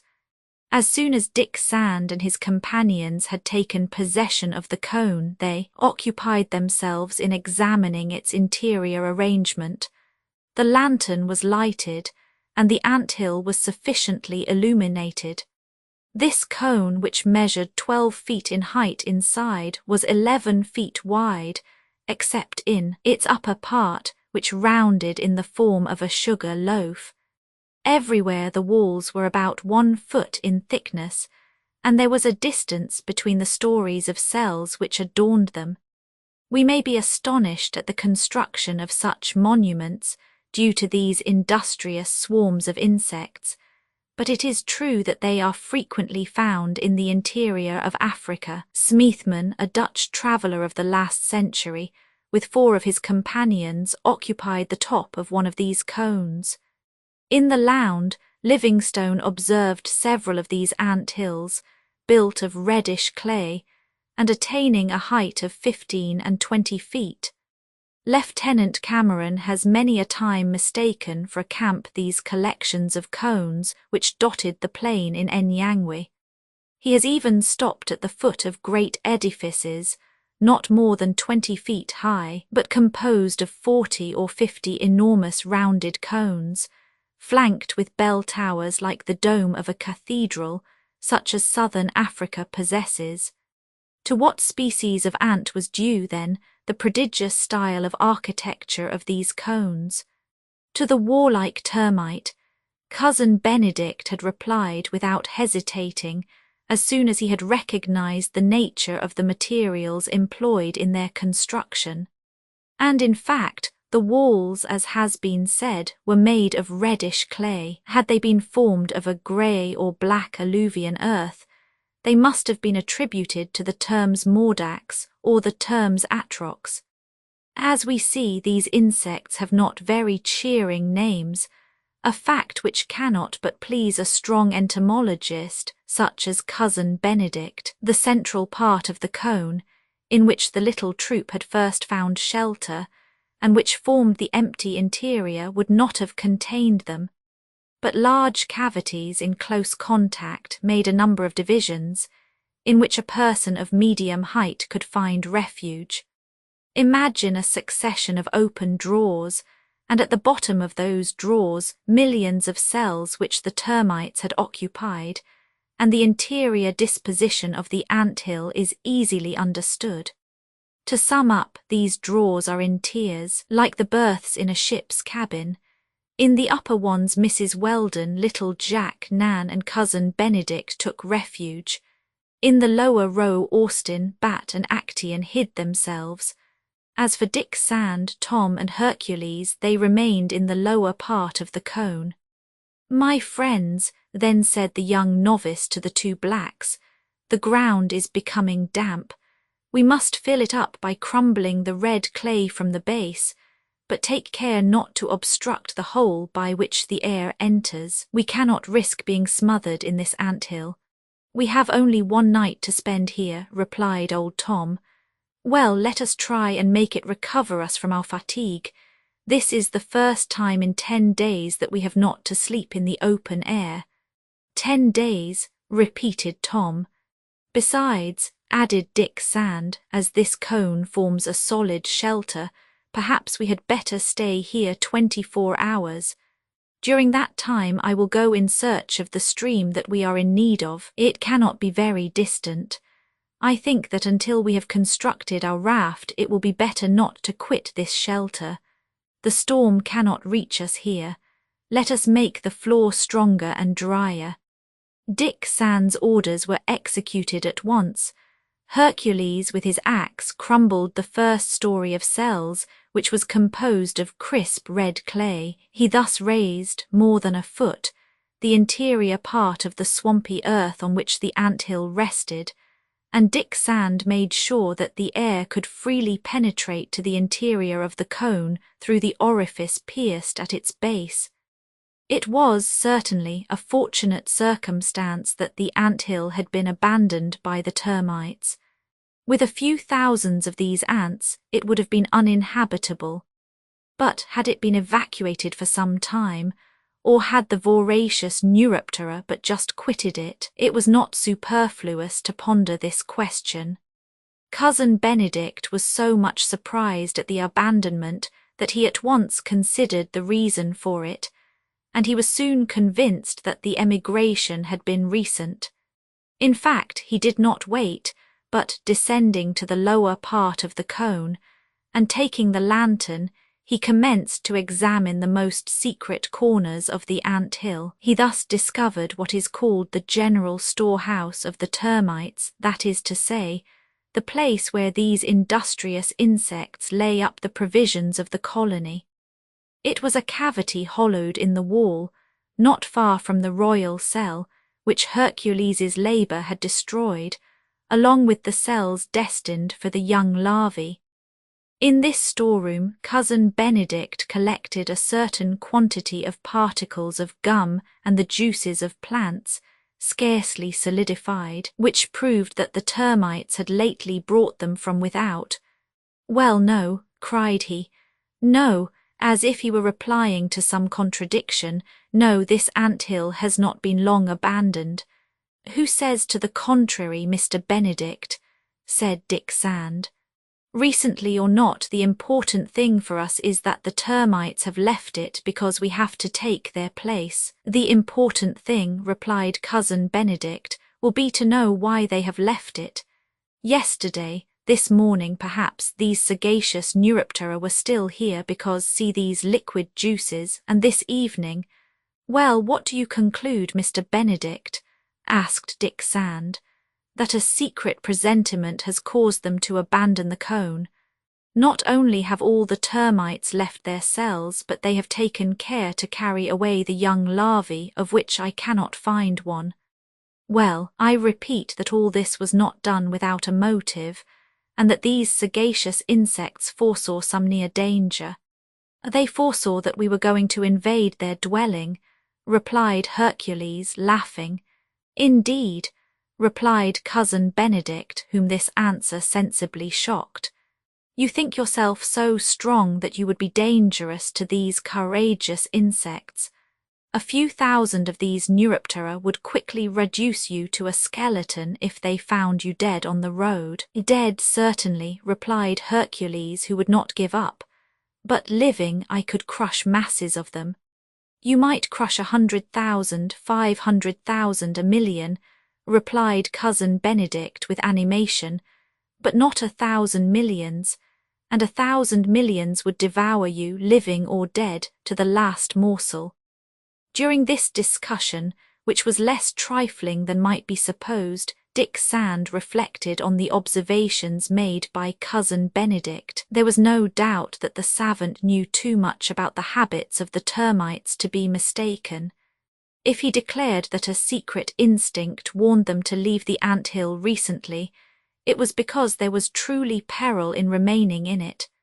Meanwhile, as it was impossible to abandon this shelter at a moment when the storm was raging with unparalleled intensity, Dick Sand looked no farther for an explanation of what seemed to be inexplicable, and he contented himself with saying, "Well, Mr. Benedict, if the termites have left their provisions in this ant-hill, we must not forget that we have brought ours, and let us have supper.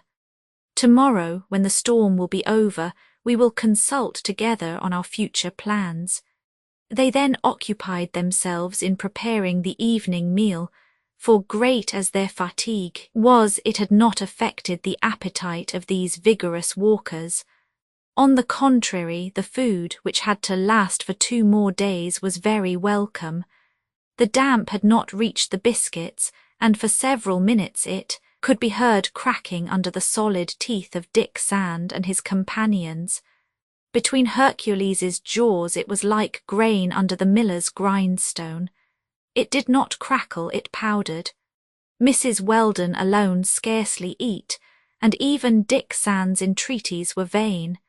It seemed to him that this brave woman was more preoccupied, more sad than she had been hitherto. Meanwhile her little Jack suffered less. The fever had not returned, and at this time he was sleeping under his mother's eyes in a cell well lined with garments. Dick Sand knew not what to think. It is useless to say that Cousin Benedict did honour to the repast, not that he paid any attention either to the quality or to the quantity of the food that he devoured, but because he had found an opportunity to deliver a lecture in entomology on the termites. Ah, if he had been able to find a termite, a single one in the deserted ant hill! But nothing, these admirable insects, said he, without taking the trouble to find out if anyone were listening. These admirable insects belong to the marvellous order of Neuroptera, whose horns are longer than the head, the jaws very distinct, and whose lower wings are generally equal to the upper ones. 5 tribes constitute this order: the Panorpates, scorpion flies, the Myrmilionians, the Hemerobins, the Termitines, and the Perlides. It is useless to add that the insects which now interest us, and whose dwelling we occupy perhaps unduly, are the termitines. At this moment Dick Sand listened very attentively to Cousin Benedict. Had the meeting with these termites excited in him the thought that he was perhaps on the African continent, without knowing by what chance he had arrived there? The young novice was very anxious to find out. The savant, mounted on his favourite hobby, continued to ride it beautifully. Now these termitines, said he, are characterized by 4 joints on the instep, horned jaws, and remarkable strength. We have the mantis species, the rhaphidae, and the termite species. The last is often known under the term of white ants, in which we count the deadly termite, the yellow corselet termite, the termite that shuns the light, the biter, the destroyer. And those that constructed this ant-hill? Asked Dick Sand. They are the martial ants, replied Cousin Benedict, who pronounced this word as if it had been the Macedonians, or some other ancient people brave in war. Yes, the warlike ants, and of all sizes. Between Hercules and a dwarf the difference would be less than between the largest of these insects and the smallest. Among them are workers of 5 millimeters in length, soldiers of 10, and males and females of 20. We find also a kind otherwise very curious, the Seraphus 1/2 inch in length, which have pincers for jaws and a head larger than the body, like the sharks. They are the sharks among insects, and in a fight between some Seraphus and a shark I would bet on the Seraphus. And where are these Seraphus commonly observed? Then asked Dick Sand. In Africa, replied Cousin Benedict, in the central and southern provinces. Africa is in fact the country of ants. You should read what Livingstone says of them in the last notes reported by Stanley. More fortunate than myself, the doctor has witnessed a Homeric battle, joined between an army of black ants and an army of red ants. The latter, which are called drivers, and which the natives name Seraphus, were victorious. The others, the Teachaungus, took flight, carrying their eggs and their young, not without having bravely defended themselves. Never, according to Livingstone, never was the spirit of battle carried farther, either among men or beasts. With their tenacious jaws which tear out the peace, these Seraphus make the bravest man recoil. The largest animals, even lions and elephants, flee before them. Nothing stops them. neither trees which they climb to the summit nor streams which they cross by making a suspension bridge of their own bodies hooked together. And numerous, another African traveller, Du Chelu, has seen a column of these ants defile past him for 12 hours without stopping on the road. But why be astonished at the sight of such myriads? The fecundity of these insects is surprising, and to return to our fighting termites, it has been proved that a female deposits as much as 60,000 eggs in a day. Besides, these Neuroptera furnish the natives with a juicy food. Broiled ants, my friends, I know of nothing better in the world. Have you then eaten them, Mr. Benedict? Asked Hercules. Never, replied the wise professor, but I shall eat some. Where? Here. Here, we are not in Africa, said Tom very quickly. No, no, replied Cousin Benedict. And thus far these warlike termites and their villages of anthills have only been observed on the African continent. Ah, such travellers, they do not know how to see. Well, all the better after all. I have discovered a tsetse in America. To the glory of this I shall join that of having found the warlike termites on the same continent.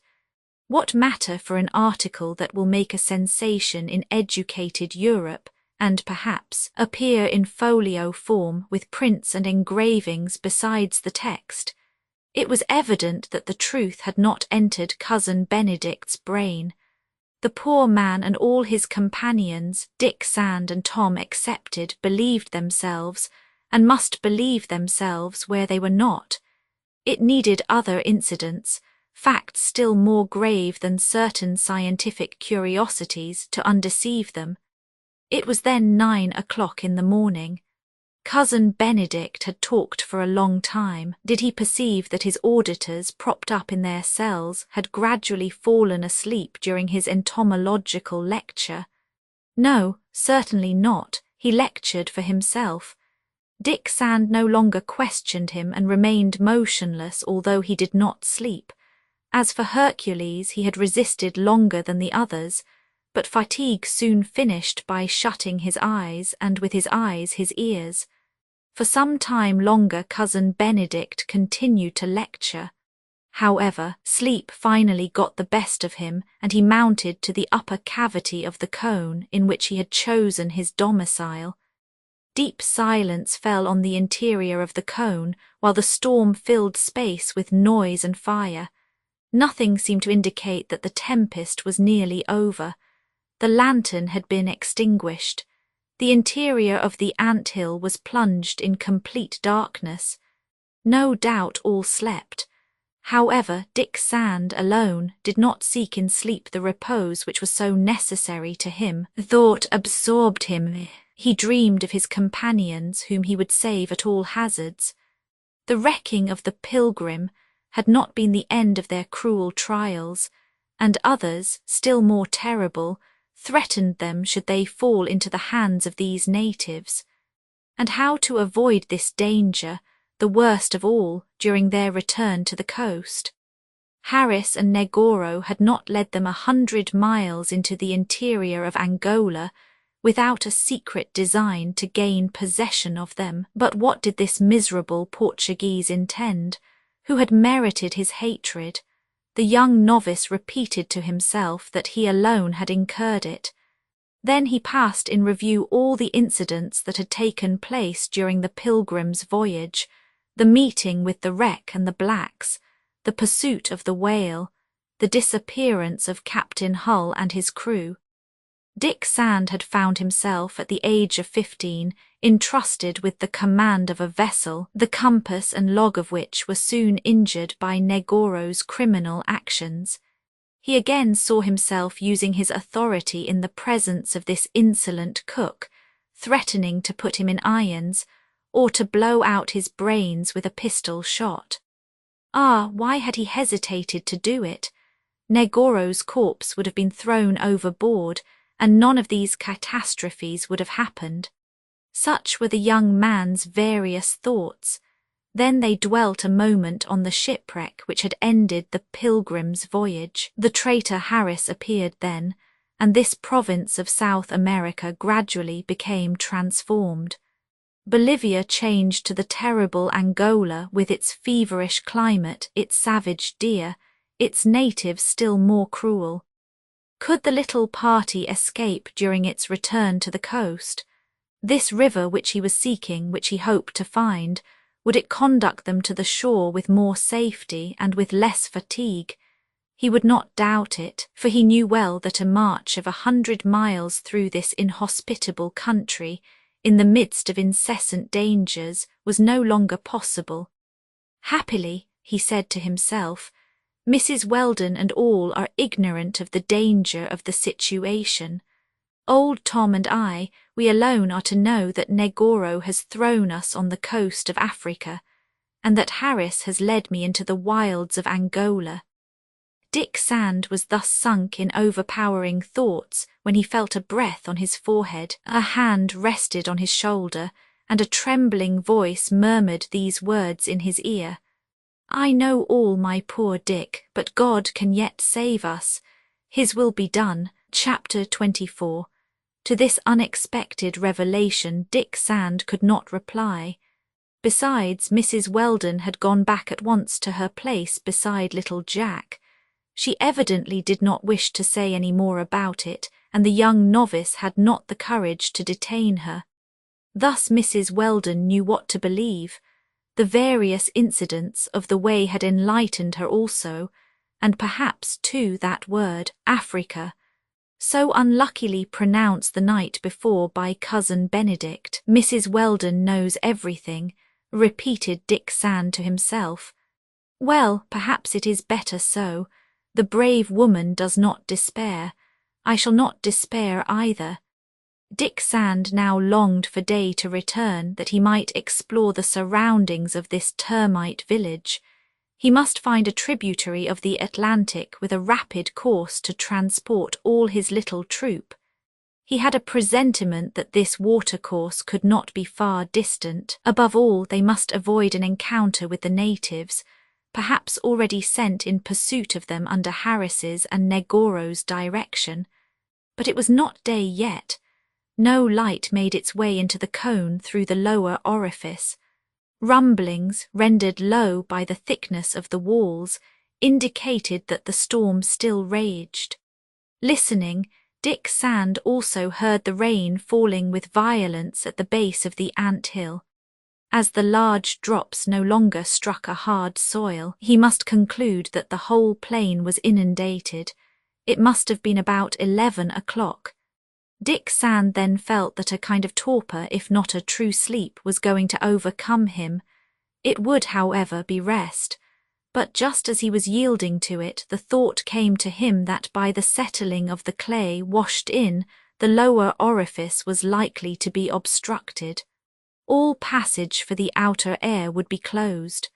Within, the respiration of 10 persons would soon vitiate the air by loading it with carbonic acid. Dick Sand then slipped to the ground, which had been raised by the clay from the first floor of cells.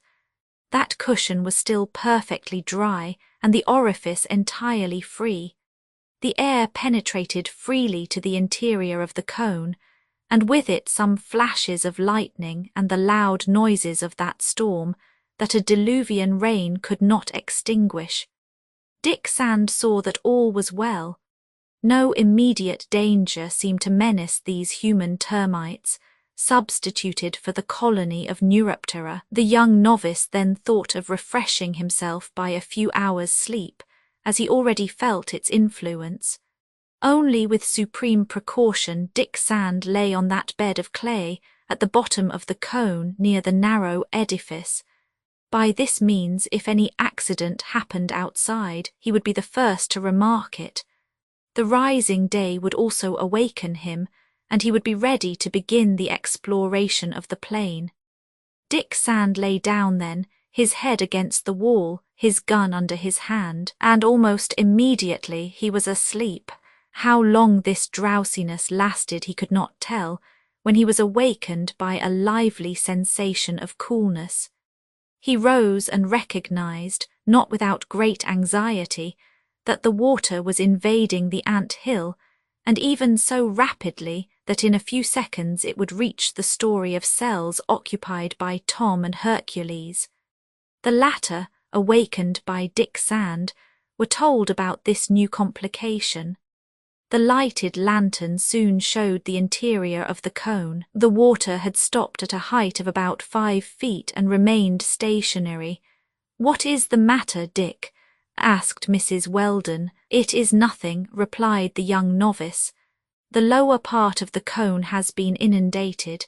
It is probably that during this storm a neighbouring river has overflowed on this plain." "Good," said Hercules. "That proves the river is there." "Yes," replied Dick Sand, "and it will carry us to the coast. Be reassured then, Mrs. Weldon, the water cannot reach you, nor little Jack, nor Nan, nor Mr. Benedict." Mrs. Weldon did not reply. As to the cousin, he slept like a veritable termite. Meanwhile the blacks, leaning over this sheet of water which reflected the lantern's light, waited for Dick Sand to indicate to them what should be done.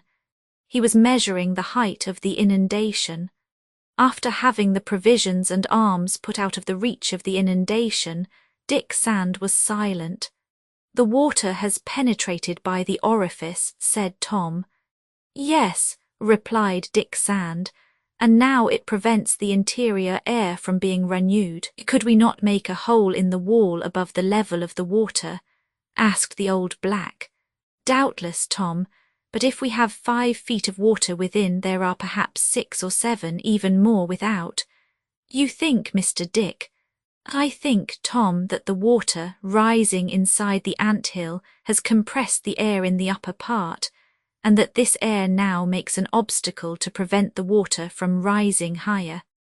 But if we pierce a hole in the wall by which the air would escape, either the water would still rise till it reached the outside level, or if it passed the hole it would rise to that point where the compressed air would again keep it back. We must be here like workmen in a diving bell." "What must be done?" asked Tom. "Reflect well before acting," replied Dick Sand. "An imprudence might cost us our lives." The young novice's observation was very true. In comparing the cone to a submerged bell he was right. Only in that apparatus the air is constantly renewed by means of pumps. The divers breathe comfortably, and they suffer no other inconveniences than those resulting from a prolonged sojourn in a compressed atmosphere, no longer at a normal pressure. But here, beside those inconveniences, space was already reduced 1/3 by the invasion of the water. As to the air, it would only be renewed if they put it in communication with the outer atmosphere by means of a hole. Could they, without running the danger spoken of by Dick Sand, pierce that hole? Would not the situation be aggravated by it? What was certain was that the water now rested at a level which only 2 causes could make it exceed, namely, if they pierced a hole and the level of the rising waters was higher outside, or if the height of this rising water should still increase. In either of these cases, only a narrow space would remain inside the cone, where the air, not renewed, would be still more compressed. But might not the ant-hill be torn from the ground and overthrown by the inundation, to the extreme danger of those within it?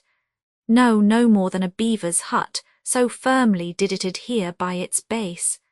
Then the event most to be feared was the persistence of the storm, and consequently the increase of the inundation. 30 feet of water on the plain would cover the cone with 18 feet of water, and bear on the air within with the pressure of an atmosphere.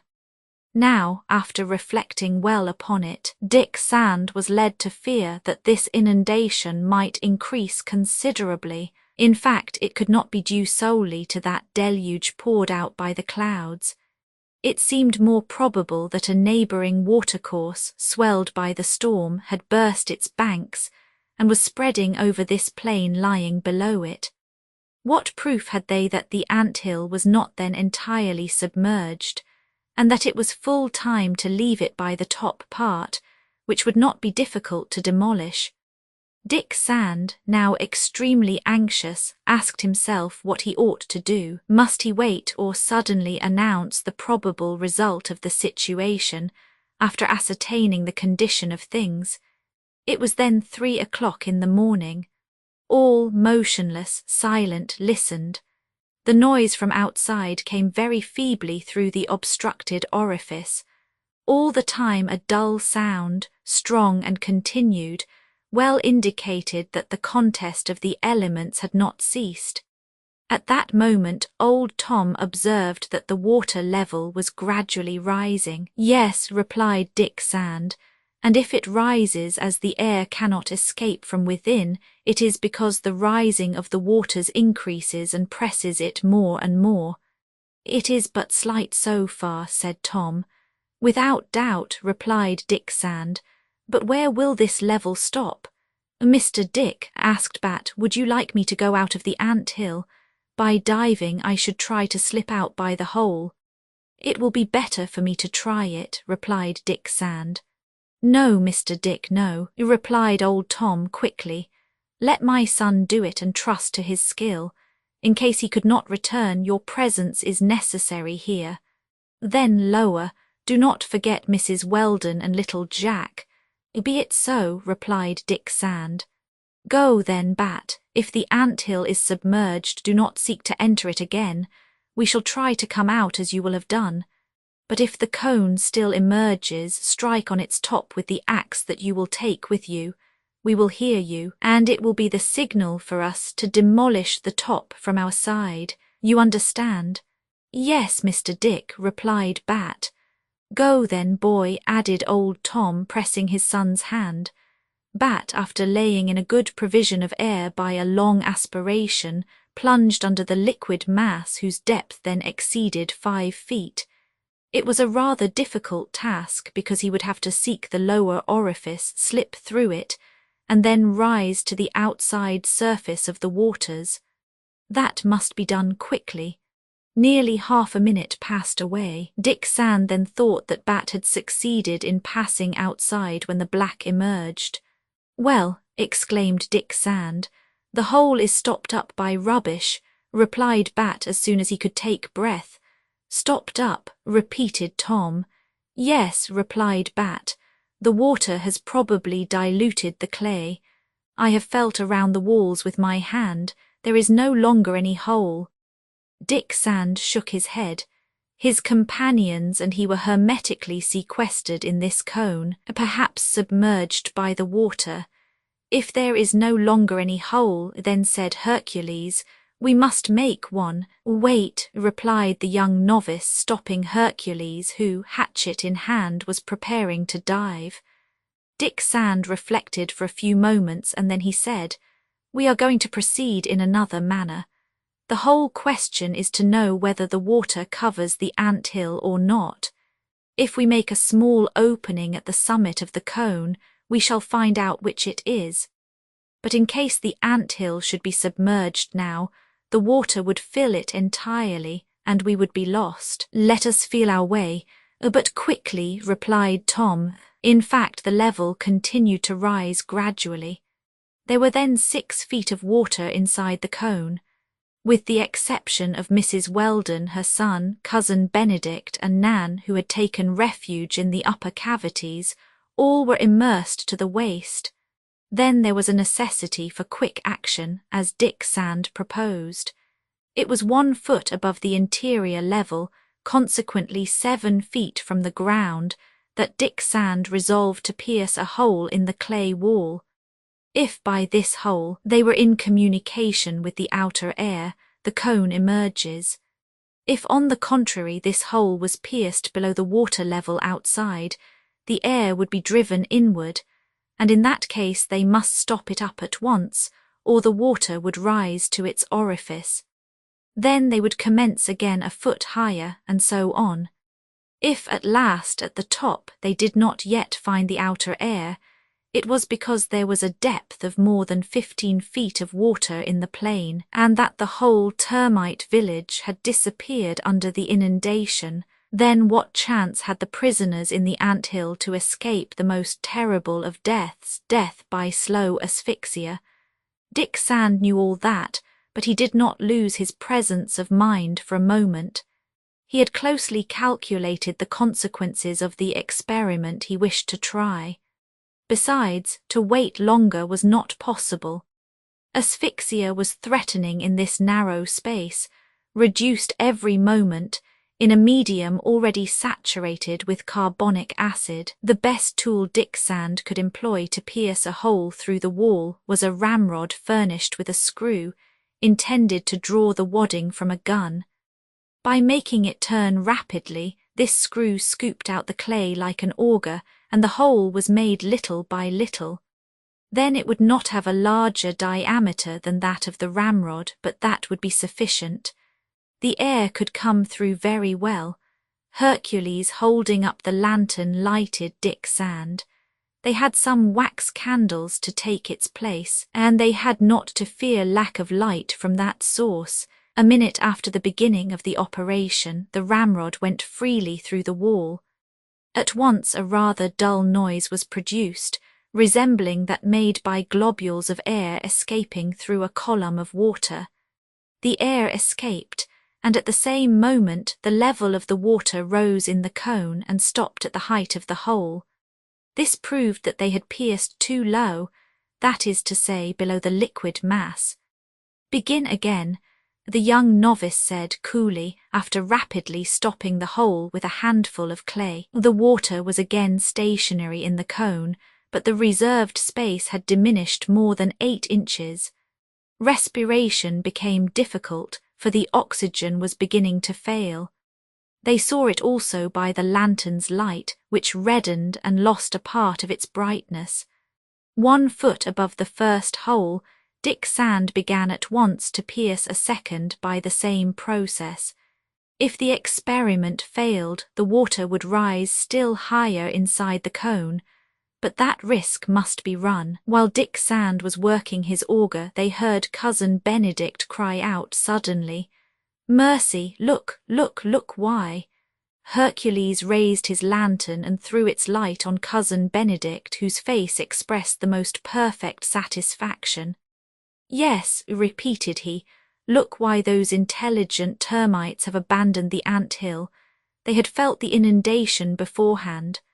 Ah, instinct, my friends, instinct.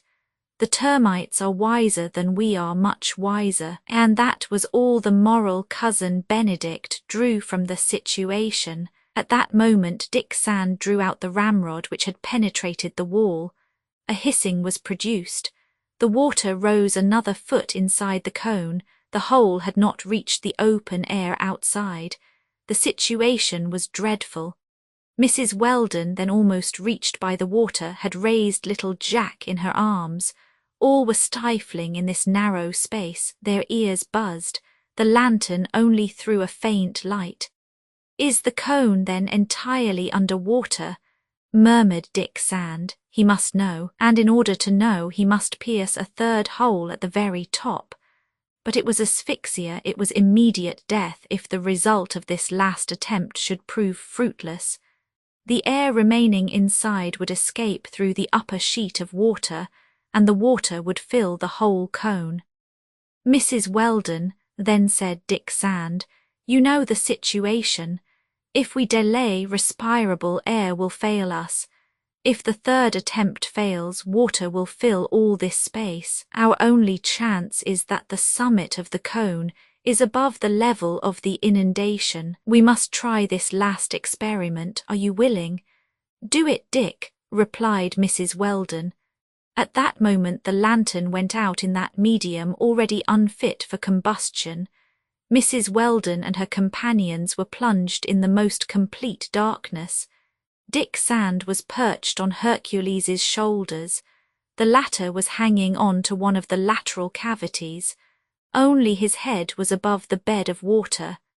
Mrs. Weldon, Jack and cousin Benedict were in the last story of cells. Dick Sand scratched the wall and his ramrod pierced the clay rapidly.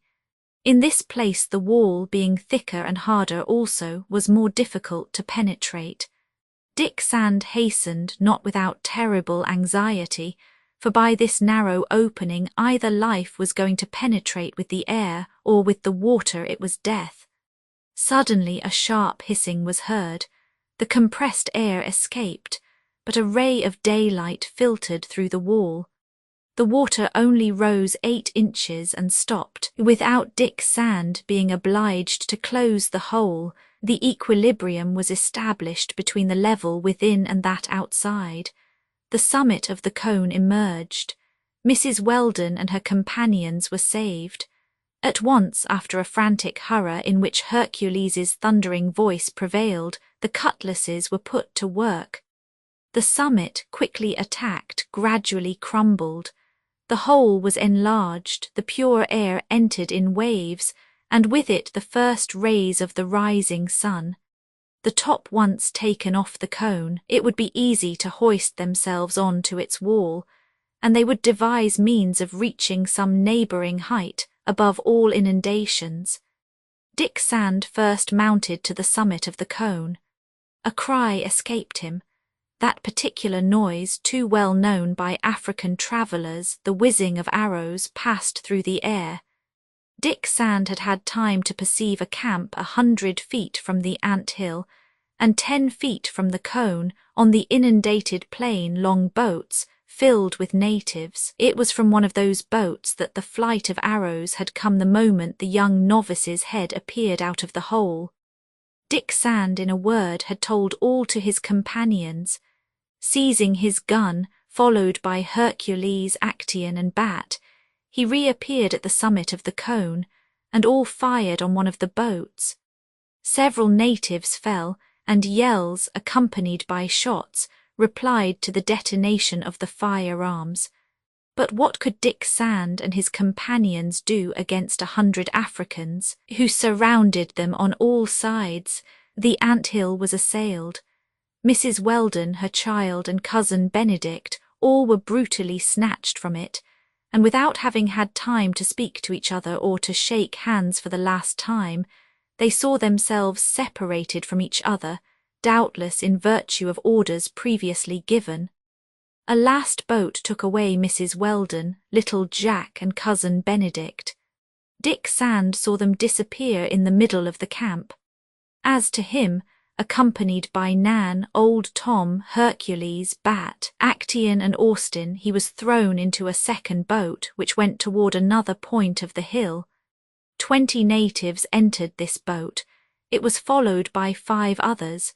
Resistance was not possible, and nevertheless Dick Sand and his companions attempted it.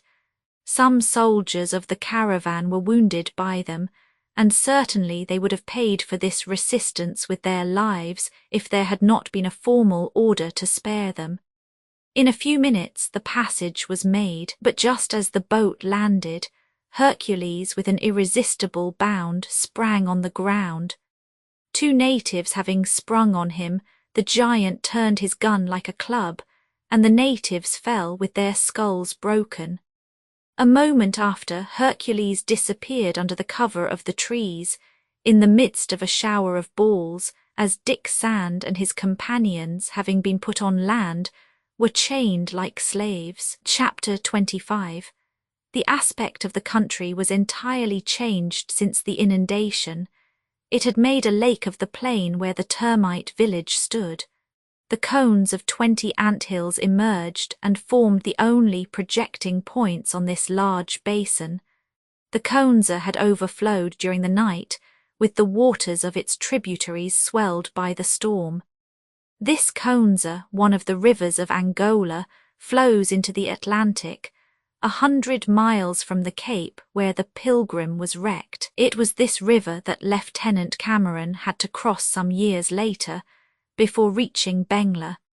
The Conza is intended to become the vehicle for the interior transit of this portion of the Portuguese colony. Already steamers ascend its lower course, and before 10 years elapse, they will ply over its upper bed.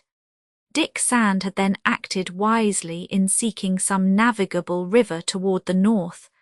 The rivulet he had followed had just been emptied into the Conza, only for this sudden attack, of which he had had no intimation to put him on his guard. He would have found the Conza a mile farther on. His companions and he would have embarked on a raft, easily constructed, and they would have had a good chance to descend the stream to the Portuguese villages where the steamers come into port. There their safety would be secured. It would not be so. The camp, perceived by Dick Sand, was established on an elevation near the ant-hill into which fate had thrown him, as in a trap. At the summit of that elevation rose an enormous sycamore fig tree, which would easily shelter 500 men under its immense branches. Those who have not seen those giant trees of Central Africa can form no idea of them. Their branches form a forest, and one could be lost in it. Farther on, great banyans of the kind whose seeds do not change into fruits completed the outline of this vast landscape. It was under the sycamore's shelter, hidden as in a mysterious asylum, that a whole caravan, the one whose arrival Harris had announced to Negoro, had just halted. This numerous procession of natives, snatched from their villages by the trader Alves's agents, were going to the Casound market. Thence the slaves as needed would be sent either to the barracks of the west coast or to Nyangwe toward the Great Lake region, to be distributed either in Upper Egypt or in the factories of Zanzibar. As soon as they arrived at the camp, Dick Sand and his companions had been treated as slaves. Old Tom, his son Austin, Actaeon, poor Nan, Negroes by birth, though they did not belong to the African race, were treated like captive natives. After they were disarmed, in spite of the strongest resistance, they were held by the throat, 2 by 2, by means of a pole 6 or 7 feet long, forked at each end and closed by an iron rod. By this means they were forced to march in line, one behind the other, unable to get away either to the right or to the left. As an over-precaution, a heavy chain was attached to their waists. They had their arms free to carry burdens, their feet free to march, but they could not use them to flee. Thus they were going to travel hundreds of miles under an overseer's lash. Placed apart, overcome by the reaction which followed the first moments of their struggle against the Negroes, they no longer made a movement. Why had they not been able to follow Hercules in his flight?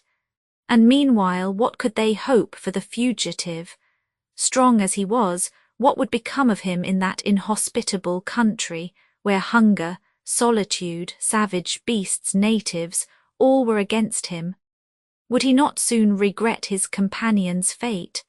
They, however, had no pity to expect from the chiefs of the caravan, Arabs or Portuguese, speaking a language they could not understand. These chiefs only entered into communication with their prisoners by menacing looks and gestures. Dick Sand himself was not coupled with any other slave. He was a white man, and probably they had not dared to inflict the common treatment on him. Unarmed, he had his feet and hands free, but a driver watched him especially. He observed the camp, expecting each moment to see Negoro or Harris appear. His expectation was in vain. He had no doubt, however, that those 2 miserable men had directed the attack against the ant-hill. Thus the thought came to him that Mrs. Weldon, little Jack, and cousin Benedict had been led away separately by orders from the American or from the Portuguese. Seeing neither one nor the other, he said to himself that perhaps the 2 accomplices even accompanied their victims. Where were they leading them? What would they do with them? It was his most cruel care. Dick Sand forgot his own situation to think only of Mrs. Weldon and hers. The caravan, camped under the gigantic sycamore, did not count less than 800 persons, say 500 slaves of both sexes. 200 soldiers, porters, marauders, guards, drivers, agents, or chiefs. These chiefs were of Arab and Portuguese origin. It would be difficult to imagine the cruelties that these inhuman beings inflicted on their captives. They struck them without relaxation, and those who fell exhausted, not fit to be sold, were finished with gunshots or the knife. Thus they hold them by terror, but the result of this system is that, on the arrival of the caravan, 50 out of 100 slaves are missing from the traders' list. A few may have escaped, but the bones of those who died from torture mark out the long routes from the interior to the coast. It is supposed that the agents of European origin, Portuguese for the most part, are only rascals whom their country has rejected, convicts, escaped prisoners, old slave drivers whom the authorities have been unable to hang, in a word, the refuse of humanity. Such was Negoro, such was Harris, now in the service of one of the greatest contractors of Central Africa, José Antonio Alves, well known by the traders of the province, about whom Lieutenant Cameron has given some curious information. The soldiers who escort the captives are generally natives in the pay of the traders, but the latter have not the monopoly of those raids which procure the slaves for them. The Negro kings also make atrocious wars with each other, and with the same object. Then the vanquished adults, the women and children reduced to slavery, are sold by the vanquishers for a few yards of calico, some powder, a few firearms, pink or red pearls, and often even, as Livingstone says, in periods of famine, for a few grains of maize.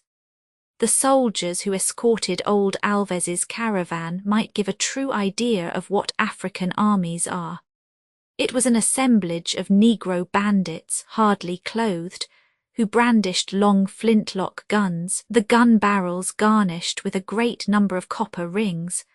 With such an escort, to which are joined marauders who are no better, the agents often have all they can do.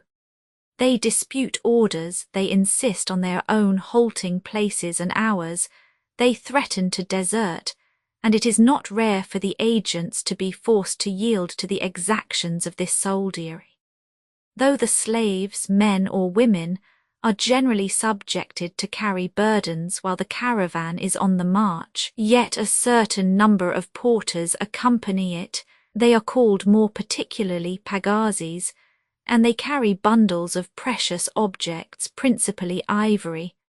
Such is the size of these elephants' teeth sometimes, of which some weigh as much as 160 pounds, that it takes 2 of these pagazis to carry them to the factories. Thence this precious merchandise is exported to the markets of Khartoum, of Zanzibar and Natal. On arriving, these pagazis are paid the price agreed upon. It consists in 20 yards of cotton cloth, or of that stuff which bears the name of Merikani, a little powder, a handful of cowrie, shells very common in that country, which serve as money, a few pearls, or even those of the slaves who would be difficult to sell. The slaves are paid when the trader has no other money. Among the 500 slaves that the caravan counted, there were few grown men. That is because, the razzia being finished and the village set on fire, every native above 40 is unmercifully massacred and hung to a neighbouring tree. Only the young adults of both sexes and the children are intended to furnish the markets. After these men hunts, hardly a tenth of the vanquished survive. This explains the frightful depopulation which changes vast territories of equatorial Africa into deserts. Here, the children and the adults were hardly clothed with a rag of that bark stuff, produced by certain trees, and called mbuzon in the country. Thus the state of this troop of human beings, women covered with wounds from the havildars' whips, children ghastly and meagre, with bleeding feet, whom their mothers tried to carry in addition to their burdens. young men closely riveted to the fork, more torturing than the convict's chain, is the most lamentable that can be imagined. Yes, the sight of the miserable people, hardly living, whose voices have no sound, ebony skeletons according to Livingstone's expression, would touch the hearts of wild beasts. But so much misery did not touch those hardened Arabs nor those Portuguese, who, according to Lieutenant Cameron, are still more cruel. This is what Cameron says: to obtain these 50 women, of whom Alves called himself proprietor, 10 villages had been destroyed, 10 villages having each from 100 to 200 souls, a total of 1,500 inhabitants. Some had been able to escape, but the greater part, almost all, had perished in the flames, had been killed in defending their families, or had died of hunger in the jungle, unless the beasts of prey had terminated their sufferings more promptly. Those crimes, perpetrated in the centre of Africa by men who boast of the name of Christians and consider themselves Portuguese, would seem incredible to the inhabitants of civilized countries. It is impossible that the government of Lisbon knows the atrocities committed by people who boast of being her subjects. Tour of the world. In Portugal there have been very warm protestations against these assertions of Cameron's. It need not be said that during the marches, as during the halts, the prisoners were very carefully guarded. Thus, Dick Sand soon understood that he must not even attempt to get away. But then, how find Mrs. Weldon again? That she and her child had been carried away by Negoro was only too certain. The Portuguese had separated her from her companions for reasons unknown as yet to the young novice. But he could not doubt Negoro's intervention, and his heart was breaking at the thought of the dangers of all kinds which threatened Mrs. Weldon. "Ah," he said to himself, "when I think that I have held those 2 miserable men, both of them, at the end of my gun, and that I have not killed them." This thought was one of those which returned most persistently to Dick Sand's mind. What misfortunes the just death of Harris and Negoro might have prevented! What misery, at least, for those whom these brokers in human flesh were now treating as slaves! All the horror of Mrs. Weldon's and little Jack's situation now represented itself to Dick Sand. Neither the mother nor the child could count on Cousin Benedict. The poor man could hardly take care of himself. Doubtless they were taking all 3 to some district remote from the province of Angola. But who was carrying the still sick child? His mother. Yes, his mother, Dick Sand repeated to himself. She will have recovered strength for him. She will have done what these unhappy female slaves do, and she will fall like them. Ah, may God put me again in front of her executioners, and I— But he was a prisoner. He counted one head in this livestock that the overseers were driving to the interior of Africa. He did not even know whether Negoro and Harris themselves were directing the convoy of which their victims made a part. Dingo was no longer there to scent the Portuguese, to announce his approach. Hercules alone might come to the assistance of the unfortunate Mrs. Weldon, but was that miracle to be hoped for? However, Dick Sand fell back again on that idea. He said to himself that the strong black man was free. Of his devotion there was no doubt. All that a human being could do, Hercules would do in Mrs. Weldon's interest. Yes, either Hercules would try to find them and put himself in communication with them, or if that failed him, he would endeavour to concert with him, Dick Sand, and perhaps carry him off, deliver him by force. During the night halts, mingling with these prisoners black like them, could he not deceive the soldiers' vigilance, reach him, break his bonds, and lead him away into the forest? And both of them then free, what would they not do for Mrs. Weldon's safety? A watercourse would enable them to descend to the coast. Dick Sand would again take up that plan so unfortunately prevented by the natives' attack, with new chances of success and a greater knowledge of the difficulties. The young novice thus alternated between fear and hope. In fact, he resisted despair, thanks to his energetic nature, and held himself in readiness to profit by the least chance that might offer itself to him. What he most desired to know was to what market the agents were taking the convoy of slaves. Was it to one of the factories of Angola, and would it be an affair of a few halting places only, or would this convoy travel for hundreds of miles still across Central Africa?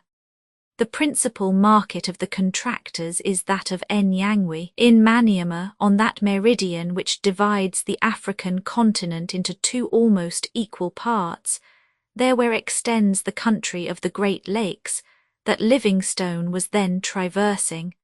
But it was far from the camp on the Konza to that village. Months of travel would not suffice to reach it. That was one of Dick Sand's most serious thoughts, for once at Nyangwe, in case even Mrs. Weldon, Hercules, the other blacks, and he should succeed in escaping, how difficult it would be, not to say impossible, to return to the seacoast, in the midst of the dangers of such a long route. But Dick Sand soon had reason to think that the convoy would soon reach its destination. Though he did not understand the language employed by the chiefs of the caravan, sometimes Arab, sometimes the African idiom, he remarked that the name of an important market of that region was often pronounced. It was the name Kazound, and he knew that a very great trade in slaves was carried on there. He was then naturally led to believe that there the fate of the prisoners would be decided, whether for the profit of the king of that district or for the benefit of some rich trader of the country. We know that he was not mistaken. Now Dick Sand, being posted in the facts of modern geography, knew very exactly what is known of Kazound. The distance from St. Paul de Londa to this city does not exceed 400 miles, and consequently 250 miles at the most, separates it from the camp established on the Konza. Dick Sand made his calculation approximately, taking the distance travelled by the little troop under Harris's lead as the base. Now, under ordinary circumstances, this journey would only require from 10 to 12 days, doubling that time for the needs of a caravan already exhausted by a long route. Dick Sand might estimate the length of the journey from the Konza to Kazound at 3 weeks. Dick Sand wished very much to impart what he believed he knew to Tom and his companions. It would be a kind of consolation for them to be assured that they were not being led to the centre of Africa, into those fatal countries which they could not hope to leave. Now a few words uttered in passing would be sufficient to enlighten them. Would he succeed in saying those words? Tom and Bat, chance had reunited the father and son. Actaeon and Austin, forked 2 by 2, were at the right extremity of the camp. An overseer and a dozen soldiers watched them. Dick Sand, free in his movements, resolved to gradually diminish the distance that separated him from his companions to 50 steps. He then commenced to manoeuvre to that end. Very likely old Tom divined Dick Sand's thought. A word, pronounced in a low voice, warned his companions to be attentive. They did not stir, but they kept themselves ready to see as well as to hear. Soon, with an indifferent air, Dick Sand had gained 50 steps more. From the place where he then was, he could have called out in such a manner as to be heard that name Kazound, and tell them what the probable length of the journey would be. But to complete his instructions and confer with them on their conduct during the journey would be still better. He then continued to draw nearer to them. Already his heart was beating with hope. He was only a few steps from the desired end, when the overseer, as if he had suddenly penetrated his intention, rushed on him. At the cries of that enraged person, 10 soldiers ran to the spot, and Dick Sand was brutally led back to the rear, while Tom and his companions were taken to the other extremity of the camp. Exasperated, Dick Sand had thrown himself upon the overseer. He had ended by breaking his gun in his hands. He had almost succeeded in snatching it from him. But 7 or 8 soldiers assailed him at once, and force was used to secure him. Furious, they would have massacred him if one of the chiefs of the caravan, an Arab of great height and ferocious physiognomy, had not intervened. This Arab was the chief Ibn Hamis of whom Harris had spoken. He pronounced a few words which Dick Sand could not understand, and the soldiers, obliged to release their prey, went away. It was, then, very evident, for one thing, that there had been a formal order not to allow the young novice to communicate with his companions, and for another, that his life should not be taken. Who could have given such orders if not Harris or Negoro? At that moment, it was 9 o'clock in the morning, April 19th, the harsh sounds from a kondu's horn, a kind of ruminating animal among the African deer, burst forth, and the drum was heard. The halt was going to end. All chiefs, porters, soldiers, slaves were immediately on foot, laden with their packs. Several groups of captives were formed under the leadership of an overseer who unfurled a banner of bright colours. The signal for departure was given. Songs then rose on the air, but they were the vanquished, not the vanquishers, who sang thus. This is what they said in these songs, a threatening expression of a simple faith from the slaves against their oppressors, against their executioners. You have sent me to the coast, but I shall be dead. I shall have a yoke no longer, and I shall return to kill you. Chapter 26. Though the storm of the day before had ceased, the weather was still very unsettled. It was, besides, the period of the massacre, the second period of the rainy season under this zone of the African heaven. The nights in particular would be rainy during 1, 2, or 3 weeks, which could only increase the misery of the caravan. It set out that day in cloudy weather, and after quitting the banks of the Konza, made its way almost directly to the east. 50 soldiers marched at the head, 100 on each of the 2 sides of the convoy, the rest as a rear guard. It would be difficult for the prisoners to flee, even if they had not been chained. Women, children, and men were going pell-mell, and the overseers urged them on with the whip. There were unfortunate mothers who, nursing one child, held a second by the hand that was free.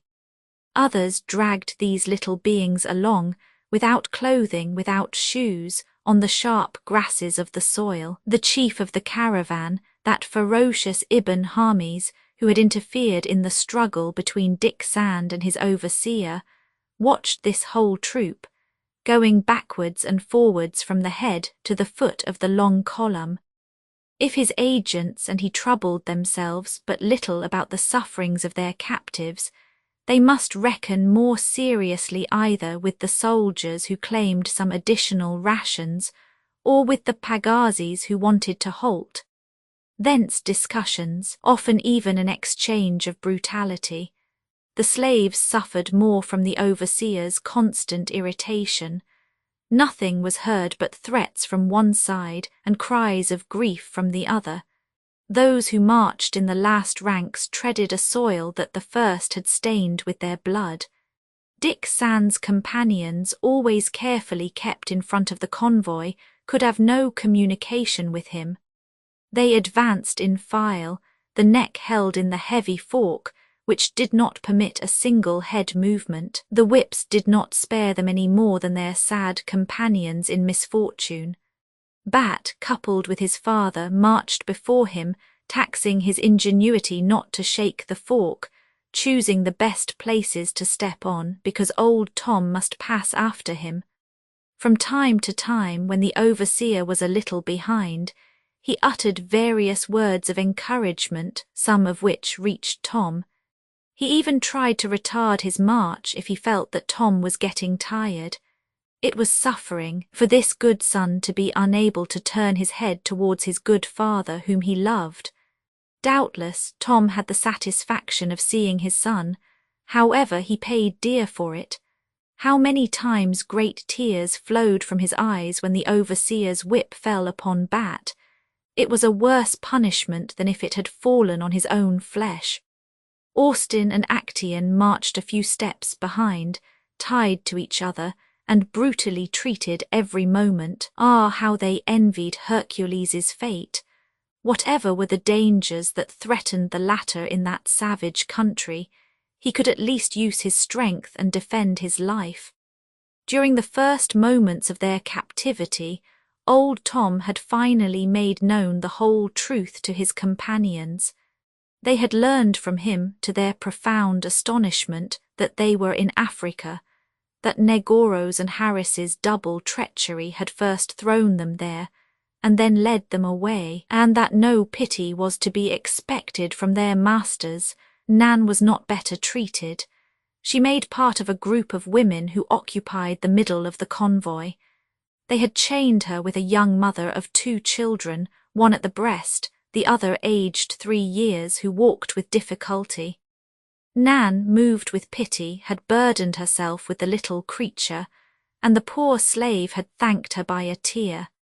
Nan then carried the infant at the same time, sparing her the fatigue to which she would have yielded, and the blows the overseer would have given her, but it was a heavy burden for old Nan. She felt that her strength would soon fail her, and then she thought of little Jack. She pictured him to herself in his mother's arms. Sickness had wasted him very much, but he must be still heavy for Mrs. Weldon's weakened arms. Where was she? What would become of her? Would her old servant ever see her again? Dick Sand had been placed almost in the rear of the convoy. He could neither perceive Tom, nor his companions, nor Nan. The head of the long caravan was only visible to him when it was crossing some plain. He walked a prey to the saddest thoughts, from which the agent's cries hardly drew his attention. He neither thought of himself, nor the fatigues he must still support, nor of the tortures probably reserved for him by Negoro. He only thought of Mrs. Weldon. In rain he sought on the ground, on the brambles by the paths, on the lower branches of the trees, to find some trace of her passage. She could not have taken another road, if, as everything indicated, they were leading her to Casound. What would he not give to find some indication of her march to the destination where they themselves were being led?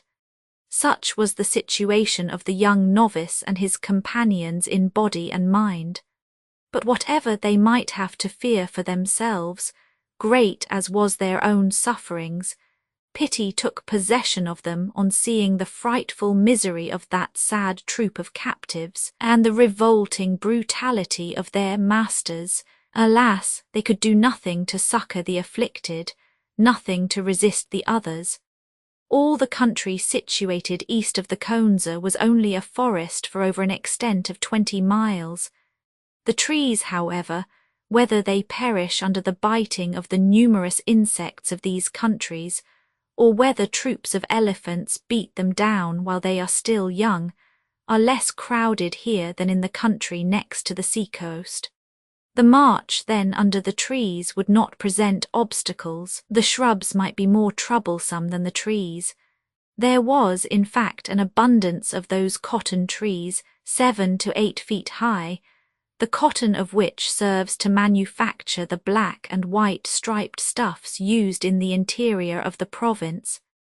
In certain places, the soil transformed itself into thick jungles, in which the convoy disappeared. Of all the animals of the country, the elephants and giraffes alone were taller than those reeds which resemble bamboos, those herbs, the stalks of which measure an inch in diameter. The agents must know the country marvellously well, not to be lost in these jungles. Each day the caravan set out at daybreak, and only halted at midday for an hour. Some packs containing tapioca were then opened, and this food was parsimoniously distributed to the slaves. To this potatoes were added, or goat's meat and veal, when the soldiers had pillaged some village in passing. But the fatigue had been such, the repose so insufficient, so impossible even during these rainy nights, that when the hour for the distribution of food arrived the prisoners could hardly eat. So, 8 days after the departure from the Konza, 20 had fallen by the way, at the mercy of the beasts that prowled behind the convoy. Lions, panthers, and leopards waited for the victims which could not fail them, and each evening after sunset their roaring sounded at such a short distance that one might fear a direct attack. On hearing those roars, rendered more formidable by the darkness, Dick Sand thought with terror of the obstacles such encounters would present against Hercules's enterprise, of the perils that menaced each of his steps. And meanwhile, if he himself should find an opportunity to flee, he would not hesitate. Here are some notes taken by Dick Sand during this journey from the Konza to Kasound. 25 marches were employed to make this distance of 250 miles, the march in the traders' language being 10 miles, halting by day and night. From 25th to 27th April, saw a village surrounded by walls of reeds 8 or 9 feet high, fields cultivated with maize, beans, sorghers, and various arachides, 2 blacks seized and made prisoners, 15 killed, population fled. The next day crossed an impetuous river 150 yards wide, floating bridge formed of trunks of trees fastened with lions, piles half broken, 2 women tied to the same fork precipitated into the water. One was carrying her little child. The waters are disturbed and become stained with blood. Crocodiles glide between the parts of the bridge. There is danger of stepping into their open mouths. April 28th, crossed a forest of borhineas, trees of straight timber, those which furnish the iron wood for the Portuguese. Heavy rain, earth wet, march extremely painful. Perceived toward the centre of the convoy poor Nan, carrying a little negro child in her arms. She drags herself along with difficulty.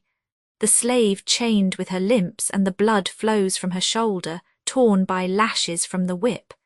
In the evening camped under an enormous baobab with white flowers and a light green foliage. During the night roars of lions and leopards. Shots fired by one of the natives at a panther. What has become of Hercules? April 29th and 30th. First colds of what they call the African winter. Dew very abundant. End of the rainy season with the month of April. It commences with the month of November. Plains still largely inundated. East winds which check perspiration and renders one more liable to take the marsh fevers. No trace of Mrs. Weldon nor of Mr. Benedict. Where would they take them if not to Kasound?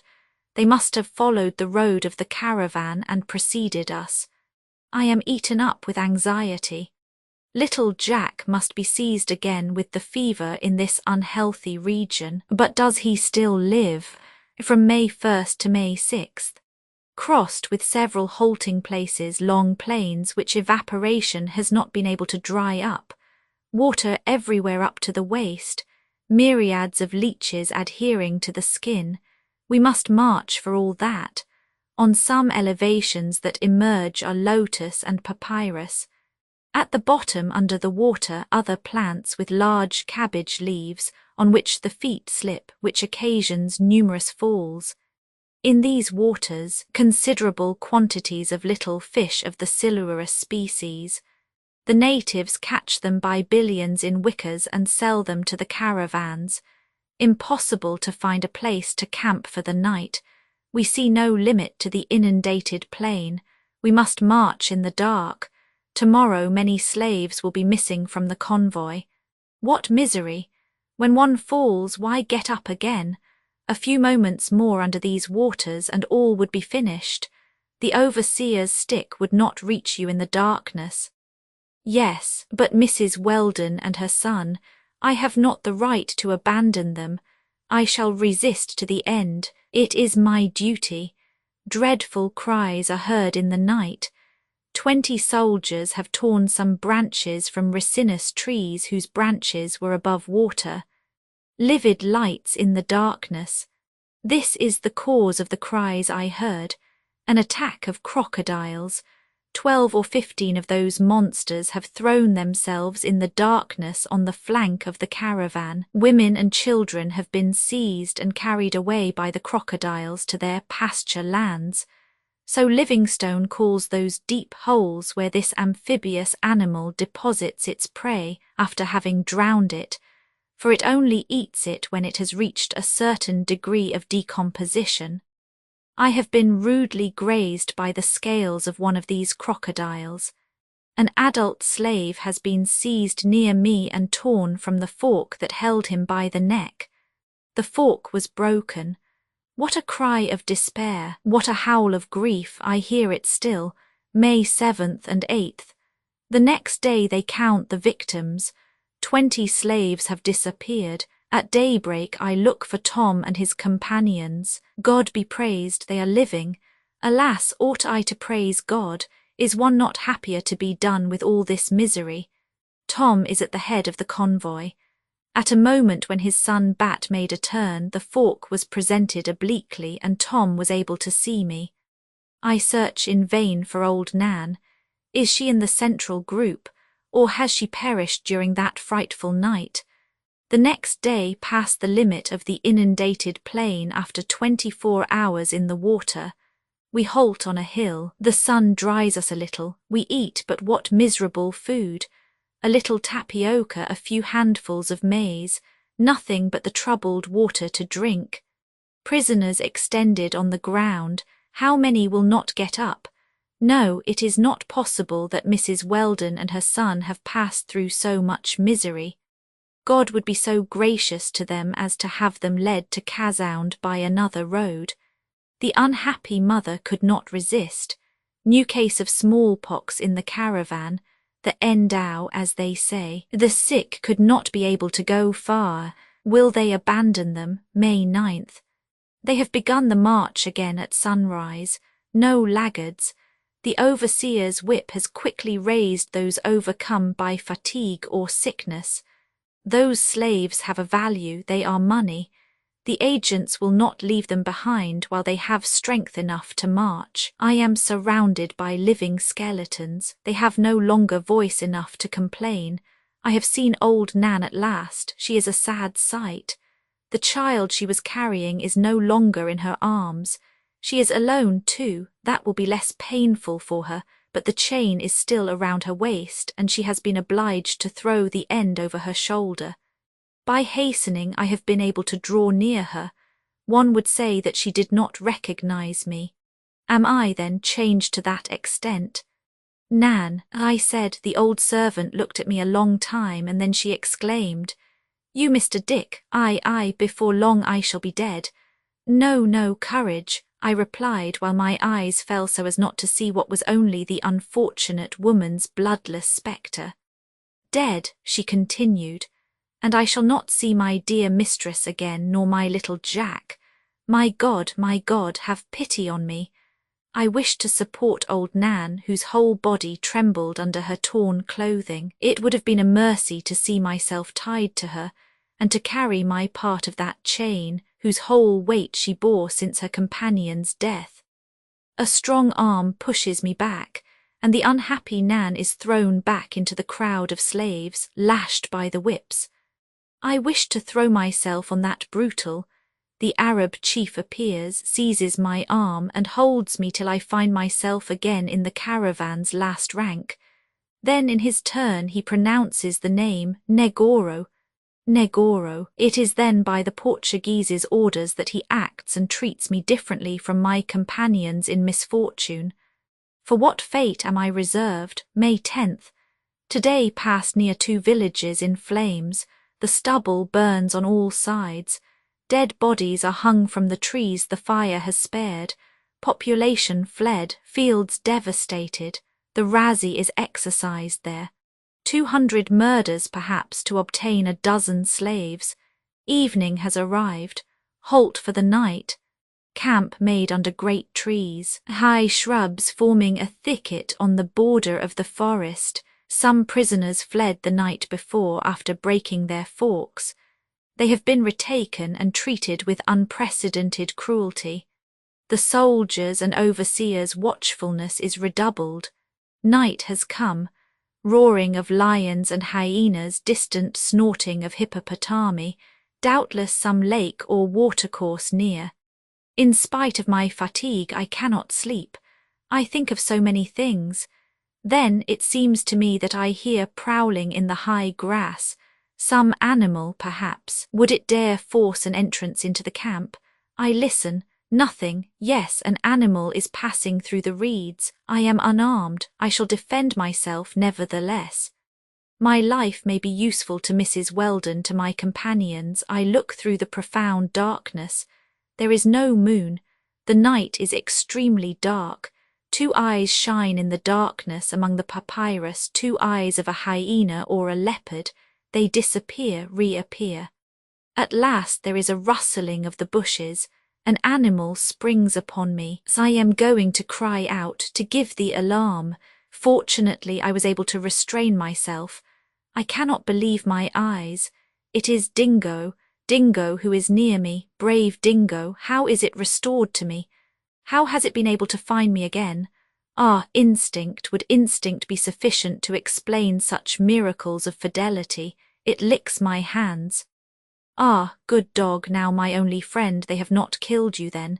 It understands me, I return its caresses. It wants to bark, I calm it, it must not be heard. Let it follow the caravan in this way without being seen, and perhaps— But what? It rubs its neck obstinately against my hands. It seems to say to me, look for something.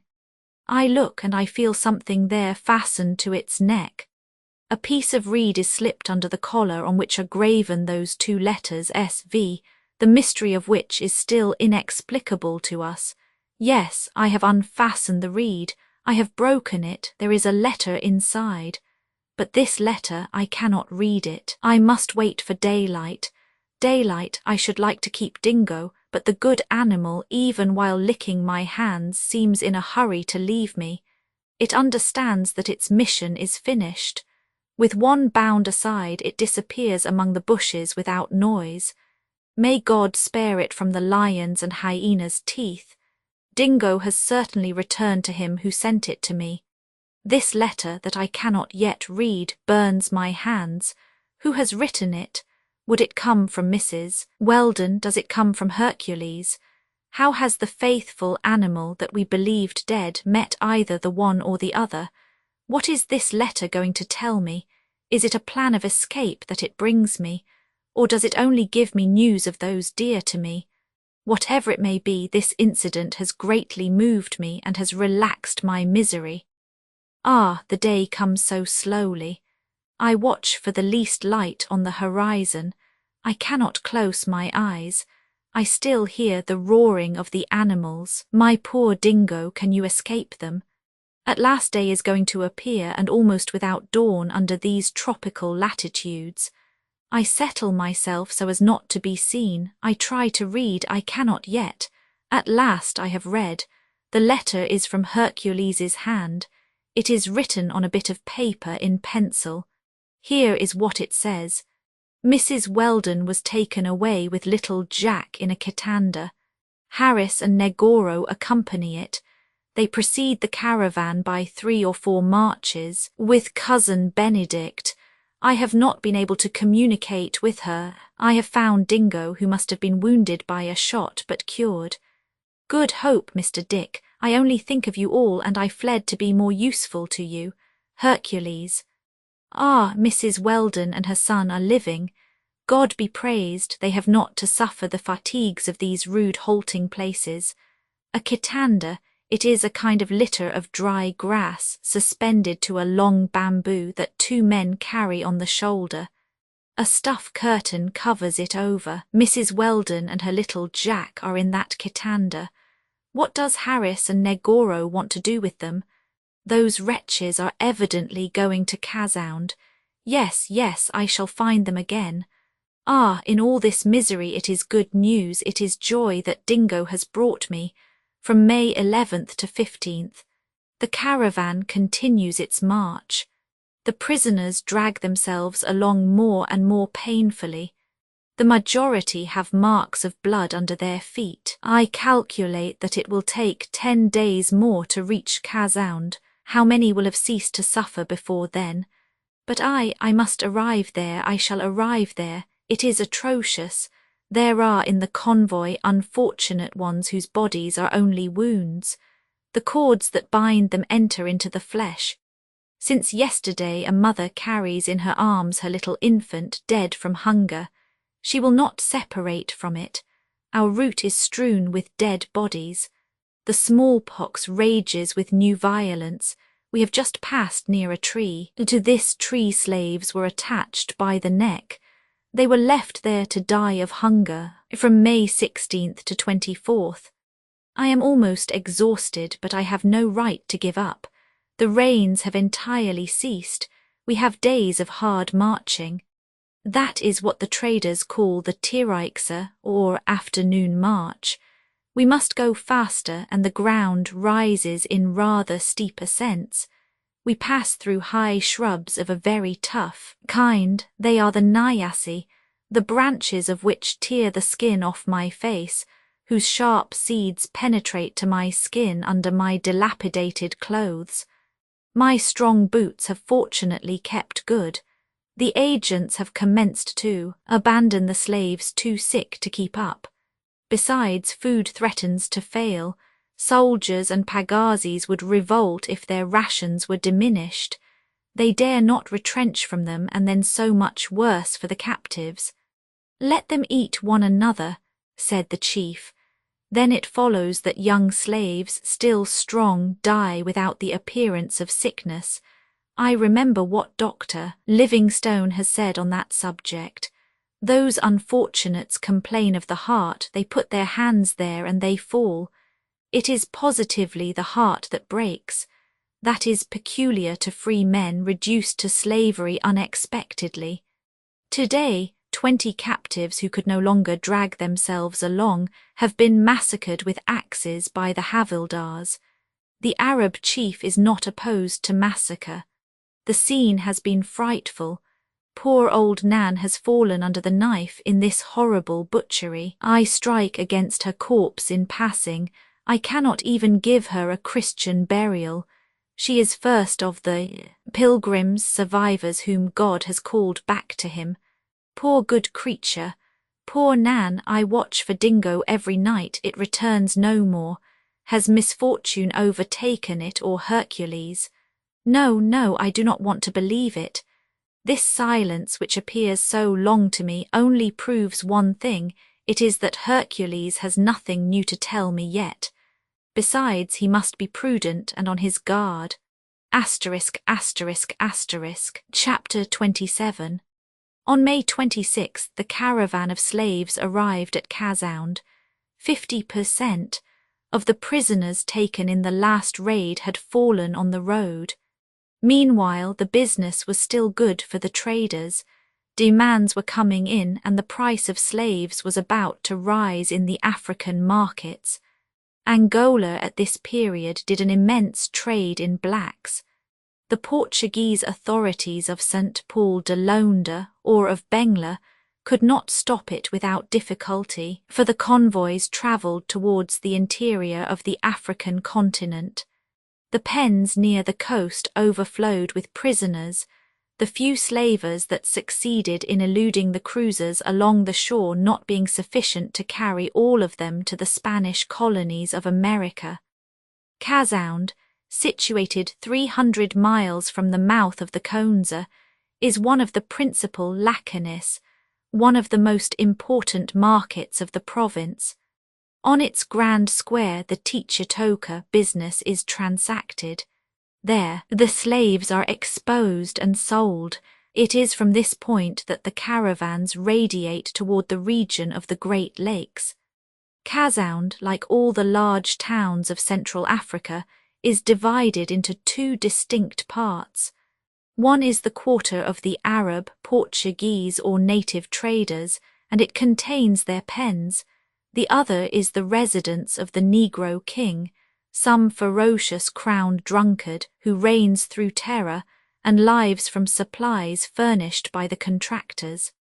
At Kasound, the commercial quarter then belonged to that José Antonio Alves of whom Harris and Negoro had spoken, they being simply agents in his pay. This contractor's principal establishment was there. He had a second at Bith, and a third at Kassange in Bengla, which Lieutenant Cameron visited some years later.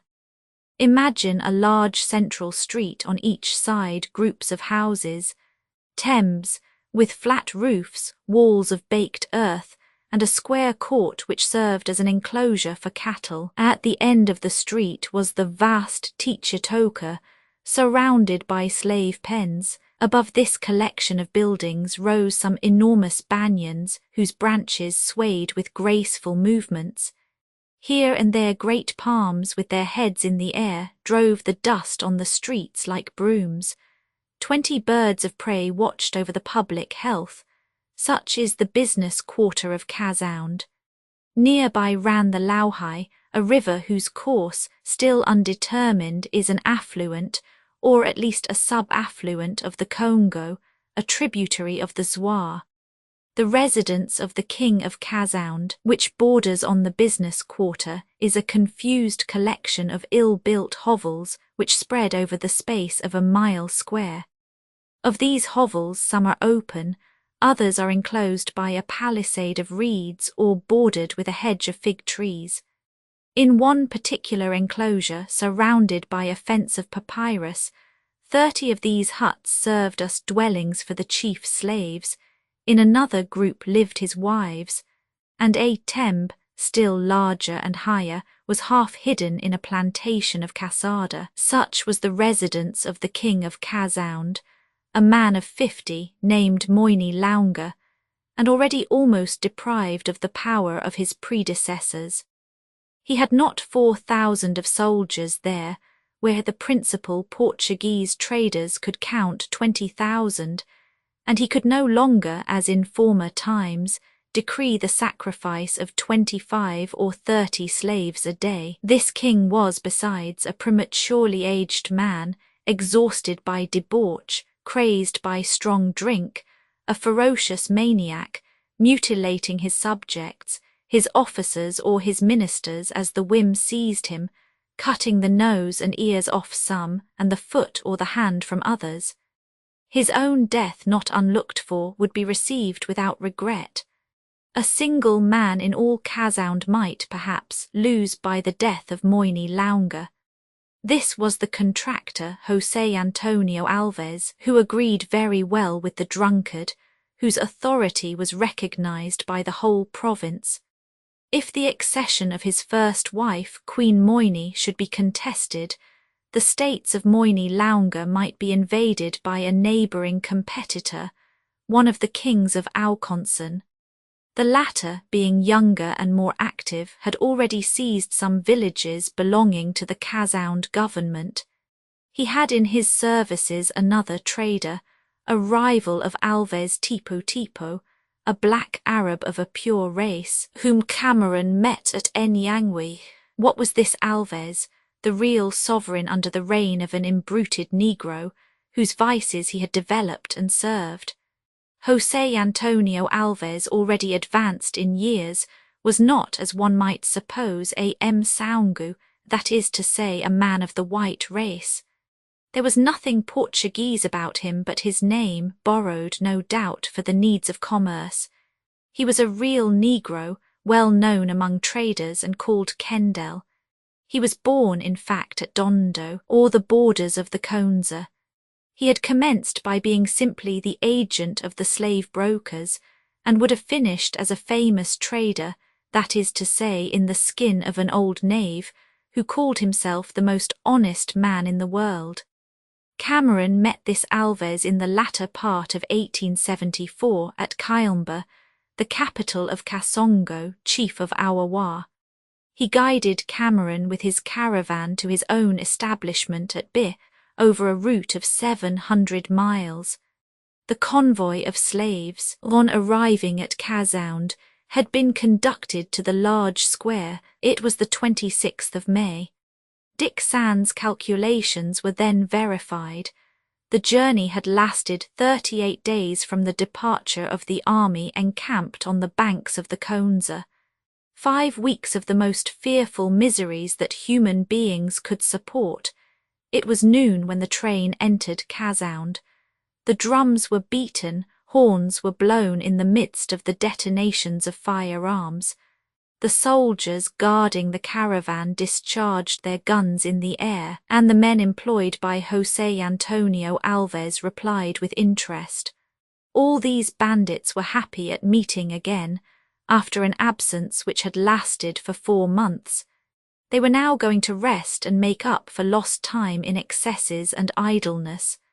The prisoners then formed a total of 250, the majority being completely exhausted.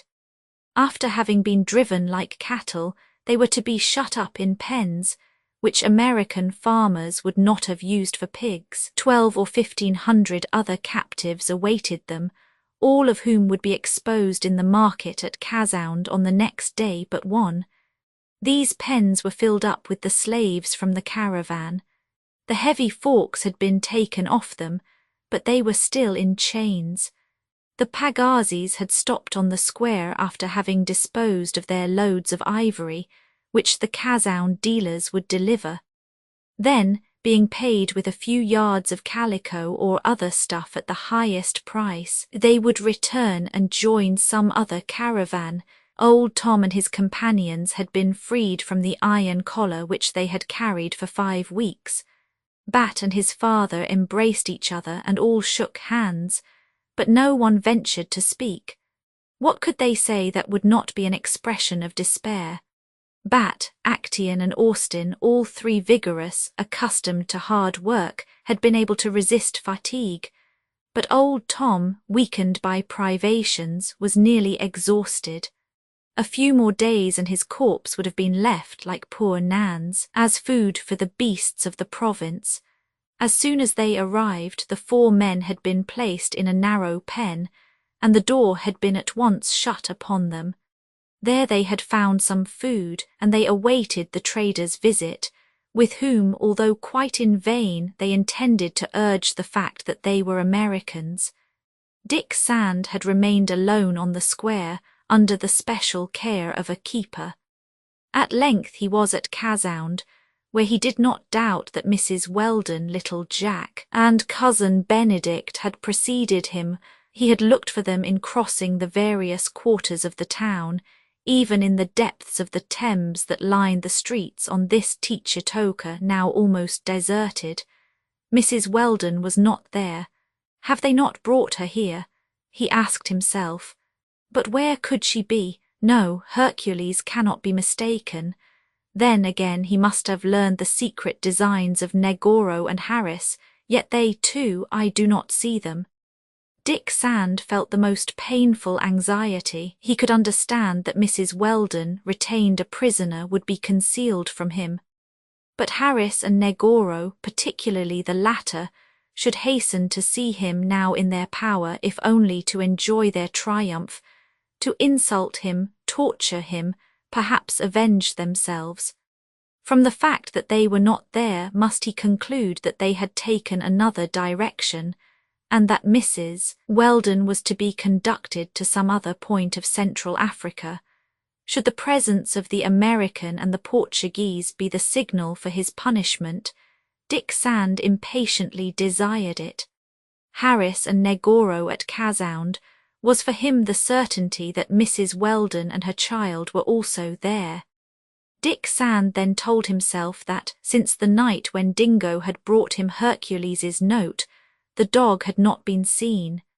The young man had prepared an answer at great risks. In it he told Hercules to think only of Mrs. Weldon, not to lose sight of her, and to keep her informed as well as possible of what happened, but he had not been able to send it to its destination. If Dingo had been able to penetrate the ranks of the caravan once, why did not Hercules let him try it a second time? Had the faithful animal perished in some fruitless attempt? Perhaps Hercules was following Mrs. Weldon, as Dick Sand would have done in his place. Followed by Dingo, he might have plunged into the depths of the woody plateau of Africa, in the hope of reaching one of the interior establishments. What could Dick Sand imagine if, in fact, neither Mrs. Weldon nor her enemies were there? He had been so sure, perhaps foolishly, of finding them at Casound that not to see them there at once gave him a terrible shock. He felt a sensation of despair that he could not subdue. His life, if it were no longer useful to those whom he loved, was good for nothing, and he had only to die. But in thinking in that manner, Dick Sand mistook his own character. Under the pressure of these trials, the child became a man, and with him discouragement could only be an accidental tribute paid to human nature. A loud concert of trumpet calls and cries suddenly commenced. Dick Sand, who had just sunk down in the dust of the Teachetoka, stood up. Every new incident might put him on the track of those whom he sought. In despair a moment before, he now no longer despaired. Alves, Alves, this name was repeated by a crowd of natives and soldiers who now invaded the grand square. The man on whom the fate of so many unfortunate people depended was about to appear. It was possible that his agents, Harris and Negoro, were with him. Dick Sand stood upright, his eyes open, his nostrils dilated. The two traitors would find this lad of 15 years before them, upright, firm, looking them in the face. It would not be the captain of the Pilgrim who would tremble before the old ship's cook. A hammock, a kind of kitanda, covered by an old patched curtain, discoloured, fringed with rags, appeared at the end of the principal street. An old negro descended. It was the trader José Antonio Alves. Several attendants accompanied him, making strong demonstrations. Along with Alves appeared his friend Coimbra, the son of Major Coimbra of Bith, and, according to Lieutenant Cameron, the greatest scamp in the province. He was a dirty creature. His breast was uncovered, his eyes were bloodshot, his hair was rough and curly, his face yellow. He was dressed in a ragged shirt and a straw petticoat. He would have been called a horrible old man in his tattered straw hat. This Coimbra was the confidant, the tool of Alves, an organizer of raids, worthy of commanding the trader's bandits. As for the trader, he might have looked a little less sordid than his attendant. He wore the dress of an old Turk the day after a carnival. He did not furnish a very high specimen of the factory chiefs who carry on the trade on a large scale. To Dick Sand's great disappointment, neither Harris nor Negoro appeared in the crowd that followed Alves.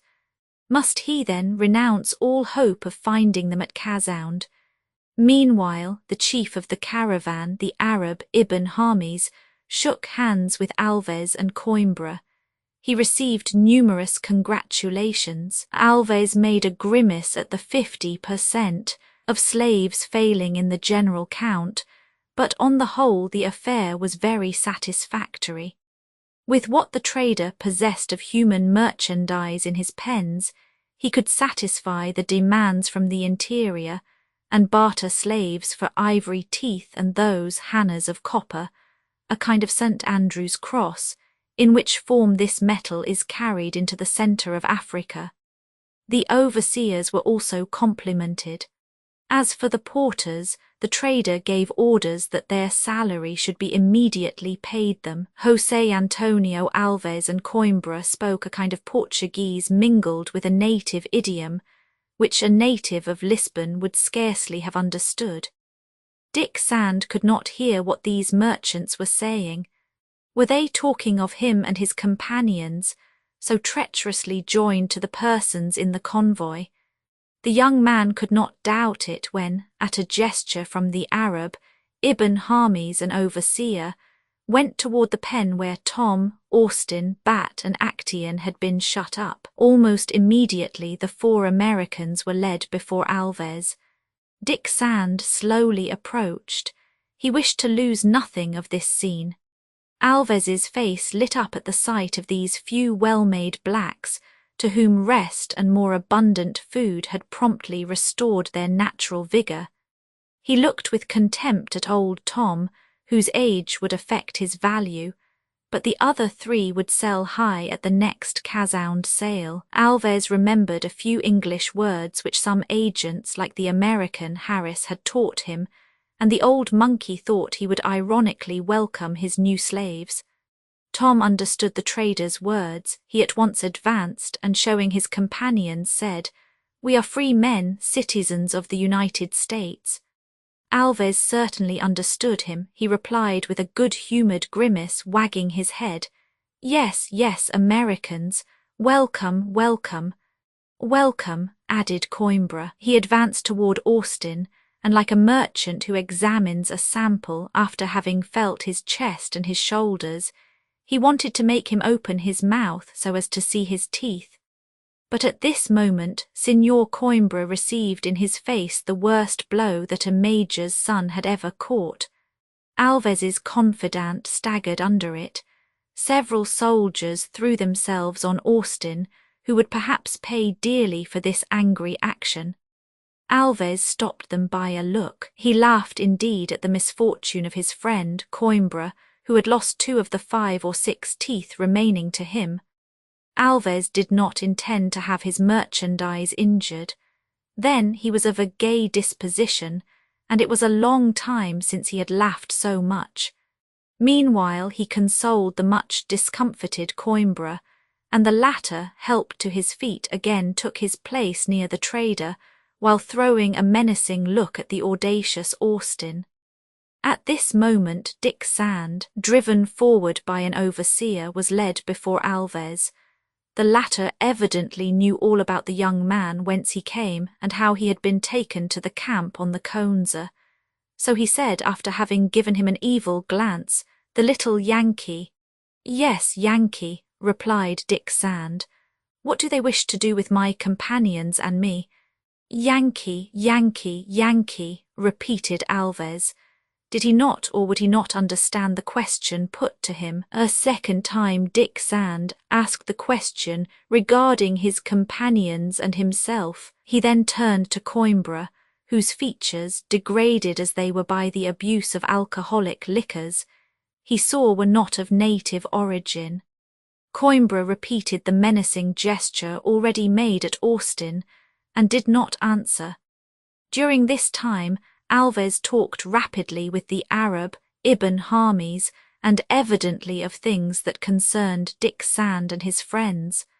No doubt they were to be again separated, and who could tell if another chance to exchange a few words would ever again be offered them. "My friends," said Dick in a low voice and as if he were only speaking to himself, "just a few words. I have received by Dingo a letter from Hercules. He has followed the caravan. Harris and Negoro took away Mrs. Weldon, Jack and Mr. Benedict. Where, I know not, if they are not here at Casound. Patience, courage, be ready at any moment. God may yet have pity on us." "And Nan?" quickly asked old Tom. "Nan is dead. The first and the last," replied Dick Sand, "for we know well." At this moment a hand was laid on his shoulder, and he heard these words spoken in the amiable voice which he knew only too well. "Ah, my young friend, if I am not mistaken, enchanted to see you again." Dick Sand turned. Harris was before him. "Where is Mrs. Weldon?" cried Dick Sand, walking toward the American.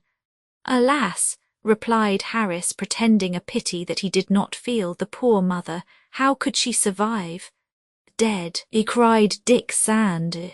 "And her child?" "The poor baby," replied Harris in the same tone. How could he outlive such fatigue? So all whom Dick Sand loved were dead. What passed within him? an irresistible movement of anger, a desire for vengeance which he must satisfy at any price. Dick Sand jumped upon Harris, seized a dagger from the American's belt and plunged it into his heart. "Curse you!" cried Harris, falling. Harris was dead. Chapter 28. Dick Sand's action had been so rapid that no one could stop him. A few natives threw themselves upon him, and he would have been murdered had not Negoro appeared. At a sign from the Portuguese, the natives drew back, raised Harris's corpse and carried it away. Alves and Coimbra demanded Dick Sand's immediate death, but Negoro said to them in a low voice that they would lose nothing by waiting. The order was given to take away the young novice, with a caution not to lose sight of him for a moment.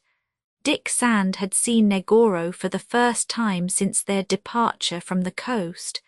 He knew that this wretch was alone responsible for the loss of the Pilgrim. He ought to hate him still more than his accomplices, and yet, after having struck the American, he scorned to address a word to Negoro. Harris had said that Mrs. Weldon and her child had succumbed. Nothing interested him now, not even what they would do with him. They would send him away. Where, it did not matter. Dick Sand, heavily chained, was left on the floor of a pen without a window, a kind of dungeon where the trader, Alves, shut up the slaves condemned to death for rebellion or unlawful acts. There he could no longer have any communication with the exterior. He no longer dreamed of regretting it. He had avenged those whom he loved, who no longer lived. Whatever fate awaited him, he was ready for it. It will be understood that if Negoro had stopped the natives who were about to punish Harris's murderer, it was only because he wished to reserve Dick Sand for one of those terrible torments of which the natives hold the secret. The ship's cook held in his power the captain of 15 years. He only wanted Hercules to make his vengeance complete. 2 days afterward, May 28th, the sail began, the Great Laconie, during which the traders of the principal factories of the interior would meet the natives of the neighbouring provinces. This market was not specially for the sale of slaves, but all the products of this fertile Africa would be gathered there with the producers. From early morning all was intense animation on the vast Teachetoka of Kasound, and it is difficult to give a proper idea of the scene. It was a concourse of 4,000 or 5,000 persons, including Alves's slaves, among whom were Tom and his companions.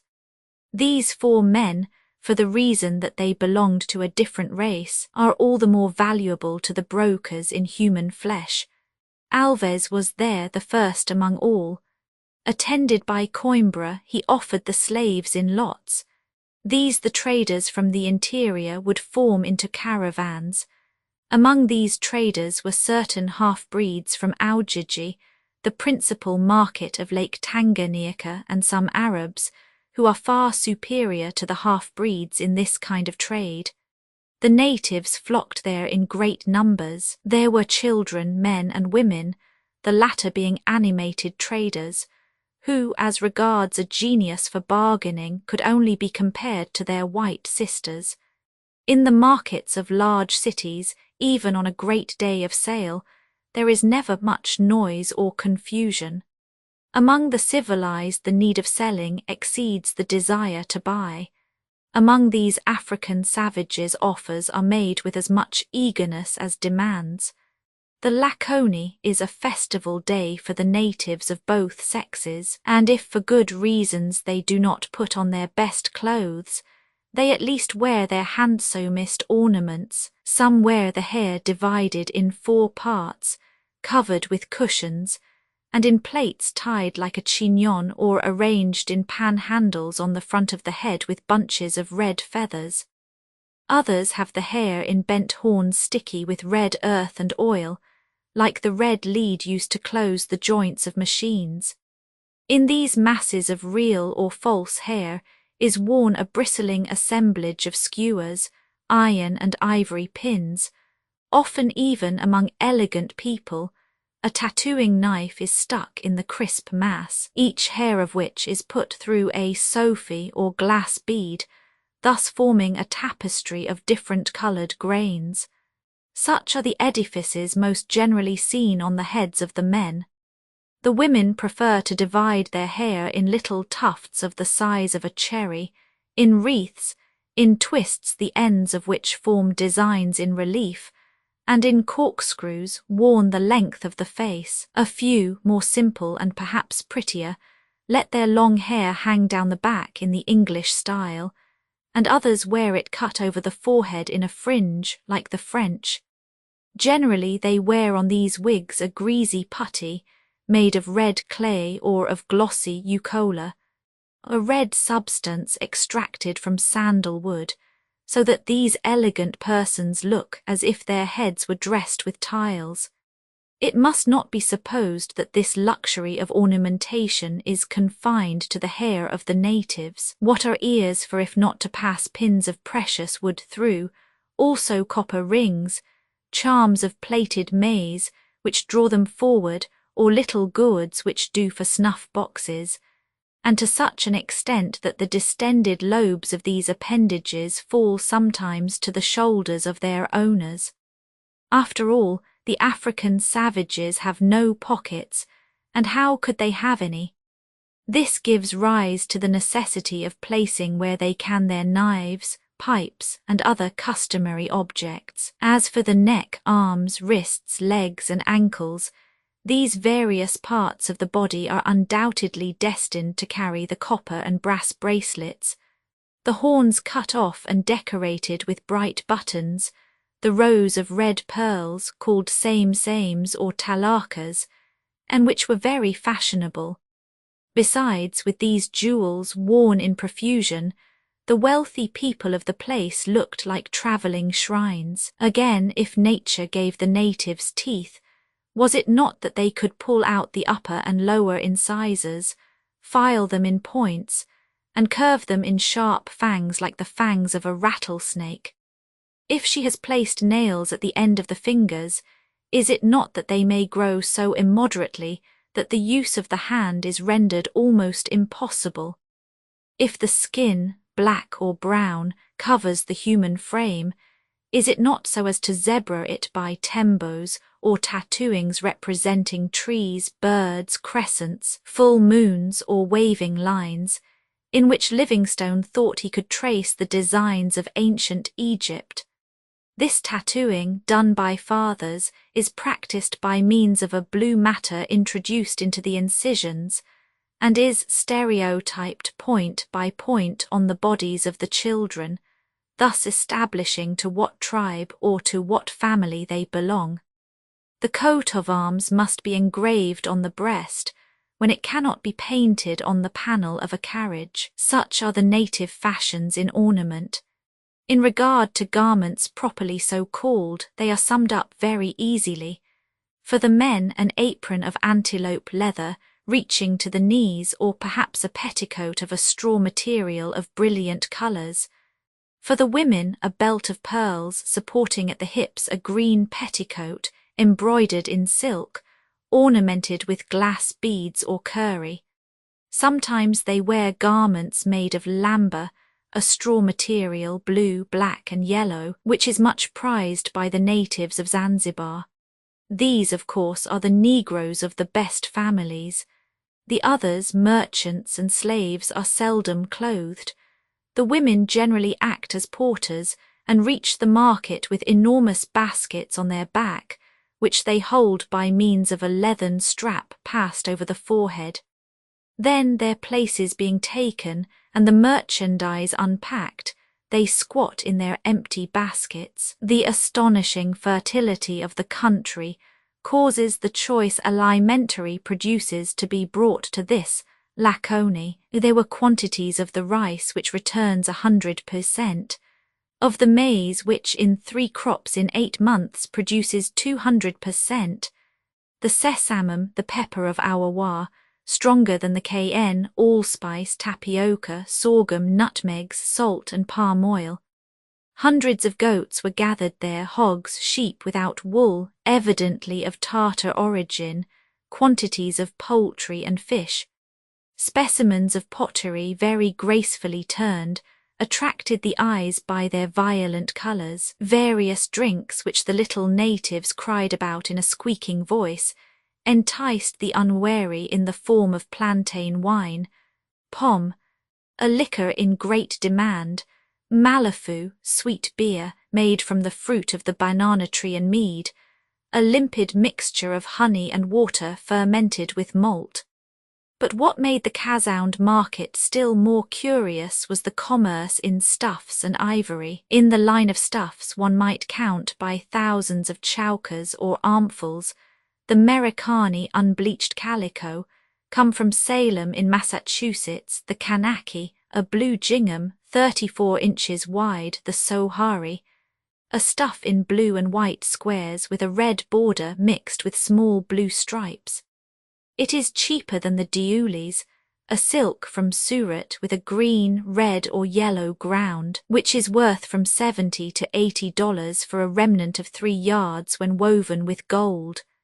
As for ivory, it was brought from all parts of Central Africa, being destined for Khartoum, Zanzibar or Natal. A large number of merchants are employed solely in this branch of African commerce.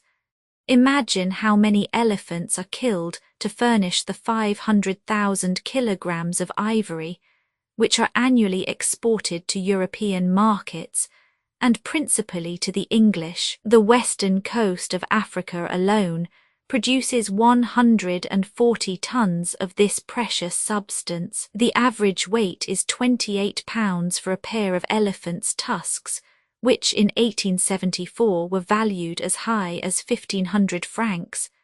But there are some that weigh 175 pounds, and at the Kasound market, admirers would have found some admirable ones. They were of an opaque ivory, translucid, soft under the tool, and with a brown rind, preserving its whiteness and not growing yellow with time like the ivories of other provinces. And now, how are these various business affairs regulated between buyers and sellers? What is the current coin? As we have said, for the African traders this money is the slave. The native pays in glass beads of Venetian manufacture, called cachocolos when they are of a lime white, baubulus when they are black, secundareches when they are red. These beads or pearls strung in 10 rows or keats going twice around the neck make the foundo, which is of great value. The usual measure of the beads is the fracilla, which weighs 70 pounds. Livingstone, Cameron and Stanley were always careful to be abundantly provided with this money. In default of glass beads, the pice, or Zanzibar piece worth 4 centimes, and the vraungoise, shells peculiar to the eastern coasts, are current in the markets of the African continent. As for the cannibal tribes, they attach a certain value to the teeth of the human jaw, and at the Laconie these chaplets were to be seen on the necks of natives, who had no doubt eaten their producers. But these teeth were ceasing to be used as money. Such, then, was the appearance of the great market. Toward the middle of the day the gaiety reached a climax. The noise became deafening. The fury of the neglected vendors and the anger of the overcharged customers were beyond description. Thence frequent quarrels, and, as we know, few guardians of the peace to quell the fray in this howling crowd. Toward the middle of the day, Alves gave orders to bring the slaves, whom he wished to sell, to the square. The crowd was thus increased by 2,000 unfortunate beings of all ages, whom the trader had kept in pens for several months.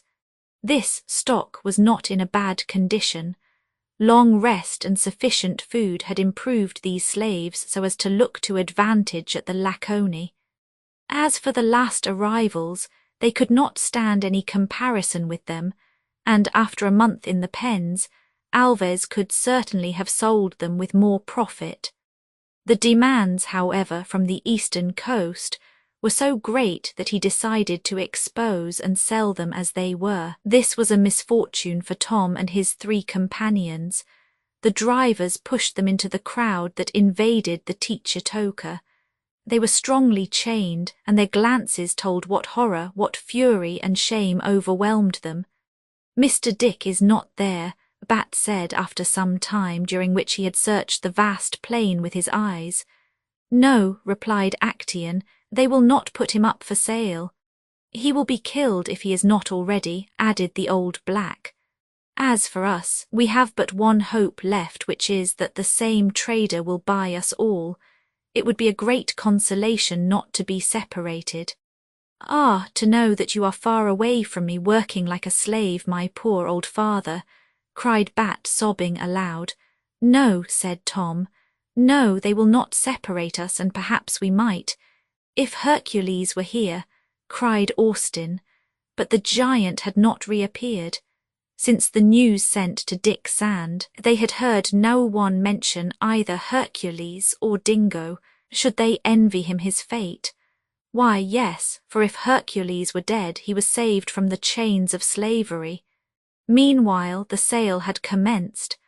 Alves's agents marched the various lots of men, women and children through the crowd, without caring if they separated mothers from their infants. May we not call these beings unfortunates, who were treated only as domestic animals? Tom and his companions were thus led from buyers to buyers. An agent walked before them, naming the price adjudged to their lot. Arab or mongrel brokers from the central provinces came to examine them. They did not discover in them the traits peculiar to the African race, these traits being modified in America after the 2nd generation. But these vigorous and intelligent Negroes, so very different from the blacks brought from the banks of the Zambez or the Lualaba, were all the more valuable. They felt them, turned them, and looked at their teeth. Horse dealers thus examine the animals they wish to buy. Then they threw a stick to a distance, made them run and pick it up, and thus observed their gait. This was the method employed for all, and all were submitted to these humiliating trials. Do not believe that these people are completely indifferent to this treatment. No, excepting the children who cannot comprehend the state of degradation to which they are reduced, all men or women were ashamed. Besides, they were not spared injuries and blows. Coimbra, half drunk, and Alves's agents treated them with extreme brutality, and from their new masters, who had just paid for them in ivory stuffs and beads, they would receive no better treatment. Violently separated, a mother from her child, a husband from his wife, a brother from a sister, they were not allowed a last caress nor a last kiss, and on the Laconie they saw each other for the last time.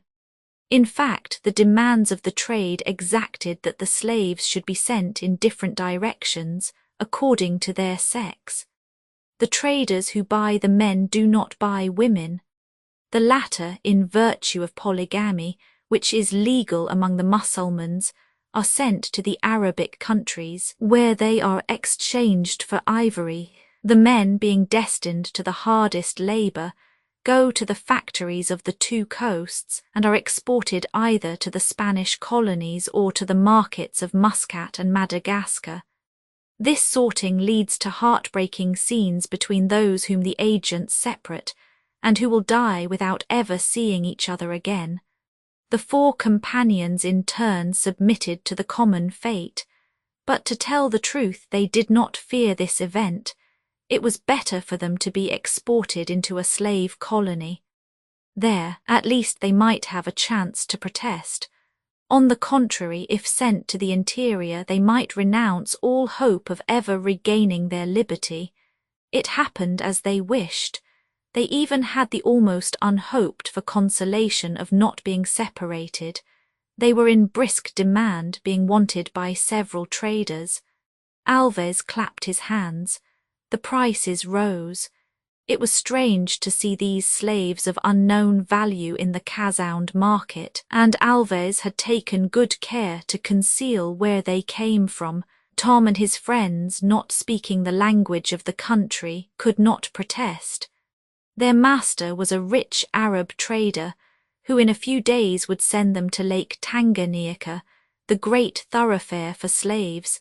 Then from that point toward the factories of Zanzibar. Would they ever reach there, through the most unhealthy and the most dangerous countries of Central Africa?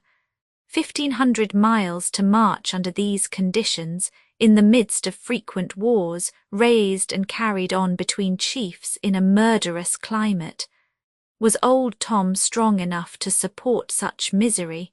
Would he not fall on the road like old Nan? But the poor men were not separated. The chain that held them all was lighter to carry. The Arab trader would evidently take care of merchandise, which promised him a large profit in the Zanzibar market. Tom, Bat, Actaeon, and Austin then left the place. They saw and heard nothing of the scene which was to end the great Laconie of Kasound. Chapter 29. It was 4 o'clock in the afternoon when a loud noise of drums, cymbals, and other instruments of African origin resounded at the end of the principal street. In all corners of the market-place the animation was redoubled. Half a day of cries and wrestling had neither weakened the voices nor broken the limbs of these abominable traders. A large number of slaves still remained to be sold. The traders disputed over the lots with an ardour of which the London exchange would give but an imperfect idea, even on a day when stocks were rising. All business was stopped, and the criers took their breath as soon as the discordant concert commenced. The king of Kasound, Moini Lounga, had come to honour the great Laconie with a visit. A numerous train of women, officers, soldiers, and slaves followed him. Alves and some other traders went to meet him, and naturally exaggerated the attention which this crowned brute particularly enjoyed. Moini Lounga was carried in an old palanquin, and descended, not without the aid of a dozen arms, in the centre of the large square. This king was 50 years old, but he looked 80. Imagine a frightful monkey who had reached extreme old age, on his head a sort of crown, ornamented with leopard's claws dyed red and enlarged by tufts of whitish hair. This was the crown of the sovereigns of Kasound. From his waist hung 2 petticoats made of leather, embroidered with pearls, and harder than a blacksmith's apron. He had on his breast a quantity of tattooing which bore witness to the ancient nobility of the king, and to believe him, the genealogy of Moini Lounga was lost in the night of time. On the ankles, wrists, and arms of his majesty, bracelets of leather were rolled, and he wore a pair of domestic shoes with yellow tops, which Alves had presented him with about 20 years before. His Majesty carried in his left hand a large stick with a plated knob, and in his right a small broom to drive away flies, the handle of which was enriched with pearls. Over his head was carried one of those old patched umbrellas, which seemed to have been cut out of a harlequin's dress. On the monarch's neck and on his nose were the magnifying glass and the spectacles which had caused cousin Benedict so much trouble. They had been hidden in Bat's pocket. Such is the portrait of his Negro Majesty, who made the country tremble in a circumference of 100 miles. Moini Lounga, from the fact of occupying a throne, pretended to be of celestial origin, and had any of his subjects doubted the fact, he would have sent them into another world to discover it. He said that, being of a divine essence, he was not subject to terrestrial laws. If he ate, it was because he wished to do so. If he drank, it was because it gave him pleasure. It was impossible for him to drink any more. His ministers and his officers, all incurable drunkards, would have passed before him for sober men. The court was alcoholized to the last chief, and incessantly imbibed strong beer, cider, and, above all, a certain drink which Alves furnished in profusion. Moini Launga counted in his harem wives of all ages and of all kinds. The larger part of them accompanied him in this visit to the Laconie. Moini the first, according to date, was a vixen of 40 years, of royal blood like her colleagues.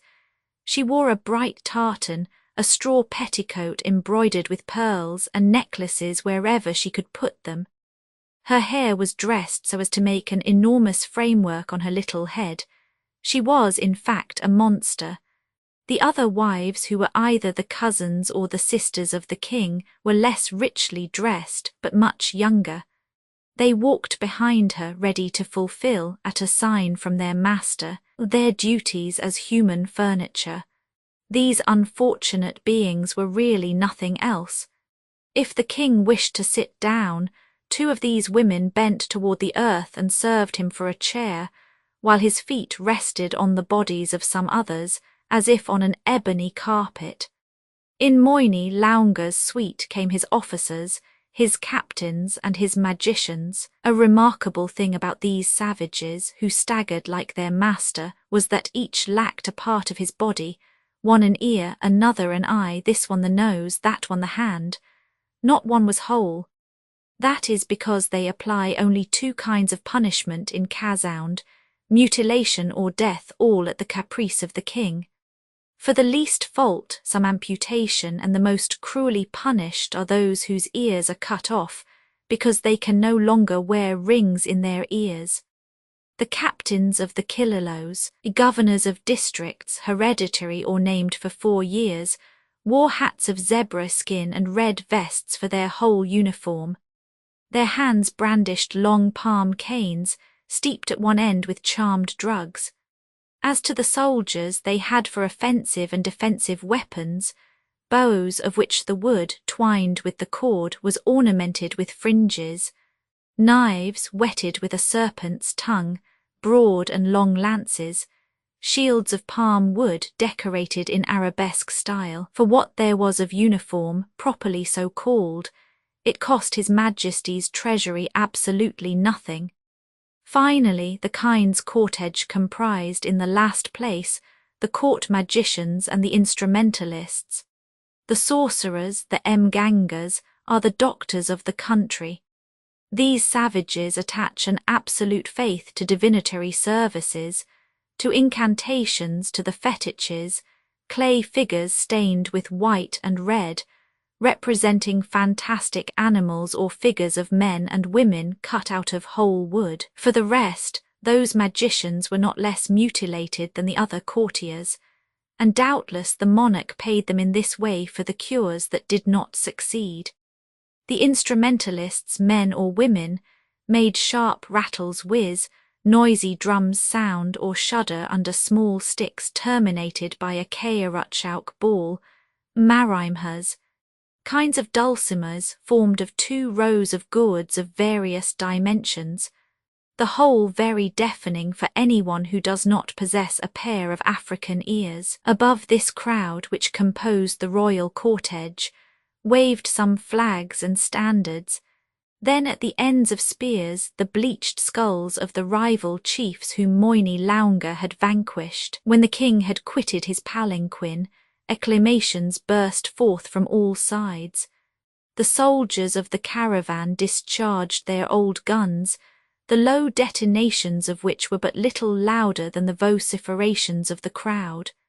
The overseers, after rubbing their black noses with cinnabar powder, which they carried in a sack, bowed to the ground.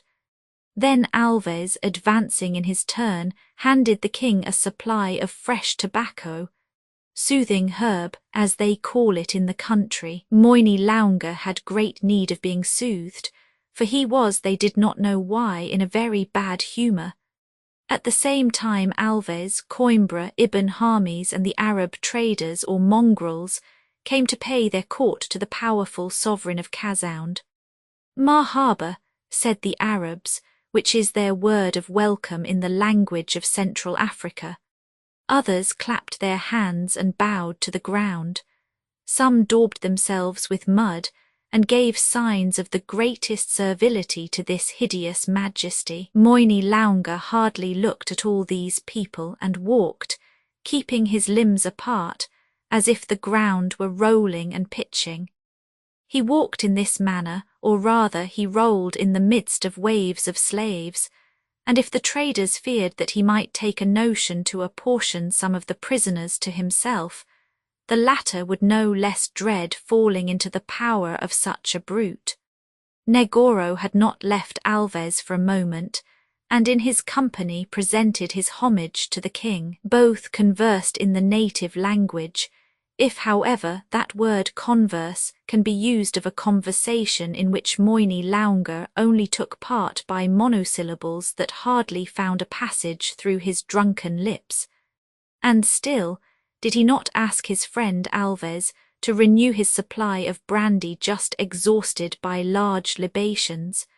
"King Lounga is welcome to the market of Kasound," said the trader. "I am thirsty," replied the monarch. "He will take his part in the business of the great Laconi," added Alves. "Drink," replied Moini Lounga. "My friend Negoro is happy to see the king of Kasound again after such a long absence." "Drink," repeated the drunkard, whose whole person gave forth a disgusting odour of alcohol. "Well, some pom, some mead," exclaimed José Antonio Alves like a man who well knew what Moini Lounga wanted. "No, no," replied the king. "My friend Alves's brandy, and for each drop of his fire-water I shall give him—" "A drop of blood from a white man," exclaimed Negoro after making a sign to Alves which the latter understood and approved. "A white man? Put a white man to death," repeated Moini Lounga, whose ferocious instincts were aroused by the Portuguese's proposition. "One of Alves's agents has been killed by this white man," returned Negoro. "Yes, my agent Harris," replied the trader, "and his death must be avenged. Send that white man to King Masongo on the Upper Zaire among the Assonas. They will cut him in pieces, they will eat him alive. They have not forgotten the taste of human flesh," exclaimed Moini Lounga. He was, in fact, the king of a tribe of man-eaters, that Masongo. It is only too true that in certain provinces of Central Africa cannibalism is still openly practiced. Livingstone states it in his Notes of Travel. On the borders of the Lualaba, the Maniamas not only eat the men killed in the wars, but they buy slaves to devour them, saying that human flesh is easily salted and needs little seasoning. Those cannibals Cameron has found again among the Moan Bonga, where they only feast on dead bodies after steeping them for several days in a running stream. Stanley has also encountered those customs of cannibalism among the inhabitants of the Aukonson. Cannibalism is evidently well spread among the tribes of the centre, but cruel as was the kind of death proposed by the king for Dick Sand, it did not suit Negoro, who did not care to give up his victim. "It was here," said he, "that the white man killed our comrade Harris. It is here that he ought to die," added Alves. "Where you please, Alves," replied Moini Lounga, "but a drop of fire-water for a drop of blood." "Yes," replied the trader, "fire-water, and you will see that it well merits that name. We shall make it blaze, this water. José Antonio Alves will offer a punch to the King Moini Lounga." The drunkard shook his friend Alves's hands. He could not contain his joy. His wives, his courtiers shared his ecstasy.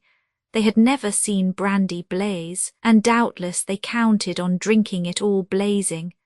Then, after the thirst for alcohol, the thirst for blood, so imperious among these savages, would be satisfied also. Poor Dick Sand! What a horrible punishment awaited him! When we think of the terrible or grotesque effects of intoxication in civilized countries, We understand how far it can urge barbarous beings. We will readily believe that the thought of torturing a white could displease none of the natives, neither José Antonio Alves, a Negro like themselves, nor Coimbra, a mongrel of black blood, nor Negoro either, animated with a ferocious hatred against the whites. The evening had come, an evening without twilight, that was going to make day change to night almost at once, a propitious hour for the blazing of the brandy. It was truly a triumphant idea of Alves's to offer a punch to this Negro majesty, and to make him love brandy under a new form. Moyni Launga began to find that fire-water did not sufficiently justify its name. Perhaps, blazing and burning, it would tickle more agreeably the blunted papillas of his tongue. The evening's programme then comprised a punch first, a punishment afterwards. Dick Sand, closely shut up in his dark prison, would only come out to go to his death. The other slaves, sold or not, had been put back in the barracks. There only remained at the Tichitoka the traders, the overseers and the soldiers ready to take their part of the punch if the king and his court allowed them. José Antonio Alves, advised by Negoro, did the thing well. They brought a vast copper basin, capable of containing at least 200 pints, which was placed in the middle of the great place. Barrels holding alcohol of inferior quality, but well refined, were emptied into the basin. They spared neither the cinnamon, nor the allspice, nor any of the ingredients that might improve this punch for savages. All had made a circle around the king. Moyni Launga advanced staggering to the basin. One would say that this vat of brandy fascinated him and that he was going to throw himself into it. Alves generously held him back and put a lighted match into his hand. "Fire!" cried he with a cunning grimace of satisfaction. "Fire!" replied Moyni Launga, lashing the liquid with the end of the match. What a flare and what an effect when the bluish flames played on the surface of the basin.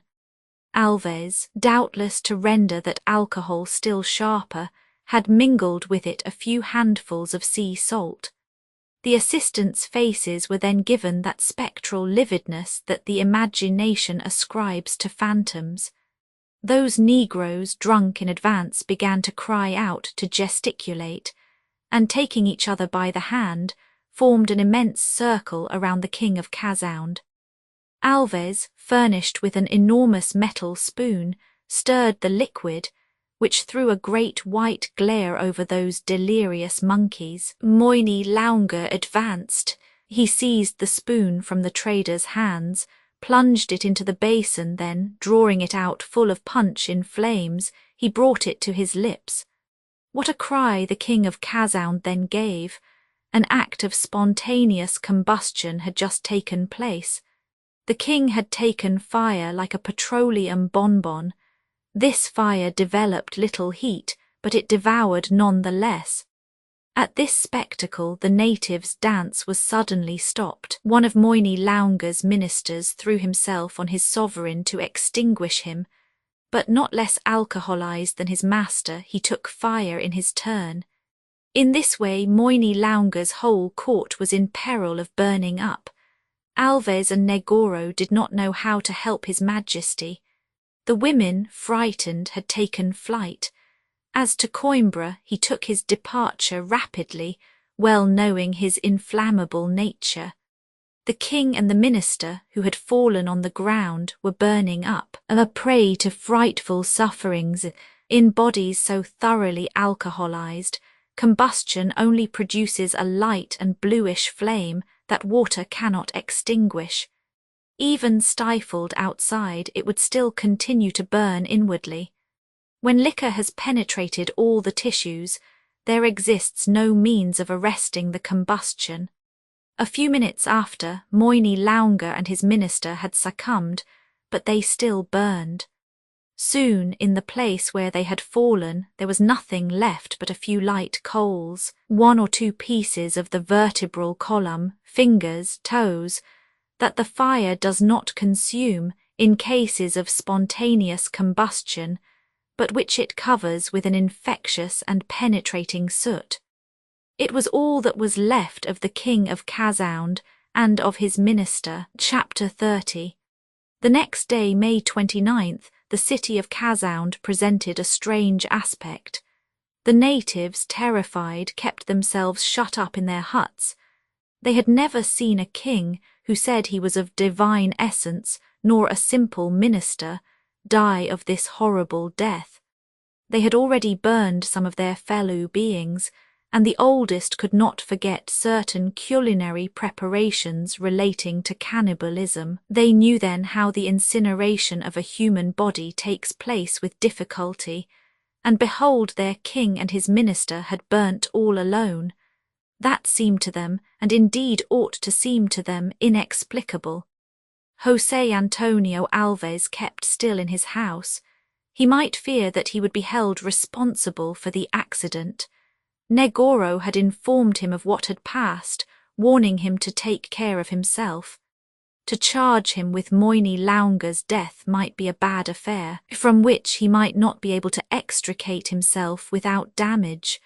But Negoro had a good idea. By his means, Alves spread the report that the death of Kasound's sovereign was supernatural, that the great Manitou only reserved it for his elect.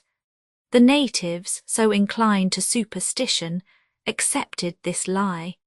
The fire that came out of the bodies of the king and his minister became a sacred fire. They had nothing to do but honour Moini Launga by obsequies worthy of a man elevated to the rank of the gods.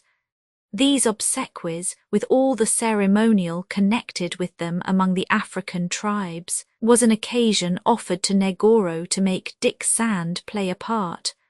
What this death of Moini Launga was going to cost in blood would be believed with difficulty if the Central Africa travellers, Lieutenant Cameron among others, had not related facts that cannot be doubted.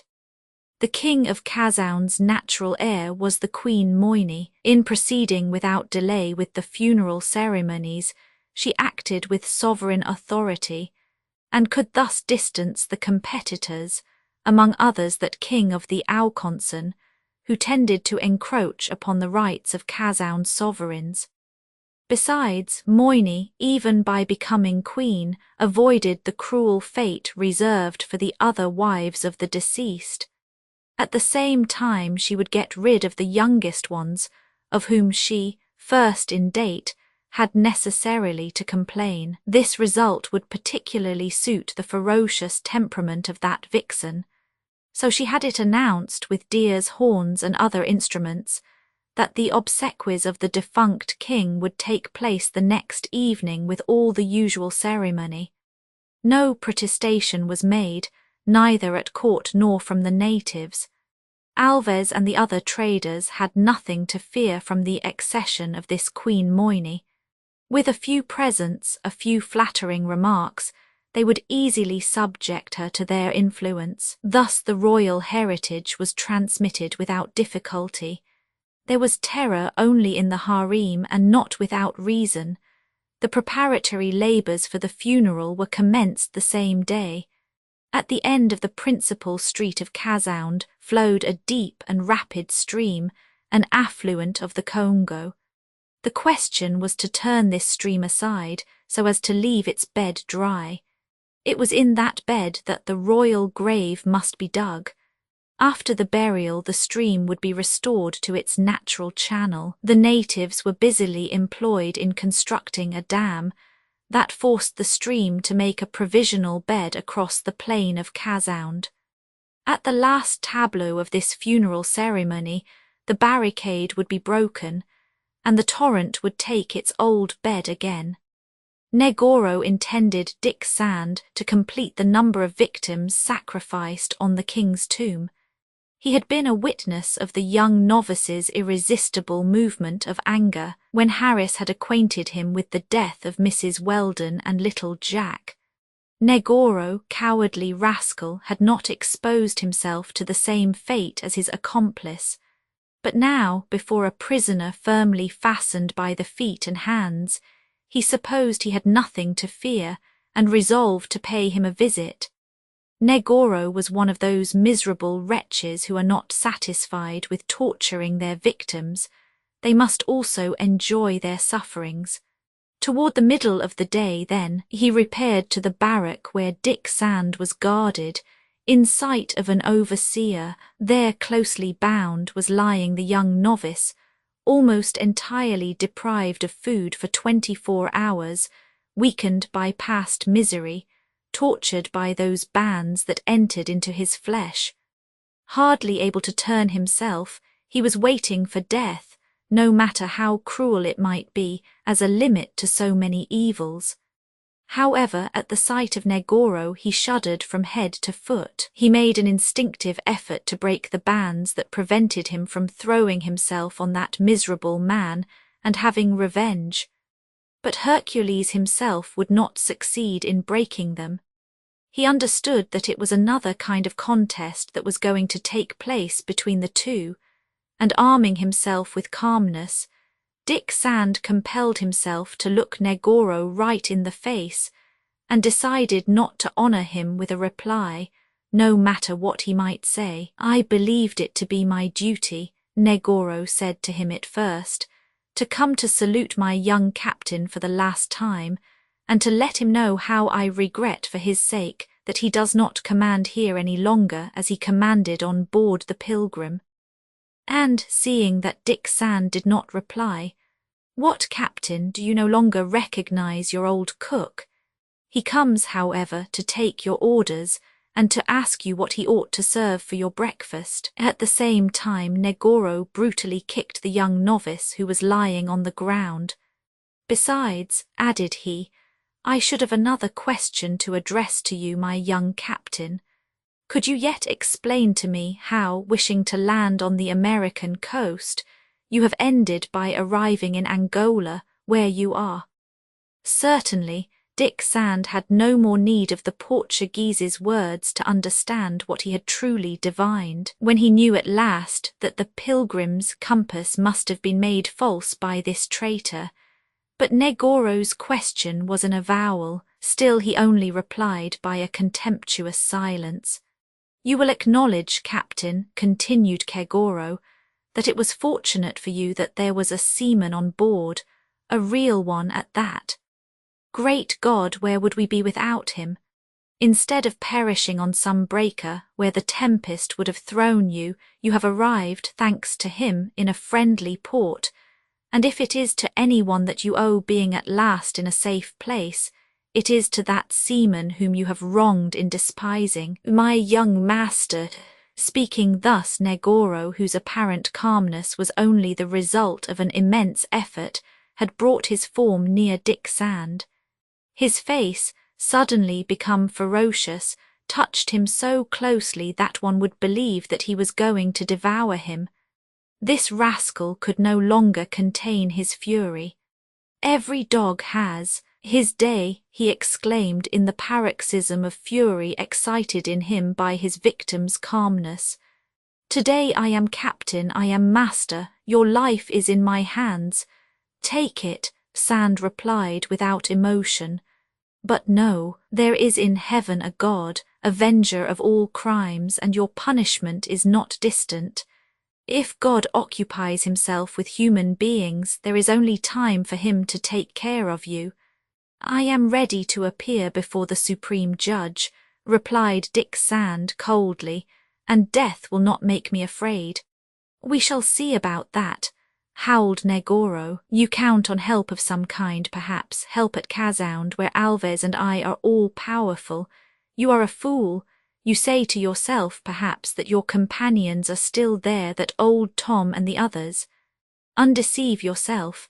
It is a long time since they were sold and sent to Zanzibar, too fortunate if they do not die of fatigue on the way." "God has 1,000 ways of doing justice," replied Dick Sand.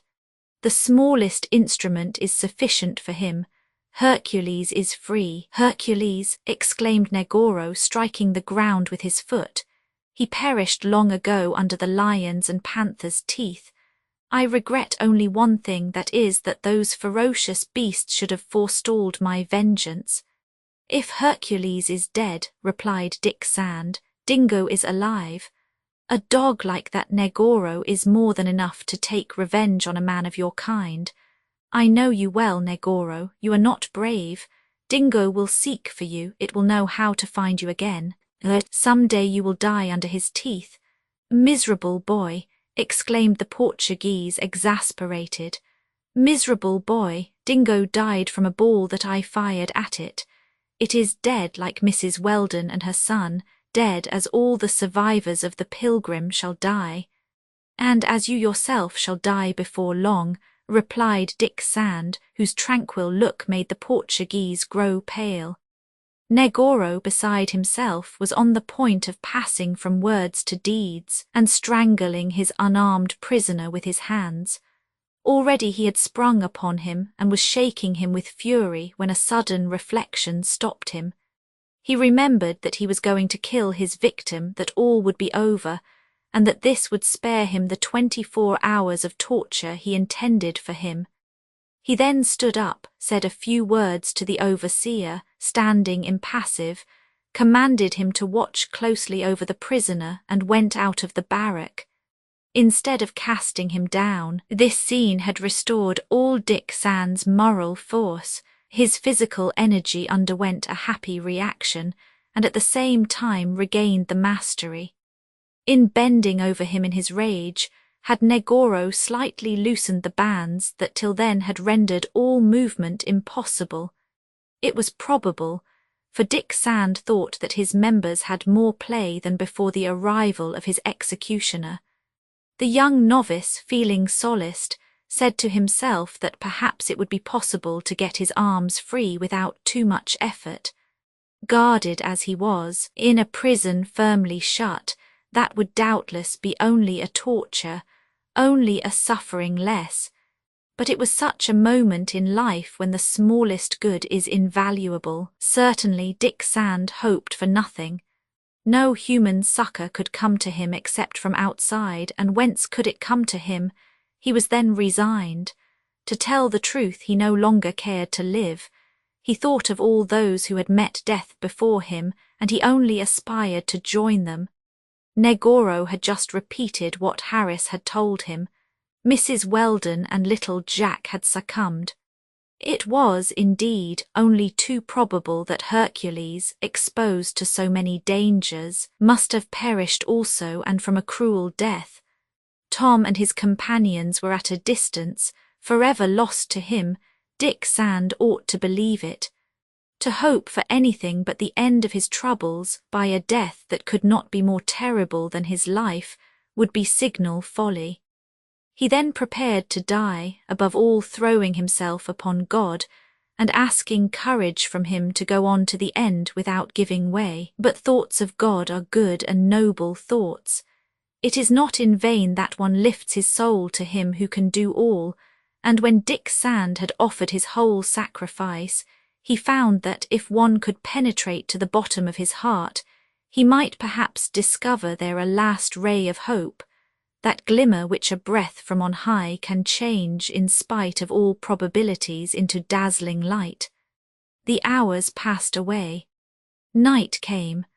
The rays of light that penetrated through the thatch of the barrack gradually disappeared. The last noises of the Teachetoka, which during that day had been very silent after the frightful uproar of the night before, those last noises died out. Darkness became very profound in the interior of the narrow prison. Soon all reposed in the city of Kasound. Dick Sand fell into a restoring sleep that lasted 2 hours. After that he awoke still stronger. He succeeded in freeing one of his arms from their bands. It was already a little reduced, and it was a delight for him to be able to extend it and draw it back at will. The night must be half over. The overseer slept with heavy sleep due to a bottle of brandy, the neck of which was still held in his shut hand. The savage had emptied it to the last drop. Dick Sand's first idea was to take possession of his jailer's weapons, which might be of great use to him in case of escape, but at that moment he thought he heard a slight scratching at the lower part of the door of the barrack. Helping himself with his arms, he succeeded in crawling as far as the door-sill without wakening the overseer. Dick Sand was not mistaken. The scratching continued, and in a more distinct manner. It seemed that from the outside someone was digging the earth under the door. Was it an animal? Was it a man? Hercules, if it were Hercules, the young novice said to himself. His eyes were fixed on his guard. He was motionless and under the influence of a leaden sleep. Dick Sand, bringing his lips to the door-sill, thought he might risk murmuring Hercules's name. A moan, like a low and plaintive bark, replied to him. "It is not Hercules," said Dick to himself, "but it is Dingo. He has scented me as far as this barrack. Should he bring me another word from Hercules? But if Dingo is not dead, Negoro has lied, and perhaps, at that moment, a paw passed under the door. Dick Sand seized it and recognized Dingo's paw, but if it had a letter, that letter could only be attached to its neck. What to do?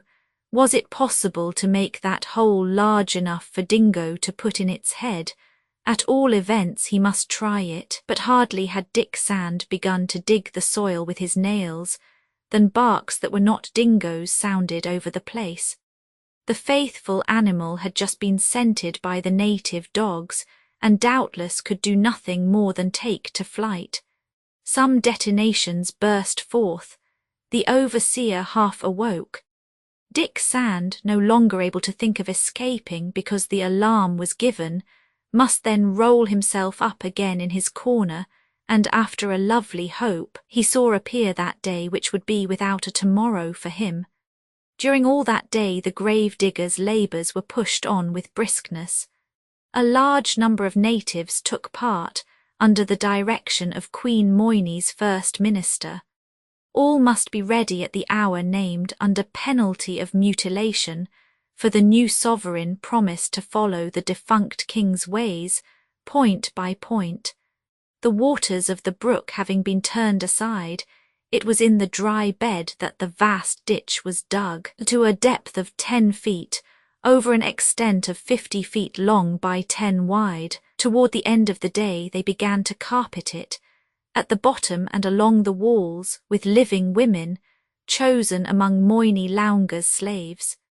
Generally those unfortunates are buried alive, but on account of this strange and perhaps miraculous death of Moini Launga, it had been decided that they should be drowned near the body of their master. One cannot imagine what those horrible hecatombs are, when a powerful chief's memory must be fitly honoured among these tribes of Central Africa. Cameron says that more than 100 victims were thus sacrificed at the funeral ceremonies of the king of Kasongo's father. It is also the custom for the defunct king to be dressed in his most costly clothes before being laid in his tomb. But this time, as there was nothing left of the royal person except a few burnt bones, it was necessary to proceed in another manner. A willow manikin was made, representing Moini Launga sufficiently well, perhaps advantageously, and in it they shut up the remains the combustion had spared. The manikin was then clothed with the royal vestments. We know that those clothes are not worth much, and they did not forget to ornament it with cousin Benedict's famous spectacles. There was something terribly comic in this masquerade. The ceremony would take place with torches and with great pomp. The whole population of Kasound, native or not, must assist at it. When the evening had come, a long cortege descended the principal street, from the Tichitoka as far as the burial place. Cries, funeral dances, magicians' incantations, noises from instruments and detonations from old muskets from the arsenals, nothing was lacking in it. José Antonio Alves, Coimbra, Negoro, the Arab traders and their overseers had increased the ranks of Kasound's people. No one had yet left the great Laconie. Queen Moini would not permit it, and it would not be prudent to disobey the orders of one who was trying the trade of sovereign.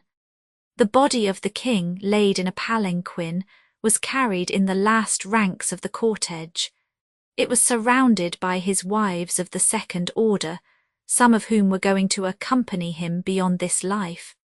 Queen Moini, in great state, marched behind what might be called the catafalque. It was positively night when all the people arrived on the banks of the brook, but the resin torches, shaken by the porters, threw great bursts of light over the crowd. The ditch was seen distinctly. It was carpeted with black living bodies, for they moved under the chains that bound them to the ground. 50 slaves were waiting there till the torrent should close over them. The majority were young natives, some resigned and mute, others giving a few groans. The wives, all dressed as for a fete, and who must perish, had been chosen by the queen. One of these victims, she who bore the title of second wife, was bent on her hands and knees, to serve as a royal footstool, as she had done in the king's lifetime. The third wife came to hold up the mannequin, while the fourth lay at its feet in the guise of a cushion.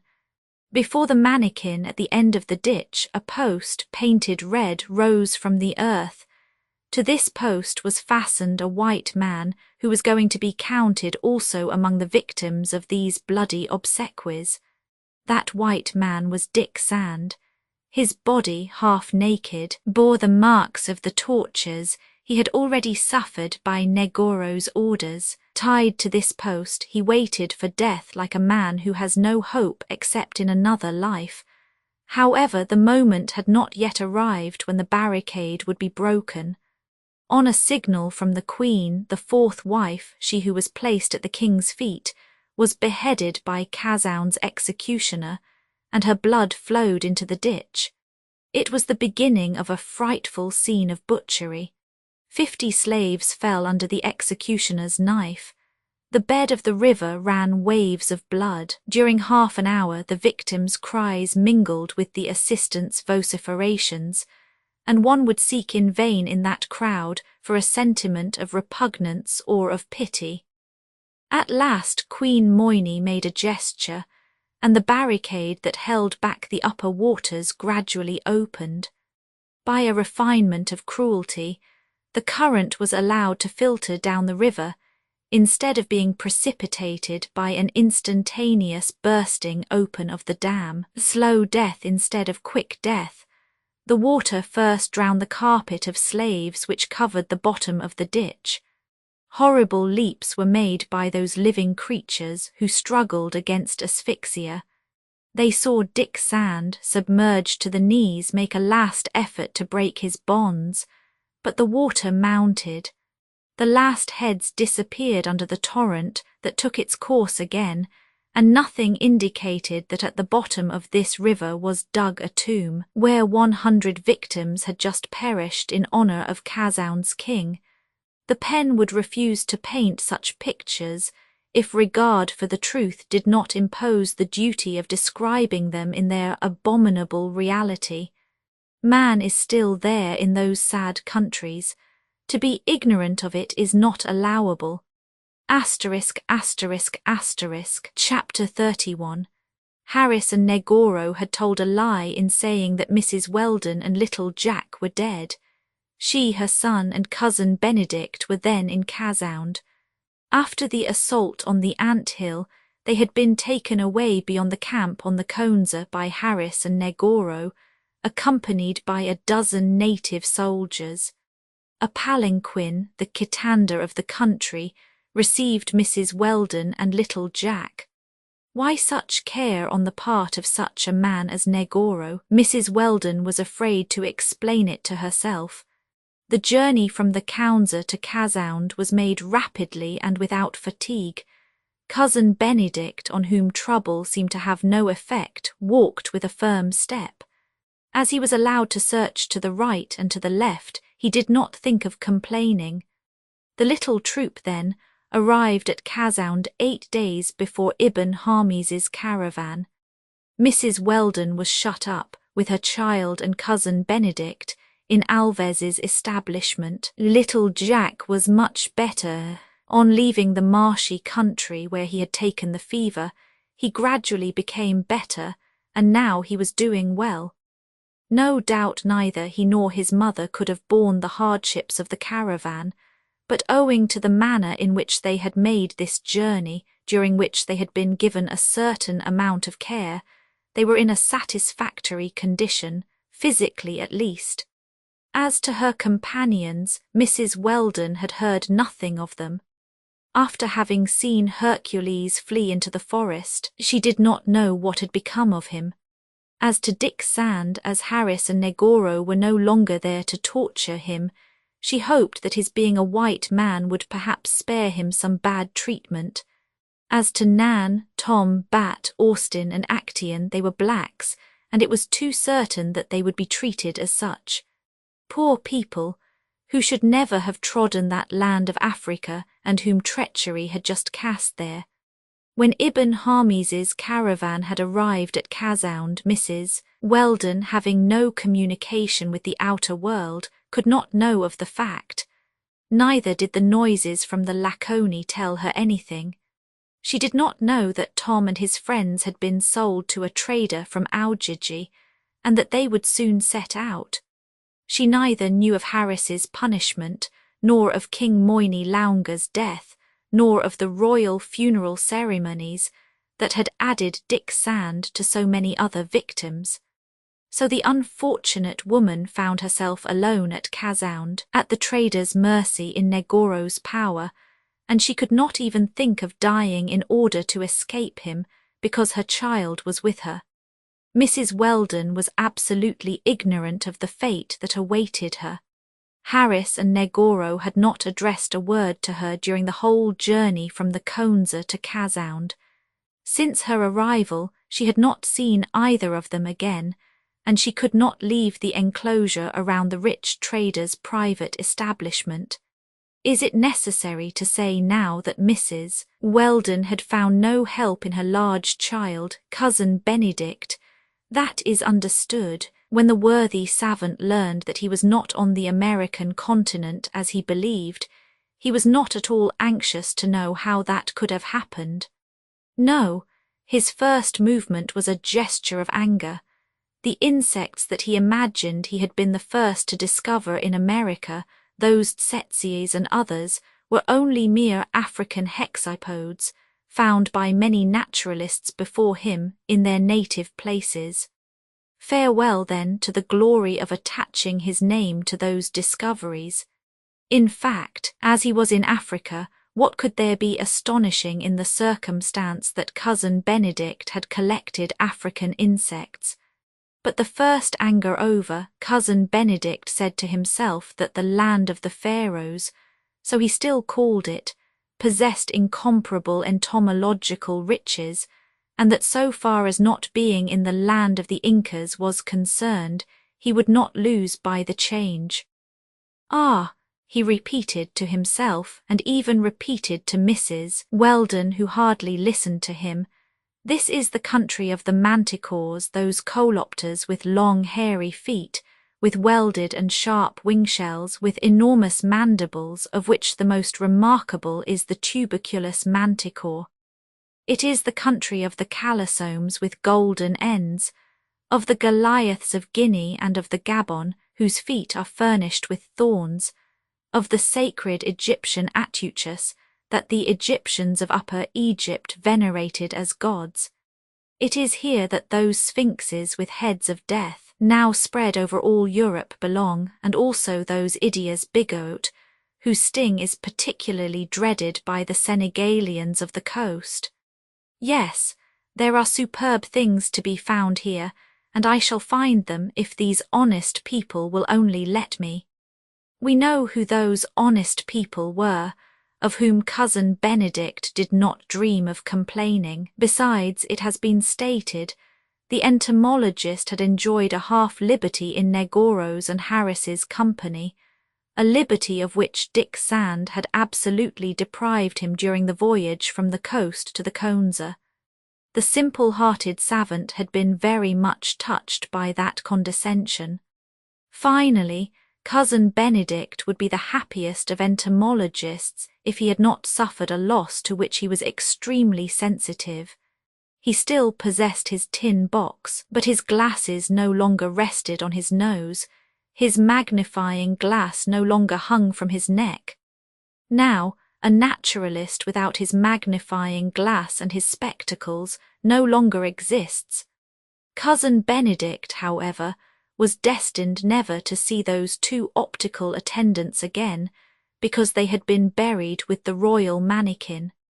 So, when he found some insect, he was reduced to thrusting it into his eyes to distinguish its most prominent peculiarities. Ah, it was a great loss to Cousin Benedict, and he would have paid a high price for a pair of spectacles, but that article was not current on the Lacanus of Casound. At all events, Cousin Benedict could go and come in José Antonio Alves's establishment. They knew he was incapable of seeking to flee. Besides, a high palisade separated the factory from the other quarters of the city, and it would not be easy to get over it. But if it was well enclosed, this enclosure did not measure less than a mile in circumference. Trees, bushes of a kind peculiar to Africa, great herbs, a few rivulets, the thatch of the barracks and the huts, were more than necessary to conceal the continent's rarest insects, and to make Cousin Benedict's happiness at least if not his fortune. In fact, he discovered some hexapodes and nearly lost his eyesight in trying to study them without spectacles. But at least he added to his precious collection and laid the foundation of a great work on African entomology. If his lucky star would let him discover a new insect to which he would attach his name, he would have nothing more to desire in this world. If Alves's establishment was sufficiently large for Cousin Benedict's scientific promenades, it seemed immense to little Jack, who could walk about there without restraint. But the child took little interest in the pleasures so natural to his age. He rarely quitted his mother, who did not like to leave him alone and always dreaded some misfortune. Little Jack often spoke of his father, whom he had not seen for so long. He asked to be taken back to him. He inquired after all for old Nan, for his friend Hercules, for Bat, for Austin, for Actaeon, and for Dingo, that appeared indeed to have deserted him. He wished to see his comrade Dick Sand again. His young imagination was very much affected, and only lived in those remembrances. To his questions Mrs. Weldon could only reply by pressing him to her heart, while covering him with kisses. All that she could do was not to cry before him. Meanwhile, Mrs. Weldon had not failed to observe that, if bad treatment had been spared her during the journey from the Conza, nothing in Alves's establishment indicated that there would be any change of conduct in regard to her. There were in the factory only the slaves in the trader's service. All the others which formed the object of his trade had been penned up in the barracks of the Teachetoka, then sold to the brokers from the interior. Now the storehouses of the establishment were overflowing with stuffs and ivory. The stuffs were intended to be exchanged in the provinces of the centre, the ivory to be exported from the principal markets of the continent. In fact, then, there were few people in the factory. Mrs. Weldon and Jack occupied a hut apart, Cousin Benedict another. They did not communicate with the trader's servants. They ate together. The food, consisting of goat's flesh or mutton, vegetables, tapioca, sorgo, and the fruits of the country, was sufficient. Halima, a young slave, was especially devoted to Mrs. Weldon's service. In her way, and as she could, she even evinced for her a kind of savage, but certainly sincere affection. Mrs. Weldon hardly saw José Antonio Alves, who occupied the principal house of the factory. She did not see Negoro at all as he lodged outside, but his absence was quite inexplicable. This absence continued to astonish her and make her feel anxious at the same time. What does he want? What is he waiting for? She asked herself. Why has he brought us to Kasound? So had passed the 8 days that preceded and followed the arrival of Ibn Hamiz's caravan, that is, the 2 days before the funeral ceremonies and the 6 days that followed. In the midst of so many anxieties, Mrs. Weldon could not forget that her husband must be a prey to the most frightful despair, on not seeing either his wife or his son return to San Francisco. Mr. Weldon could not know that his wife had adopted that fatal idea of taking passage on board the Pilgrim, and he would believe that she had embarked on one of the steamers of the Trans-Pacific Company. Now, these steamers arrived regularly, and neither Mrs. Weldon nor Jack nor Cousin Benedict were on them. Besides, the Pilgrim itself was already overdue at San Francisco. As she did not reappear, James W. Weldon must now rank her in the category of ships supposed to be lost, because not heard of. What a terrible blow for him when news of the departure of the Pilgrim and the embarkation of Mrs. Weldon should reach him from his correspondence in Auckland. What had he done? Had he refused to believe that his son and she had perished at sea? But then where would he search? Evidently on the isles of the Pacific, perhaps on the American coast. But never, no never, would the thought occur to him that she had been thrown on the coast of this fatal Africa. So thought Mrs. Weldon. But what could she attempt? Flee? How? She was closely watched, and then to flee was to venture into those thick forests in the midst of 1,000 dangers, to attempt a journey of more than 200 miles to reach the coast. And meanwhile Mrs. Weldon was decided to do it, if no other means offered themselves for her to recover her liberty. But first she wished to know exactly what Negoro's designs were. At last she knew them.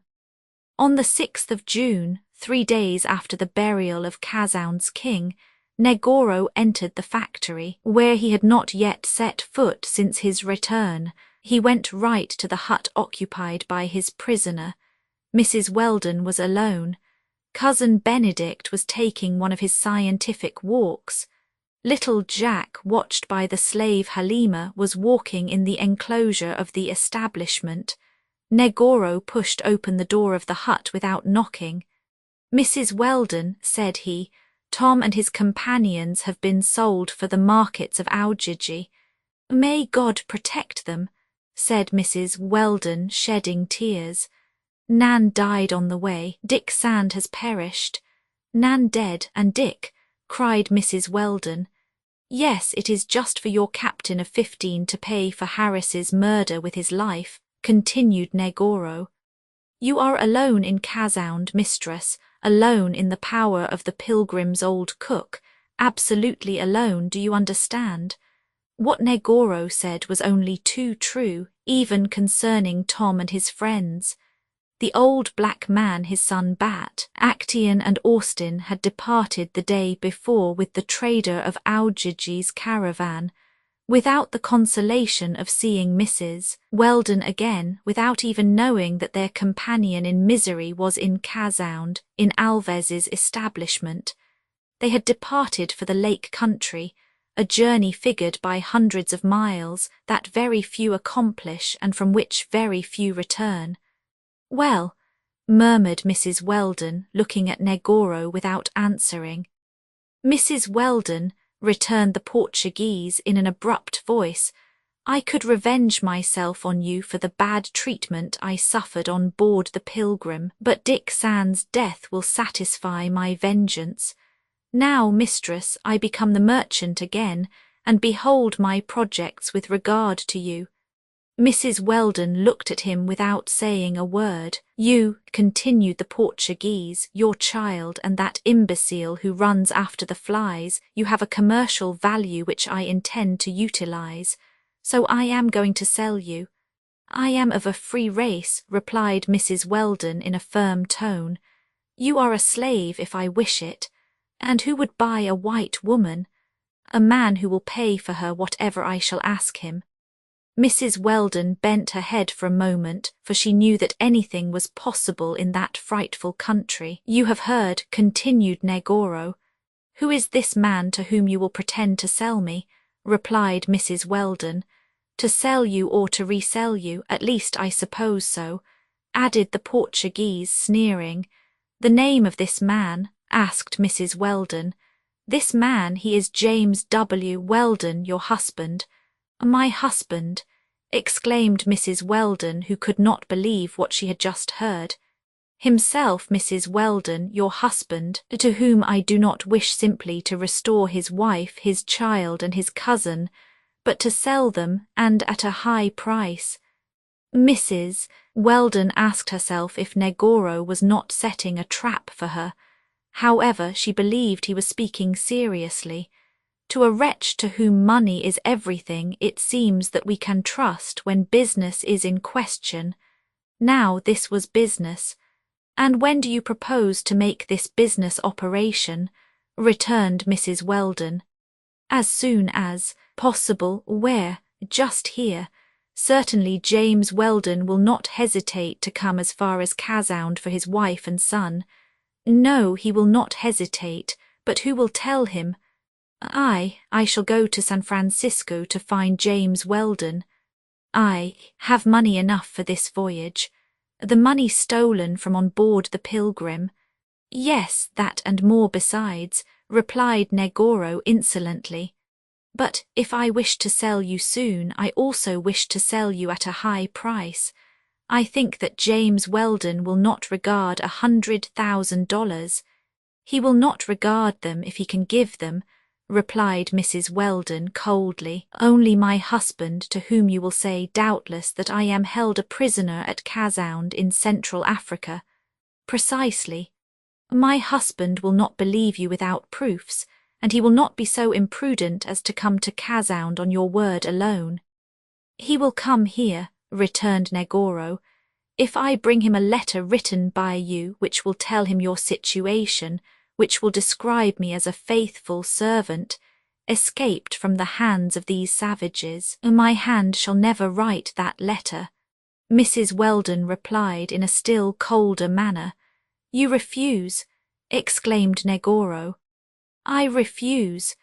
The thought of the dangers her husband would pass through in coming as far as Casound, the little dependence that could be placed on the Portuguese's promises, the facility with which the latter could retain James Weldon, after taking the ransom agreed upon, all these reasons taken together made Mrs. Weldon refuse Negoro's proposition flatly and at once. Mrs. Weldon spoke, thinking only of herself, forgetting her child for the moment. You shall write that letter, continued the Portuguese. No, replied Mrs. Weldon again. Ah, take care, exclaimed Negoro. You are not alone here, your child is like you in my power, and I well know how. Mrs. Weldon wished to reply that that would be impossible. Her heart was beating as if it would break, she was voiceless. Mrs. Weldon, said Negoro, you will reflect on the offer I have made you. In 8 days you will have handed me a letter to James Weldon's address, or you will repent of it. That said, the Portuguese retired, without giving vent to his anger. But it was easy to see that nothing would stop him from constraining Mrs. Weldon to obey him. Chapter 32. Left alone, Mrs. Weldon at first only fixed her mind on this thought, that 8 days would pass before Negoro would return for a definite answer. There was time to reflect and decide on a course of action. There could be no question of the Portuguese's probity, except in his own interest. The market value that he attributed to his prisoner would evidently be a safeguard for her, and protect her for the time, at least, against any temptation that might put her in danger.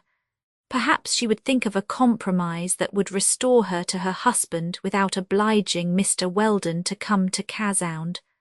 On receipt of a letter from his wife, she well knew that James Weldon would set out. He would brave the perils of this journey into the most dangerous countries of Africa. But once at Kasound, when Negoro should have that fortune of $100,000 in his hands, what guarantee would James W. Weldon, his wife, his son and cousin Benedict have that they would be allowed to depart? Could not Queen Moynie's caprice prevent them? Would not this sale of Mrs. Weldon and hers be better accomplished if it took place at the coast, at some point agreed upon, which would spare Mr. Weldon both the dangers of the journey to the interior and the difficulties, not to say the impossibilities, of a return? So reflected Mrs. Weldon. That was why she had refused at once to accede to Negoro's proposition and give him a letter for her husband. She also thought that, if Negoro had put off his second visit for 8 days, it was because he needed that time to prepare for his journey. If not, he would return sooner to force her consent. "Would he really separate me from my child?" murmured she.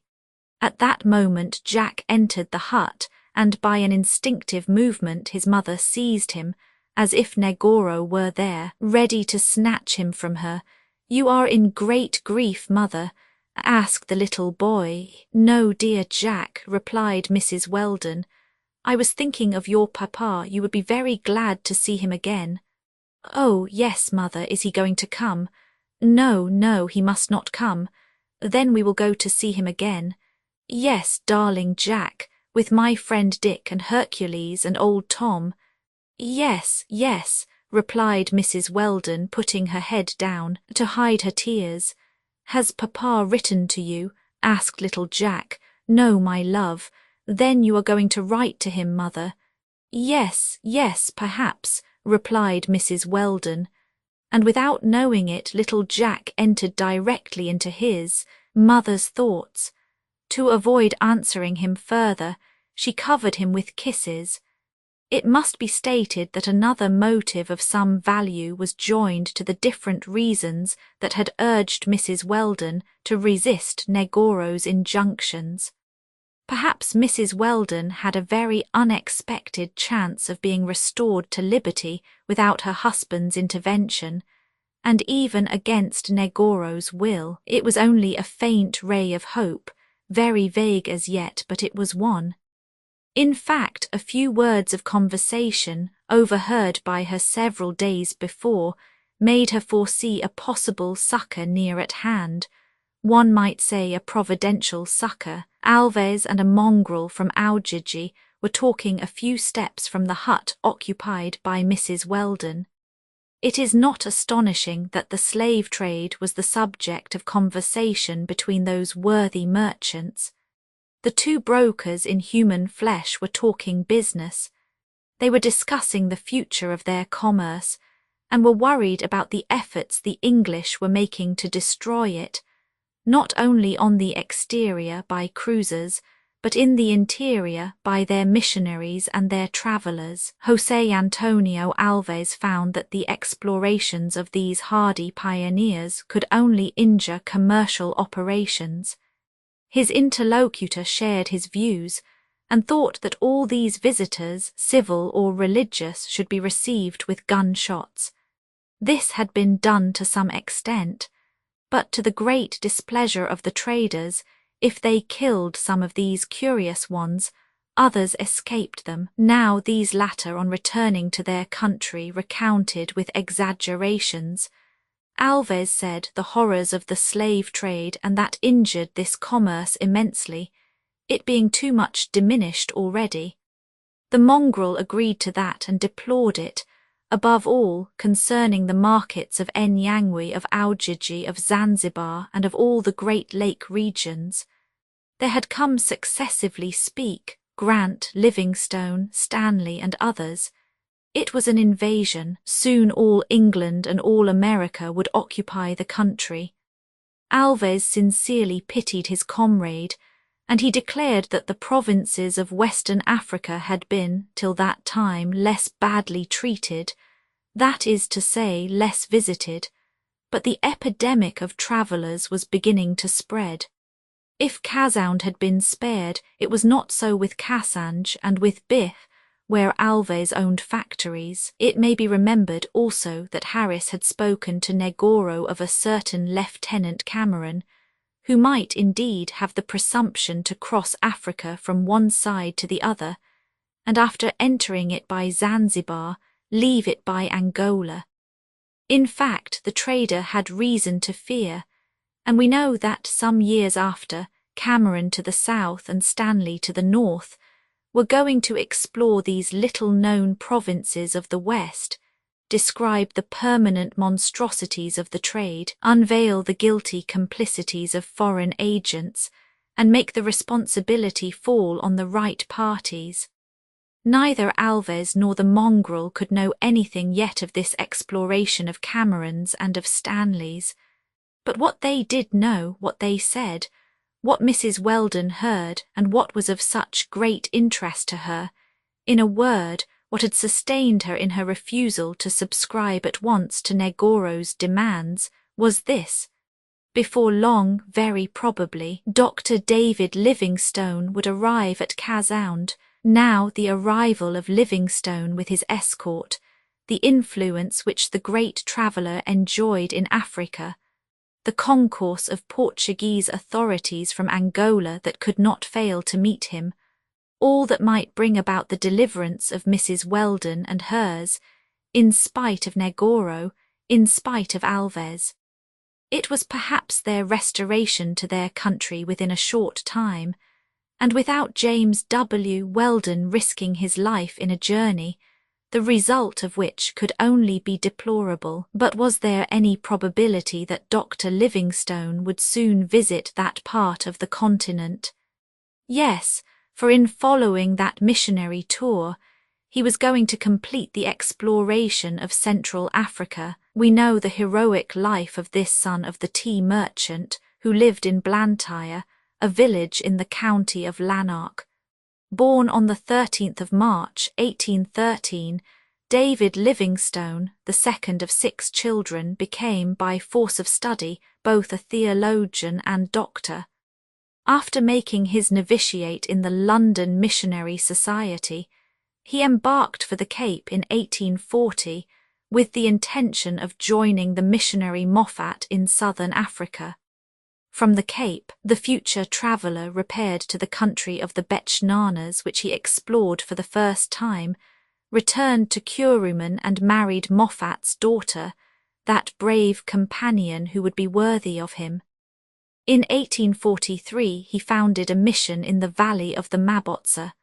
4 years later we find him established at Kolobeng, 225 miles to the north of Kuruman, in the country of the Bechuanas. 2 years after, in 1849, Livingstone left Kolobeng with his wife, his 3 children and 2 friends, Messrs. Oswell and Murray. August 1st of the same year he discovered Lake Ngami and returned to Kolobeng by descending the Zauga. In this journey Livingstone, stopped by the bad will of the natives, had not passed beyond the Ngami. A second attempt was not more fortunate. A third must succeed. Then, taking a northern route, again with his family and Mr. Oswell, after frightful sufferings, for lack of food, for lack of water that almost cost him the lives of his children, he reached the country of the Makalalos beside the Chobe, a branch of the Zambezi. The chief, Sebituane, joined him at Linianti. At the end of June 1851, the Zambezi was discovered and the doctor returned to the Cape to bring his family to England. In fact, the intrepid Livingstone wished to be alone while risking his life in the daring journey he was going to undertake. On leaving the Cape this time, the question was to cross Africa obliquely from the south to the west, so as to reach St. Paul de Londa. On the 3rd of June, 1852, the doctor set out with a few natives. He arrived at Kuruman and skirted the desert of Kalahari. The 31st December he entered Litoubarauba and found the country of the Bechuanas ravaged by the Boers, old Dutch colonists, who were masters of the Cape, before the English took possession of it. Livingstone left Litauberauber on the 15th of January, 1853, penetrated to the centre of the country of the Bamenguatos, and on May 23d he arrived at Linianti, where the young sovereign of the Makalalos, Essikeletu, received him with great honour. There the doctor, held back by the intense fevers, devoted himself to studying the manners of the country, and for the first time he could ascertain the ravages made by the slave trade in Africa. 1 month after he descended the Chobe, reached the Zambezi, entered Naniel, visited Katonga and Libonta, arrived at the confluence of the Zambezi and the Liba, formed the project of ascending by that watercourse as far as the Portuguese possessions of the west, and after 9 weeks' absence returned to Linianti to make preparations. On the 11th of November, 1853, the doctor, accompanied by 27 Makalalos, left Linianti, and on the 27th of December he reached the mouth of the Liba. This watercourse was ascended as far as the territory of the Balondas, there where it receives the Makonda, which comes from the east. It was the first time that a white man penetrated into this region. January 14th, Livingstone entered Shint's residence. He was the most powerful sovereign of the Balondas. He gave Livingstone a good reception, and the 26th of the same month after crossing the Liba, he arrived at King Caitma's. There again a good reception, and thence the departure of the little troop that on the 20th of February encamped on the borders of Lake Dailalo. On setting out from this point, a difficult country, exigencies of the natives, attacks from the tribes, revolt of his companions, threats of death, everything conspired against Livingstone, and a less energetic man would have abandoned the party. The doctor persevered, and on the 4th of April he reached the banks of the Congo, a large watercourse which forms the eastern boundary of the Portuguese possessions and flows northward into the Zaire. 6 days after, Livingstone entered Cassange, where the trader Alves had seen him passing through, and on the 31st of May he arrived at St. Paul de Londa. For the first time, and after a journey of 2 years, Africa had just been crossed obliquely from the south to the west. David Livingstone left Londa September 24th of the same year. He skirted the right bank of that Konza that had been so fatal to Dick Sand and his party, arrived at the confluence of the Lom, crossing numerous caravans of slaves, passed by Cassange again, left it on the 20th of February, crossed the Congo, and reached the Zambezi at Kawawa. On the 8th of June he discovered Lake Dailalo again, saw Shint again, descended the Zambezi and re-entered Linianti, which he left on the 3d of November, 1855. This second part of the journey, which would lead the doctor toward the eastern coast, would enable him to finish completely this crossing of Africa from the west to the east. After having visited the famous Victoria Falls, the thundering foam, David Livingstone abandoned the Zambezi to take a northeastern direction, the passage across the territory of the Batokas, natives who were besotted by the inhalation of hemp, the visit to Semeilmbone, the powerful chief of the region, the crossing of the Kafon, the finding of the Zambezi again, the visit to King Mberaumer, the site of the ruins of Zambo, an ancient Portuguese city, the encounter with the chief Mpend on the 17th of January, 1856, then at war with the Portuguese, the final arrival at Teet on the border of the Zambezi on the 2d of March. Such were the principal halting places of this tour. The 22d of April Livingstone left that station, formerly a rich one, descended as far as the delta of the river, and arrived at Quillimane at its mouth on the 20th of May, 4 years after leaving the Cape. On the 12th of July he embarked for Morris, and on the 22d of December he was returning to England after 16 years' absence, the prize of the Geographical Society of Paris, the Grand Medal of the London Geographical Society, and brilliant receptions greeted the illustrious traveller. Another would perhaps have thought that repose was well earned.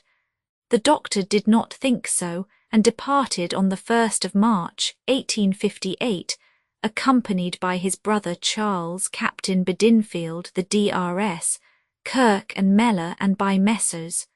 Thornton and Baines. He arrived in May on the coast of Mozambique, having for an object the exploration of the basin of the Zambezi. All would not return from this voyage. A little steamer, the My Robert, enabled the explorers to ascend the great river by the Rongon.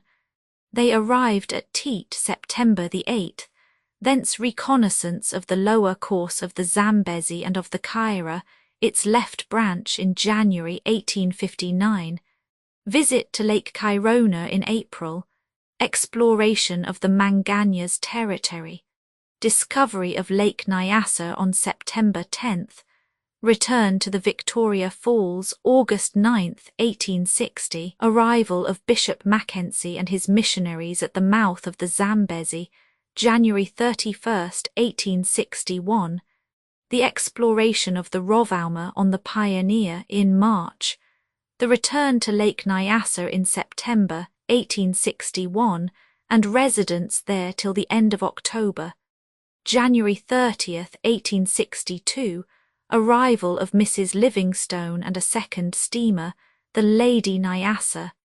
Such were the events that marked the first years of this new expedition. At this time, Bishop Mackenzie and one of his missionaries had already succumbed to the unhealthfulness of the climate, and on the 27th of April, Mrs. Livingstone died in her husband's arms.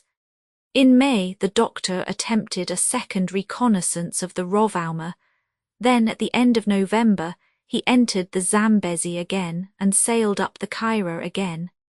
In April 1863, he lost his companion Thornton, sent back to Europe his brother Charles and Dr. Kirk, who were both exhausted by sickness, and November 10th, for the third time, he saw Nyassa, of which he completed the hydrography.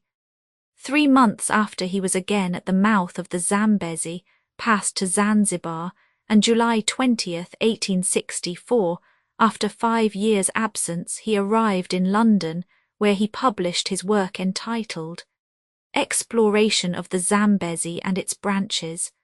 January 28th, 1866, Livingstone landed again at Zanzibar. He was beginning his 4th voyage.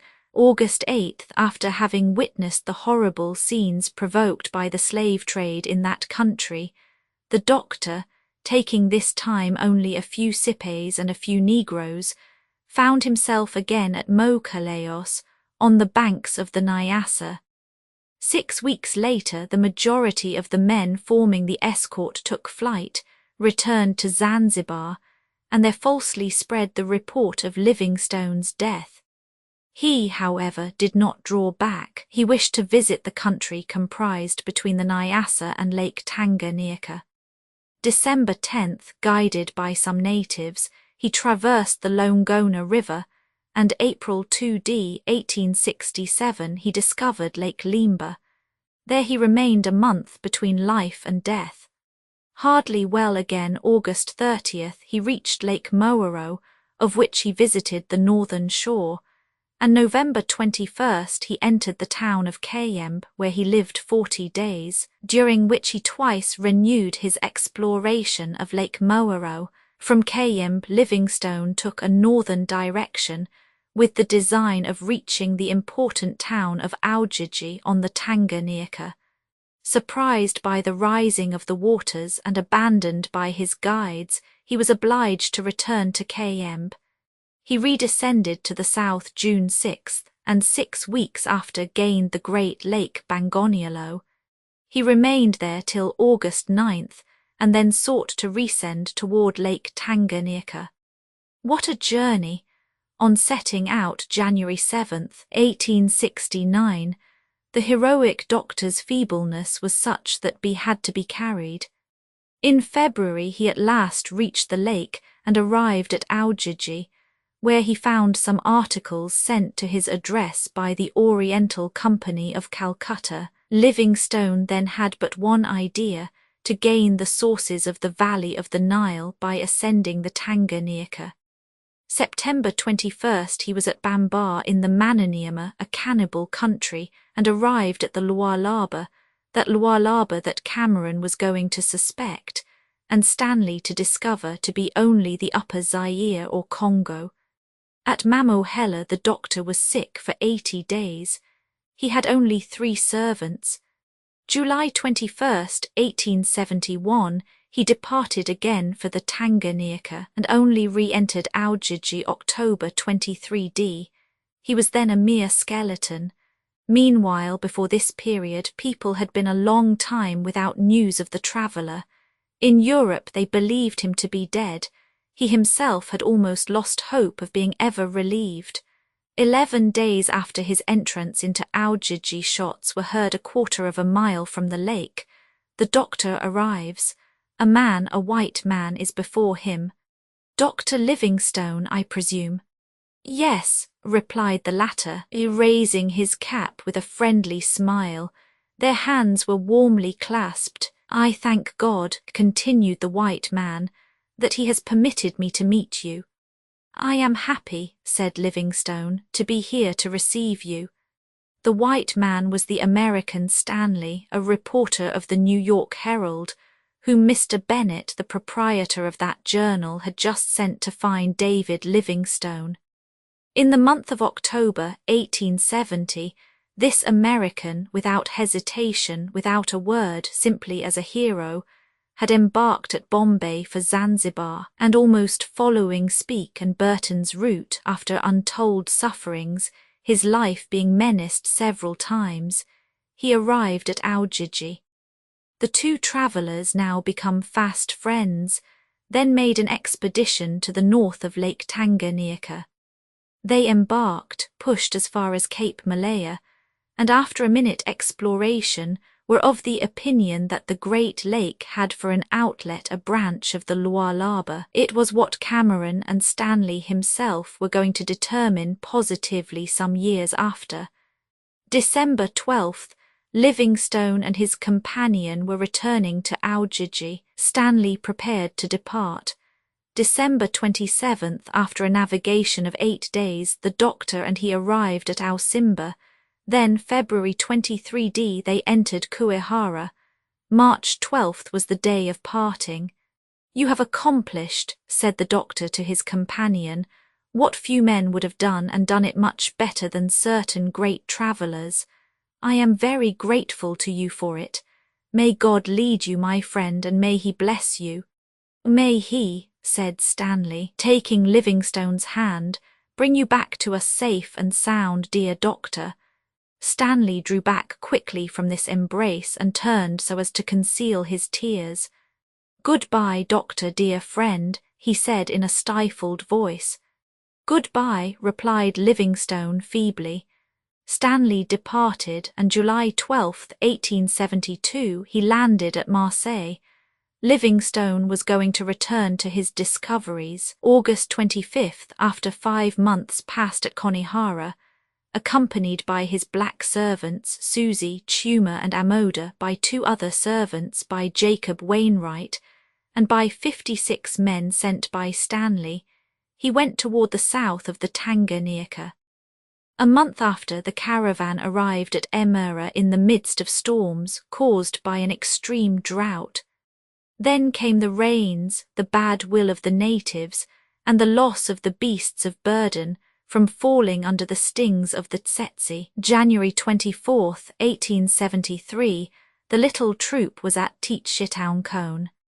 April 27th, after having left Lake Bangoniolo to the east, the troop was going toward the village of Tchitchambo. At that place some traders had left Livingstone. This is what Alves and his colleague had learned from them. They had good reason to believe that the doctor, after exploring the south of the lake, would venture across the Londa and come to seek unknown countries in the west. Thence he was to ascend toward Angola to visit those regions infested by the slave trade, to push as far as Casound. The tour seemed to be all marked out, and it was very probable that Livingstone would follow it. Mrs. Weldon then could count on the approaching arrival of the great traveller, because in the beginning of June it was already more than 2 months since he had reached the south of Lake Bangoniolo. Now, June 13th, the day before that on which Negoro would come to claim from Mrs. Weldon the letter that would put $100,000 in his hands, sad news was spread, at which Alves and the traders only rejoiced. May 1st, 1873, at dawn, Dr. David Livingstone died. In fact, on April 29th, the little caravan had reached the village of Tichitambo to the south of the lake. The doctor was carried there on a litter. On the 30th, in the night, under the influence of excessive grief, he moaned out this complaint that was hardly heard. "Oh dear, dear," and he fell back from drowsiness.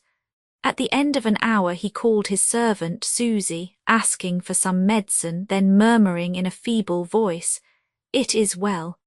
Now you can go." Toward 4 o'clock in the morning, Susie and 5 men of the escort entered the doctor's hut. David Livingstone, kneeling near his bed, his head resting on his hands, seemed to be engaged in prayer. Susie gently touched his cheek. It was cold. David Livingstone was no more. 9 months after, his body, carried by faithful servants at the price of unheard-of fatigues, arrived at Zanzibar. On April 12, 1874, it was buried in Westminster Abbey, among those of her great men, whom England honours equally with her kings. Chapter 33. To what plank of safety will not an unfortunate being cling? Will not the eyes of the condemned seek to seize any ray of hope, no matter how vague? So it had been with Mrs. Weldon. One can understand what she must have felt when she learned from Alves himself that Dr. Livingstone had just died in a little Bangoniolo village. It seemed to her that she was more isolated than ever, that a sort of bond that attached her to the traveller and with him to the civilized world had just been broken. The plank of safety sank under her hand, the ray of hope went out before her eyes. Tom and his companions had left Casound for the lake region, not the least news of Hercules. Mrs. Weldon was not sure of anyone. She must then fall back on Negoro's proposition while trying to amend it and secure a definite result from it. June 14th, the day fixed by him, Negoro presented himself at Mrs. Weldon's hut. The Portuguese was, as always, so he said, perfectly practical. However, he abated nothing from the amount of the ransom, which his prisoner did not even discuss. But Mrs. Weldon also showed herself very practical in saying to him, "If you wish to make an agreement, do not render it impossible by unacceptable conditions. The exchange of our liberty for the sum you exact may take place, without my husband coming into a country where you see what can be done with a white man. Now, I do not wish him to come here at any price." After some hesitation, Negoro yielded, and Mrs. Weldon finished with the concession that James Weldon should not venture as far as Casound. A ship would land him at Mossames, a little port to the south of Angola, ordinarily frequented by slave ships and well known by Negoro. It was there that the Portuguese would conduct James W. Weldon, and at a certain time Alves's agent would bring thither Mrs. Weldon, Jack, and cousin Benedict. The ransom would be given to those agents on the giving up of the prisoners, and Negoro, who would play the part of a perfectly honest man with James Weldon, would disappear on the ship's arrival. Mrs. Weldon had gained a very important point. She spared her husband the dangers of a voyage to Casound, the risk of being kept there after paying the exacted ransom, and the perils of the return. As to the 600 miles that separated Casound from Mossaimes by going